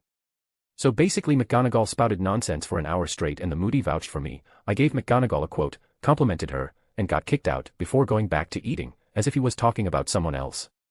Hermione said, "Spouted nonsense." Ron said, "Gave her a quote." Harry said, "Moody vouched for you." Luna said, "Complimented her." Cross looked at Luna, bewildered, before saying, "Oi. She's like over 100 years old." Luna grumbled and tore at her food angrily, but she looked so cute with the oversized hoodie. Cross turned to the rest and said, "Yes she did." Moody said, "I was defending the school's reputation." He coughed and said righteously, "As I was." The three rolled their eyes and Ron said, "What quote, mate?" Cross gave them a deep look filled with wisdom as he said, "I told her, I don't hate arrogant people, I just hate people who are more arrogant than me." That was it. Ron smashed his head into the table at an attempt to take his own life. Harry was stunned and Hermione stuttered, "Why you told McGonagall T that?" Cross nodded and said, "Yeah, came up with it myself." "You like it?" Luna burst out laughing and Cross stretched his arm out, catching her as she fell backwards, while eating with the other hand. He was still looking at Harry and Hermione, not even paying attention to Luna, which shocked Harry and Hermione. Cross added, "I told her I came up with it too." There was a loud thump and Ron fell to the ground as he said, "Impossible. I can't do it." Hermione covered her face, feeling embarrassed for him, while Harry was just too shocked to even say anything. Cross finished eating and burped before asking, "Do you know what the next task is?" Harry shook his head and Cross clicked his tongue muttering, "If they put Luna in danger again, I'll go on a rampage." Luna turned her head with stuffed cheeks and a cute little smile. Cross almost kissed her right there, but held back. Harry said, "But I heard Dumbledore say that it will be at the maze behind the school." Cross looked at him and said, "Oh. What is Dumbledore doing right now?" Harry shrugged and said, "Probably setting up the final task." Cross hummed and looked at Harry deeply as he said, "Is that so?" Luna nudged him and pointed behind him. Cross sniffed and said in French, "What do you want?" Fleur said, "I heard something from my headmistress." Cross turned around to look at her. He hung one leg off the bench and bent the other, leaning his elbow on the table, resting his head in his palm as he said, "What do you want?" Fleur smiled and said, "Nothing." Cross narrowed his eyes and Fleur got fidgety as she said, "Protect me in the final task." Cross said, "Impossible, you're a burden for me." Fleur blushed and said, "Please." Cross said, "No." Fleur let out a breath and said, "You don't have to help me win. I just want to get to the end." Cross clicked his tongue and replied, "Depending on your information, I will help you." Fleur was thrilled, for two reasons. He had actually sneakily denied her again. She squirmed and said, "Bartimus Crouch was killed last night." Cross raised a brow and said, "How?" Fleur responded almost immediately, really needing to leave at the moment before she did something shameful, killing Curse. Cross waved her away saying, "Beat it, I can smell you. Filthy creature." That really didn't help Fleur's condition as she ran out of the Great Hall. Cross said from behind her, "Find me tomorrow morning. If you're late, forget about it." Fleur almost moaned in agreement as she disappeared. Cross clicked his tongue in disgust as he muttered, "Disgusting Vila." Luna looked at him with a smile. Cross was spooked as he said, "What?" Luna replied snappily, "If you're nice, she won't like it." Cross said, "I can't help it. I really hate those things." Ron said, "Things." Cross said, "You didn't know. They're all Vila." Hermione said, "Vila." Harry and Ron said in confusion, "Vila." Hermione explained, "Sexual beings." Harry and Ron said, "Oh," nodding along with the conversation. Hermione said, "What did she say?" Cross said with a bored expression, "Bartimus Crouch was killed last night by a killing curse." Hermione, Ron, and Harry didn't look surprised and Cross' face fell as he asked, "Don't tell me. Did you find his body?" They nodded and Cross slapped his forehead saying, "Why didn't you tell me? I have to protect her now." Luna said sharply, "Protect her?" Cross grumbled, "She's only getting a half-assed shield charm now." Harry said, "But who would want to kill Crouch?" Cross mumbled, "Maybe his son." Harry said, "His son?" Cross nodded and said, "Didn't what's-his-name say that he sent his own son to Azkaban?" Harry nodded and said, that's true. Plus I saw his son in my dream. Hermione said, did you tell Dumbledore? Harry nodded. Cross looked at Harry closely. Why did nobody feel suspicion towards Dumbledore? He's the go-to guy for information. Dumbledore's suspicion rate went up to 90%. Cross was almost sure it was Dumbledore, but he needed proof. How he was going to get proof was beyond him. Cross left the Great Hall with Luna. He wanted to spend the last day before the tournament ends with her. They walked around Hogwarts and had a lot of fun together, acting in front of other students and letting their true personalities show when they were alone. A while later, Cross sent Luna back before heading back to his room and going to sleep, readying himself for tomorrow. Chapter 38, The Maze. Cross was standing in the halls of Hogwarts, waiting for Fleur. Luna was wearing his hoodie, but this time she was wearing her clothes underneath. She currently wasn't happy. Cross was about to leave when Fleur showed up. Cross walked over and his hand glowed green. He slapped Fleur in the head and walked away saying, done. Fleur blushed and said, that's it. Cross said, your information is not that valuable, as he disappeared with Luna, leaving Fleur squirming in the hallway. She cursed and rushed to the bathroom. Cross walked to the maze with Luna, who hugged his arm and said, good luck. Cross smiled and puffed his chest as he said, don't worry, I will win. 100%, Luna smirked and said, N. Acting so early in the morning. Cross coughed and said, this is self-confidence. Luna giggled and leaned her head on his shoulder as they walked to the final task together. A while later, Cross kissed Luna and sent her to the stands before walking forward with the other three towards a platform as the band started playing music. Dumbledore stood on the podium and said, earlier today, Professor Moody placed the Triwizard Cup deep within the maze. Only he knows its position. Now as Mr. Greengrass, the crowd cheered wildly. Dumbledore continued, is first, he shall get a head start. Followed by Mr. Potter, Mr. Crumb, and finally Miss Delacour. The crowd cheered again. Dumbledore raised his hand and said, the first to touch the cup will be the winner. Now, I've set up staff to patrol the perimeter. If at any point the contestants want to withdraw from the task, he or she will only need to send up red sparks with their wands. Contestants, gather round. The 4 contestants circled around Dumbledore as he said, in the maze, you will not face dragons or creatures of the deep. Instead you'll face something even more challenging. You see, people change in the maze. Oh, find the cup if you can, but be very wary, you may just lose yourself along the way. He stepped back and shouted at champions. Prepare yourselves. Cross looked at Dumbledore deeply before walking to his starting position. Dumbledore said, on the count of 3 Y-. The cannon went off and Dumbledore looked at Filch with a tired expression. Filch just shrugged and Cross walked into the maze, without a care in the world. A while later, Cross was still walking at a leisurely pace as he heard terrified screams around the maze. Cross hummed a song and the maze bushes gently brushed against his face. He smiled and touched the bushes softly. The maze was a living plant, and an old one at that. Very strange thing, these maze plants. They start out as a small bush and after years and years they grow into their own mazes, each and every one of them truly unique. Cross wanted to take a seedling, but unfortunately the maze said that it didn't have any left. They all flew away to plant themselves. Cross felt it was a pity, but not to matter. He kept walking, forgetting about owning a gigantic maze of his own. Cross continued to walk around the maze, not really looking for the cup. He was more interested in the actual maze itself. He wondered how old it was, must have been at least 1,000 years old, right?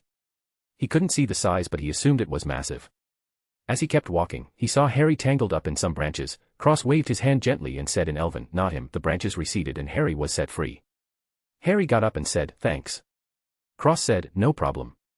Harry smiled and said, follow me. Cross thought he found something interesting and followed Harry, who was surprised the maze didn't move at all this time. It was completely calm. The bushes actually seemed to be leading them and gently brushing against them in a docile manner. Harry forgot about it and came into a small clearing. Cross looked and said, oh. You found the cup. Congratulations. Harry smiled and said, well, you saved my life, so together. Cross was surprised and said, you can just win. Harry retorted, I wouldn't be alive to win if you didn't come by. Cross laughed and said, fair enough. He and Harry both grabbed the cup at the same time, before warping away, disappearing from the maze. Cross felt the fluctuations from the cup and entered a dazed state. The fluctuations ended and Cross landed on the ground, on his feet, while Harry fell to the ground. The cup bounced away to the side. Harry stood up and looked around, finding the place familiar. Cross blinked his eyes and a dark blue light appeared around him before receding back into his body. He felt the new element and said, space. He smiled happily, feeling that this tournament was truly a great thing. He got metal and space from a single tournament. Maybe if there were more tournaments he could get more. Wishful thinking. Cross only had sudden enlightenments because of his comprehension skills, coupled with the fact that he already had an affinity with space, being an elf and all. The true surprise should have been the time element, but Cross had no idea just how hard what he was doing was. For normal wizards, the normal elements were easily, but for the ones Cross had, normal wizards could take years to comprehend, let alone time and space. Even if a normal wizard didn't need to eat or drink and meditated on time for his entire life, he might not understand it. Therefore, Cross should be ecstatic to know both time and space, maybe even worship his ancestors' good luck for days without rest. But he didn't know, so he naturally wouldn't do anything. Cross looked around and said, A graveyard. Harry was reading a tombstone as Cross walked in another direction, looking at all the graves, gradually distancing away from Harry. Cross came across a gravestone for Salazar Slytherin. He was confused. Was this a Hogwarts cemetery? He swiped the grave and read the carvings. He tilted his head. It was just a normal tombstone. Isn't this the part where the gravestone moves back to reveal a hidden chamber with treasures? The book he read lied to him. Cross clicked, his tongue was held out his hand, looking at the dark blue swirling magic in his hand. He felt like this space magic was much, much more powerful than the magic he was using. It was almost as if the magic itself was a beast and the magic he had already was a little cat. Cross didn't mind too much, the stronger the better. He felt like his space magic was completely different now, like night and day. He closed his eyes and felt like he could teleport to his room in Hogwarts from wherever this was. He didn't know if that was amazing or not because he simply didn't know where he was. By the time he walked back, he looked up and saw Harry locked into a duel with a snake-looking man, dressed in a black robe. Cross sat by the side and waited for Harry to finish, not knowing who this man was. The other Death Eaters saw Cross and started talking amongst each other. Cross looked over and said in surprise, "Oh, the rat. You escaped." Peter Pettigrew was spooked. He had seen this kid before. He always gave him the chills, as if he was completely seen through from the very beginning. Cross looked at the Death Eaters and said, "Mr. Malfoy." He looked at the snake-like man and thought to himself as he walked to the grave Harry was looking at before. Strangely, nobody bothered him, probably not daring to without explicit orders. Cross read the tombstone and looked at the men before saying, "Tom Riddle. That makes sense. I can't believe there is someone as stupid as yourself, still alive." The Death Eaters trembled in fear. Harry and Voldemort were distracted and their beams flew to the side, destroying a tomb. Harry shouted, "Cross. He's Lord Voldemort. Get to the portkey." Cross clicked his tongue and waved his hand as he said, "Sleep. I'll take care of it." Harry fell asleep and Cross walked to him as he looked at Voldemort saying, "Truly. A homunculus body." His expression turned strange as he added, "Are you truly retarded? Do you enjoy being in constant pain?" Voldemort was enraged and shouted, "Silence. How dare you talk to me like this, boy? Avada Kedavra." Cross smiled and pointed his wand forward as he said, "Avada Ultima." A dark green light burst out of his wand and collided with Voldemort's green beam. Cross said, "Do you know why Horcruxes are forbidden?" He shook his head and said, "It's not because of the sacrifice required. It's because it halts the progress of the wizard completely. You may live forever, but your progress will end at the first moment you tear your soul to make a Horcrux." Voldemort was silent and Cross continued, "Unfortunately there's no cure for this. Seeing as you can't replenish your torn soul, nor can you strengthen it anymore, you're finished. Sure, you might learn new spells, but your magical output will never become stronger." Cross tilted his head and sighed, "It's a pity. Judging by what I found in the Chamber of Secrets, you formed a Horcrux at 16, which means you've been this strong at that time. You could have become a legendary wizard, yet you chose this path." Cross directed the beams to the side and said, "If you don't mind me asking, why even live forever? What is your goal?" Voldemort refused to speak and Cross clicked his tongue as he continued, "I bet it's kill all the muggles, right?" Cross laughed and picked up Harry, putting him on his back as he said, "You're a fool. Wasting your life for such a worthless goal." Voldemort said coldly, "How is this worthless? Wizards should be the only species. Muggles don't deserve to breathe the same air as us." Cross had his mouth wide open as he said in shock, "Are you serious?" Seeing Voldemort was dead serious, Cross burst into laughter. It was loud and mocking, before he said, "Retard. That's the only word I have for you." Cross wiped the tears from his eyes as he said with a chuckle, "With your aptitude, had you not formed a Horcrux and given up on this idiotic task, you may have been able to become a god." Thinking about it again, Cross started laughing and said, "You gave up on godhood to kill people without magic. Ha ha ha ha ha ha." Voldemort was getting angrier by the second listening to Cross' mocking laughter. Cross waved and said, "Obliviate." The Death Eaters and Peter forgot he was here. Harry forgot that Cross put him to sleep. Cross gave Voldemort a mysterious smile as he said, "There are schemes going on in Hogwarts as well. You would do well to leave me out of yours. Kill Harry Potter, don't kill him. I don't care, but if you involve me." His tone turned as cold as ice as he said, "I guarantee killing muggles will be the furthest thing from your mind." The cup flew towards him and he grabbed it, warping away with Harry. Voldemort shouted in anger and destroyed several graves. He calmed down and snorted, he must kill that boy. Cross' name was next to Harry Potter's on his death list, he wouldn't stop until he was dead. Chapter 39, Superb Actor, Cross Greengrass. Cross returned to the front with Harry. He dropped Harry to the ground and held the cup in his hands, still chuckling. Harry sat up and said, return. Cross looked at him and said, oi. Mate. We're back, you fainted right after telling me to get to the portkey. Quite troublesome to bring you back actually. Harry looked around and shouting, we're back. We escaped. Cross pulled him up and patted his back saying, yeah. We're safe now. Harry let out a breath of relief. The surrounding people felt something was wrong with Harry's shouts. Dumbledore said, what happened, Harry? Harry said, V. Voldemort. He's back. The crowd started screaming in fear and the people started panicking. Dumbledore was silent. Moody took Harry away. Cross looked at him for a moment as he flashed a smirk before moving past the teachers with the cup in his hands, looking for someone to announce his victory. Luna was sitting in the stands and clapping by herself as everyone scrambled away, fleeing from the scene. As such, Luna was the only one in the stands. Cross looked over and bowed to her as he said, my loyal fans never cease to amaze me. Luna giggled and cheered by herself. Cross chuckled and looked around, only seeing a few teachers left. They were discussing something with the Minister of Magic. Cross sat in the stands next to Luna and showed her the cup, telling her about his meeting with Voldemort as well as his time in the maze, and his disappointment that there were no treasures in Salazar's grave. Luna listened with a smile and was a bit angry when they were interrupted. The Minister of Magic, Cornelius Fudge, coughed and said, ah yes. Congratulations, young man. May I have the cup please? Cross handed him the cup and Fudge added, what happened? As he took the cup, Snape and the other teachers perked their ears, while Dumbledore examined Cross very closely. Cross put on a scared look and stuttered, Minister, it was horrible. His shoulders started shaking and Luna patted his hands, making it look like she was calming him down. Cross took a deep breath and said, we got to a graveyard because the cup was a portkey. But the Dark Lord was waiting. He tried to kill me but Harry stopped him. Without Harry, IW would be alive. Fudge patted his shoulder softly as he said, it's all right, lad. You're safe now. Do you recall what he looked like? Cross gulped and put on a terrified look as he said, he has snake-like features. And he was draped in a pitch-black robe. He said he was going to kill all muggles and destroy the ministry. Cross trembled and looked at Fudge as he said with a stutter, is it true, Minister? Fudge had a grave expression as he said, I'm afraid it is, lad. You showed excellent bravery, you should be proud of your achievements. Not just anyone can meet him and live to tell the tale. McGonagall stepped forward and said, I shall take Mr. Greengrass and Ms. Lovegood back to the castle, Minister. Fudge nodded and said, very well. He turned back to Cross and said, don't worry. The ministry will take care of this, there is no need to be afraid. Cross nodded fearfully and McGonagall brought him and Luna away. A while later. Cross left McGonagall as she had something to do. Luna said, do you think they'll believe that?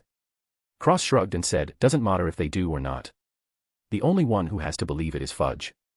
Luna said in surprise, you want the ministry to fight him? Cross nodded and Luna said, but wouldn't it be better to force Voldemort to attack the school instead? Then you can find out who's behind the things here while also having them be occupied as you took care of the problem. Cross looked at her with a smile as he said, because you're here. I don't want you getting hurt. Luna looked at Cross in a daze and mumbled, why you? Cross caressed her cheek and said softly, as long as you're safe, nothing else matters. Luna's eyes turned red and got watery. She jumped into Cross' arms, wrapping her own around his neck and kissing his lips deeply as tears cascaded down her cheeks, dripping onto Cross' shirt. Cross wrapped his arms around Luna's waist, as she stood on her tiptoes. He held her tightly and teleported to his room, falling back first on his bed.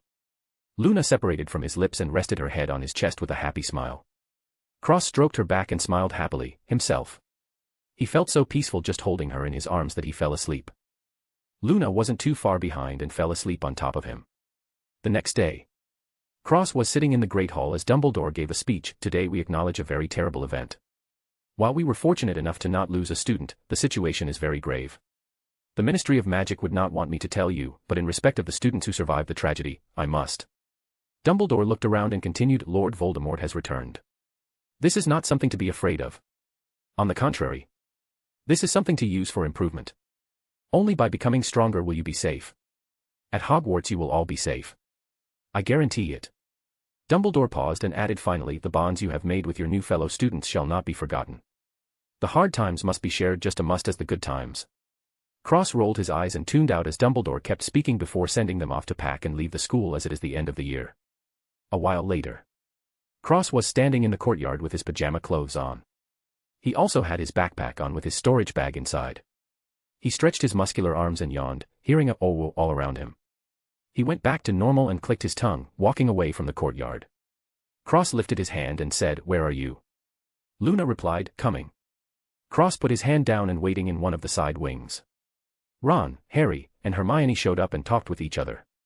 Cross heard Harry say Moody was actually Barty Crouch Jr. Cross said in surprise, "They found out."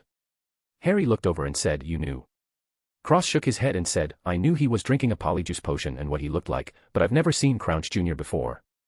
"How could I know?" Hermione said, "Why didn't you say anything?" Cross shrugged and said, "Why should I say something?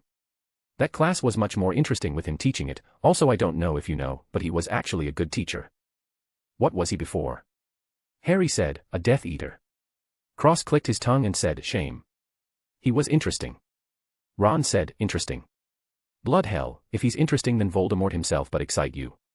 Cross chuckled and said, "He's better than Snape for sure." The three chuckled a bit before hearing a cough. They turned and Snape said, "Mind your tongues. Before you lose them." As he left, the four watched him go before laughing when he was completely gone. A few minutes later, Luna showed up with her bags and Cross smiled as he said, "Ready to go?" Luna nodded and Cross said goodbye to Harry, Hermione, and Ron before leaving the school and going home. Chapter 40, Summer Trip. Foot Luna. Cross skipped the train and just teleported home, holding Luna's hand. He still didn't understand why she wanted to go to his house, but here we are. Cross walked inside and Luna followed him, looking a bit shy and nervous. Grundle appeared in front of Cross and bowed saying, "Your Highness." Cross waved and said, "We have guests." Grundle's eyes lit up, looking at Luna, as he said, "My queen." Luna blushed and said, "I'm not a queen." Grundle smiled and said, Of course, of course. Let me take you bags," before taking her bags and teleporting away. Cross walked through the house and walked into the kitchen. He flicked the lights on and almost had a heart attack as Marcus, Alyssa, Astoria, Daphne, and Draco shouted, "Congratulations." Cross jumped in shock, not expecting this. Marcus laughed and said happily, "HM. My own son, a Triwizard champion." "Ha ha ha." Alyssa elbowed him and pointed at Luna. Marcus was stunned before a cheeky smile appeared on his face. Cross cursed, "Fuck. I almost died." Daphne, Astoria, and Draco laughed and started talking to him, while Alyssa Kidna lead Luna towards her, talking to her happily. They celebrated for a long time before everyone went to sleep, or in Draco's case, home. Cross brought Luna to his room and closed the door on the rest of them, grumbling vultures. Luna giggled and sat on Cross' bed, swinging her legs with a smile. Cross let out a breath and turned around saying, "A handful, aren't they?" Luna smiled as she said, "They're not too bad. I quite like them." Cross smiled and said, "Oh, did you?" Luna giggled and nodded with a beautiful smile. Cross shook his head with a smile and sat on his bed, taking out a map from his storage bag as he said, "Where do you want to go?" Luna tilted her head and said, "You're taking me around the world." Cross smiled softly and said, "I still owe you a date from the Yule Ball night." Luna smiled sweetly before closing her eyes and waving her finger around wildly. Cross moved the map around and Luna poked the map. They both stopped and Cross looked as he said, "Canada. Specifically, Montreal." "Good choice." Luna was excited and said, "I haven't been to Canada before." Cross smirked and said, "Me neither. Let's go." Luna was stunned and said, "Right now." Cross chuckled and picked her up, threw his beast bag on his back and jumped out of the window, leaving a note for Marcus. Cross jumped on his strings into the air, disappearing into the night. Luna held his neck as she said in awe, "Your strings can attach to clouds." Cross smirked and said, "Who's better than me?" Luna giggled and leaned her head on his chest as she said, Harry Potter, Voldemort, Snape, Dumbledore, Merlin, McGonagall, me." Cross' face was black as Luna went on and on. He said snappily, "Which eye of yours is seeing that these people are better than me?" Luna pointed at her right eye and said, "This one." Cross laughed and said, "Maybe you should get it checked. I'm the best there ever was." Luna rolled her eyes and smiled softly, agreeing in her heart but not voicing it out. They traveled to Canada and spent their entire summer there, going on dates, buying things from both the Muggle world and magical world there. They went to every attraction and even a zoo of magical beasts. While walking around at the zoo they bumped into an interesting person. Cross bumped into an older man holding a briefcase. The briefcase fell to the ground and opened as a creature popped out and ran away. Cross was shocked and whistled. Gray flew out of Cross' bag and grabbed the furry creature, bringing it back to the briefcase. Cross smiled apologetically as he said, "I'm sorry." The men smiled and said, "Not to worry. These things happen, the little buggers always try and escape." He looked at Gray and said, "Is that a horntail?" "No." Cross looked at the man's briefcase and said, "Excuse me. Is that a beast bag?" The man looked at Cross and said, "Now that you mention it. Is that backpack just like my briefcase?" Cross and the man looked at each other in shock. Luna smiled and hugged Cross' arm, feeling it was funny. "What are the odds?" Cross stretched out his hand and said, "Cross, nice to meet you." The man laughed and shook his hand, saying, "Newt's commander, likewise. Might I see your beasts by chance?" Cross smiled and nodded. Gray threw the creature back into Newt's briefcase and landed on Cross' head, feeling that it was nice to get some fresh air. Cross and Luna followed Newt to a house and Cross jumped into his bag with Luna and Newt. Newt landed on the ground and whistled as he said, "It's true. You used atmospheric charms." Cross nodded and said, "Yeah. The separate habitats are all occupied by only one." He whistled and Newt watched as Blue, Selena, Carl, and Gray flew over. Unfortunately he hadn't seen Buckbeak for a while. Cross hoped he was doing all right. Newt was amazed by the beasts and said, "Is that a basilisk dragon?" Cross smiled widely and said, "The only living one." "Selena." Selena came over and nuzzled on Cross' face. Newt asked, "May I?" Cross nodded and stepped back. Newt smiled brightly and stroked Selena's scales, saying, "Beautiful." Selena hissed happily. Cross introduced Newt to the rest and told him that unfortunately he lent his hippogriff to a friend but he wasn't back yet. Newt understood and was amazed by the creatures. He didn't know what Carl even was. Cross confessed that he didn't know what Carl was either, but explained that he was a normal badger before. Due to a tricky situation, Carl had come into contact with a unicorn horn and now looked like this. Newt held Carl and felt his fur with a thoughtful expression before saying, "Cross, I think this might be a new species entirely. Magical badgers are rarely heard of but they do exist. I have never seen one with a unicorn horn however. Do you mind if I log them all?" Cross shook his head and said, "By all means." He looked at Carl and said, "What do you want to be called?" Carl replied immediately, "God Badger." Cross felt black lines appear on his forehead as he said, "God Badger eh." "Selena, how are your training sessions going?" Selena laughed and Carl said, "Horned Badger is fine too." Cross chuckled and said, "We can name Carl's species Horned Badgers." Newt smiled and said, "I was just about to say the same." Luna giggled and stroked Blue's feathers. A few dozen minutes later, Cross, Luna, and Newt left Cross' bag and went into Newt's briefcase. Newt gave them a tour of all the creatures and their habitats, amazing Cross and Luna. Luna was especially excited as she loved magical creatures. Cross smiled and held her hand as they looked at everything. Afterwards Cross and Newt exchanged owls and became friends. They separated from Newt and continued their trip. A few weeks later, Luna and Cross were back in England and walking by the countryside, when it started to rain. Cross pulled Luna into a tunnel and laughed together. Luna pushed Cross against a wall and said, "That was fun," as she looked into Cross' eyes. Cross caressed her cheek and said, "I'm happy you had fun." Luna hummed and kissed him. Cross closed his eyes and wrapped his arms around her waist, hugging her closer as they locked lips passionately. They were interrupted by a loud shout, "Expecto Patronum." Cross and Luna were surprised and walked to a side tunnel to see Harry blowing away a dementor that was feeding on a muggle. An older lady pulled a basket and said, "Oh dearie me. Scary creatures those are." Cross held Luna's hand and walked forward saying, "Honestly Harry, why does everything happen to you?" Harry looked up and said, "Cross. Luna. What are you two doing here?" Cross sighed and said, "We were on a date, but now we seem to have become witnesses." Luna grumbled, "Ruined my mood completely. Damn dementor attracting Huffrey Tinklets." Cross sighed and squeezed her hand. Harry smiled wryly and said, "Sorry." Cross waved and said, "It's fine. We should be going back anyway. See you at school, Harry," before walking away with Luna. Harry waved goodbye and took the muggle with him as he left as well. Cross said, "Do you want to go to my house or home?" Luna smiled and said, "I'll see you at school." Cross nodded and kissed her as he teleported to her house. He greeted Xenophilius before leaving, going back to his home. Cross laid on his bed and smiled as he placed the stuff he bought with Luna on their trip in his room, before nodding in satisfaction and going to bed. A few days later, Cross got a letter from Hedwig. He frowned and read the letter before grumbling, honestly. He sighed and said, "Thank you, Hedwig," as he scratched her neck feathers, getting a happy hoot in response before she flew away. Cross put on his Yule Ball suit and revealed his jewelry before leaving the house, telling Marcus he had to go to a hearing at the ministry as a witness. Marcus drove him there and Cross walked into the ministry before looking for the courtroom. A few minutes later he walked inside and sat down in the benches, unbuttoning his suit jacket. Dumbledore said, "I'd like to call a witness, Minister," before looking at Cross, who squinted at him for a split second before standing up and walking to the chair in the middle of a court, facing a group of wizards with strange hats. Cross sat down and crossed his legs. A woman said, "Please describe the attack." Cross coughed and said Mr. Potter was being attacked by a Dementor. Unwilling to die, he used a Patronus charm to send it away. Afterwards he saw a poor Muggle boy being fed on by another Dementor and graciously saved his life. Cross smiled and added, perhaps they were a rogue pair of Dementor lovers.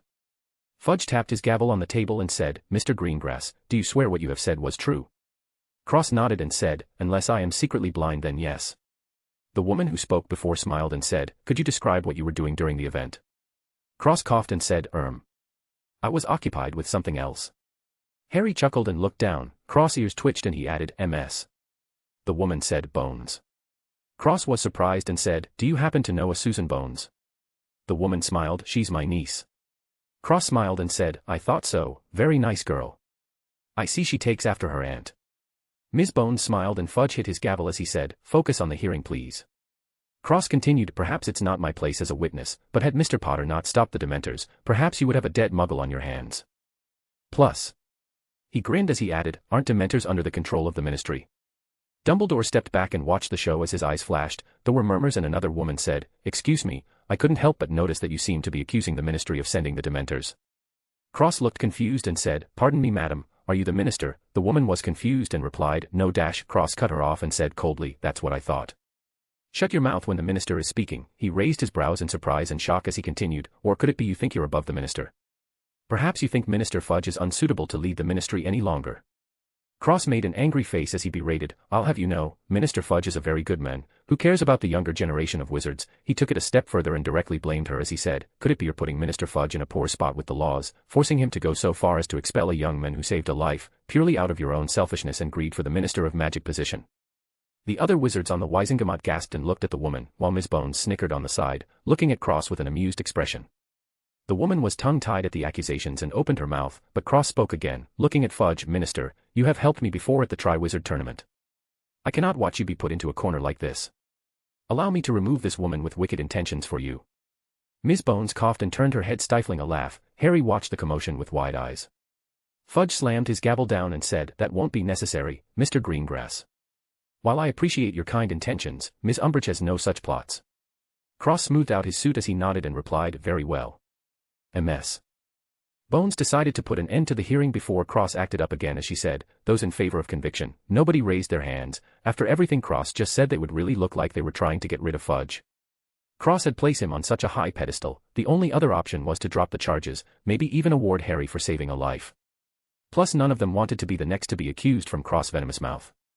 Ms. Bones smiled and said, those in favor of dropping all charges. Everybody raised their hands at the same time. Cross stood up and bowed slightly to Fudge as he said, have a good day, Minister. Thank you again, before turning around and leaving the courtroom. Cross looked at Harry and flashed a sly grin before walking out the door and disappearing. He had school soon, he needed to get all his things ready. Chapter 41, Carriage Class. Cross sat in a train cart with Luna and leaned against the window happily as they made their way to Hogwarts. Harry, Ron, and Hermione were in the cart as well, and Harry was looking a little worse for wear. Cross ignored them. How Harry felt truly had no effect on him. He only helped Harry out because he was indeed called as a witness. Otherwise, Harry's affairs had nothing to do with him. If Cross was being honest, Harry was involved in so many things at the school and Cross didn't want to jump out and be a hero. Heroes die very quickly. Time passed and soon enough, the train arrived at Hogwarts. Cross got out of the train and walked with Luna to a carriage, sitting down with Luna. They were the only two in the carriage surprisingly. The carriage started moving and came to a stop behind Harry, Ron, Hermione, and Neville. Harry turned around and was startled as he said, huh? What is that, pulling the carriage? Hermione said, nothing's pulling the carriage, Harry. It's pulling itself as always. Harry was confused and looked at the Thestral. Cross looked over and said, so you can see them now too. Very curious. Harry said, what is that? As he boarded the carriage, Luna smiled and said, a Thestral. Hermione was skeptical and Cross said, you don't remember what I told you a few years ago. Hermione remembered and said, why can't we see it then? Cross stroked the Thestral's neck as he said, you see, only those who have seen death can see them. He looked at Harry and added, or by some special circumstances. Ron asked, seen death? Cross nodded and said, I could kill someone in front of you if you would like to see them. He had a slight smile on his face, but the others felt it was a chilly smile. Luna giggled and said, don't scare them. The grumbly frumps will get them. Cross smiled and said, never mind then, as the carriage started moving again. Hermione looked at Cross and suddenly said in shock, why you haven't? Cross gave her a mysterious smile and said, before you even knew what they were. He chuckled and added happily, I even made my own. Hermione turned white and Ron said, what's he talking about, Hermione? Hermione hesitated to answer, while Cross smiled. She finally said, what I think Cross has done, is created his own unforgivable curse. The others were shocked and Cross answered, very good. I didn't expect anything less from you. It's true, though what it does is a surprise. Luna smiled softly and leaned her head on his shoulder as the others felt a chill and Ron directly said, you're mad. Cross replied, would you rather be using a stupefy spell against a wizard that wants to kill you? He looked at Harry and added, sometimes to live, you have to kill. Harry was silent, but agreed in his heart. After the event with Voldemort, he felt a strange crisis like things were going to get a lot more dangerous from now on. Cross smiled feeling Harry accepting his words, while Hermione refused to believe it and said, impossible, how could you kill another person? Cross replied, it's quite easy in fact. I assume you're under the impression you must have negative and hateful feelings to use the unforgivable curses. Cross shook his head before she could answer as he explained, as proven by Harry himself, love is the strongest form of magic. An Avada Kedavra, with the intention to protect your loved ones or friends is many times stronger than the same curse fueled by hatred. Hermione, do you know the history behind these curses? Hermione started, because the spells are inhumane in nature and leave no room to turn back once casted. Cross shook his head and corrected, no. While the curses are powerful, not just any wizard can cast them willy-nilly and accidentally kill someone. Unless you are extremely proficient in the use of the curse, you need a target with some emotion backing you in addition to having a decent understanding of the curse. Cross smiled and continued, what's the difference between the killing curse and a severing charm? If they hit they are both deadly. A severing charm doesn't have to be used on clothes, you can bifurcate another human being with it if you are skilled enough in the usage. The problem was that the only wizards to make the curses popular were dark wizards who had the grand idea that killing all the muggles in the world will be a good idea. Cross chuckled and continued once more, truly foolish, obviously they have no idea the muggles outnumber wizards 5 to 1 in population size. Plus even then, the muggles might not lose even if the entire wizarding world started a war with them. He tilted his head, revealing a shocking bit of information, before going back as he said, anyway, the ministry banned the curses in 1717 because of what you just said, but that was the reason given, not the actual reason. To even use the curses is a hassle with many steps, you have to be absolutely sure you want it to happen for it to happen. The reason was because they are afraid to put such powerful spells into the common populace's hands. Cross smiled and added, think about it. If the curses are so terrible, why can Aurors use it? If the curses contaminate your soul, why would the ministry allow their own staff to use them as they see fit? He shook his head and continued, they are for emergency situations. If you refuse to learn them because they are bad spells then you are a fool. Cross smiled softly and added, there are no bad spells, only bad casters. Ron said, what about the spells that aren't evil? Cross looked at him and asked, do you think most spells are harmless?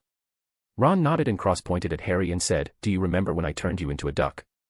Harry nodded, albeit a little reluctantly, he truly didn't like feeling like a duck. Cross smiled coldly and said, if I didn't turn you back do you think you would come back eventually? Harry was shocked and Ron said, why you mean Harry could have been a duck forever? Cross smiled again and said, every spell, charm, ward, curse, jinx, hex, etc. are more than they seem on the surface, after all where do you think magic comes from? Cross laughed and said, do you think magic was created just to light up your houses and clean your floors? The rest chuckled a bit and Cross changed his tone to a cold one as he said, it was for war. The ancient magical species were born with magic and created spells to kill other creatures for territory. They had no need for comfort, the only thing was survival. The other miscellaneous spells originated from the battle spells and became what they are today. Cross took out his wand and said, Lumos, a light glowed on his wand and Cross said, a simple charm, completely harmless. He poked Ron's cheek with the Lumos charm. Hermione, Harry, Neville, Ron, and even Luna were listening carefully. Luna was enamored looking at Cross, she didn't know he had a teaching side to him. It really made her like him even more. Cross smiled and said, light up your way, the simple Lumos charm. Even a beginner wizard could manage to cast one. But Cross licked his lips as he said, what if you make the light brighter, condense it into a small ball at the tip of your wand? Cross pointed to a tree as the Lumos at the tip of his wand started glowing brighter and brighter, the surroundings getting alike hot as the Lumos light shrank down. Cross said, now what you have is a deadly spell, Lumine Spear. Watch carefully. Cross pointed his wand at the tree and said, Lumine Spear, the small ball of hot white light let loose and a laser the size of the ball shot forward, instantly burning a small hole through the tree and flying off, disappearing into the woods. Cross smiled and put away his wand, the rest staring at the hole in the tree with their mouths wide open in shock. Cross coughed and got their attention as he explained, you see, just because a spell isn't meant to be harmful, that doesn't mean it cannot be used to kill. The reverse is the same, the killing curse can be used to protect as well as harm. He looked at Hermione and took out a galleon. He charred one side and handed it to her, saying, "There are two sides to everything, Hermione. You and only you are the one who judges your own actions." Harry saved a life over the summer, but was prosecuted because of underage magic. Cross pointed to Harry and said, had Harry not made a move, he and that muggle would have died, but using magic is against the law. Was Harry supposed to just let himself die? Hermione shook her head and Cross nodded as he continued, then how about we flip the situation? Harry and his future wife are walking down the street. A group of dark wizards surround them and start throwing Avada Kedavra spells at him and his pregnant wife. This is a dire situation, where every movement, second, and sound can make a difference. What does he do? Hermione was startled and started thinking. Cross cut her thoughts into pieces as he said, "Time's up, Harry and his pregnant wife are dead." Hermione complained, "I didn't have any time, before catching her thoughts as Cross smiled and said, "Exactly. That's the funny thing about magic. You don't have any time, spells fly fast. In dire situations you only have a second or less to think." Ron said, "All right then. What would you do?" Cross said immediately, "Grab my wife, duck to the ground while throwing a killing curse at one of the dark wizards. While they're stunned, conjure a smokescreen spell and dash over the dead body with my wife, throwing killing curses behind me as I escaped." The others were stunned and Cross explained, "I can't die and I won't let my wife die. Therefore the enemy will die." The others were silent and Cross smiled before saying, "Oh, we're at the castle already." He grabbed Luna's hand and helped her down the cart before saying goodbye to the other four and walking away. Luna looked at Cross and said, "You're really perfect." Cross smiled softly and said, "You didn't know." Luna giggled and hugged his arm as she said sweetly, "I like your teacher side, it makes me excited." Cross grinned and kissed her as he said, "Would you like private lessons?" Luna blushed and said, "If teacher has time." Cross kissed her lips deeply as he said, "You are just too cute. One of these days." Luna giggled like a silly little girl, over the moon in happiness being complimented by the one she loves. Cross made a biting gesture, clicking his teeth together at Luna, who stuck out her small pink tongue cutely before giggling. Cross smiled warmly and walked into the school with Luna, preparing to start his 5th year. Chapter 42, Infuriating Umbridge. Cross sat at the Slytherin table, only Daphne and Astoria were siding with him. Draco was sitting far away with a heavy expression. Cross was confused and looked at Astoria saying, "What happened to Draco?" Astoria almost started crying as she said, We don't talk anymore. We broke up," before bursting into tears. Cross was shocked and hugged Astoria, glaring at Draco angrily. Draco had a painful expression on his face, but still turned away, intent on not watching. Cross snorted and felt like things weren't so simple. He felt extreme sadness but also relief from Draco. Well, whatever. It wasn't his business anyway, Astoria would get over it. He hoped. Draco even cured Astoria while doing an animagus ritual so she wouldn't be alone. It was strange for him to suddenly break up with her. Cross confirmed his doubts of something going on behind the scenes.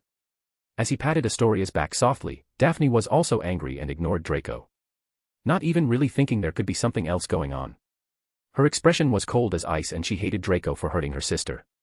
Cross sighed and placated Astoria as Dumbledore started speaking, "Good evening, children. We have 2 new staff changes this year. We are pleased to welcome back Professor Plank, who will be taking care of magical creatures, while Professor Hagrid is on temporary leave. We are also welcoming our new defense against the dark arts teacher, Professor Dolores Umbridge." Cross spit out his drink and Harry looked down at his food while chuckling. Daphne, Astoria, Ron, and Hermione were confused. Harry whispered what happened at his hearing to Hermione and Ron, while Cross just shook his head and looked at Umbridge. Umbridge stood up and walked to the podium as she said, "Thank you, Headmaster, for those kind words of welcome, and how lovely to see all your bright, happy faces smiling up at me. I'm sure we're all going to be very good friends." Cross chuckled and ate his food as Umbridge continued, "The Ministry has always considered the education of young witches and wizards to be of vital importance. Although each headmaster has each brought something new to this historic school. Progress for the sake of progress must be discouraged. Let us preserve what must be preserved, perfect what can be perfected, and prune practices that ought to be prohibited." She giggled and walked back to her seat, glaring at Cross, who smiled back happily as if he didn't accuse her of treason. For some reason Cross felt like he was going to have a tough time around here this year. Well, whatever. He'll deal with her if need be. A while later, Cross walked out of the Great Hall and returned to his room, setting up his stuff before going to the Room of Requirement. Cross appeared in the room and merged with the clones inside before sending them out as always. He waved his hand and 5 more different colored strings shot out. Since he had 11 different elements, he could make 2 more clones. He didn't use the time element however, just in case he was already found out. Time was his secret weapon. The only person who knew was Luna and he trusted her more than anyone else. The next day, Cross was sitting in his Defense Against the Dark Arts class, reading a book as usual. He was sort of running out of books to read, so he started reading Muggle mystery novels. As usual, Hermione's seat was next to his. He wondered if this was on purpose. Why in every class he had, Hermione was his desk mate. Hermione looked over and said, "A mystery novel." Cross turned a page and said, "Truly interesting, solving mysteries without magic is quite exciting." Hermione felt her mouth curve upwards as she said, "You know, I have a ton of them in my room." Cross turned his head and said, "Speak your price." Hermione said happily, "1 date." Cross sighed and shook his head saying, "Luna would cut my dick off." Hermione coughed, no filter as usual with Cross. She grumbled and went back to class, plotting her next attempt at getting a date. A truly impossible task. She was better off trying breathe in space without a helmet. Cross went back to reading, wondering if they could catch the killer soon, as Umbridge walked into class, burning a paper bird to ashes before speaking. "Good morning, children." She waved her wand at the chalkboard and continued, "Ordinary wizarding level examinations." She walked towards the front of the class as she added, O.W.Ls, more commonly known as owls. She turned around and smiled, "Study hard and you will be rewarded, fail to do so and the consequences may be." She giggled, severe, as she waved her wand. Books floated to each desk before dropping down. Cross lifted his book out of the way as the floating book slammed down on the desk loudly. She chuckled darkly and ignored Umbridge as she continued, "Your previous instruction on this subject has been disturbingly uneven. You will be following a carefully structured, ministry-approved, course of defensive magic." Hermione raised her hand and said, "There's nothing in here about using spells." Umbridge laughed, "Using spells? I can't imagine why you would need to use spells in my classroom." Ron spoke up, "We're not going to use magic." Cross-eye lit up as he mumbled, like Sherlock Holmes. Hermione looked at him speechlessly, as Umbridge answered, "You will be learning about using spells in a secure, risk-free way." Harry added, "What use is that?" Umbridge said, "You will raise your hand when speaking in my classroom." Before smiling, "It is the view of the Ministry that a theoretical knowledge will be sufficient to get you through your examinations, which is what school is all about." Harry asked, "And how's theory supposed to prepare us for what's out there?" Umbridge retorted, "There is nothing out there, dear.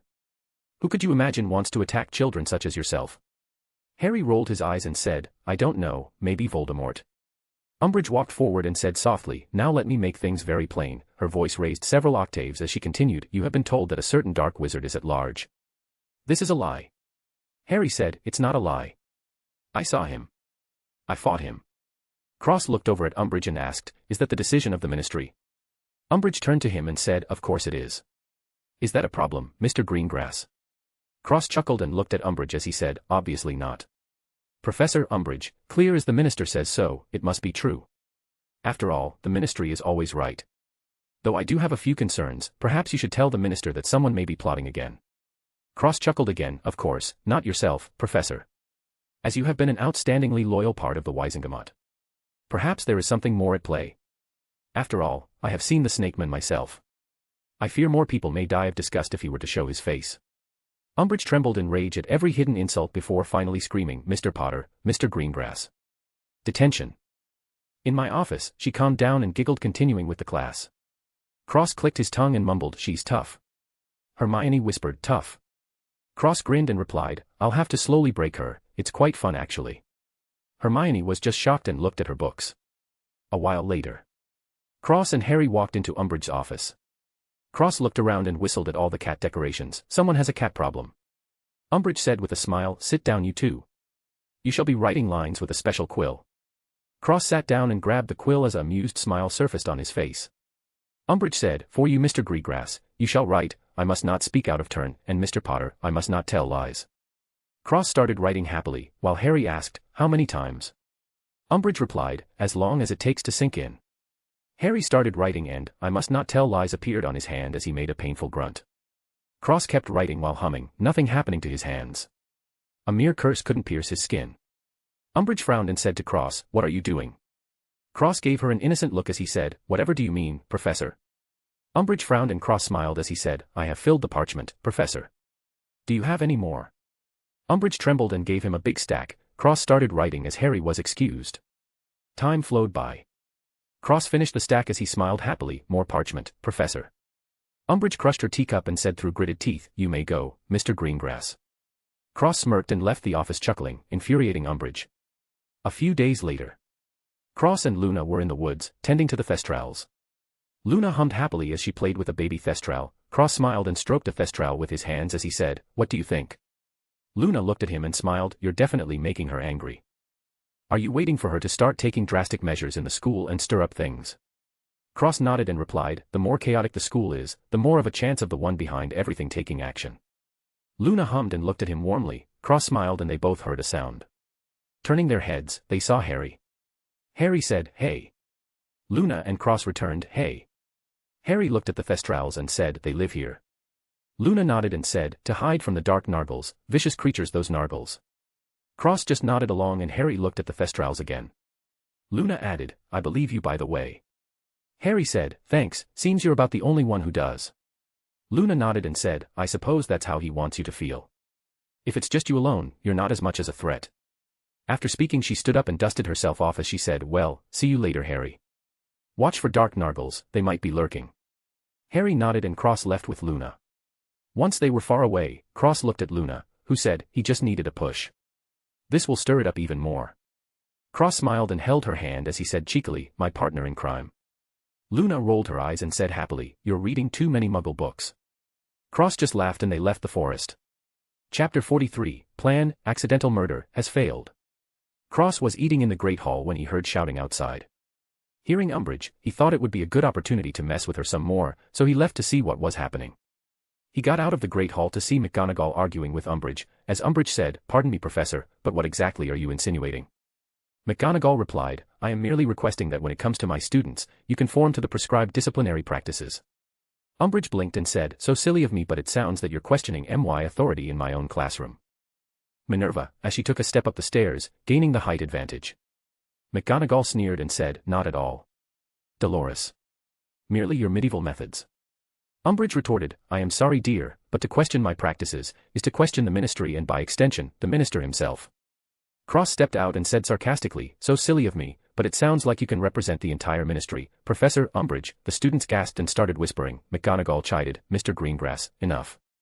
Cross ignored her and walked forward as he said, Professor Umbridge, has Minister Fudge given you full authority to act how you like at Hogwarts despite being a professor and the headmaster? Umbridge opened her mouth and Cross sighed, unable to confirm. I should have known. The minister would never condone such vicious punishments as a scarring quill, being the kind and generous man as he is. Cross shook his head and patted Umbridge's shoulder as he smiled kindly, ordering her death sentence. Professor, I am a fan of your excellent approach towards teaching the younger generation. It is truly revolutionary. I apologize for Mr. Potter's words and appreciate trying to set him straight. I have had a talk with Mr. Potter and he has seen the error of his ways, despite potentially being scarred for life, he has forgiven you. He wiped the non-existent tear from his eye as he added, please continue trying your best, you are my idol, before walking away, muttering out loud, I'm never washing this hand again. Maybe I'll get a signature next time. Umbridge felt her whole body tremble in rage, while the audience of students and Minerva all held back their laughter. Umbridge growled out, I see, before leaving. Cross watched her disappear before wiping his hand on a wall and pointing his wand at his hand saying, Scour Jiffy. Scour Jiffy.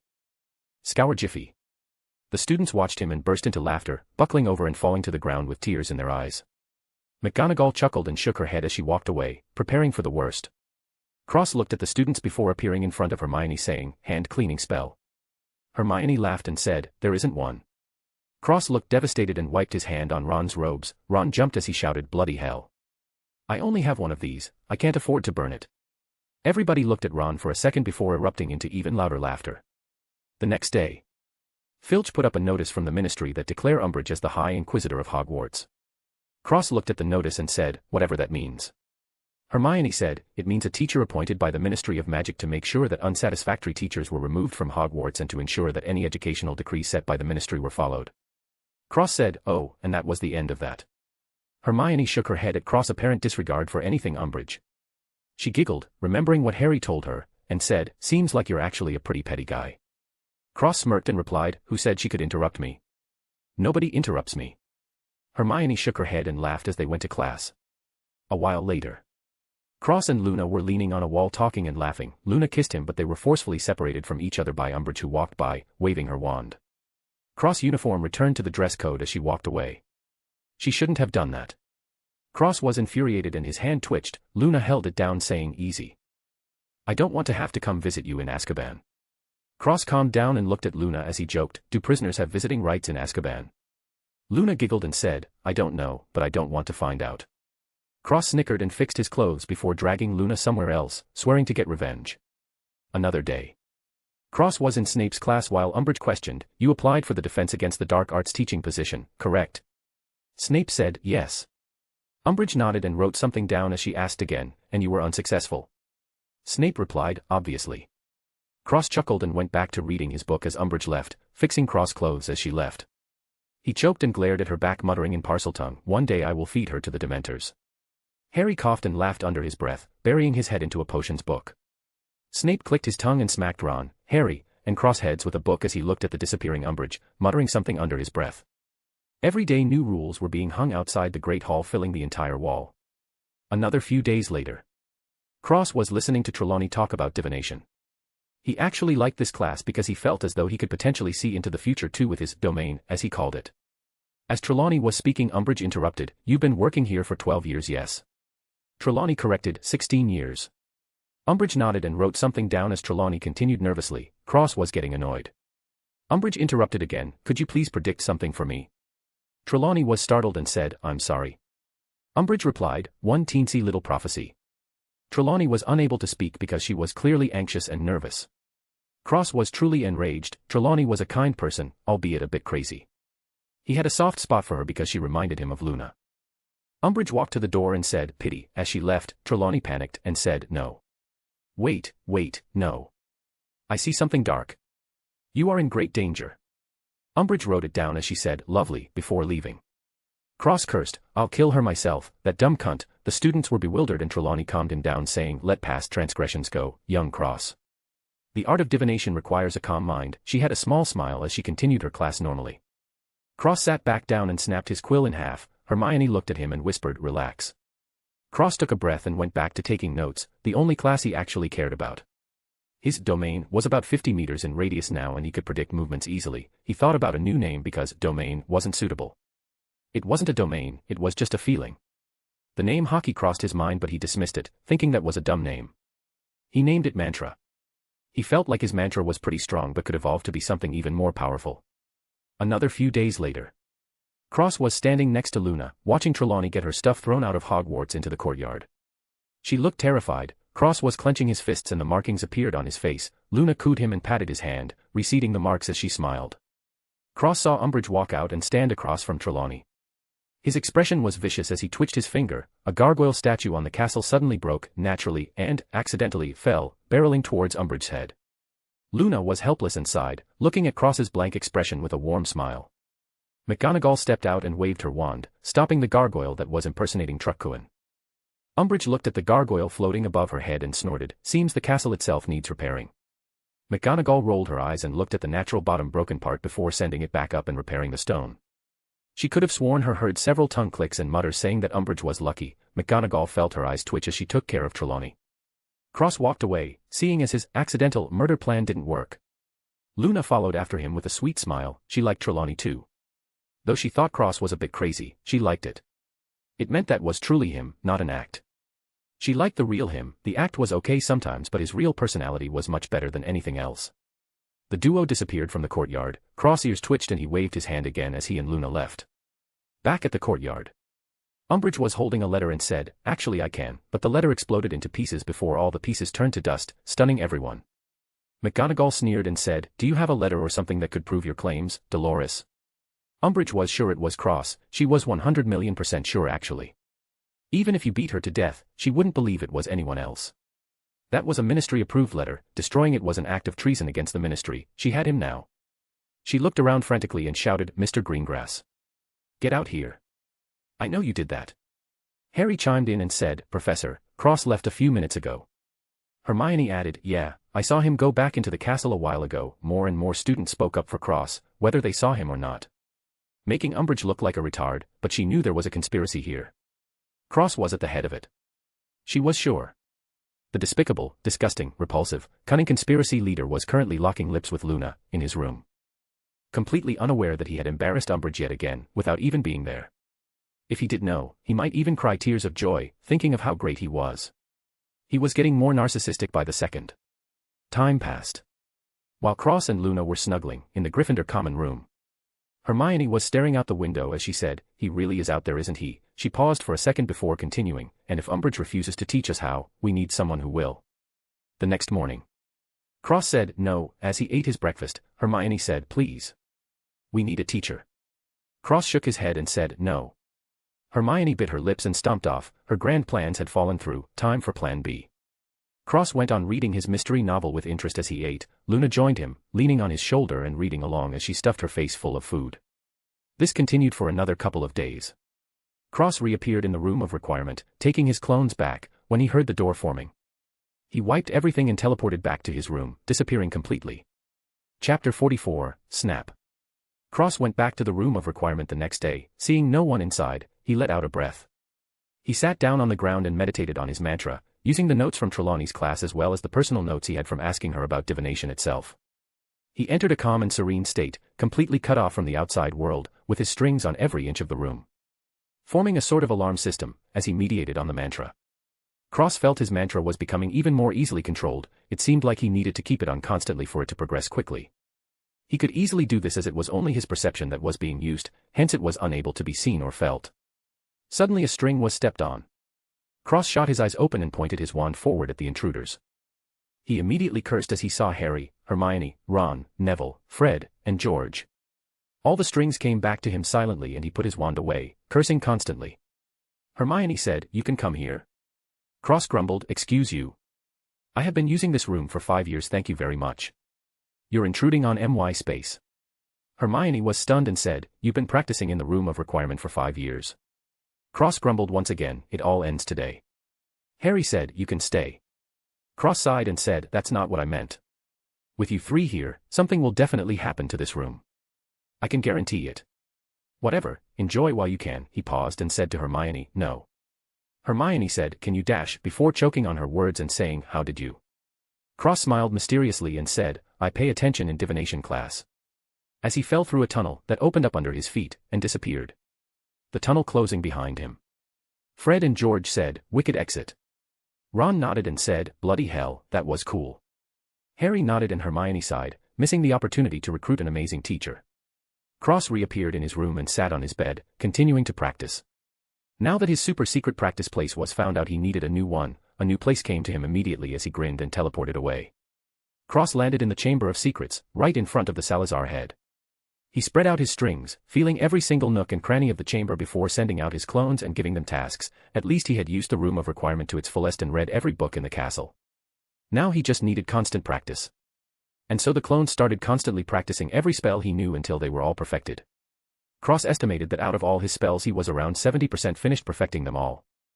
Once he reached 100% he would move on to the Grandmaster spells that he remembered, and when he perfected them he would try and find some Archmage spells. He assumed that the Ministry would have them, but he had no way to get into the Ministry unless something happened. If he had the chance he would rob them blind, until every Archmage spell book was gone and in his hands. All he needed was an opportunity, and he hoped it would come sometime soon, as he was getting closer and closer to a limit of sorts. Not a magical limit or a physical limit, but a limit of limited knowledge. Basically, there was nothing left for him to learn when he reached this limit, and he could only study higher tier spells or experiment on his own, trying to advance through the ranks by himself. This will undoubtedly take significantly longer, as Cross has no direction to go in and no spell to study. He hoped he could at least reach Archmage spells before he had to go on his own and forge his own path towards the peak. After all, it's much easier to tread a pre-made path than to make one on your own. A few days later, Cross was talking with Luna, who said happily, "Did you hear? They're starting a teaching class from those who want to learn. It's called Dumbledore's Army." Cross pinched her nose and said, "My little Luna wants to join." Luna scrunched her nose and said, "I have you, why would I learn from someone else?" Cross felt immense pride as he said, "Of course. You have finally realized my greatness." Luna laughed and hugged his arm as she skipped happily next to him. A few weeks passed. Umbridge started questioning students personally, enforcing a ton of rules. Currently, however, Cross was looking all around the castle for Luna, unable to find her. He thought it was strange. He tried to talk to her through the ring but was getting nothing. He was starting to get nervous as he slowly got more and more frantic in his searches. A while later, Cross had no results. He even broke into the Ravenclaw house, demanding to know where Luna was, scaring the Ravenclaw students senseless as he directly threatened them with his wand out, thinking about where to cast a Cruciatus curse on them or not. McGonagall came to the Ravenclaw common room and saw Cross with a manic look in his eyes. She shouted, "Cross! Enough, dear boy." Cross snapped his head to the side and saw McGonagall, who was looking at him with a sad expression. A very, very bad feeling arose in his heart. He said crazily, "What happened?" McGonagall bit her lips and said, "You should come with me." Cross immediately followed McGonagall, urging her to hurry up as he was slowly becoming more and more crazy. Black markings spreading from one side of his neck onto his face. McGonagall brought him to the infirmary and Cross rushed in seeing a group of students around a bed. Namely Harry, Ron, Hermione, Daphne, Astoria, Ginny, and Cho. Cho was bawling her eyes out, mumbling it was all her fault over and over. Cross pushed the people out of the way and his pupils shrank as he started trembling, the black markings exploding over one side of his face, forming separate flame-like patterns. They glowed gold brightly before flashing a different color for each element he had, ending on a light engulfing black. They creeped up from his upper left back, covering his left shoulder, a bit of his arm, the left side of his neck, his left cheek and left forehead. Not touching his ears or eyes. It was a sharp contrast to his currently white hair and fair skin. A powerful wave exploded from his body as he looked at Luna on the bed and growled in a tone that was colder that the deepest parts of hell. Who did this? The group and McGonagall were shocked as the wave they felt made them almost suffocate and have a hard time breathing. None of them knew who it was. Cross stared at Luna on the bed as he reached his hand out to touch her body. His hand was trembling fiercely as he softly touched her hand. He poured a bit of magic inside of her and his face turned as white as the snow outside.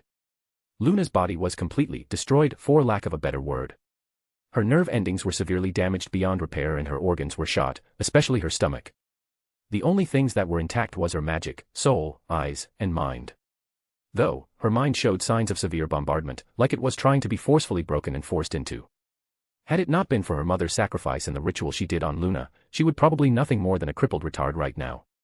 The signs were anything but gentle. Whoever did this, obviously didn't care about the after effects, but they didn't leave any evidence either. Cross felt Obliviate residue in front of Luna's mental barrier, which meant that the Obliviate hadn't worked. Cross hands roamed her body, pressing on many points, ignoring any sense of embarrassment as he touched her breasts and pelvic area. Hermione said, "What are you doing?" Cross glared at the rest and growled, "Shut your fucking mouth. I didn't give you permission to speak." As he went back to his diagnosis. Hermione and the rest were stunned, mainly Hermione felt wronged. She didn't do anything, she just came to give her support, but she realized that Cross' mental state must be extremely bad at the moment, so she kept her mouth shut. Cross let out a breath of relief internally, seeing no signs of sexual abuse. Though that was the least of his worries, her organs were failing very slowly as they only acted at 2/10 ths of their original state. Cross bit the bullet and pressed on Luna's sternum, forcefully waking her up. Luna gasped and woke up, looking around in confusion with a scared look in her eyes. Cross held her cheeks and whispered softly, "It's okay. I'm here. It's okay, look at me." Luna saw Cross and started crying silently as she whispered, "I'm sorry." Cross touched his forehead against hers as he whispered, "It's okay. I checked you, there's no signs of severe mental trauma, sexual abuse, or mind breaking. You're okay now." Luna shook her head and said, "Not that. I. Cross kissed her and whispered in Elven, "It's okay. No matter what happened, we'll get through it together, right?" Luna cried even harder and spoke her broken Elven to him. After Cruciatus and Legilimency didn't work, he used a Veritas potion. He knows your secret now. Cross hugged Luna and said, "Who? Tell me who did this to you." Luna choked on sobs and she whispered, "Dumbledore." Cross, "I'm so sorry. Please don't hate me." Cross kissed her softly and whispered, "I can never hate you, Luna. I love you." Luna cried again, but this time she was smiling as she said, "I love you too. I'm so happy." Cross got up as Luna closed her eyes with a smile. He felt the death creeping around Luna. He grit his teeth and his eyes were completely crazy as he said, "Not while I'm still breathing." His eyes glowed orange as he spread his hands out, orange glowing orbs sitting in his palms. Cross smashed them together and twisted his hands, pulling them apart as he said, "Chronostasis." He spun the twisted orange length into an hourglass and squeezed the ends towards each other, inflating the hourglass, before pressing it on Luna's body. The orange hourglass sank into Luna's body and halted her death as Cross spat out a mouthful of blood all onto the floor. He waved his hand and the blood boiled before burning into nothingness. Cross held Luna's body and whistled. Selena slithered out of the bag and carried Luna into the beast bag gently, feeling immense rage and anger, but not as much as Cross. Nothing could compare to his anger right now. He wanted nothing more than to charge up to Dumbledore's office and slaughter him right now. Surprisingly, that didn't happen. What did happen though, was Cross' face became completely emotionless. Everything at Hogwarts flashing through his mind as he found the reason Dumbledore was planning everything. For fame, for power, for control. An insane chuckle escaped Cross' mouth, soon turning to a mad eruption of laughter. Cross quieted down and a devilishly cold grin formed on his lips as he thought, fame, power, control. Oh, Dumbledore. Why didn't you just leave me alone? Now you can watch as everything you've ever wanted crumbles before you. Cross wasn't just going to kill him. No, no, no. He was going to torture him, physically and mentally. Until he broke. Chapter 45, Forbidden Elf Transmutation Ritual. Cross turned around, his emotionless face returning. He walked forward and waved his hand. Cho flew into his hand as he grabbed her neck and said without emotion, "Explain to me how this is your fault." Cho was having a hard time breathing and didn't respond. Cross said, No words, maybe a little pain will refresh your memory. Crucio, red lighting came out of his hand and Cho screamed in pain. Cross snapped his fingers and an invisible barrier appeared around him and the rest of the group including McGonagall. They were all too stunned to do anything. Cross was truly a monster. Cross stopped and said, "Remember anything yet, waste of life?" Cho was terrified and pissed herself. Cross said, "Scour Jiffy," and cleaned it before continuing, 3 seconds left before I kill you. 3, 2, Cho said, "I was under an imperious curse." Cross said, "Oh. So you're a weak fool then. Good to know." As he dropped her to the ground. Cross kicked her over to the group and said, "I can assure you, none of you will remember what happened today. Only that I came in and took Luna away." Obliviate, as he pointed his fingers forward, obliviating them all, he paused at Hermione's sad look. She was staring at him, not fearful but devastated and sad. He tore his gaze away and obliviated her as well. He then checked all their minds, making sure he correctly obliviated them. When he confirmed it, he left the infirmary. Tomorrow they left for holiday break. He didn't have time to start planning, he needed to go see Ragnarok. Luna only had a few days at most. His time element wasn't that perfectly controlled yet. There was only one way that he knew of to cure Luna right now, but it was almost impossible to do. Plus it was extremely dangerous, for him at least. It was the Forbidden Elf Transmutation Ritual. Cross was dead serious about this. Thankfully he had a few things that could replace the extinct materials, but for the rest he needed to go see Ragnarok. Hopefully he had what he needed. The next day. Cross teleported straight to Gringotts. The goblins felt a suffocating pressure and Cross walked directly to Bogrod saying, "Take me to Ragnarok. Now." Bogrod choked on his word and nodded seriously, dropping everything and bring Cross to Ragnarok's palace underground. A while later. Cross walked into Ragnarok's palace as he said, "Ragnarok." Ragnarok looked over and said, "Hey Cross." Before seeing Cross and getting serious, as rage burned in his heart and he changed his words, "What do you need?" Cross said, "Fire phoenix feather, heart of a dragon, fangs of a Quetzalcoatl, blood of a fairy, and sap from the tree of life." Ragnarok trembled and said quickly, "Your Highness. You can't be " Cross cut him off coldly and said, "I am. I have already decided." Ragnarok said nervously, "But you'll be betraying the tree of life, you can't possibly." Cross whistled and Selena slithered out with Luna. Ragnarok took one look and knew exactly what happened. He was shocked out of his wits as he said, "Why your Highness? Why you have the time element?" Cross nodded and said, "Exactly, which is why I cannot waste time talking with you. Ragnarok, I need these things. Immediately." Ragnarok said seriously, "Your Highness, pardon me for being blunt and audacious, but is it truly worth it for a human woman?" Cross wasn't angry and caressed Luna's pale face with love as he said softly, "Every single bit." Ragnarok was silent for a moment before sighing, "Your Highness, last time, are you truly sure about this? The consequences for performing that ritual are extremely severe, you could die. Betraying the tree of life is one thing, but you could lose your own life." Cross smiled lovingly, looking at Luna as he spoke, "Living for the sake of living, completely alone. Is that truly living?" Ragnarok was stunned for a good while. Cross added with a crazy grin, "After all, we're not betraying the tree of life. She won't even know." Hee. Ragnarok was startled before he broke into joyous laughter and said, "Good. Good. Ha ha ha ha ha. Finally a true elf. Ha ha ha ha ha, our goblin clan will rise again. Ha ha ha ha ha." Cross smirked and put Luna back after kissing her forehead, and followed Ragnarok to the vault. Ragnarok had a crazy look in his eyes as he said, "Take anything you need, think of it as a gift, you're the queen from the goblin race." Cross grinned madly as he said, "Then I'll thank you on your behalf." Ragnarok chuckled, not even bothering with the immense loss as he watched with interest as if he was participating in making a monster.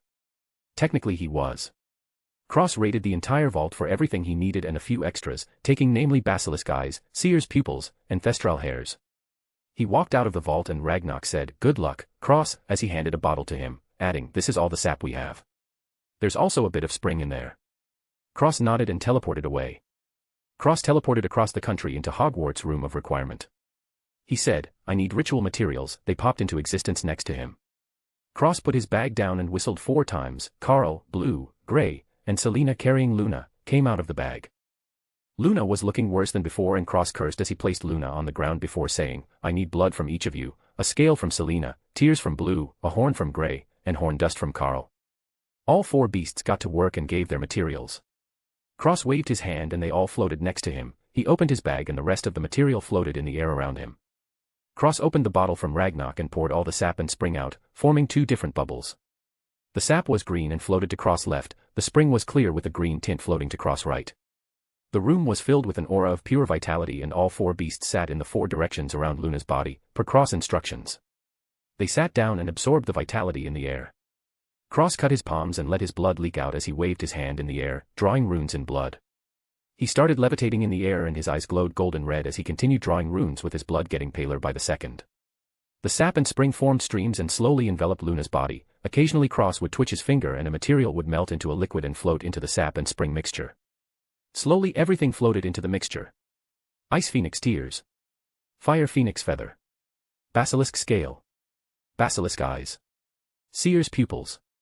Horntail dragon horn. Unicorn horn dust. Thestral hairs. Dragon heart. Cross blood.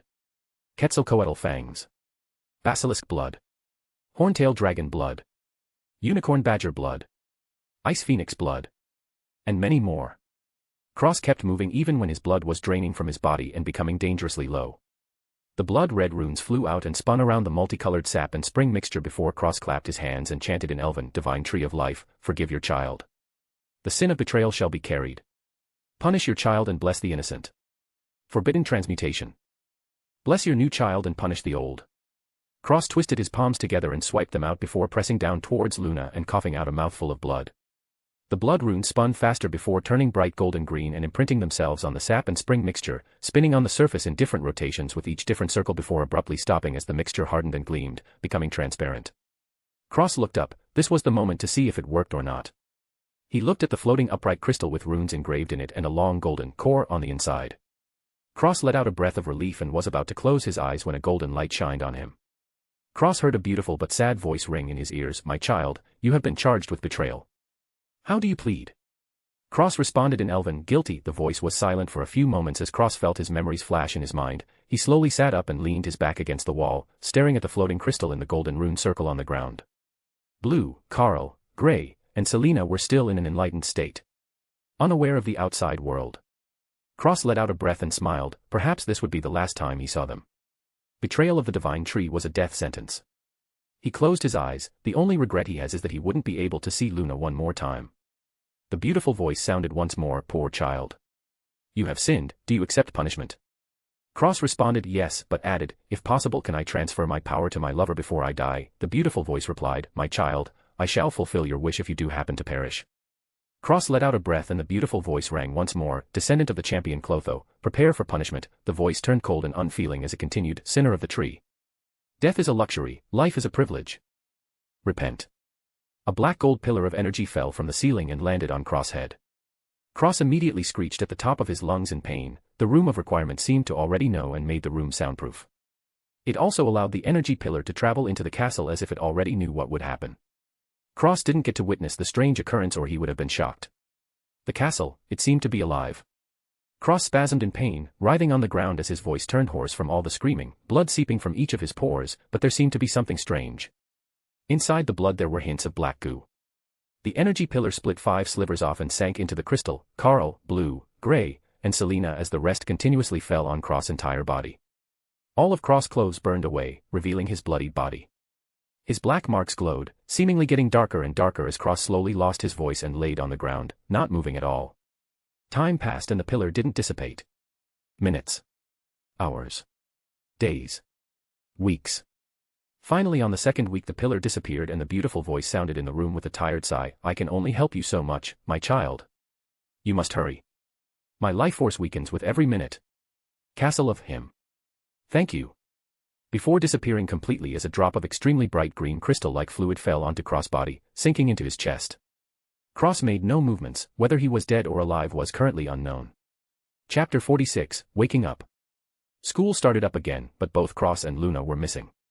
A few people were worried while the rest were just curious or didn't notice. Dumbledore stood at a podium in the Great Hall as he addressed the school. I would like to make an announcement. The students quieted down, and once he had all their attention, his eyes flashed and he continued, recent events in the school have prompted Hogwarts to take necessary precautions. A student was severely injured under the effects of a Cruciatus curse. I would like you all to keep an eye out for any suspicious characters around the school. Umbridge spoke up. Professor, could you be taking about the lies from a particular boy, perhaps? Dumbledore glanced at her and continued, perhaps, Professor. Though I fear this was the work of Death Eaters, he turned back to the students and added, Hogwarts is in a dangerous time. Unfortunately, Ms. Lovegood was a victim of the attacks and is currently being taken care of by our medical wizards. He paused for a moment, letting his announcement sink in before continuing, as such, those of you who are injured will have to wait a little longer for the necessary treatment. The safety of the students is our #1 priority. Ah yes, if you happen to see such a Death Eater, notify your house head immediately. That is all, before sitting back down, starting the feast as all the students whispered fearfully amongst each other. By the time the school day was over, Hermione went to the room of requirement by herself and found the mess inside. Hermione was shocked beyond words, the crystal with runes she couldn't understand, the beasts, and Cross covered in blood on the floor. Despite what her brain told her to do, she didn't go get a teacher, instead she kneeled next to Cross and felt his pulse. She let out a breath of relief, feeling a pulse. She sat back down and washed all the blood off Cross, leaving only a hard black shell wrapped tightly around his body. She didn't know what this was. He touched it and it started to crack where she came into contact.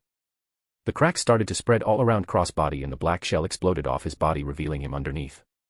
The black shell turned to dust and drifted away, leaving Cross' near-perfect body completely naked.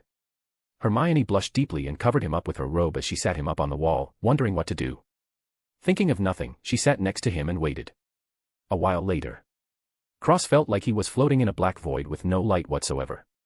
All he could see was black. He floated and felt around him, feeling nothing but the void. No life, no death, but endless nothingness. He felt calm and serene, like everything that happened before was just a dream. The current situation proved that this wasn't the case. It did leave him with a lot of time to think, however. Cross thought about the situation at the school, looking back now. He wasn't as angry as before. If anger could solve the problem, then there would be not fights at all. Yes, he thought of what happened in the series of events that led up to this point. Cross was focused on Umbridge at the time. Hearing that she was giving one-on-one interrogations, he ignored it. This was his first mistake. He shouldn't have ignored it because the entire interrogation event in itself was easily manipulated. Here's what Cross thought happened, from what he gathered. Cho led Luna to Umbridge's office. Whether she was under the Imperious Curse or not remains up in the air. Luna naturally didn't think that Cho was leading her into a trap because Cho simply wasn't capable of such a thing. This was another main problem. The tricky this with future prediction is that it can change constantly. If you aren't looking at it 24/7, it could be completely different than when you saw it before. Plus, Luna was vert smart. If she saw Cho going anywhere other than Umbridge's office, she would have left. So, Luna followed Cho to Umbridge's office, thinking it was just Umbridge doing her thing. When she walked into the room, it was too late. Cho was obliviated to believe that a Death Eater cast an Imperious Curse on her before being sent away with extreme guilt. Then he could only assume that Dumbledore took the opportunity to clear out the Ministry by claiming the subsequent attack was from Voldemort and showing proof. Not only this, had his obliviation on Luna worked, Cross would be led straight to Umbridge instead of him. This was taking care of two birds with one stone. Technically, finding out that Cross was a true elf was only a happy little extra tidbit, completely lucky. Doing this, Dumbledore gets Cross off him for at least a while, the Ministry to second-guess their prior statement of the Dark Lord not being back, while also hopefully pulling out of Hogwarts to settle their own affairs. Without the Ministry interfering in the school, there was no chance for Dumbledore's plans to be seen through and he could continue on, sailing smoothly. A very clever scheme from the old man. Even Cross had to applaud him. Although he was the man Cross hated most, there was no denying his intelligence. The only error he made was not making sure that Luna was truly obliviated, but Cross could use this to his advantage. The old man truly poked a hornet's nest. Was Cross going to leave the school? What a stupid question. Of course not. Even if this didn't happen, why would he leave? For more magic. The other schools were the same, if not slightly worse than Hogwarts. They were useless. He was already familiar with Hogwarts, minus the schemes. It was a nice place. Was he going to start over in a new unfamiliar place? Why would he do that? Only idiots would leave a place they feel comfortable at. Was he going to attack Dumbledore right away in a massive wizarding battle? Of course not. That was even more idiotic than leaving the school. If he immediately antagonized Dumbledore, he would be painted as an evil dark wizard and taken to Azkaban for trying to kill a good man. Also, he would be roped into the same group as that muggle-hating moron, Voldemort. That was probably even worse than going to Azkaban. No, he would destroy the old schemer's plans from the inside out. Make him truly fall into despair before revealing his true face to the world, then he would torture him and kill him. But he needed time, which could be bought by going after Umbridge. Making the old schemer think that his plans were succeeding, only to turn around and bite him when his guard is down. As for the forbidden elf transmutation ritual, seeing as how he wasn't dead, obviously something more was happening behind the scenes. If he was being honest, he had no intentions of betraying the divine tree, it was like his parents. The reason why the ritual was forbidden, and deemed as betraying the divine tree was because the sap formed the divine tree was only meant for elf use. The ritual was primarily used to convert other creatures into elves, since Cross didn't have permission from the tree and effectively stole the sap for his own use, he betrayed the tree. Really, the so-called betrayal was punished by the tree or an elf of higher ranking. Seeing as how there wasn't any other elves at all, Cross took the punishment from the tree spirit. Obviously he wasn't dead and he felt like the tree spirit seemed to have shown him mercy and not truly marked him as a sinner. Now all he needed to do was wake up. Cross heard a voice speak to him, but it wasn't the beautiful voice of before, it was a calm and soft voice, young elf. You must wake up. Cross said, who are you? The voice replied, the castle. There's no time to explain, you must wake up now. The tree has forgiven you, but she is in grave danger. Cross was silent, seems like he was correct in his thoughts. He trying to wake up but he didn't know what to do. He was just floating there, drifting into the void aimlessly. He calmed down and felt around him, closing his eyes. He felt the darkness around him but couldn't reach it, he felt like he was so close but so far away. He realized he was missing something, but he didn't know when he could reach it. He let go of the opportunity as it was impossible for him to suddenly comprehend what it was he was missing. Cross sat in the void and closed his eyes, his mind turning rapidly, trying to get out and wake up. Suddenly a green droplet of crystal-like liquid appeared and sank into his chest. Cross started glowing green and his body turned transparent, all the black goo fell out, turning into gray to light gray, until it was clear before stopping. Cross' body went back to normal and he shook, disappearing from the void completely. Cross's body blew out all the black gray light gray clear goo through his mouth and his eyes fluttered open. He looked around and saw the room of requirement, but also Hermione, who was sleeping next to him. He looked at her robe, that was covering him up and dirty. He sighed to himself and got up, holding the robe in his hands as he said, "Scour Jiffy." Blessed protection, the robe flashed green and gold. Cross confirmed he could still use elf magic, hence he wasn't the traitor he was accused of being. Good. Cross wrapped Hermione in her robe and placed his hand on her head as he cleansed her entire body and reinforced her mental barrier. He stuck out his tongue and a sliver of green crystalline liquid appeared. Cross moved it to Hermione's mouth and dropped it inside. That was really the only way he had, other than kissing her, which he wasn't going to do. No matter what happened. He picked her up and flashed to his room, put on some clothes before teleporting to Gryffindor common room and teleporting directly into the female bathroom. He took off Hermione's clothes and placed her in a bathtub, turned on the water and dropped a sliver of his blood inside. The water turned green and bursting with vitality as Hermione's body started to secret black goo. Cross snapped his fingers, locking the door, before teleporting back to the room of requirement. He stood in front of Luna's crystal and rested his hand on it slightly with a longing look. He wanted nothing more than to see her again, but he knew that this process took time. It was a strange ritual, although it was mainly used to turn others into elves, the creator had made it for his wife, who wasn't an elf but someone of another race. He wanted her to become a child of the tree just as he was, so he made the ritual for her. Pouring all the love he had into it, as did she. Thus the ritual only worked if the two parties were in true mutual love. The only problem was that the Elvenman didn't know that using the sap for the ritual was an act of betrayal against the Tree of Life and subsequently the entire Elven race. The man used up all his energy making the ritual succeed, but when the punishment came he barely had any strength left. By the time the woman came out, he was on his last breath. He saw her and was relieved and happy before he passed away. The woman was devastated at the death of her lover, she never married again, this woman was the first Elven queen. Cross sighed and looked at his beasts, which were somehow connected to Luna's ritual, which meant he was on his own now. This was fine, he didn't need others for what he was going to do. Cross looked up and said, "Can you hide this room from others?" The room shifted back as a new room replaced the old one. Cross nodded and said, "Thank you." He teleported away, he needed to start preparing. He was going fishing, all he needed now was a pole, he smirked, "Hopefully I catch the big fish." Chapter 47, Plans begin. Cross returned to school the next day. He was eating breakfast as if nothing happened, but in his eyes there was an ice-cold ruthless look. He read a newspaper of a mass escape from Azkaban. He sneered and finished his food. Hermione and the other two came up and Hermione asked, "Are you okay?" Cross ignored her and walked away without a word, he didn't speak to anyone really. Not even bothering with the students as he planned every move carefully.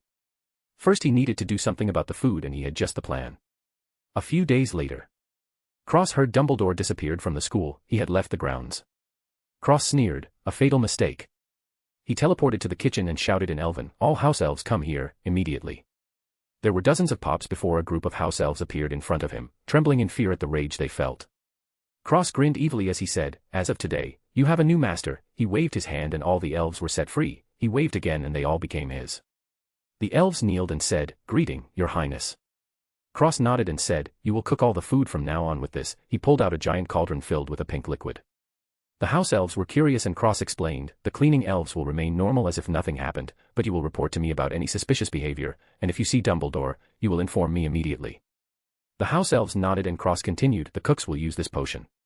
It is a mind-cleansing potion of the highest grade. Everything your previous master has done will be reversed. Oh, and another thing, if you happen to see your previous master, you will act like he is still your master. If he asks why your connection has been lost, simply say you don't know and listen to him. He looked at all the house elves and said seriously, whatever he tells you, you will tell me. Is that clear? The house elves respectfully replied in unison, yes, your highness. Cross nodded and said, good. Get to work. All food must have the potion used by the next meal and every meal after that. The house elves got to work and Cross teleported away, walking around the school. A while later, he saw a bunch of students walking out of the Great Hall, while Cho stood there with a sad expression. Harry came out and Cho said, Harry. Harry ignored her and walked away. Cross was leaning on the wall as he watched with a malicious expression in his eyes. Imperious curse or not, she will pay dearly. Cho walked back, depressed, as she passed Cross. Cross looked at her and pointed his finger as he said, Imperio. Cho stopped completely and looked to be in a trance. Cross walked to her ear and whispered, kill yourself. Hang from the bridge from a noose, leave a note explaining how you felt so guilty you couldn't go on. Cho mechanically nodded and walked away as Cross grinned and left in another direction. Cross arrived in Umbridge's office and poured an irritation potion in her tea, before rifling through her things. He finally found what he was looking for and stuffed it in his storage bag before teleporting away. The next day, people found Cho's corpse, blowing in the wind, hanging from the bridge. They were devastated. Cross looked on with cold eyes as they found a suicide note on her body, detailing how she felt so guilty for betraying her friends that she felt like she didn't deserve to live anymore. Cross had to say, excellent acting by Miss Cho. Perhaps they would give her an award if she wasn't already a corpse. He felt nothing. Her death didn't satisfy him in the least, though he didn't care that much either. She got what she deserved and that was the end of that. Another few days passed. Cross took his owls and passed with flying colors. The students started to mellow out and realized that they were extremely angry at Slytherin for no good reason. The Slytherin students realized that they were very irritable towards everyone else for no reason as well. They started eating more at school as the food felt refreshing and made them happy. Umbridge, however, was getting more irritable by the day, as Cross kept drugging her with irritation potions. He was going to mentally break this woman until making her a retard. Even the teachers started waking up from the legilimency used on them. Some of them started getting into the students' lives more and actually teaching honestly, not praising Dumbledore every chance they got. Cross was writing his charms owls when a fireworks show happened. He finished the owls and sealed them before watching the show. Umbridge was chased out of the room and the firework dragon bit over her, shooting fireworks all over the place and destroying all the notices on the walls, making them fall to the ground around Umbridge. The students ran outside to see Fred and George making a giant W in the sky before flying away. Cross left the class, handing the owls to Umbridge as he left. A while later, Cross was sitting outside, reading peacefully, when he saw Umbridge walking out with Hermione and Harry leading her. Cross followed them secretly right into the forest. He covered himself in dark strings, disappearing from sight as he walked right behind them. Umbridge said, "You tricked me, haven't you?" Hermione and Harry were silent and Umbridge heard a twig snap behind her. She turned around seeing a horde of centaurs. Umbridge backed away slowly as she said, "You have no business here, centaur. This is a ministry matter." The centaur snorted and ignored her as they drew their bows. Umbridge said, "Lower your weapons." By the law, as creatures of mere human intelligence the centaurs shot at her, but she blocked it and shouted, "How dare you! You filthy half-breed!" She fired a rope but it was cut up in the air and fell to the ground. Cross revealed himself and held up his hand to the centaur, who backed off but still trained their bows on Umbridge. Umbridge shouted, "Mr. Greengrass! How dare you!" Cross cut her off with an emotionless tone as he said, "Enough. I have held back for long enough. Your punishment shall be dealt today." He raised his hand and Umbridge flew towards his hand. Cross grabbed her neck and said, "Crucio Maxima." Purple lightning flew out into Umbridge and she screeched in pain. Cross frowned and said, "Silence." Umbridge still screamed but nothing came out. He turned his head and said, "You may leave. Obliviate. Legilimens." Harry and Hermione left, Cross had changed their memories to believe that the centaurs had taken Umbridge away. He looked back at Hermione and narrowed his eyes as he left a string ear on her shoulder. Cross tossed Umbridge to the ground in front of the centaurs and pointed, Crucio Ultima. Black lightning came out this time. Umbridge writhed on the ground, her pupils shrinking and enlarging rapidly as she felt extreme pain. Even worse than tearing her soul, her mind couldn't withstand the torture and she was directly driven mentally retarded. Umbridge was on the ground, drooling like a fool with her eyes unfocused. Cross looked at the centaurs and said in Elven, take her. What you do with her doesn't matter. Kill her, bargain with the Ministry, use her as a breeding slave, I couldn't care less. He pointed at Umbridge's head and said, ultimate obliviation, before leaving. Cross returned to the castle and wrote a letter before sending an owl to Rita telling Het to omit his name and wait for 2 days until releasing the news. Inside the letter was everything Umbridge did at Hogwarts and her sudden disappearance when confronted by the students. A while later. Cross was sitting in the room of requirement, looking at Luna's crystal. He wondered when she would wake up, he was getting lonely waiting for her. He sighed to himself and continued staring, thinking of his next plan of action. He had to wait for Dumbledore to return and start making more moves. So he was free to practice to his heart's content. Suddenly he heard coming from the ear he left on Hermione.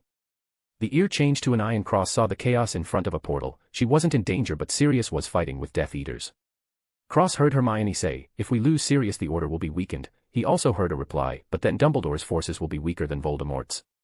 Cross pulled over his face and a white mask appeared. He pulled up his hood and only his eyes were visible. He stood up and teleported away, disappearing from the room of requirement. Cross reappeared next to Hermione in the Ministry building.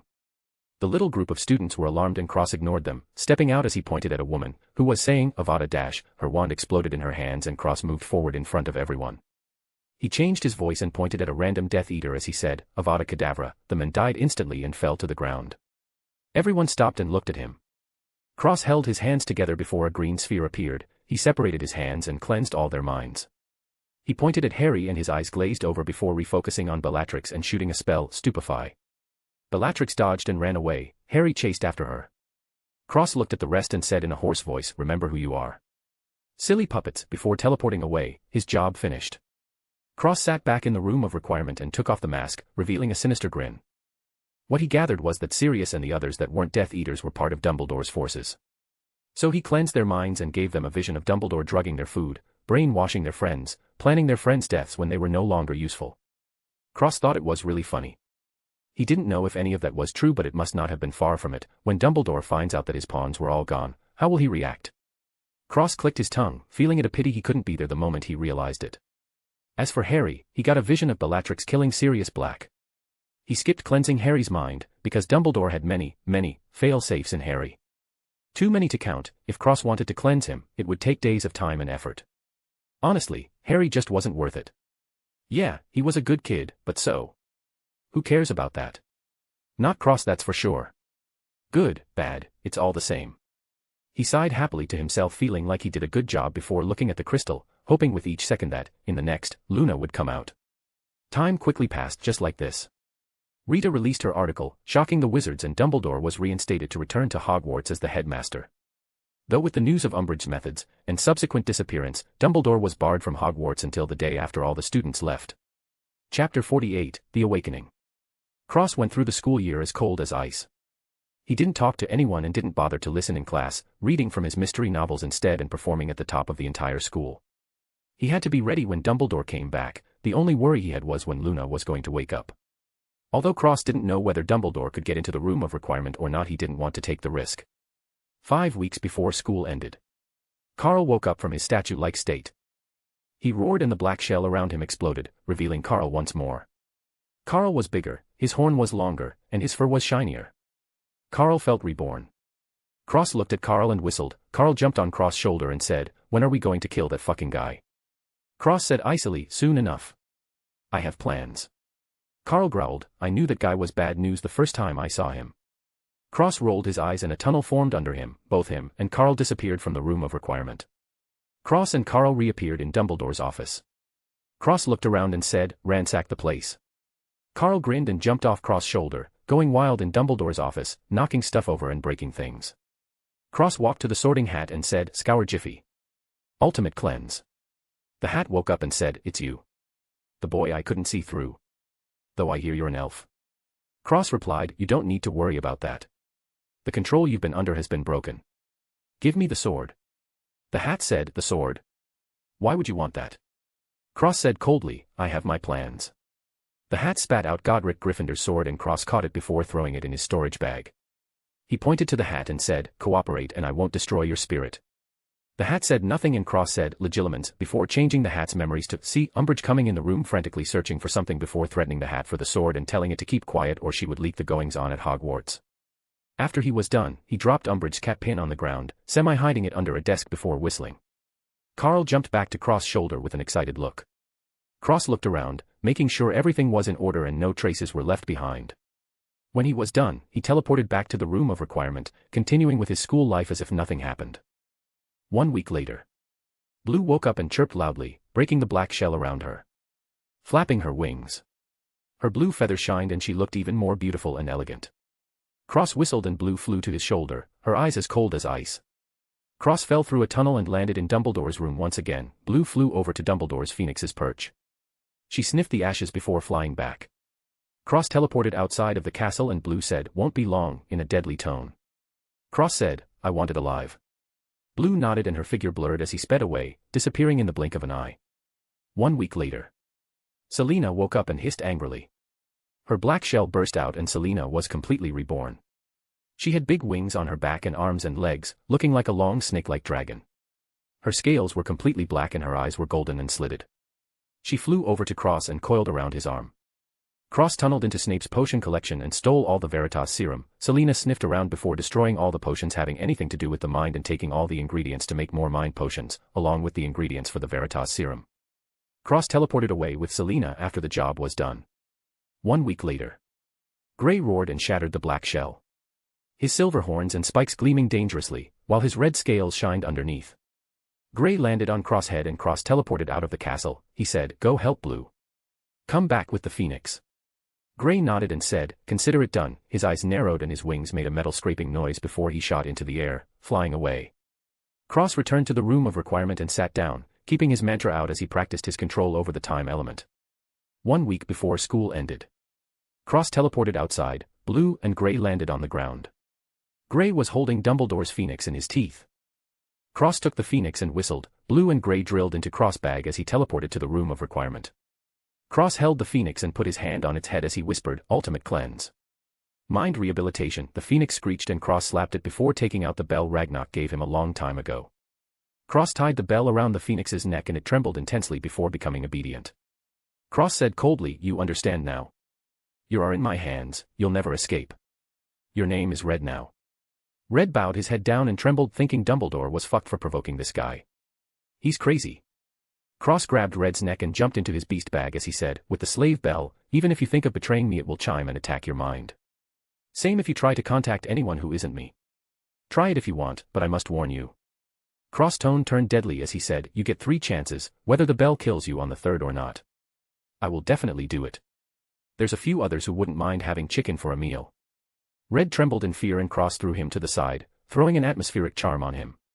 The place Red landed turned into a flaming tree. Cross left the bag and carried on with his own business, brewing Veritas serum. Red looked around him and saw a rainforest, an ice mountain, a rocky grotto, and a mountain range with a giant cave entrance in it. He trembled in ear at the 4 pairs of eyes glaring at him from each of the places. Red, gold, golden red with white speckles, and silvery gray. In particular, the gold eyes looked hateful. Red hid in the tree, feeling fear coming from his soul. What kind of monster did you provoke, Albus? Cross kept meditating in the room of requirement, going to class when necessary, otherwise he would only be here. Time passed and it was the last day before they left Hogwarts for summer break. Cross was sitting in the room of requirement and meditating, a bit worried as Luna had yet to come out. He wanted to see his plans through to the end instead of outright killing him. That was too good for him. Just when he was about to sleep, the crystal started cracking. Cross was excited and for the first time in months he smiled happily. The crack spread through the entire crystal and chunks of crystal fell off before turning into dust and slipping into the golden core in the middle. The entire crystal turned to dust and flew into the golden core. The golden core started cracking, the crack spread across the entire core before exploding out, revealing Luna's body. Cross stared at her, completely in a daze. Luna's eyes fluttered open and the golden glow around her body dimmed as she floated to the ground. Her perfect small porcelain toes touched the ground and the rest of her foot came after. Her skin was snow white and smooth, her body grew taller and fuller, having perfect curves in every places. Her long golden hair waved down to her lower back and her face was incomparably beautiful. Her small nose, full cherry lips, and golden eyebrows and lashes made Cross' heart beat faster. More importantly than that was her changes. Her ears were long and pointy like Cross and her eyes were pink, though her pupils had a slit in them with a horizontal black line going through the middle. They looked like Cross's, plus. She stretched her body and cracking sounds exploded from every bone in her body, making her feel extremely relaxed. She looked in front of her to see Cross in a daze with tears running down his face. She smiled softly and said, "Botafoot dash." Cross teleported to her and hugged her as he sobbed, "Why, you're back." Luna choked on her own words and her eyes started to water. She thought he was staring at her because she was so beautiful now, but it turns out. She couldn't control herself and she cried tears of joy, hugging Cross tightly as she whispered, "Yeah, I'm back." Cross kissed her lips softly before pulling back and laughing like a fool, completely over the moon. Luna looked at him lovingly, happy that she was so lucky to have him. Luna said, "Well, what do I look like?" Cross said immediately, "It doesn't matter. You were always beautiful." Luna rolled her eyes and waved her hand, a water mirror appearing in front of her.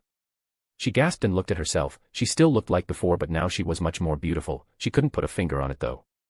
She grabbed her breasts and said, "So big," before doing a spin and saying again, "So big." She looked at Cross in shock at her own body, only to see him bleeding from his nose looking at her. She blushed and said shyly, "You like it?" Cross pulled her waist and said seriously, "I loved it before. Even if you become old and wrinkly, I will still love you." Luna cried again and said emotionally, "I love you too. I thought I was never going to see you again." Cross stroked her head and said, "Sho. It's okay now. I know." Luna cried for a while before calming down and snuggling into his embrace. Cross stroked her hair and hummed softly. Luna smiled happily and said, "What happened while I was gone?" Cross explained his actions since then and Luna nodded as she said, "Unfortunately committed suicide." Cross shrugged and said, "Imperious curse. Sorry, not sorry. She was under it when it started and she was under it when it ended. I couldn't care less. Everyone involved with what happened to you will die. Simple as that." Luna sighed and said, "Well, can't do anything about it now, I suppose." Cross nodded and said, "Exactly. Plus since she wasn't able to shake off the Imperious curse, then it would have happened again. The weak die, the strong live. Anyway, how do you feel?" He looked her over, pressing on her body in all sorts of places, checking every inch of her body. Luna blushed at some places and saw the concern in Cross' eyes before making a small smile. He let out a breath of relief and smiled, "You're all good inside." Luna kissed him and her smile turned cold as she said, "The forbidden ritual eh?" Cross' smile froze and sweat started pouring down his face. Luna chuckled coldly and said, "If you hurt yourself again for me, the punishment from the tree will be the last thing you need to worry about." Cross started sweating buckets and Luna lost her cold look and giggled happily at his flustered and nervous look. The room was filled with Luna's silver bell-like laughter. Chapter 49, Consummation. Cross and Luna packed up their things and Cross teleported back home, skipping the train altogether. Luna looked around in awe as she said, "Wow." Cross said, "What happened?" Luna replied, "Seems like the tree blessed me too. I can see everything in a 500-kilometer radius." Luna made a circle with her forefinger and thumb and looked at Cross before saying, "Why are you thinking of my?" She blushed and Cross said in surprise, "You can read my thoughts." Luna nodded shyly. Cross said quickly, "Hey, come on. It was a passing thought. It's better than thinking about Hermione's right." Luna smacked him as she said, "Oh, I got lucky is what you're saying." Cross turned white as he said, "No no no no no no no no no no no no no." Luna snorted and mumbled, "If I ever catch you." She made a snipping sound while cutting scissors. Cross jumped up and said, "I won't." Luna giggled and said, "Good. You're mine. All mine." As she hugged his arm and rubbed her face of his shoulder, Cross chuckled as he looked at her acting like a child. Too cute. Luna smiled happily and Cross teleported to his room. Luna saw the memories from Canada and said, "Are we going on another trip?" Cross said, "Maybe. I need to do something first. Want to come with me?" Luna smiled and nodded as her ears twitched in excitement. Cross smiled widely as he said, "Something to know about elves." He touched her ears and rubbed as he added, "Your ears are very sensitive." Luna moaned in pleasure before covering her mouth and blushing deeply. Cross let go and chuckled. Luna looked at him angrily, but there was a hint of something else. Cross kissed her and said, "Let's go get Buckbeak back." Luna hugged his arm and they disappeared from the room. Cross reappeared in front of a house and looked up before walking inside. He said, "Sirius? I'm taking Buckbeak." Sirius popped out from a room and said, "Ah, you're back. I was going to give him to Harry. It's been a while since we last met." Cross nodded and said, "Around 3 years." Sirius smiled and whistled. Buckbeak walked out of a room and flew down the stairs, nuzzling against Cross' face. Cross smiled and stroked Buckbeak's neck. Sirius came down the stairs and patted Buckbeak as he said, "It's time to say goodbye, old friend." Buckbeak chirped sadly and nuzzled to Sirius before stepping back behind Cross. Sirius smiled and said, "Take care of him, beautiful creature he is." Cross smiled and nodded before saying, "Thanks for taking care of him, Sirius." Sirius waved and left, going back to his room. Cross shrank Buckbeak down and he flew into the beast bag. Cross grabbed Luna and teleported back to his room at home before jumping inside the bag with Luna. All the beasts except Red, who was still scared out of his mind, came over and nuzzled against Luna happily. Cross smiled and went to Buckbeak's habitat before whistling. Buckbeak flew over and Cross dripped a sliver of green crystalline liquid and bit his thumb, getting a drop of blood. He mixed them together and fed it to Buckbeak. Buckbeak flew back to his nest and curled up before getting enveloped in a blood cocoon. Cross still had time to improve on Buckbeak. Maybe he would find some things to add to Buckbeak on his trip. When he came back, Luna was stroking Blue's feathers happily while the rest gathered around her. Cross coughed and said, "Traitors." The beasts all clicked their tongues in disdain towards Cross before ignoring him and hugging Luna. Cross felt his eyes twitch. He walked over and slapped Carl back to his habitat. The rest chuckled and flew away quickly before they caught a slap. Luna giggled and said, "Jealous." Cross clicked his tongue and said, "I raised M for nothing." He heard several more tongue clicks from around him and chuckled as he took Luna and left the beast bag. Cross smiled and said, "You.S this time." Luna smiled sweetly and said, "Along as I'm with you." Cross trembled and kissed her deeply before saying, "I love you." Luna smiled lovingly and returned, "I love you too." Cross slung his beast bag over his shoulder and hugged Luna's waist as he blurred before disappearing. A few weeks later, Cross and Luna were walking around in Arizona, near the desert. Luna smiled and hugged his arm as she said, "These muggles are so persistent. I don't want to be a movie star." Cross smiled proudly and said, "Naturally. My girlfriend is the best. Humble too." Leaving the other actresses a chance to win awards, he faked wiping a tear as if he was touched. Luna was staring at him and said, "Why, girlfriend huh?" Cross blushed and said, "Wonderfully intelligent girlfriend." Luna hummed and said, Sure. Horribly unfiltered boyfriend." Cross chuckled and said, "You've been getting meaner, you know that." Luna burst out laughing and smiled cutely as she pouted, "You think so?" Cross did a double take before clicking his tongue and saying, "Any cuter and I might just eat you up." Luna spat out her tongue and whispered, "I've been waiting for weeks now." Cross didn't hear her and looked into the desert, tilting his head before disappearing with Luna. They reappeared under a giant bird with 6 wings. Luna said, "A thunderbird." Cross said, "Cool," he shouted, "Oi. Thunderbird. Can I have a feather?" The thunderbird looked down to see 2 humans. They weren't any humans he was familiar with, but they sort of smelled like one he was familiar with. The thunderbird flew down and landed on the ground as he said, "Who are you?" Cross smiled and said, "Cross and this is Luna. I have a question for you, do you know Newt Scamander?" The thunderbird's eyes lit up and it nodded. Cross said, "I knew it." He looked at Luna and said, "This is Frank, remember when Newt told us about him last year?" Luna nodded with surprise as she looked at Frank. Cross smiled and stroked Frank's head as he said, "I met Newt last year. He still talks about you by the way."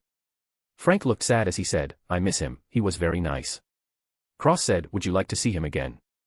I can bring you to him." Frank shook his head and said, "No thank you. I have a family here now." Cross nodded and said, "Well then if you change your mind, you can come find me." Frank nodded with a grateful look as he plucked one of his own feathers and said, "You said you needed one." Cross was surprised and took the feather as he said, "Thank you." Frank smiled and took off saying, "Goodbye Luna, Cross." Cross and Luna waved goodbye before continuing on their journey. When they settled for the night, Cross jumped into his beast bag and integrated the thunderbird feather into Buckbeak's blood cocoon, turning it red-yellow. Cross was excited. The thunderbird feather was perfect for Buckbeak. He left the bag and went to sleep with Luna, who was getting frustrated by the day. Another few weeks passed. Cross returned home with Luna and set the stuff he bought on the memories table before nodding happily. He turned around and saw Luna smiling at him. He smiled and kissed her. She pushed him away and said, "Let me go shower." Cross nodded and sat on the bench, reading a book from the entire library's worth of mystery novels he bought in the US. A while later, Luna came back into the room with just a towel. Cross looked over and his mouth became slightly dry. Luna smirked and waved her hand behind her back, secretly throwing up a soundproof spell. Luna walked over and said, "What?" Cross said, "Nothing." He looked at Luna in the eyes and saw a frustrated look. He smirked evilly before pretending, "Are you okay?" and touching her head, Luna shouted, "When are you gonna fuck me?" Cross choked on his saliva, not expecting her to say that at all. Kind of barbaric, coming from Luna, but he kind of liked it. He said, "You know, I was teasing you, I didn't think you would just say it like that. You want our first time to be in a hotel room in the U.S. Or at Hogwarts? He shook his head and pulled her in as he added N. It's better in my room, before ripping off her towel and kissing her lips. Luna was excited and nervous, but she went along, wrapping her arms around Cross' neck and leaning back, falling on the bed. Cross took off his clothes and waved, closing the windows, rolling down the blinds, creating another soundproof barrier, and locking the door. The lights dimmed a bit and he moved his left hand to her lower back and pulled her close, kneading her breast with his right hand, and nibbling on her ear softly. Luna's eyes widened in pleasure as she moaned and arched her back as Cross pinched her nipples and pulled lightly. Her hands grabbed the sheets by her head and gripped tightly as his hand slid from her lower back to her pink slit and rubbed her pink pearl with his thumb and inserted his fingers inside her cave, rubbing against her inner walls as he explored the inside of her mouth with his tongue. Luna moaned directly into his mouth, her body shivering in delight as Cross' fingers moved faster, curling inside her and pulling outwards. Luna never felt so good before and she said, something's coming, as her love juices drenched Cross' hand. He pulled his hand out and licked his fingers with a hungry look. Luna pulled on his hair and kissed his lips passionately, reaching one of her hands down, grabbing onto his tool and stroking slowly. Cross groaned and grabbed her ass with both hands, pulling back forcefully. Luna had an excited look in her eyes as Cross took charge, spreading her legs open for him and wrapping her hands around his neck. Cross grinned and aimed his tool to her slit. He ran his fingers over her leaving cave before rubbing his tool with her juices and aiming towards it, rubbed the head of his rod on her lips before thrusting all the way inside in one go. Luna moaned in pain and pleasure. Cross grabbed both her wrists and pinned them to the bed as he pumped forcefully, not giving Luna any time to catch her breath. Luna had a wild and excited look in her eyes as she screamed harder. Cross held her wrists with one hand before grabbing her neck as he said, I'm in charge, understand? Luna writhed in pleasure and came again, her insides convulsed, squeezing around his cock tightly, sucking him inside, unwilling to let go. Cross flipped her around and pushed her head into the bed, pulling her hands behind her back, forcing her to arch her back as he pistoned endlessly. Cross slapped Luna's ass, leaving a red palm print and making Luna shiver in ecstasy, letting out a loud moan, drool escaping her lips. Cross pounded her ruthlessly, his free hand reached out and grabbed her neck from behind, pulling her back as he bit on her ear and pinched her nipples with the other hand. Luna's eyes rolled back in pleasure as she came again mumbling, so good. Cross flipped her back around and lightly choked her as he slammed his hips against hers, producing a slapping sound. Luna was in heaven as Cross went faster and faster, slamming the head of his cock on the end of her womb. Cross groaned and slammed down before unloading his load into her, painting her insides white with cum. Luna moaned at the warmth and came again, before falling limp and breathing heavy as she said, this was amazing. Cross grinned evilly as he asked, you thought it was over? Luna was alarmed and said, I don't think I can take much more. Cross cut her off, knowing what she liked, as he said, I don't care. Just as he thought, Luna's eyes turned excited again and round 2 started immediately, even rougher than before as slapping sounds and loud moans echoed in the room. Chapter 50, New Favorite Teacher. Cross and Luna were sitting in a train cart, cuddling lovingly. Ever since their first time, they had been inseparable and especially intimate. Almost every night since then they fought in the sheets. Actually, it was really a lot. Luna had to use her magic to force Cross come out of her because he just refused to wear a condom. Although kids sounded nice, she'd rather not have one at 16, thank you very much. Cross also magically sterilized his cum so she wouldn't get pregnant. Magic is a great thing, Anyway. They were cuddling on the train while it traveled back to Hogwarts. Cross was a bit excited to go back. If he was being honest. He hadn't been so excited to go to Hogwarts before, he wanted to see what Dumbledore would do. The scheming has become a fun game for him, and he was going to win. By hook or by crook. Hermione gnawed on her lips, looking at Cross and Luna. Feeling extreme jealousy, she saw Luna's ears were the same as Cross and she knew he did something spectacular for her. She wanted him too. Unfortunately, she was a dreamer. As Hermione was dreaming big dreams by herself, Harry went out to get some air, leaving the train cart. Ron was just sitting there awkwardly, not knowing what to say. Eventually he said, so my brothers opened up a shop. Hermione didn't hear him while Luna said, oh. What are they selling? Ron said, well you know. Trinkets, jokes, gags, love potions, etc. Cross said, love potions. That's dangerous. Luna looked at him funnily and said, dangerous. Cross nodded and explained, a strong love potion can last forever. Then you'll be in love with one ever drugged you forever, isn't that a bad thing? What if they're ugly? Hermione giggled, Luna looked at him speechlessly, while Ron chuckled and said, he's got a point there. Hermione looked at Ron and said, is he now? You have a standard, looking like a weasel. Ron was offended and retorted, and you, the beaver, are talking. Hermione gasped, while Cross and Luna laughed. The train cart was filled with laughter as Ron and Hermione argued, while Cross and Luna sat by the side laughing at their exchanges. A while later, the train stopped and everyone got off. Cross left his cart late because, well, Luna was still there. Anyway, he saw Draco walk past him. Cross looked at Draco and said, "Haven't seen you in a while." Draco stopped and forced a smile as he said, I've been busy." Cross patted his shoulder and said, "Take care of yourself, yeah. My sister still talks about you." Draco had a painful expression on his face as he replied, "Yeah." He hesitated for a moment before saying, "Tell her I'm sorry." Cross smiled and said, "I don't need to know your affairs, mate. I'll let her know." Draco made a small genuine smile and said sincerely, "Thanks, Cross," before leaving.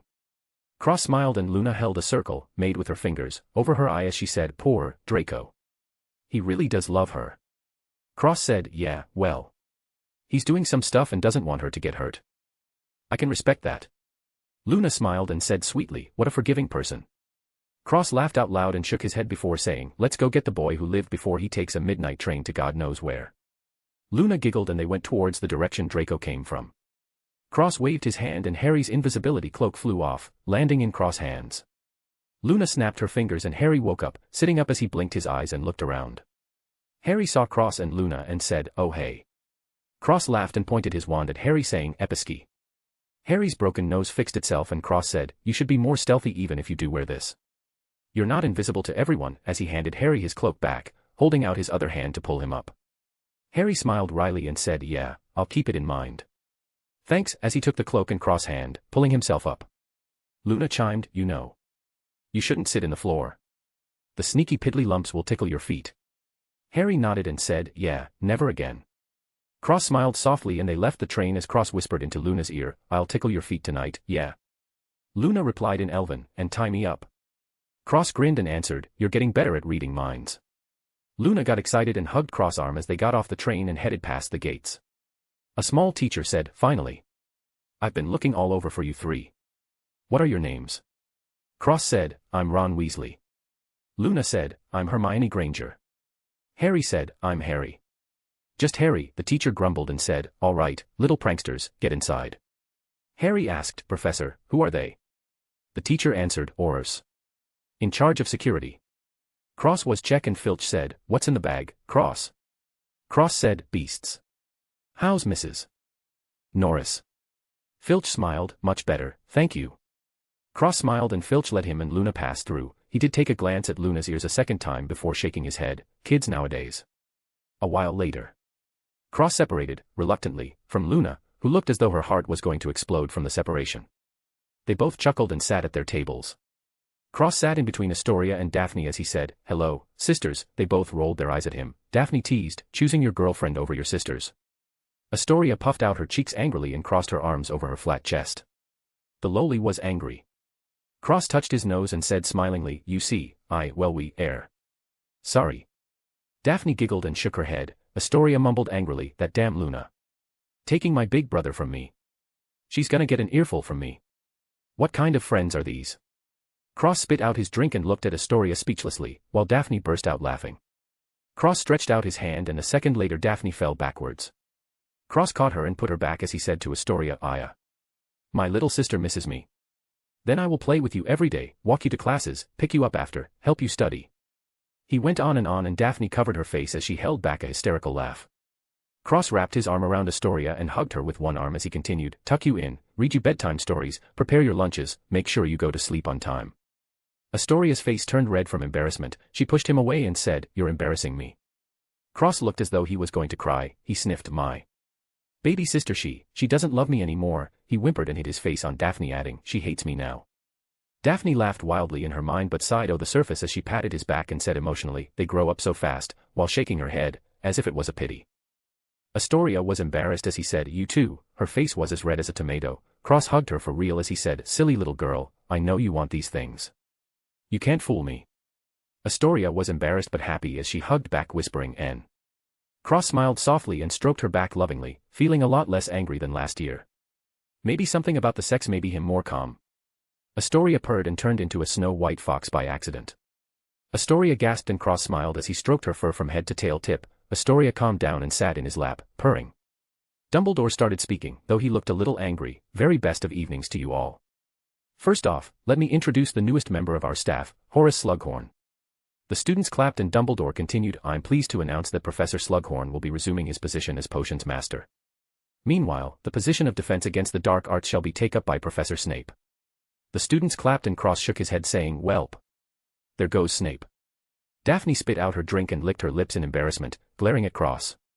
Dumbledore started speaking after the applause. Now as you know, each and every one of you was searched upon your arrival tonight. And you all deserve to know why.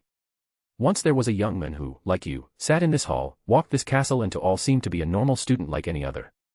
His name? Tom Riddle. The students started whispering and Dumbledore continued, today, of course, he's known all over the world by a different name.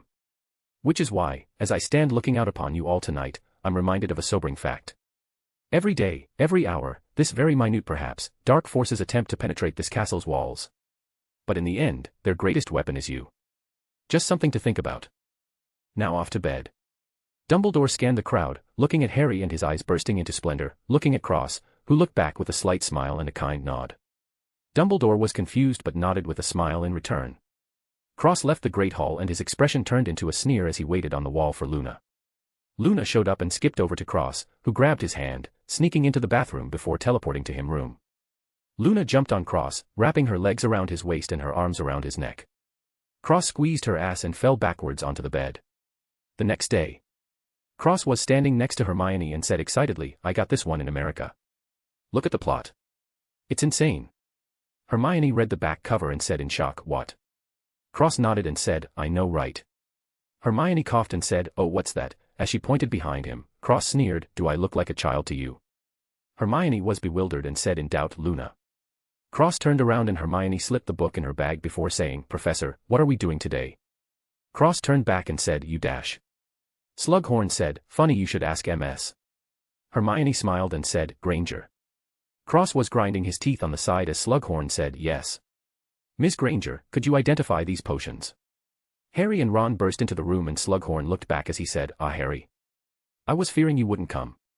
You even brought someone with you, I see. Ron said, Ron Weasley, sir. And you see, I'm bloody awful at potions so I should really be go dash. Slughorn cut him off saying, nonsense. Any friend of Harry is a friend of mine. Get your books out. Harry said, sorry sir, we actually don't have books yet.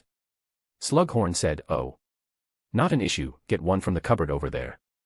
Harry and Ron nodded and Slughorn turned back, continuing, as I was saying, could you identify these potions MS? Granger. Hermione walked forward and said, that right there is Veritas Serum, the next one is Goofy Buffy Potion, and this one. Hermione paused and said, and this is a Mordentia. The most powerful love potion in the world. It's rumored to smell different for each person according to what attracts them. For example, I smell fresh trees, a new book, and blood. She shook her head and stepped back. Cross grumbled and stepped forward, sniffed, and walked back before whispering, I smell not Hermione, give me my book back. Hermione spat out her tongue and shook her head. Slughorn said, a Mordentia doesn't create actual love. That would be impossible. It does cause powerful infatuation or obsession, and for that reason, it is probably the most dangerous potion in this room. A student named, not a part of Thaplot, asked, what's that professor? Slughorn said, ah yes. This is Felix Felicis. Or more commonly known as. Hermione said, liquid luck. Slughorn nodded, yes, Miss Granger. Liquid luck. Desperately tricky to make, disastrous should you get it wrong. One sip and you should find that all of your endeavors succeed. Well, at least until the effects wear off. Slughorn smiled and said, this is what I offer each of you today. One tiny vial of liquid luck to the student who manages to make an acceptable draft of living death, within the hour that remains. Which is on page 10 of your books, though only one student managed to brew such a potion before. Anyway. Good luck. Cross followed Hermione and demanded his book back as he said, I can't go through the day without it. I'll be bored out of my mind, don't you understand? Hermione said, only if you manage to get the Felix Felicis. Cross rolled his eyes and said, I can make you a cauldron full of Felix Felicis. I just want my book back. Hermione shook her head and said, get the Felix Felicis. Cross grumbled and went to a potion station. He didn't even look at the book and waved his hands. The ingredients flew towards him and he started moving his hands, processing the ingredients flawlessly and throwing them in the cauldron. After a few minutes, Cross slapped the side of the cauldron and it started swirling before bubbling while swirling. Cross said, 3, 2, 1. He slapped the cauldron again saying, noisy, the bubbles disappeared and a black steaming liquid remained. Cross said, done. Slughorn jumped and said, are you sure, boy? Cross plucked a hair from Ron's head and threw it in the cauldron. The hair burned up completely. Slughorn said, good boy. This is beyond perfect. Amazing. Hermione grinded her teeth. She needed to take this book. It smelled like him. Even if you beat her to death she wouldn't give it back. Cross said, of course, Professor, you're talking to the king of potions. Draco coughed and chuckled from the back of the class. Slughorn laughed and said, yes, well that remains to be seen, doesn't it? Come, I'll give you the potion.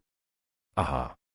Cross grinned and Slughorn gave him the potion and Cross smiled. He sort of liked this goofy teacher. Slughorn gave him the same feeling as Trelawney, who reminded him of Luna, so he instantly had good feelings for him. Chapter 51, 3 Broomsticks Pub Talk. Cross held the Felix Felicis potion in his hands and smiled. This Professor Slughorn guy was a pretty weird guy. Cross thought he was cool, if not a bit crazy. Cross walked back to his station to notice Hermione had vanished. He remembered his book and cursed as he grabbed his potions book and ran out of the classroom shouting, Hermione, I will get my book back. Slughorn watched him go and said, a curious lad, isn't he? Harry said, I'm finished, Professor. Slughorn came back and said, ah yes. Let me see, Harry, as he looked at Harry's potion before saying, ah. Another perfect potion. Sadly I only had one vial. I shall prepare another one for you, Harry. Worry not. Aha. Harry smiled at this goofy teacher and nodded. A while later. Cross looked for Hermione everywhere. Luna found him and jumped up, kissing his lips as she said, what ya lookin' for, tiger? Cross grumbled, that damn Hermione. She stole my book. I was only at chapter 12. Luna smiled dangerously and said, another woman. Cross could have sworn he heard a knife sharpening somewhere and looked around to see Luna's expression. He jumped and said, ah. Nonsense, Hermione got a sex change. His name is Henry now. Luna giggled and a tear came out of her eye, morphing into a whale before flying away. Cross was spooked. Luna's new ability was too weird. Not only that, but her mantra was hundreds of times stronger than his. She could see 500 kilometers around her and predict around a dozen seconds into the future. Also, if she focused extremely hard she could make predictions that could happen God knows when. Also, her hands could turn black and shiny and became as hard as steel. Cross learned of this ability the hard way. It wasn't a pleasant experience. She almost squeezed him right off. Luna smiled and hugged him, acting like a koala. Cross smiled softly at her actions. No matter how much stringer she got, she never changed. She would always be his girl, the cute, slightly weird, a little crazy, and quirky Luna that he loved to death. Cross brought her along as he walked the halls, forgetting about Hermione. Luna shuffled up his body and nibbled on his ear as she said, tonight. Can we go soft? Rough is fun, but when you go gently I feel really happy. Cross twitched his ear and groaned before turning to her and kissing her face as he said, of course. Luna smiled lovingly and rested her head on his shoulder, as happy as a lark. A week and a bit later. Cross sat sitting on the Quidditch benches with Luna, watching the tryouts and occasionally fooling around. Luna whispered to him, what do you think? Cross nodded and said, well, of course. Why wouldn't it? Luna looked at him and said, are you serious? Cross said, well, look at him. Do you think he's as handsome as me? There's no way, as he pointed at the guy next to Ron. Luna slapped her forehead and said, what does being handsome have to do with being a keeper? Cross replied, listen, if he was as handsome as me he would be an excellent keeper. I'm telling you. Watch, this guy can't even fly. Luna facepalmed and sighed, how did I get stuck with an idiot like you? Cross quipped, because you're extremely shallow and have a thing for elves, not judging a partner based on personality. Luna's hands turned black and she smiled as she said, oh really? Anything else to say? Cross said immediately, of course. You're beautiful, smart, sexy, and have incredible taste and judgment. Luna nodded and said, that's right, but Cross continued as he looked at the Quidditch players, I mean, you must have incredible taste, have you seen me? I'm the most handsome and sexy man on this planet. Luna felt her mouth twitch. They looked at each other for a few seconds before bursting into laughter as Luna said, you're ugly, and Cross replied, and you're retarded. Luna hugged his arm happily with a big smile on her face. Cross caressed her hand with his thumb as he smiled and watched the tryouts continue. That guy was doing pretty good. Cross frowned. Who was this guy and why did he think he was as handsome as me? Cross twitched his finger and the guy's broomstick started going wild as he chuckled and said, Looney, you remember that mechanical bull in America? Luna laughed and said, you wouldn't. Cross snickered and twitched his fingers. The guy's broom started bucking back and forth like a mechanical bull. Cross cheered, yee-haw-haw. Luna burst into crying laughter. Cross made one of the guy's arms go up in the air and Luna fell over laughing. Cross laughed and controlled the broom to buck around the ring goals. Hermione giggled from the side. Cross looked over while controlling the guy's broom, before letting do and jumping at Hermione shouting, "My book." Hermione shrieked and ran away. Cross chased after her and Hermione operated back to the castle. Cross jumped in the air and flew after her, wrapping a string around Luna and pulling her towards him as he left. Another few weeks passed. Cross' hair changed to white. He looked very handsome. The black flame-like markings made him appear even more handsome for some reason. It was a strange phenomenon. Luna loved them. Cross was currently frowning in the Three Broomsticks pub. Luna was sitting across from him and drank her butterbeer as she said, "What's wrong, baby?" Cross wiped the foam off her lips and put his finger in his mouth with a serious expression before saying, "He hasn't made a single move yet." Luna rested her chin on her palm and leaned her elbow on the table. Her legs were crossed on top of each other and she was spinning her cup in a circle, holding it from the top, swirling the beer inside as she hummed. Cross was entranced by her movements, so elegant, so beautiful, so sexy. He couldn't look away, but he suppressed it as other things were more important at the moment. Luna thought for a moment before giving her opinion. Maybe he truly thinks Umbridge was behind it all. Cross was silent for a few moments before asking anything. Luna's eyes glowed pink, but she shook her head. There was the happiest warm and loving smile on her lips. However, Cross said, "What did you see?" Luna replied cryptically, "A happy family." Cross clicked his tongue and frowned as he drank from his beer, thinking about the current situation before saying, "It can't be that you're right, could it? I have all the house elves under my control. Why have I heard nothing from them?" Cross sighed and said, "If he's truly as you said, then I'm extremely disappointed." Luna smiled softly as she said, "I think you're enjoying this too much."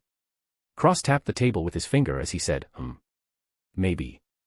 He sighed and added, "I wasn't like this before." As he drained his mug and tapped it on the table.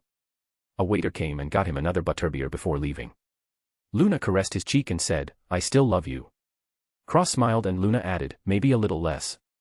Cross chuckled and said, "Really? Finally you said something because I can't bear being with you any longer." Luna pretended to be sad and sniffled as she said, "I guess I'll just go to that guy who was talking to me in my class." Cross slammed the table with his fist and said, "Who is he? I'll kill him." Luna laughed and said lovingly, "I love you." Cross smiled and pinched her nose as he said, "Me too, Loony. If anybody talks to you, they'll be in a bed for life." Luna rolled her eyes and said, "Such a jealous boy." Cross smirked and said, I was supposed to meet Hermione for studying later." The glass in Luna's hand cracked and her hand turned black. Cross chuckled and drank his beer with a joyful expression. Luna coughed and said, "Anyway, if he makes a move that you should know right away. Maybe he's dealing with something much more important. Have you seen his right hand? It was black at the beginning of the year, now his arm is black." Cross frowned and said, "You think he's cursed?" Luna shrugged and drank as she said, "I don't see any other explanation. Unless he's trying to be like me." As she flashed her hands black and continued, "Then there's nothing else. From what I've seen, that curse is serious. He might not even live for much longer unless he slows it down or cures it." Cross drank and thought before adding, "The memories of the hat and the suspicion on Umbridge, along with the disappearance of Gryffindor's sword and the collapse of all his Legilimens control must be affecting him. I refuse to believe he can juggle the curse and his followers at the same time." Cross finished his glass and his ear tips were a bit red as they twitched and he continued, "The question is, which one will be picked first? Does he believe he can find a cure? Or is he scrambling to find one?" Luna tapped her cup on the table and the waiter brought two more as she said, "Most likely the latter." Cross tapped his finger on the table in thought and looked at Luna, who drank and said, "What?" Cross twitched his ears and said, "Did you notice anything strange with the students or teachers?" Luna waved her glass and said, "They're acting normal." Her eyes widened and she said, "How is that possible?"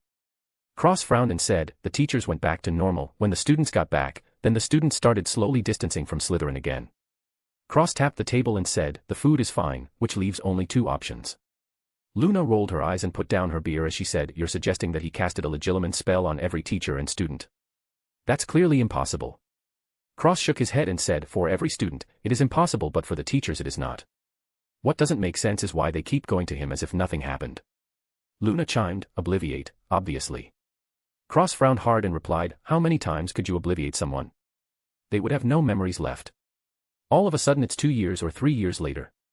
Luna frowned and said, "What are you suggesting?"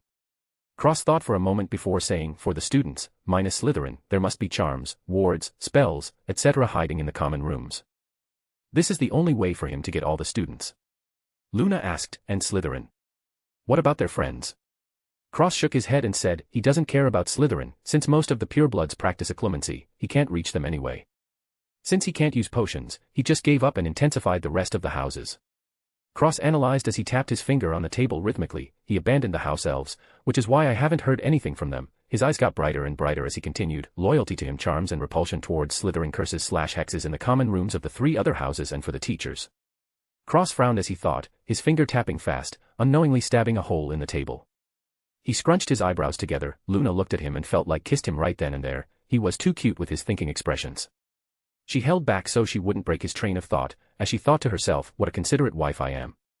Cross had no idea of Luna's thoughts and his mind was rapidly turning, trying to come up with something. He stopped tapping and shouted, I got it. The other patrons looked at him. Cross snorted, what are you lot looking at? Go back to drowning your sorrows in alcohol. The other patrons snorted and went back to their drinks. Cross looked at Luna, who was smiling sweetly, drooling a bit at the corner of her lips as she thought about getting married. Cross snapped in front of her face as he said, I got it. Luna came back and said, yes, hubby. Before her face turned red, Cross ignored the strange name and said excitedly, you can change memories once you get proficient enough in legilimency.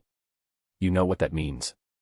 Luna let out a breath, a little happy and a little angry that Cross didn't recognize her calling him hubby. Could he be any more one-track minded? Regardless, being the impeccable wife she was, she answered, tell me, baby. Cross continued with excitement, it means, he has already manipulated their memory since the beginning. Which means he has their full loyalty even without the potions. He burst out laughing and slapped the table, drinking all his beer before slamming it down on the ground and shouting in Elven another, a smooth blush running across his face in a line from cheek to cheek over his nose. Luna stared at him in a daze as she thought, my husband is too cute. Cross laughed and said, that old schemer hasn't kicked the bucket yet. Ha ha ha.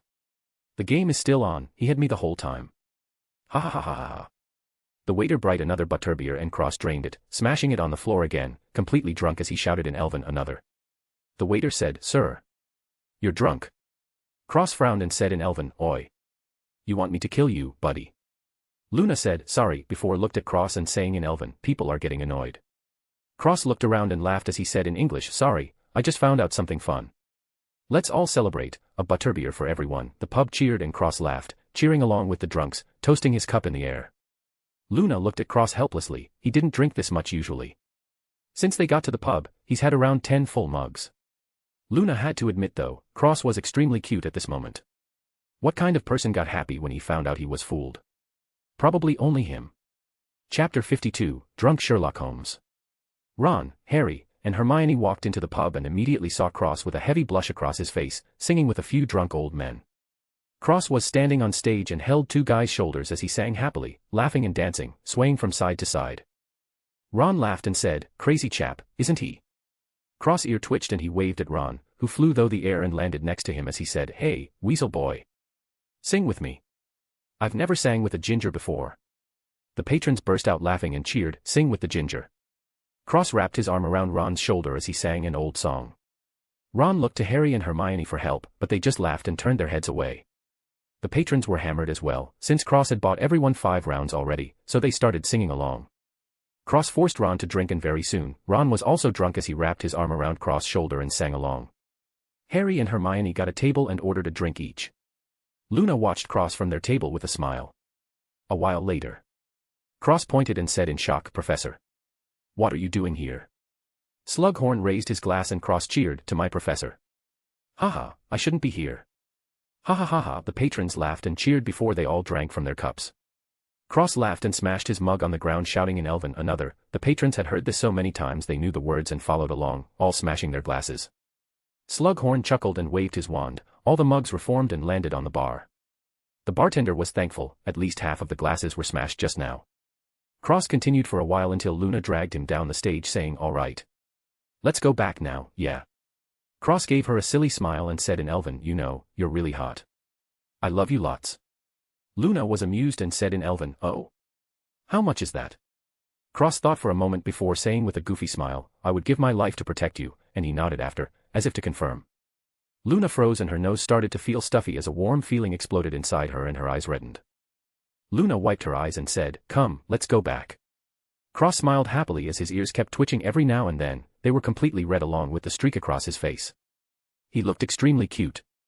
Slughorn remembered and said, oh, Cross. Cross snapped his head around and said with a big smile, yes, Professor. Slughorn smiled and said, I'm having a dinner party, would you and Ms. Lovegood like to join? Cross nodded and said happily, you're my favorite teacher. How can I say no? I will be there. Slughorn laughed and said, then await my owl. Aha. Cross gave him a salute and said, "Yes, General," before chuckling as Luna dragged him out of the pub, her heart still beating like a wild deer. Cross got outside and ran his hand through his hair as he said, "Ah," he turned to Luna and said cutely, "Am I handsome?"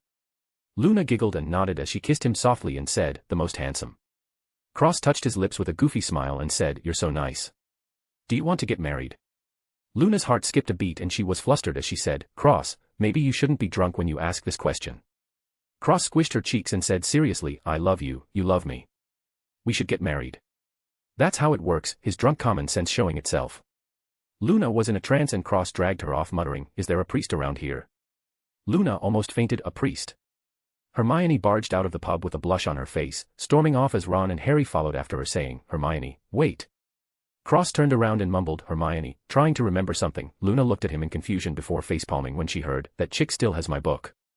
Cross picked Luna up under his armpit, like a pig, before walking towards Hermione. Cross stopped in front of her and said, "Hey, you." Hermione looked up and squinted as she swayed a bit and said, "What do you want?" Cross pointed at her and said, "You," then pointing at himself and finishing, "Still have my book." Ron, Harry, and Luna let out breaths of relief and complained, "Can't you complete your sentences?" Hermione was shocked and said, "You want me?" Cross frowned and said, "Did I say that?" Luna commented, "The book, sweetheart." Cross recovered and said, "Right. The book. I want the book." Cross poked on Hermione's chest as he said, "Do you know I was on chapter 12? They were about to get a key evidence." Hermione spat out her tongue and said, "They found it. It was a red herring." Cross gasped and said, "You didn't." Hermione added, "And the killer was the wife." Cross turned white as he said, "No. It can't be. She was in a different country." Hermione said, "It was a fake. She recreated the photos with different dates and got a few friends to vouch for her." Cross pointed at Hermione and said, Why you?" Hermione blew a raspberry with her tongue and Cross said in disbelief, "I can't believe this." Hermione finger-pistoled him and said, "Believe it." Cross was about to say something when they heard a loud scream. Cross slapped his forehead and said, "I forgot." Luna said, "What?" Cross said in disappointment, "When these three are together something bad is going to happen. I haven't been wrong before." Harry said, "Thanks, Cross." Cross walked towards the scream, shifting Luna to his shoulders and holding onto her smooth legs as he said, Soft." Luna said, "I have something even softer for you later." Cross was amazed and said, "Ah. Really?" Luna nodded. Ron and Harry coughed from the side and Hermione grabbed her chest, squeezing as she looked at Luna and muttered, "Our big one's better." Ron and Harry coughed again, looking at Hermione speechlessly. Cross said sagely, "All sizes are nice as long as they're soft." Ron and Harry nodded along, completely in agreement, and Luna said, "So who's better?" Cross said immediately, "You." Hermione said, "'Cause they're bigger." Cross shook his head and said, "Because she's my woman and she'll kill me if I say anyone else." Luna patted his head and said, "That's right." Hermione grumbled from the side before the group arrived to see a girl being tossed around like a rag doll then floated in the air. Harry said, "What's wrong with her?" Cross said, "Imperious curse. Funnily enough, she was under it for a while. I wonder who did that." Luna looked at the girl and leaned her elbows on Cross' head, resting her chin in her palms as her melon squished onto Cross' head. Cross twitched his ears happily feeling her breasts on his head. Suddenly Hagrid showed up and said, "Out of the way. I got her," as he picked up the girl and looked back at the group saying, "Whatever you do, don't touch that. Only with the cloth, understand?" Cross didn't know why, but as soon as Hagrid said that he had a sudden impulse to touch it. He inched forward slowly before extending his hand out to touch it. Harry slapped his hand away and Luna sighed as she said, "So close yet so far. Maybe next time, baby." Cross sighed and said, "Yeah," as he followed Harry and the others to the castle as a key witness to the crime, as Cross had said. A while later. Cross was sitting at a desk in McGonagall's office, still drunk, as he hummed a tune to himself. McGonagall looked at him before looking at Harry, clearly wanting an explanation. Harry said, "Well, you see. Cross had a few drinks." McGonagall said, "A few. The lad is piss drunk." Cross said, 27 butterbeers and counting." As he pulled out a flask, Luna snatched it from him and said, "No more." Cross pouted and looked at her. Luna struggled internally looking at his puppy face. McGonagall snatched the flask and said, "Honestly, you too." Before shaking her head and sighing, she turned to Harry and said, "What happened?" Cross spoke up, "It was a heinous crime." Everybody looked at him and Cross went into Sherlock mode as he said, "The culprit was under the effects of an imperious curse since she left the pub. Which means that someone within the pub wishes harm on the old man." Cross jumped up and said, "Most of the patrons at the pub were also piss drunk, therefore the suspects narrowed down by quite a bit." By my expert analysis, the two girls walked into the pub precisely 2 hours ago, therefore we have to assume that the culprit was inside the bar either before or came in during my stay. Cross paced in front of the group as he continued. I surveyed the pub for any suspicious persons when I got there. Only after finding none did I sit down and start drinking with my partner.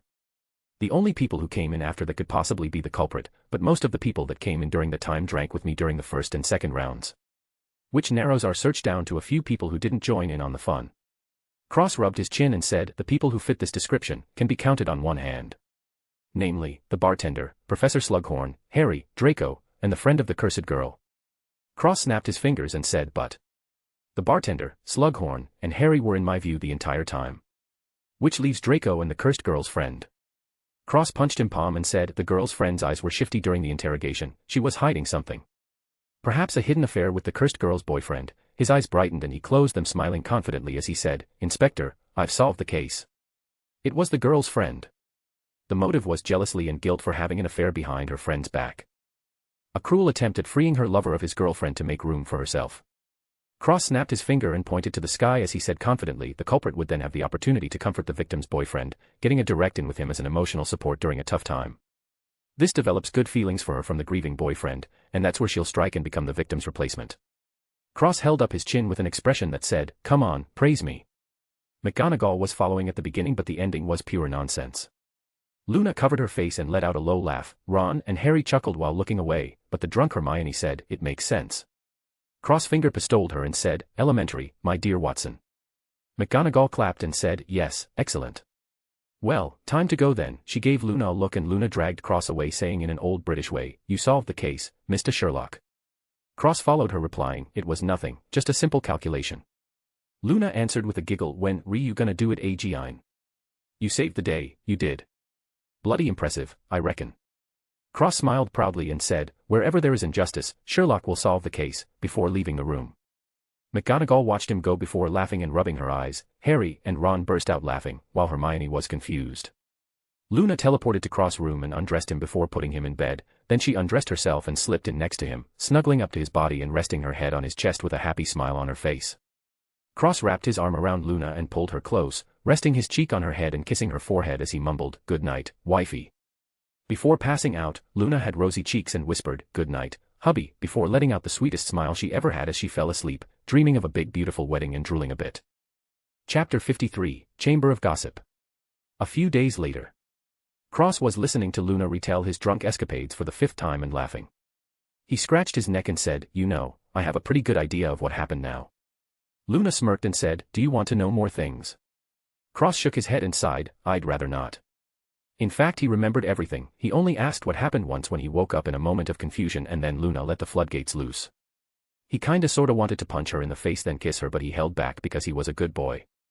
Cross read his book as Luna went on and on, somehow getting into a story where they went to space and hunted aliens.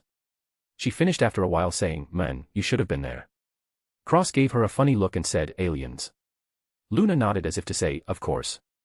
Cross laughed and tackled her, kissing all over her face over and over again. Luna giggled and said, ah. An attack. Cross chuckled and pinched the tips of her ears, rubbing and pulling lightly. Luna moaned and a wild look took over as she said, really? Cross grinned and said, right now, as they both disappeared from where they were sitting. Luna landed back first on the bed and Cross ripped her clothes right off in one pull. Luna blushed with an excited look in her eyes as Cross pulled her waist towards him roughly. Moans soon followed. The next night.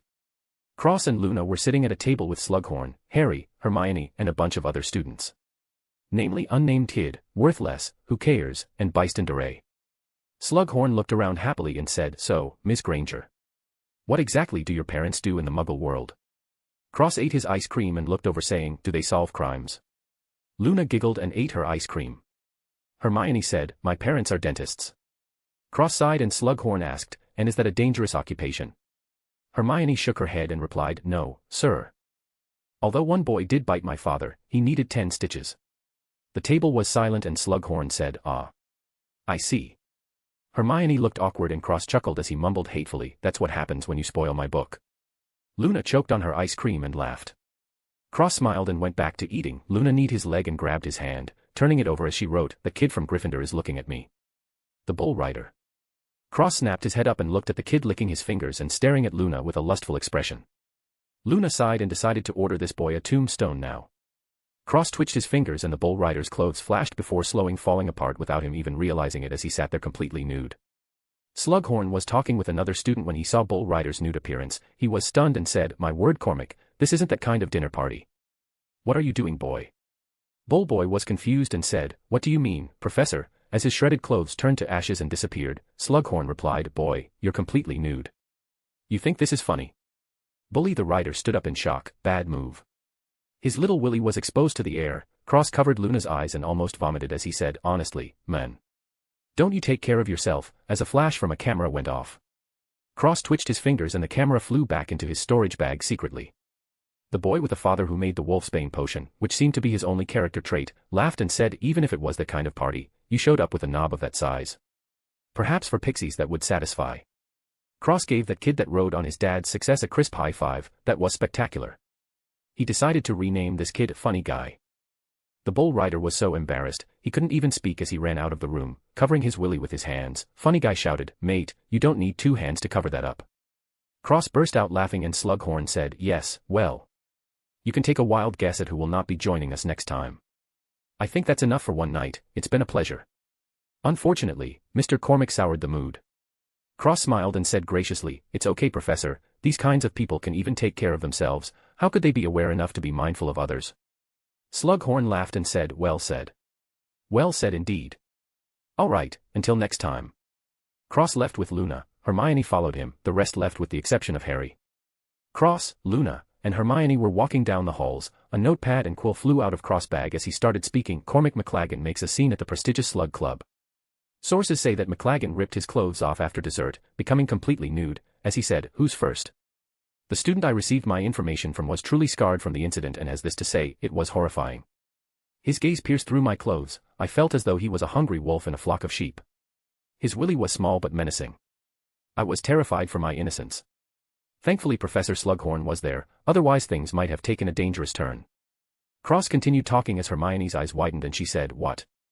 Cross continued, ignoring her, while Luna smiled as she said, "You see, Cross is a very petty person." Hermione was dumbfounded and Luna added, "The last person who looked at me was hung by their underwear on the castle walls. Truly not a good option as the wrestlehumps can easily get into your underwear and cause a ruckus." Hermione was speechless now. Cross finished his article and the camera flew out, printing a picture. He snapped his fingers and closed his eyes as he listened to the conversations around the castle. Slowly a newspaper started forming called Chamber of Gossip. The front page was Cormac's naked self with a big title in bold, Slug Club Scandal. Cormac McLaggen makes a scene, along with an entire page of words describing the event with interviews. It was protecting Professor Slughorn's Slug Club heavily, basically demonizing Cormac as a savage beast. There was even Luna's Magical Beast Corner. The first print will feature Nargles. Cross waved his hand and the newspaper multiplied endlessly, before disappearing to everywhere the Daily Prophet was placed.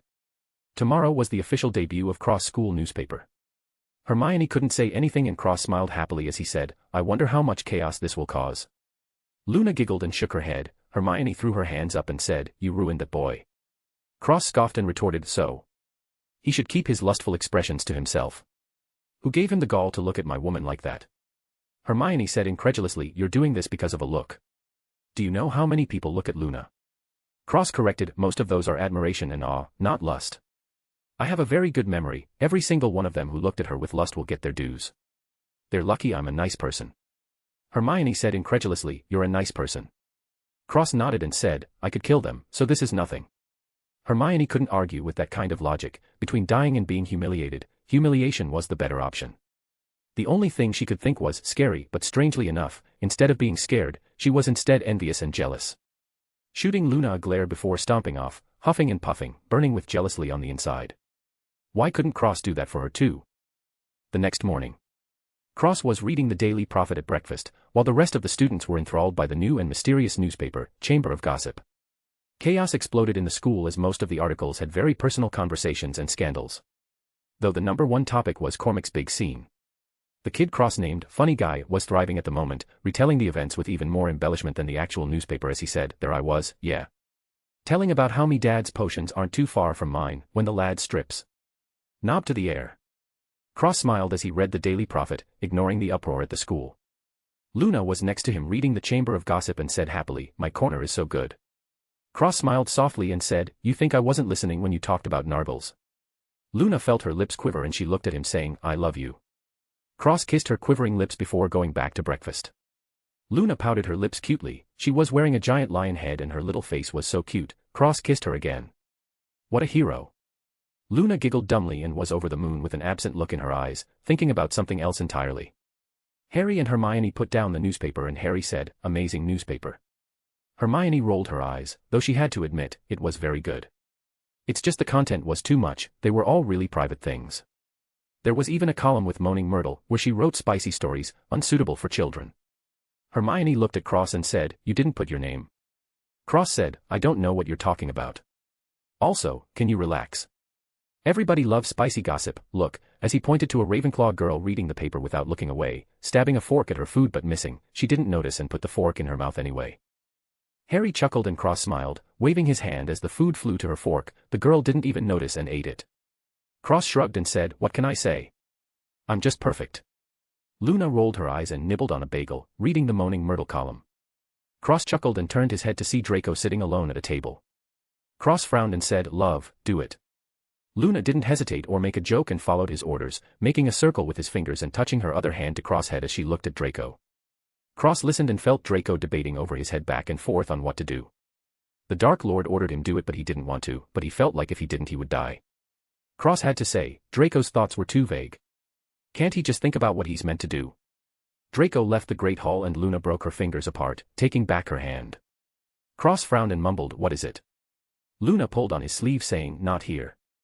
Cross agreed and went back to eating as Ron sat down. He looked super nervous and Harry offered him a drink. Luna suddenly said, is that why you put something in his drink? Harry hid the vial of Felix Felicis in his hand, putting it in his pocket as Hermione said, liquid luck. You can get expelled. Harry said, I don't know what you're talking about. Ron drank the drink and got all giddy as he said, let's go Harry. We got a game to win. Before leaving the Great Hall with big steps, Harry followed after him, while the other three watched them go. Hermione said, honestly. Cross shrugged and said, you were the only reason that worked. Luna giggled and said, placebos sure are powerful. Hermione said incredulously, he didn't put anything inside. Cross and Luna shook their heads at the same time and Hermione slapped her forehead. Cross quipped, you know, you get dumber as the years pass. I think Weasley's rubbing off on you. Hermione threw a spoon at him and said, shut up. I'll leak your anonymous publisher status. Cross sighed and said with a sorrowful expression, first my book, now my identity, what's next? Luna patted his back and said sadly, maybe she'll take your money next. As she fake sniffed, Hermione gasped and said, why you too? Cross and Luna snickered and Hermione stomped away angrily. Cross and Luna looked at each other and smirked before high-fiving each other and giggling. Chapter 54, Sulkhorn's Christmas Party. Cross and Luna went to the Quidditch match and Ron saw them. He ran over and said, Cross, can you use your magic to give me more luck? Cross's hand glowed green and he slapped Ron in the face. Ron flew back into the Gryffindor locker room giving Cross a thumbs up. He just got the divine slap, how could he not be happy? Cross and Luna witnessed Ron's stellar performance and said in an old man's voice, the power was inside you all along. Luna looked around with a wise look as she added, you are the chosen hero. Cross laughed and intertwined his fingers with hers. Luna smiled happily and leaned her head on his shoulder. A while later. Cross was eating dinner in the Great Hall when he saw the group of students, who usually gave Luna lustful looks, gathered together and talking while occasionally glancing at Luna, staring straight at her ass and chest. Oh boy. Cross twitched his fingers and all their clothes exploded. They all uncontrollably moved close together and started indulging in indecent acts. A camera flashed later, and Cross had his headline for tomorrow. Luna dragged him away, completely disgusted with these students. Although she knew Cross was responsible for the entire thing, it didn't mean she wanted to see it happen. Cross passed Luna and dragged her away instead, thinking he went too far. Obviously he should have left the room before making them do that. That way he wouldn't be disgusted at least. Luna said, next time wait for us to leave, yeah. Cross almost vomited and said, yeah. I will. Sorry about that. Luna shrugged and replied, I didn't look. She paused and grinned as she added, I have something better to look at, and much bigger too. Cross smirked and picked her up as he said, wanna see it again? Luna nodded excitedly and Cross chuckled as he disappeared. The next morning. The Chamber of Gossip's second issue was released, dropping an even bigger bomb into the student populace. All the students on the front page complained and were so humiliated they cried, but the teachers were helpless. There was no proof, and the papers were anonymously published. Every student they asked about it said that they never said those things to any interviewer, only their close friends. A new mystery appeared at Hogwarts and rumors surfaced about a mysterious peeper, who was writing and publishing the entire chamber of gossip. The teachers tried to take away the newspapers but they just reappeared back in their places, plus almost all the students loved the newspaper, there was something new every day. The gossip was too thrilling, some students even hoping the next article would be about them. Time passed. Slughorn's Christmas party rolled around and Cross wore a nice muggle suit, inverting with Luna's. He wore a white suit with the only black part being his suit shirt, while Luna had a black dress with the only white part being a bow on her lower back, tied around her stomach with a white band. They looked very beautiful together and separately. Cross revealed his jewelry, as did Luna. Slughorn saw them and laughed. "Ah, Cross. I was beginning to think you wouldn't come." Cross smiled and said, "Nonsense, Professor. Why would I not come?"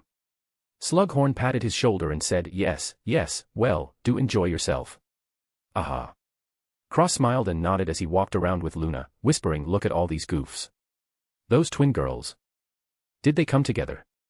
Luna bit her lips and elbowed Cross as he added, "You think they?" Luna covered his mouth and giggled as she said, "This gossip newspaper is getting out of hand." Cross licked her hand with an amused look in his eyes. Luna raised her brows and smiled. Cross kissed her hand and said, "All right, I get it." Luna took her hand away and replied, "If you like licking." Cross covered her mouth as Snape passed by. Snape gave Cross a look and said, "Tread carefully, Mr. Greengrass. Tread carefully." As he left, Luna licked Cross' hand and sucked on his finger. Cross' ears kept twitching and he was holding himself back, and losing, "I'm afraid." Cross took his hand back and dragged Luna to a secluded corner. He pinned Luna to the wall and whispered in her ear, "You're not being a very good girl." Luna whispered back, "Then punish me." Cross looked around the corner, before waving his hands twice and lifting Luna's dress. Luna's eyes widened and she said, "Wait." Not too late as she felt a long hot rod inside of her, she looked up and moaned, before holding a hand over her mouth as she bounced up and down. Cross held her against the wall and pounded her as hard as he could, making sweet loud moans, escape her mouth occasionally. Cross pulled her arms to the sides and invaded her mouth with his tongue as he smashed forcefully against her womb. Luna looked and saw people passing by. She was scared about getting caught but that only made her more excited as she came at the thought. Cross flipped her around and pressed her head into the wall, plowing her from behind and watching her ass ripple with every thrust. She slapped her ass hard, leaving a red mark, and Luna stretched out her legs, going on her tiptoes, as she moaned loudly and came again. Cross grabbed her hips and moved his hips faster before slamming against her hips and blowing his load straight into her, painting her insides white and filling up her womb completely. Luna's toes curled, her eyes rolled back and she drooled, grinning like a fool as she came along with him. Cross pulled his rod out and his cum dripped out of Luna's slit. Luna's legs shook as she turned around and fell to her knees, cleaning his tool with her mouth. Cross was stunned as she has never done this before, her tongue swirled around his tip as she looked up at him. Cross saw her look and lost it as he grabbed her head and thrust it inside, shooting ropes into her throat, filling her stomach. Cross took his tool out and Luna licked her lips as she said, "Yummy." Cross fixed his clothes and said, "Tonight you're not sleeping." Luna smiled excitedly and said, "I hope not." Cross sucked in a cold breath as he picked her up and kissed her deeply. Luna wrapped her around his neck as her panties went back and her clothes went back to normal. Snape turned the corner and berated, "This is not place to snog, Greengrass. Get back inside." Cross and Luna jumped. The excitement of having people walk by was fun, getting caught was not. Cross waved behind Luna's back and all the evidence was erased. Snape didn't notice and pushed Cross back inside. Cross and Luna looked at each other and let out breaths of relief before smiling happily. Luna blushed and said, "I'll be right back," as she went to the bathroom to clean herself up. Cross watched her go and twitched his finger, a string flew around her wrist and she looked back with a sweet smile before leaving. Cross smiled and walked around the party, seeing Snape stopping Harry. Cross walked by them and hearing Snape say, "He'll be gone for the holidays. Coming back only at the next term."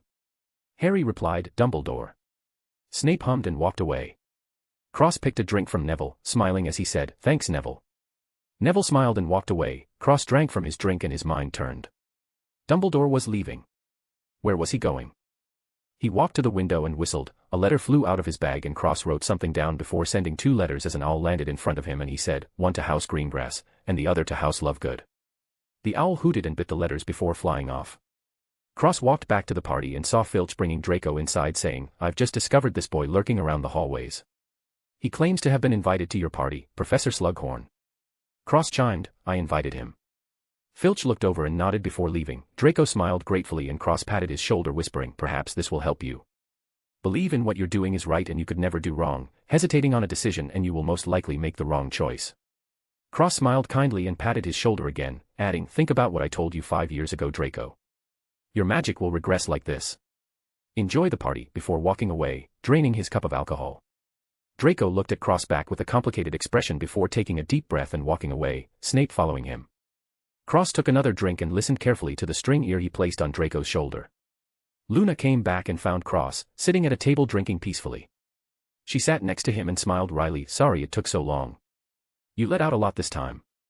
Cross smiled and held her hand as he said, one day you won't have to clean up after.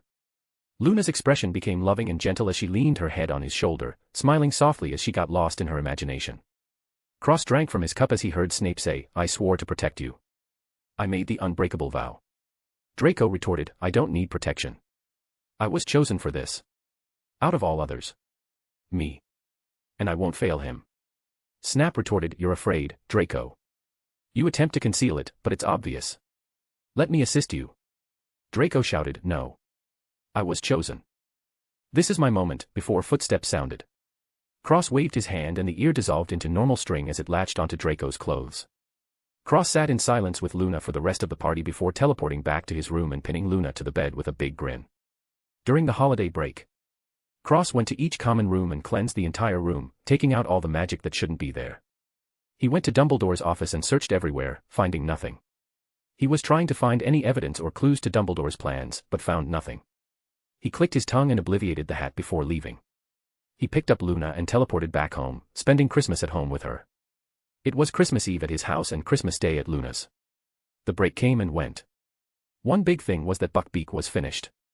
Cross and Luna were in the beast bag, looking at Buckbeak, who had beautiful smooth feathers, but he looked completely different.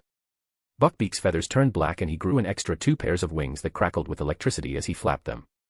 Buckbeak's head had a skull-like look to it now with golden feathers on his forehead like a crown. Buckbeak flew over happily and nuzzled on Cross's face. Luna was amazed and said, wow. He's so beautiful. Cross smiled and stroked Buckbeak's neck, lifting his feathers and feeling the scaly skin underneath. He smiled and said, excellent. Luna looked at him and said, what did you do?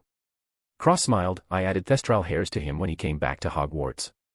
That's why it took so long for him to come out. He touched his forehead to the golden crown on Buckbeak's head and they both glowed. Cross pulled back and smiled as he said, good boy, Buckbeak. Buckbeak chirped/neighed happily as Cross heard a childish voice, yay, I love you, Cross. Cross laughed and scratched his neck saying, get used to your new body and train with the others, okay. Buckbeak nodded happily and flew back to his mountain.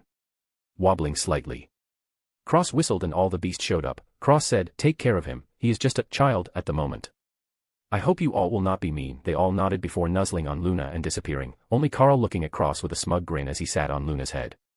Cross grumbled and slapped Carl so hard he made a sonic boom in the air, flying right back into his forest. Luna burst out laughing and Cross chuckled before leaving, going back to Hogwarts to start the next term. Chapter 55, Love Potion Shenanigans. Cross rode the train back to Hogwarts with Luna as they sat in an empty train cart. Cross spread out his hands and 10 different colored strings came out, blue, red, yellow, gray, white, green, purple, dark gray, transparent, and finally pitch black. Luna looked at the strings and said, black. You got death. Cross smiled and said, Buckbeak. Luna pointed her slender fingers and 2 of her fingers lit up, one was black and the other was pure white. Luna said, N. My life element is white, the other is death. Cross dispelled the strings and grabbed Luna's hand before wrapping his green life element around hers. Shockingly, his string was devoured by the light and disappeared. Cross said happily, look at that, my baby is stronger than me. Luna rolled her eyes and interlocked her fingers with his as she said, right. Cross smiled and kissed her softly as he said, you learned them both when you changed. Luna nodded with a smile. Cross hugged her and said excitedly, great. You know, it's really hard to get even one element. Luna giggled and said, coming from the freak that has 12. Cross smiled cheekily and said, 5 of those are from bonding. Luna said, and the other 7. Cross coughed and replied, well, I'm just lucky. You got them on your own. Much better than me. My Luna is the best. As he hugged her and swung her from side to side, Luna giggled happily and let him do whatever. A while later. Luna said, my dad got a letter. Cross nodded and said, I sent it. Luna asked, what was it? Cross smiled and said, well, there was 2 things. One was that I heard Dumbledore left the castle for the holidays on a trip, so I warned my parents and your dad to stay safe in case anything happened. Luna was waiting for the next thing, but Cross stopped speaking, as if he was finished. She said, and the second. Cross smiled mysteriously, it's a secret. Luna pouted and said, please. Cross looked at her puppy dog expression and struggled internally before tearing his eyes away and saying, secret. Luna clicked her tongue and grumbled, turning her head away, as if to say, now I'm ignoring you. Cross smiled softly and hugged her as the train sped towards Hogwarts. There was something else he did over the break that he didn't tell her. Cross had gone to the Ministry in preparation for later plans. He just so happened to pop in on an attack by the Death Eaters. He covered his face and stopped them, forcing them to retreat. It wasn't too hard as they recognized him from the last time he stopped the fighting and saved Sirius Black. Cross had saved an Auror he was familiar with, which was a massive stroke of good luck. He wasn't trying to be an asshole, but had it been someone else he wasn't going to interfere.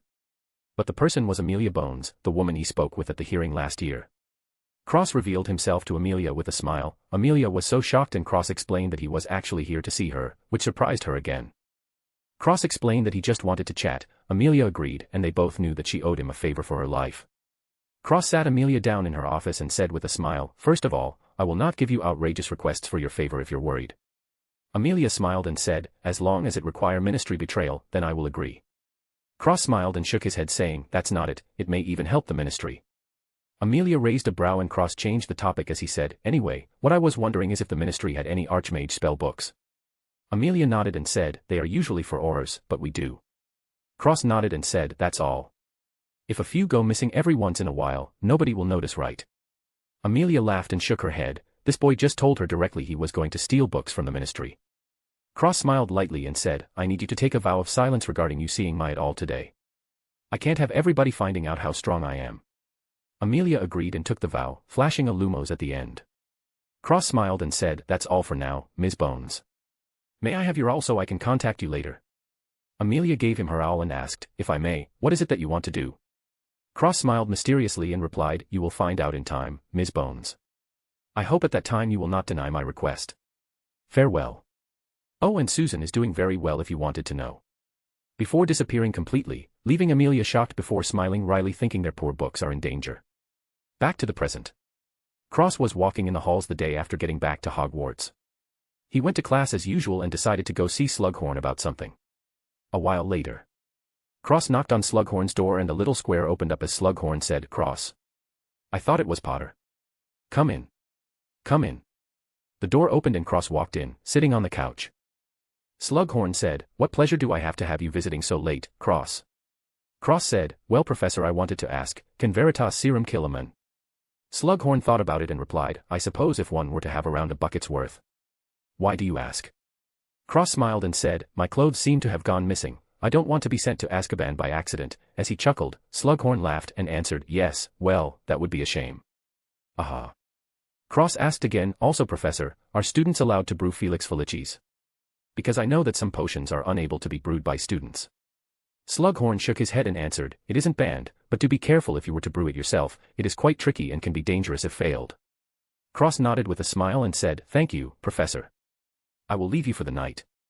Slughorn got up and said, let me send you off. Also if you are capable of brewing some Felix Felicis, could I have a few vials? Good to have a few on hand, you know. Cross smiled and said, not an issue, Professor. I'll send you an entire cauldron. Ha ha ha, Slughorn smiled and opened the door to see Harry and Ron. Cross tilted his head and said, a love potion. Harry nodded and said, a bad one. Professor, I wouldn't bother you but this is urgent. Slughorn looked at Ron before sighing, very well, come in. Harry brought Ron inside and Cross followed along saying, I hope you don't mind if I stay, Professor. I would like to see Weasley's face when he realizes. Slughorn waved, not minding at all, as he started brewing a potion. Harry started talking to Slughorn as Cross sat Ron on the couch with an amused smile. He did hear Harry said, sorry for asking you about Voldemort. Slughorn shouted, do not use that name. Cross looked over and said, Tom Riddle. Professor, you were his teacher. Slughorn sighed as he made the potion and said, Tom was just like any of you back then. Cross shook his head and continued, Professor, I'm truly sorry. Tom Riddle is perhaps the most idiotic person I have ever met, he even chuckled a bit as he spoke. Harry said, idiotic. Cross said, if not. He wants to kill all the Muggles. How much more stupid can you be? As I've said before, the Muggles may not lose even if the entire wizard world goes to war, not to mention a single man. Also to make a horror dash, Slughorn coughed and said, potions ready. Slughorn gave Cross a look and Cross stopped talking with a smile. Slughorn nodded and gave Ron the potion, saying, for the nerves. Ron smiled goofily and drank some as his smile slowly started to turn into a frown as he said, what happened to me? Cross chuckled and said, how does it feel to be hit by a love potion? Ron said, I was hit by a love potion. Harry chuckled and said, Romilda Vane, thanks for testing my food, mate. Ron was stunned before coughing and saying, of course. Gotta make sure my friend isn't getting poisoned, you know. Cross shook his head and sighed as he said, some people freak out and faint after coming back from a love potion, but I guess you never saw the girl, so it wasn't that bad. What a pity. Ron said, oi. A pity. You know Lavender will kill me if she saw me with another girl. I can't even look at Hermione too closely. Slughorn shook his head, while Harry and Cross looked at each other before bursting into laughter. Slughorn got 4 cups and opened a bottle of champagne as he said, let's celebrate. He handed out the cups and said, to life. Cross raised his glass and drank as he heard a thud. He turned and saw Ron fell to the ground and was foaming at the mouth. Cross spit out the champagne and trembled. He slapped Harry's shoulder and struggled as he said, Bezoar, quickly. Before slumping and dropping his glass as he held onto the couch. Slughorn was stunned and Cross slapped the cup out of his hands as he struggled to say, Professor, don't drink that. Harry stuffed Bezoar in Cross and Ron's mouths. Cross threw his head back and swallowed the Bezoar down. He stood still for a moment before grabbing a trash bin and throwing up black bile. Slughorn slapped his back and another mouthful of black stuff came out. Cross put the bin down and wiped his lips as he said, someone was trying to kill you, I reckon. Slughorn said, it was a gift for someone else actually. Cross frowned and asked, where did you get that, Professor? Slughorn said, I bought it at a shop, it was fine before. I don't understand what happened. Cross let out a breath and blinked his eyes, trying to focus as he said, that's good, before sitting on the couch and fainting. It wasn't that Cross wasn't immune to poisons, it was because the poison was extremely strong. His poison element absorbed the poison and processed it slowly. By the time Cross woke up, he was in a hospital bed. Luna was sitting next to him in a chair with puffy red eyes as she slept. Cross sat up and pointed, the purple string had become even darker than before. Cross was pleasantly surprised and Luna woke up, hearing a sound. She opened her eyes and saw Cross looking at her with a smile. She lunged at him and tackled him to the bed, hugging him tightly as she cried. Cross smiled softly and stroked her back. Luna pulled back and slapped him before hugging him again. Cross was stunned. What was wrong with this woman? Luna said, thank God you're okay, as she sat back in the chair. Cross rubbed his cheek and Luna said, what you deserve for making me worry. Cross smiled slightly and Luna got angry as she said, I will kill whoever did this to you. Accident or not. Cross smiled softly and said, calm down, Loony. I'm fine, plus it was a good thing. I only fainted because my poison was getting stronger. Luna threw her hands up in the air and said, are you going to go around drinking poison on purpose now? I will kill you myself if the poison doesn't. Cross choked, when did he say that? Luna snorted and said, I will. Don't think I won't, but there was a thick love in her eyes. Obviously she was glad he was alive and not plotting his demise. Cross smiled happily and said childishly, humph. I don't believe it. Crossing his arms and snorting, Luna laughed and jumped on him, kissing his face all over before sealing his lips with hers as she straddled him. Chapter 56, The Calm Before the Storm. A few days later. Cross continued to publish his newspaper, the front page talking about a streaking movement amongst the students with several interviews. One of them even said, if any girls would like to join, they're more than welcome. This was obviously anonymous, but Luna and Hermione both looked at Cross. Cross was sitting at a table in the Great Hall, eating, as he shrugged and said, some people, eh. Ron held the paper with one hand and slapped it with the back of his hand, said, this bloke's a genius. Their movement will have a lot more attraction with a female streaker. Hermione and Luna shot him disdainful looks, while Harry shook his head, thinking Ron should say that in private. Though with this new newspaper, it might not be so private anymore. That's right. No one was safe from the peeping publisher.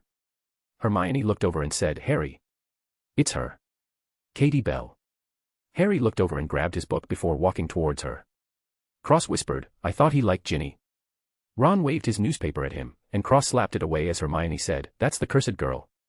Cross gasped and said, the one with the treacherous friend who wanted to kill her and steal her boyfriend.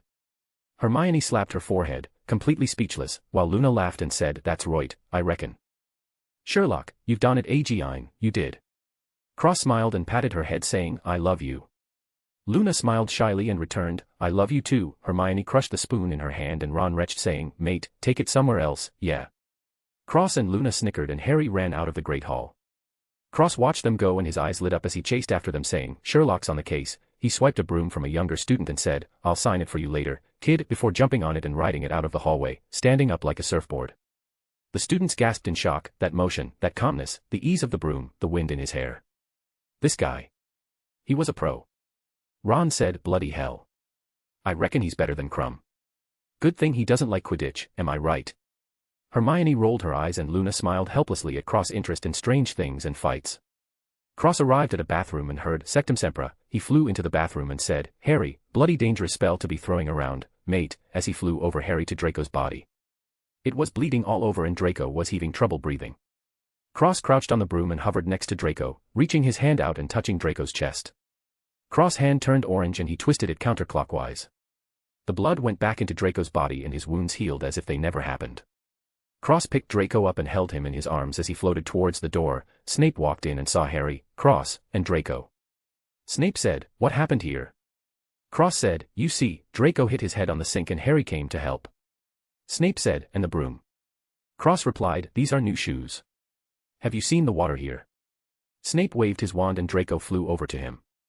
Snape carried him in his arms and left without a word. Cross smiled and flew back to the Great Hall with Harry, walking next to him. Cross returned the broom to the kid, who actually asked him for his autograph. The kid's friends told him who Cross was, the record holder for the fastest snitch catch and the Triwizard champion. Cross smiled and signed his name on the kid's broomstick and patted his head before walking back to the table. He sat down and licked his hair back as he said, I'm famous. Luna giggled and said, sign my TI dash. Cross covered her mouth and laughed as he said, later. He grinned and added, but it won't be in ink. Luna got excited and lunged at him, kissing him passionately. Hermione, Ron, and Harry just sat there and watched the exchange. Ron and Hermione both said, lucky bitch / bastard, while Harry just shook his head, suddenly wondering where Ginny was. A few days passed. Cross was walking in the hallways and Harry passed by saying cheerfully, hey, Cross. I like your ears. Cross' ears twitched and he said, I like your glasses, Harry. Felix Felicis I see. Harry clicked his tongue and said, nothing gets past you, mate, as he passed by Cross and added, oh, except me. Haha, before going along on his journey. Cross shook his head and waved his hand with a small chuckle, an invisible string ear forming on Harry's shoulder. Cross activated the ear on Draco and went back to his room. A few days later. Cross was with Luna, breathing heavily on his bed as Luna snuggled next to him with a big smile, completely naked. Cross rubbed his wrists and said, how about we use rope next time? Luna giggled and nodded, kissing his chest. Cross suddenly sat up with a serious expression. Luna held herself up with her arms, squeezing her breasts out between them as she said, what's wrong? Cross said seriously, Harry and Dumbledore left the school. Luna said, where did they go? Cross said, to find a Horcrux, but what is Dumbledore's goal? I don't understand. Luna laid on the bed again and stretched her back, displaying her perfect curves as she said, rule the light faction. Cross frowned and said, yeah, but there's something else. How does Harry fit into everything? Luna waved and said, Dumbledore is getting old, maybe he's grooming Harry. Cross heard her words and froze, his eyes widened and he kissed Luna hard before saying, Loony. You're really my partner. You're a genius, as he laughed hysterically, finally figuring it all out. Luna was confused, but there was no time for that as Cross said, come here, you. You won't sleep for the rest of the week. Luna yelped and Cross kissed her before starting up again as moans echoed in the room once more. A while later. Cross brought Luna to the bathroom. They took a bath together but moans rang out once more. The poor bathtub was innocent. The next day. Luna looked bright and shiny but she was tired, so much sex last night. She needed a break. Cross was ecstatic at the new revelation and was prepared to take action. He threw a good dream charm in the air and put Luna in his bed, after cleaning the sheets, and tucked her in. He kissed her forehead and said lovingly, what would I do without you, Loony? He sighed and caressed her sleeping face as he added with a whisper, you truly are my other half. He smiled softly and threw his hood up before teleporting out of the room with his beast bag. Luna opened her eyes and smiled a warm and gentle smile as she mumbled, and you're mine. Silly little elf prince, before closing her eyes again and falling asleep. Cross reappeared in the Forbidden Woods. He shouted in Elven, Forenza, not long after Forenza showed up and said, Your Highness, thank you for what you did for my people last time. Cross smiled and said, no worries. Could you do me a favor? Forenza said, anything, Your Highness. Cross nodded and said, protect all the creatures in the forest. Dumbledore is gone, shield the animals before he returns. Forenza smiled and said, you're finally taking action, Your Highness. Cross smiled maliciously and said, he touched my woman. I'm going to ruin him. Forenza chuckled and replied, I will carry out the task. Cross smiled and added, oh yes, if Hagrid shows up asking questions, please don't hurt him. He is very kind and also a victim. Firenze's smile widened as he said happily, of course, my lord. Cross didn't bother with the change of address and smiled before teleporting away. He reappeared at Hagrid's house and knocked on the door. Hagrid opened it and said, Cross. How you doin', lad? Cross smiled and said, great, Hagrid. You. Hagrid smiled and said, not too bad. Not too bad at all. What brings you here? Cross smiled and said, I wanted to show you something. Cross led Hagrid outside and said, come out, all of you. Blue, Selena, Grey, Carl, and Buckbeak came out and grew to their normal size, stretching a bit. Hagrid was shocked and said, good lord, Cross. Is that Buckbeak? Buckbeak chirped happily and flew over to Hagrid, nuzzling against him. Cross smiled and said, he's not the same as before, I hope you don't mind his new look. Hagrid laughed and wiped his eyes as he said, I thought they killed him. Buckbeak cooed softly and Cross said, Hagrid. Could I touch your head? Hagrid said, I don't see why not. Cross touched Hagrid's head and said, ultimate cleanse.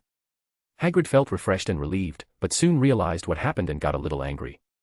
Cross stepped back and smiled apologetically. Hagrid clenched his fists before sighing and looking at Cross as he said, thanks, Cross. He got a bit sad as he said that. Cross said, Hagrid, you don't have to be sad about it. He wasn't worthy of your loyalty. Trust me, there's a lot of things he's done that are worse than Voldemort. Hagrid sat down and sighed. Cross patted his shoulder and smiled kindly as he said, I have a gift for you. If you want it. Hagrid looked up and sighed with a smile as he said, well, give it then. Cross looked at Selena and Grey before coughing as he said, you literally have 4 other ones.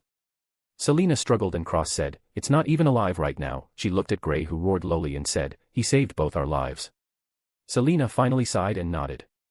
Cross jumped in the beast bag before coming out with a black and red egg. He held it out towards Hagrid as he smiled and said, you always wanted to raise a dragon, didn't you? Hagrid was beyond shocked and said, no. Absolutely not. Put it back. Cross smiled and said, it's okay, you know as well as I do that only 25% of the eggs laid by dragons actually make it out alive. The rest die. Take it, I know you will take care of it. Hagrid looked at Selena and Grey before saying firmly, I will raise it like my own child. I promise. Selena had some relief in her eyes and Grey nodded. Cross smiled and whistled. The beasts went back into the bag but Cross stopped Selena and said, you stay with me. I have something to tell you. Selena shrank down and hid in his hood. Buckbeak looked at Hagrid sadly. He rubbed his head on Hagrid one more time before flying back into the bag. Hagrid wiped his eyes and said, you'll take care of him, right? Cross smiled softly and said, they're all my family. Selena felt sweet and Hagrid laughed as he held the egg in his hands very carefully saying, come in. Have a drink, my treat. Cross smiled and said, I'll be right in. Hagrid smiled and walked inside. Cross said, look at me. Selena came out and grew, looking at Cross in the eyes. Cross sighed and said, do you hate me? Selena was silent. Cross added, you know that only 1 maybe 2 will live. Selena said, but that doesn't mean I will abandon my babies.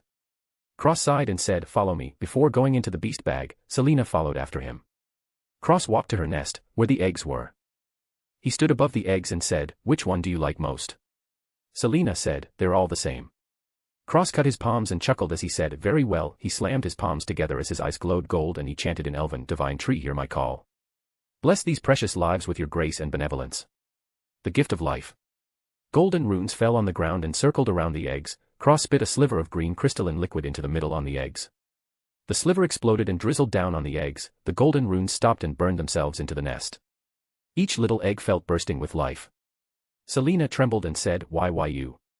Cross smiled and stroked her head down to her nose as he said warmly, like I said, we're all family. The little ones deserve nothing less. Selena dripped tears from her eyes and rubbed her head on Cross as she said, thank you, over and over again. Cross smiled and said, though, I didn't expect my favorite little snake to lay eggs. Selena froze and coughed. Cross laughed and rubbed her scales as he said, you still need to keep them warm, Selena. Selena wrapped around the eggs softly and lovingly as Cross smiled and walked away, leaving the beast bag. Cross packed up and entered Hagrid's shack. Hagrid had the egg on a small pillow as he kept it warm with his hands for the time being. Cross sat down and Hagrid poured him some mead. Cross smiled and drank as he said, would you like to know how special your egg is? Hagrid said, I've been meanin' to ask ya, Cross. I can't figure out what this is for the life of me. Cross smiled happily and said, a basilisk dragon and a horntail hybrid. Hagrid was so shocked he couldn't speak. Cross chuckled and drank the mead. Cross licked his lips looking at the mead, it was really good. He was about to ask, when he saw Hagrid coddling the egg like a baby. He laughed and said, "Quite nice, isn't it?" Hagrid almost lost it and shouted, "Nice. It's the most beautiful thing in the world, it is." Cross added, "Also, it's not a wyvern. It's a true dragon, the wings are on its back and it has arms and legs.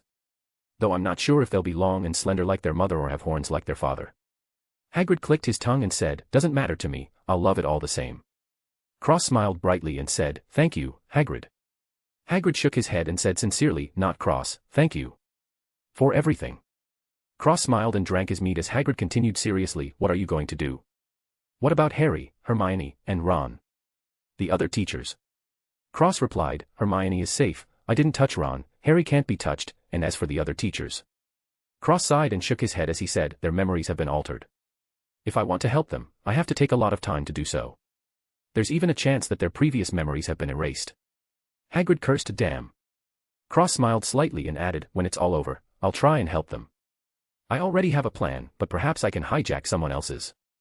Hagrid let out a breath and said, "Well, I don't know much about plans there, Cross. But I do hope you'll be careful."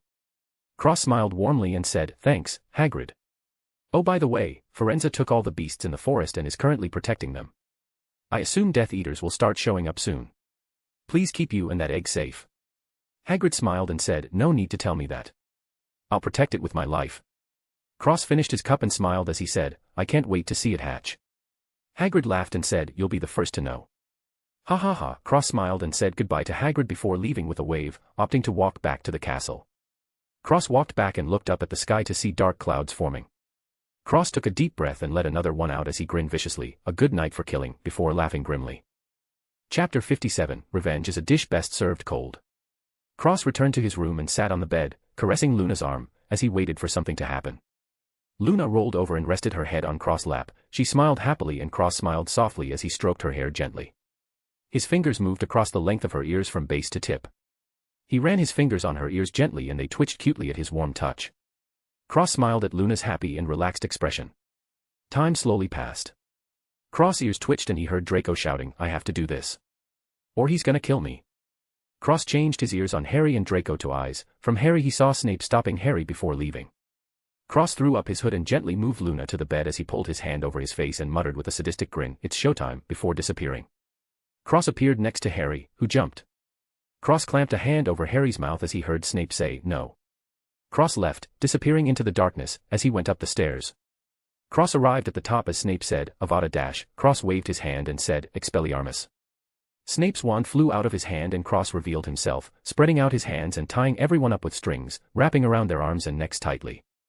Cross walked to the front and pointed at Dumbledore as he tied Dumbledore up tighter than a dumpling. Snape said, "Who are you?" Cross chuckled and said, "Oh, Professor, you don't know," as he ripped his mask off, revealing his face. Getting gasps from the group, but Dumbledore was silent as his eyes twinkled. Cross waved and a barrier appeared in front of Dumbledore, shielding everyone, even Harry, from him. Cross looked over and said, "You lost, old man. This is checkmate." Bellatrix said, "Are you going to kill him?" "Good. Kill him and the Dark Lord will reward you." Cross started laughing hysterically, but it was mocking laughter. He held his hand over his face and laughed as he said, "Yes, of course, the moron. I almost forgot about him." "Ha ha ha ha." He looked over and sneered as he said, "Will he now? I don't think you quite understand the situation you're in, sweetheart." He chuckled and said, "Tom Riddle, he's nothing more than a fool. If he wasn't focused on destroying Harry Potter he would have been dead already, ironically going after Harry extended his life up until now.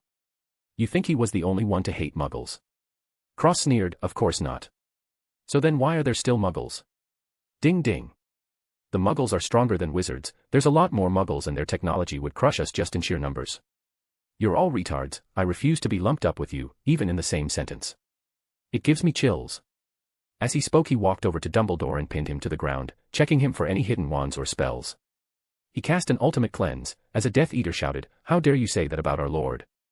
Cross sighed and said, "Isn't it nice to be alive? You would think escaping from Azkaban would make you a little more cautious about what you say. I guess this isn't the case." He pointed at the men who spoke and said, "Goodbye, moron." The strings tore him to shreds until all that was left was a pile of meat on the ground. The others trembled in fear at Cross' ease at killing that man. He didn't even blink. Snape was the calmest as he said, "Then what do your actions mean, Mr. Greengrass?" Cross smiled and said, "Professor Dumbledore here has been plotting for a long time. Such a shame he decided to touch my woman. He looked down at Dumbledore and said, "It was me, your little enemy behind the scenes.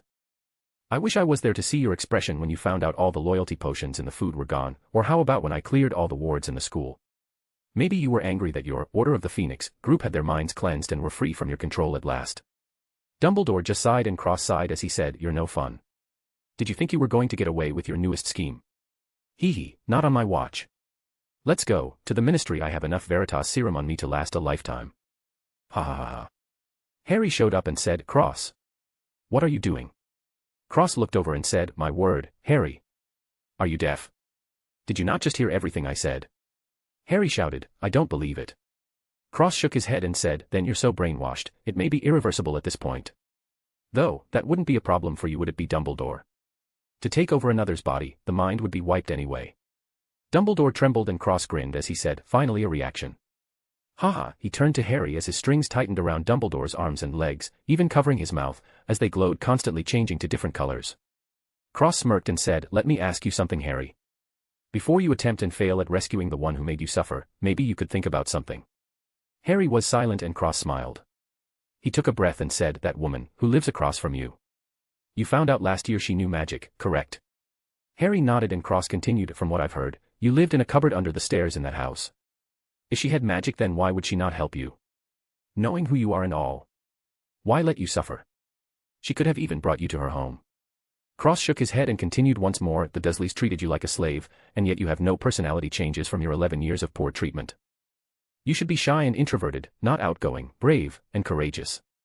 This isn't an insult but psychology. The only reason is tampering from outside forces. Would you like to know how many spells, wards, charms, etc. are in your mind and on your body?" Harry opened his mouth but Cross cut him off saying, 128. Snape said, "Impossible." Cross smiled and said, "Of course not all these are bad, most of them are very helpful. There's a magic drainer on your magic reserves, constantly emptying out your magic, making it much bigger and purer after every drain." He continued, "Also, have you noticed that everything in the school revolves around you? Do you think it was dumb luck? You are right about being the chosen one, as only you can completely destroy Voldemort. But hee. Who knows if you'll still be Harry Potter at that time?" Harry said, "What do you mean? Tell me." Cross chuckled and said, "Wait for the Daily Prophet, Harry. It won't be long."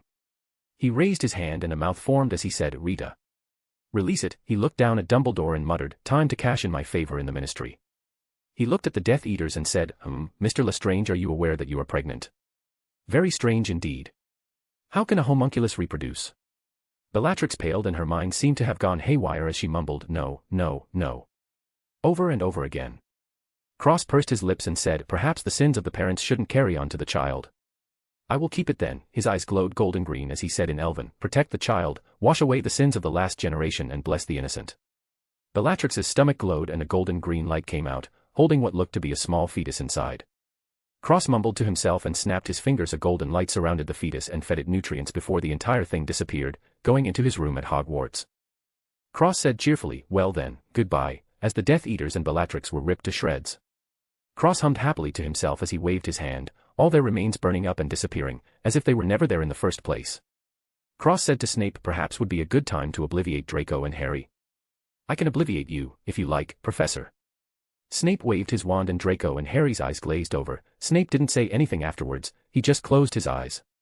Cross smiled and said, "Obliviate," as he changed his, Draco, and Harry's memories. It wasn't Cross but someone else who said all those things to him. As for the dead Death Eaters, it was Dumbledore's last stand before he unfortunately escaped. Evilly. Cross teleported to the Ministry with Dumbledore tied up as he said, "You know, I actually had quite a bit of fun counter-scheming with you. Unfortunately, it was a very abrupt ending. I would have much rathered a grand wizarding duel. Alas, this was a perfect checkmate." Dumbledore was silent for the most part until he asked, "How did you know?"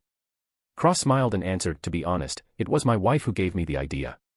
You're so old now, what heights could you reach in a younger body? Plus the resources you would get after defeating Voldemort as well as the support from the entire Light faction for ridding the world of the Dark faction." Cross clicked his tongue and said, "You could have perhaps achieved godhood. Unfortunately that idiot will not be such a challenge." Dumbledore said, "You know about the legendary path?" Cross smiled and said, "Of course. Salazar himself told me. Though I have no idea how to achieve it, I believe I will do it one day." Dumbledore was silent but his finger twitched behind him. Nothing happened. He didn't escape, he didn't separate his soul to survive, nothing. Cross had already thought of this and checked his soul to find it complete, not a single chance for Dumbledore to come back. Cross arrived at the hearing room and kicked the door open. He walked inside and saw a hearing about a strange witch strip dancer charming men to give me more money. Cross was amused and said, "Beat it, whore." I got a bigger fish. The witch, named Crystal Candy, jumped up and scampered away, winking at Cross, who snorted and said, "Sorry, married." Crystal pouted and left sadly. Cross threw Dumbledore into the chair and tied him to it as all 10 of his strings melded together forming a strange black color. He didn't use space or time, because it wasn't necessary. He discovered this when he was playing along with his strings a few days ago. When the 10 elements came together they made a new one. Anti-magic. Which nullified any magic of the one tied up, unless of course they were thousands of times stronger than Cross. Amelia was acting minister and said, "What is the meaning of this?" Cross smiled and said in a muffled but clear voice, "I have come to check in a favor." He wore his mask again. He didn't want these ministry punks singing praises of him in the Daily Prophet. Really, he just wanted to be left alone. Cross took out a bucket of Veritas serum and controlled the potion to go into Dumbledore's open mouth. After he drank a good bit, Cross said, "Your name?" Dumbledore responded, "Albus Percival Wulfric Brain Dumbledore." Cross said, "Is it true you performed the Cruciatus Curse on a student of Hogwarts, and when this didn't work you used Veritas serum, knowing full well that the serum could potentially destroy your future potential?" Dumbledore struggled for a few seconds before finally saying, "Yes." The Wisengamot all gasped and Cross continued, "Have you been drugging the students of Hogwarts with a series of different potions to incite unhealthy rivalries between houses, while also making them completely loyal to you?" Dumbledore said through gritted teeth, "Yes." Cross continued, "Have you manipulated the other professors' memories, altering them to be forever loyal or indebted to you?" Dumbledore replied, "Yes," and closed his eyes. He was finished. Cross didn't stop there. He wanted destruction. "Have you manipulated the life of one Harry James Potter?" Dumbledore replied, "Yes." Cross sneered and added, "What at your plan to have his soul die so you could take over his body and trick the world after defeating the Dark Lord?" Dumbledore glared at Cross and spat, "Yes." Cross chuckled and said, "Was the murder of James and Lily Potter planned by yourself?" Dumbledore was silent for a few more seconds before finally sighing and replying, "Yes." The Wisengamot were all pale by this final answer and Amelia frowned as she said, "I assume we don't have to vote on this." The other wizards and witches shook their heads and Cross smiled as Amelia said, "Escort Mr. Dumbledore to Azkaban, where he will be staying for the rest of his life." 2 men came out and dragged Dumbledore away, who looked in Cross' direction with a small smile. Cross sneered. If he thought he was making it to Azkaban, he had another thing coming. Cross looked at Amelia and nodded before disappearing. Cross reappeared near a woman and handed her a stack of papers along with pictures, before disappearing again. The woman was Rita Skeeter. She was stunned and though she was going to get molested, but fortunately she was safe for today. She read through the papers and looked at the pictures as her eyes gradually widened and she laughed hysterically. Perhaps it was too much for one night, for poor little Rita. Cross followed the 2 flying wizards. When they landed in the outskirts, he stunned them. After knocking them out and kicked Dumbledore to the ground and said, "That potion you drank is useless." He raised his hand and said, "Heal." Dumbledore felt much better, but right after Cross grinned sadistically as he said, "Crucio Ultima." Dumbledore fell to the ground and spasmed, unable to even scream in pain. He saw Cross grinning at him and feared the worst. He was correct. Cross held out both his hands, one hand healing Dumbledore, while the other was torturing him. Cross came up with this on the fly. He could theoretically torture anyone until their mind completely broke. Cross didn't feel like it was enough so he twitched a few fingers and strings shot out turning fine and gray as they peeled Dumbledore's flesh, multiplying the pain he felt. The strings slowly peeled his flesh to the bone as the heel struggled to keep up. It was the most terrible pain that could ever be felt by a person. Cross frowned. This wasn't enough. He cast an illusion over Dumbledore's eyes. In the illusion everything went wrong at every turn. Everything he ever loved was destroyed in front of his eyes, lovers, family, pets, everything. All his plans fell through and he was sent to Azkaban, all weak and thin, but the punishment didn't stop there. He suffered mental punishment far worse than the physical punishment as Dumbledore's eyes finally widened in horror and he started trembling in fear and pain. Cross smiled happily and cracked everything up a notch, finally hearing the sweet screams of terror and pain. It satisfied him greatly. He felt something click in his body and an extremely powerful aura surged from his body spreading outwards. Cross accidentally surged his magic and Dumbledore went silent. Cross cursed and tried to heal him, but his body and mind were completely destroyed. He was nothing more than a shell of a person. Cross broke into his mind and found one last piece of reason, not enough to restore itself but enough to know what's going on. Cross grinned evilly and destroyed the mindscape, before forming a chair made of rubble. He grabbed the last strand of reason and threw him in the chair, tying him to the chair and stitching his eyes open permanently. The reason would have to watch everything happen in the outside world but would be powerless to do anything. It was another form of torture, as Dumbledore was now mentally retarded, and his brain couldn't do anything to save itself, so he was tortured to watch himself like this, begging for death but unable to get it. Cross left the mindscape after making sure there was nothing left for Dumbledore to make a comeback with. After confirming, he left and teleported away, leaving Dumbledore drooling on the ground, unable to move, completely finished. By the time the Aurors woke up, Cross was completely gone. They can't find anything and took the, now retarded, Dumbledore to Azkaban. Not caring if he's retarded or not, as they threw him in a cell and called the Dementors to constantly feed off his soul. Cross, on the other hand, was as happy as a lark. He popped back into his room and hummed happy as he saw Luna staring at the fetus and thought. Cross sat on the bed and hugged Luna as he said, "It's over, baby. I did it." Luna smiled warmly and snuggled into him as she said, "I'm happy." Cross kissed her as he said, "I'll tell you what happened after we celebrate." Luna gave him a cheeky smile and said, "I'll get the ropes." Cross coughed and said, "Only the ropes." Luna pouted and disappeared as Cross chuckled, feeling extremely relaxed and happy.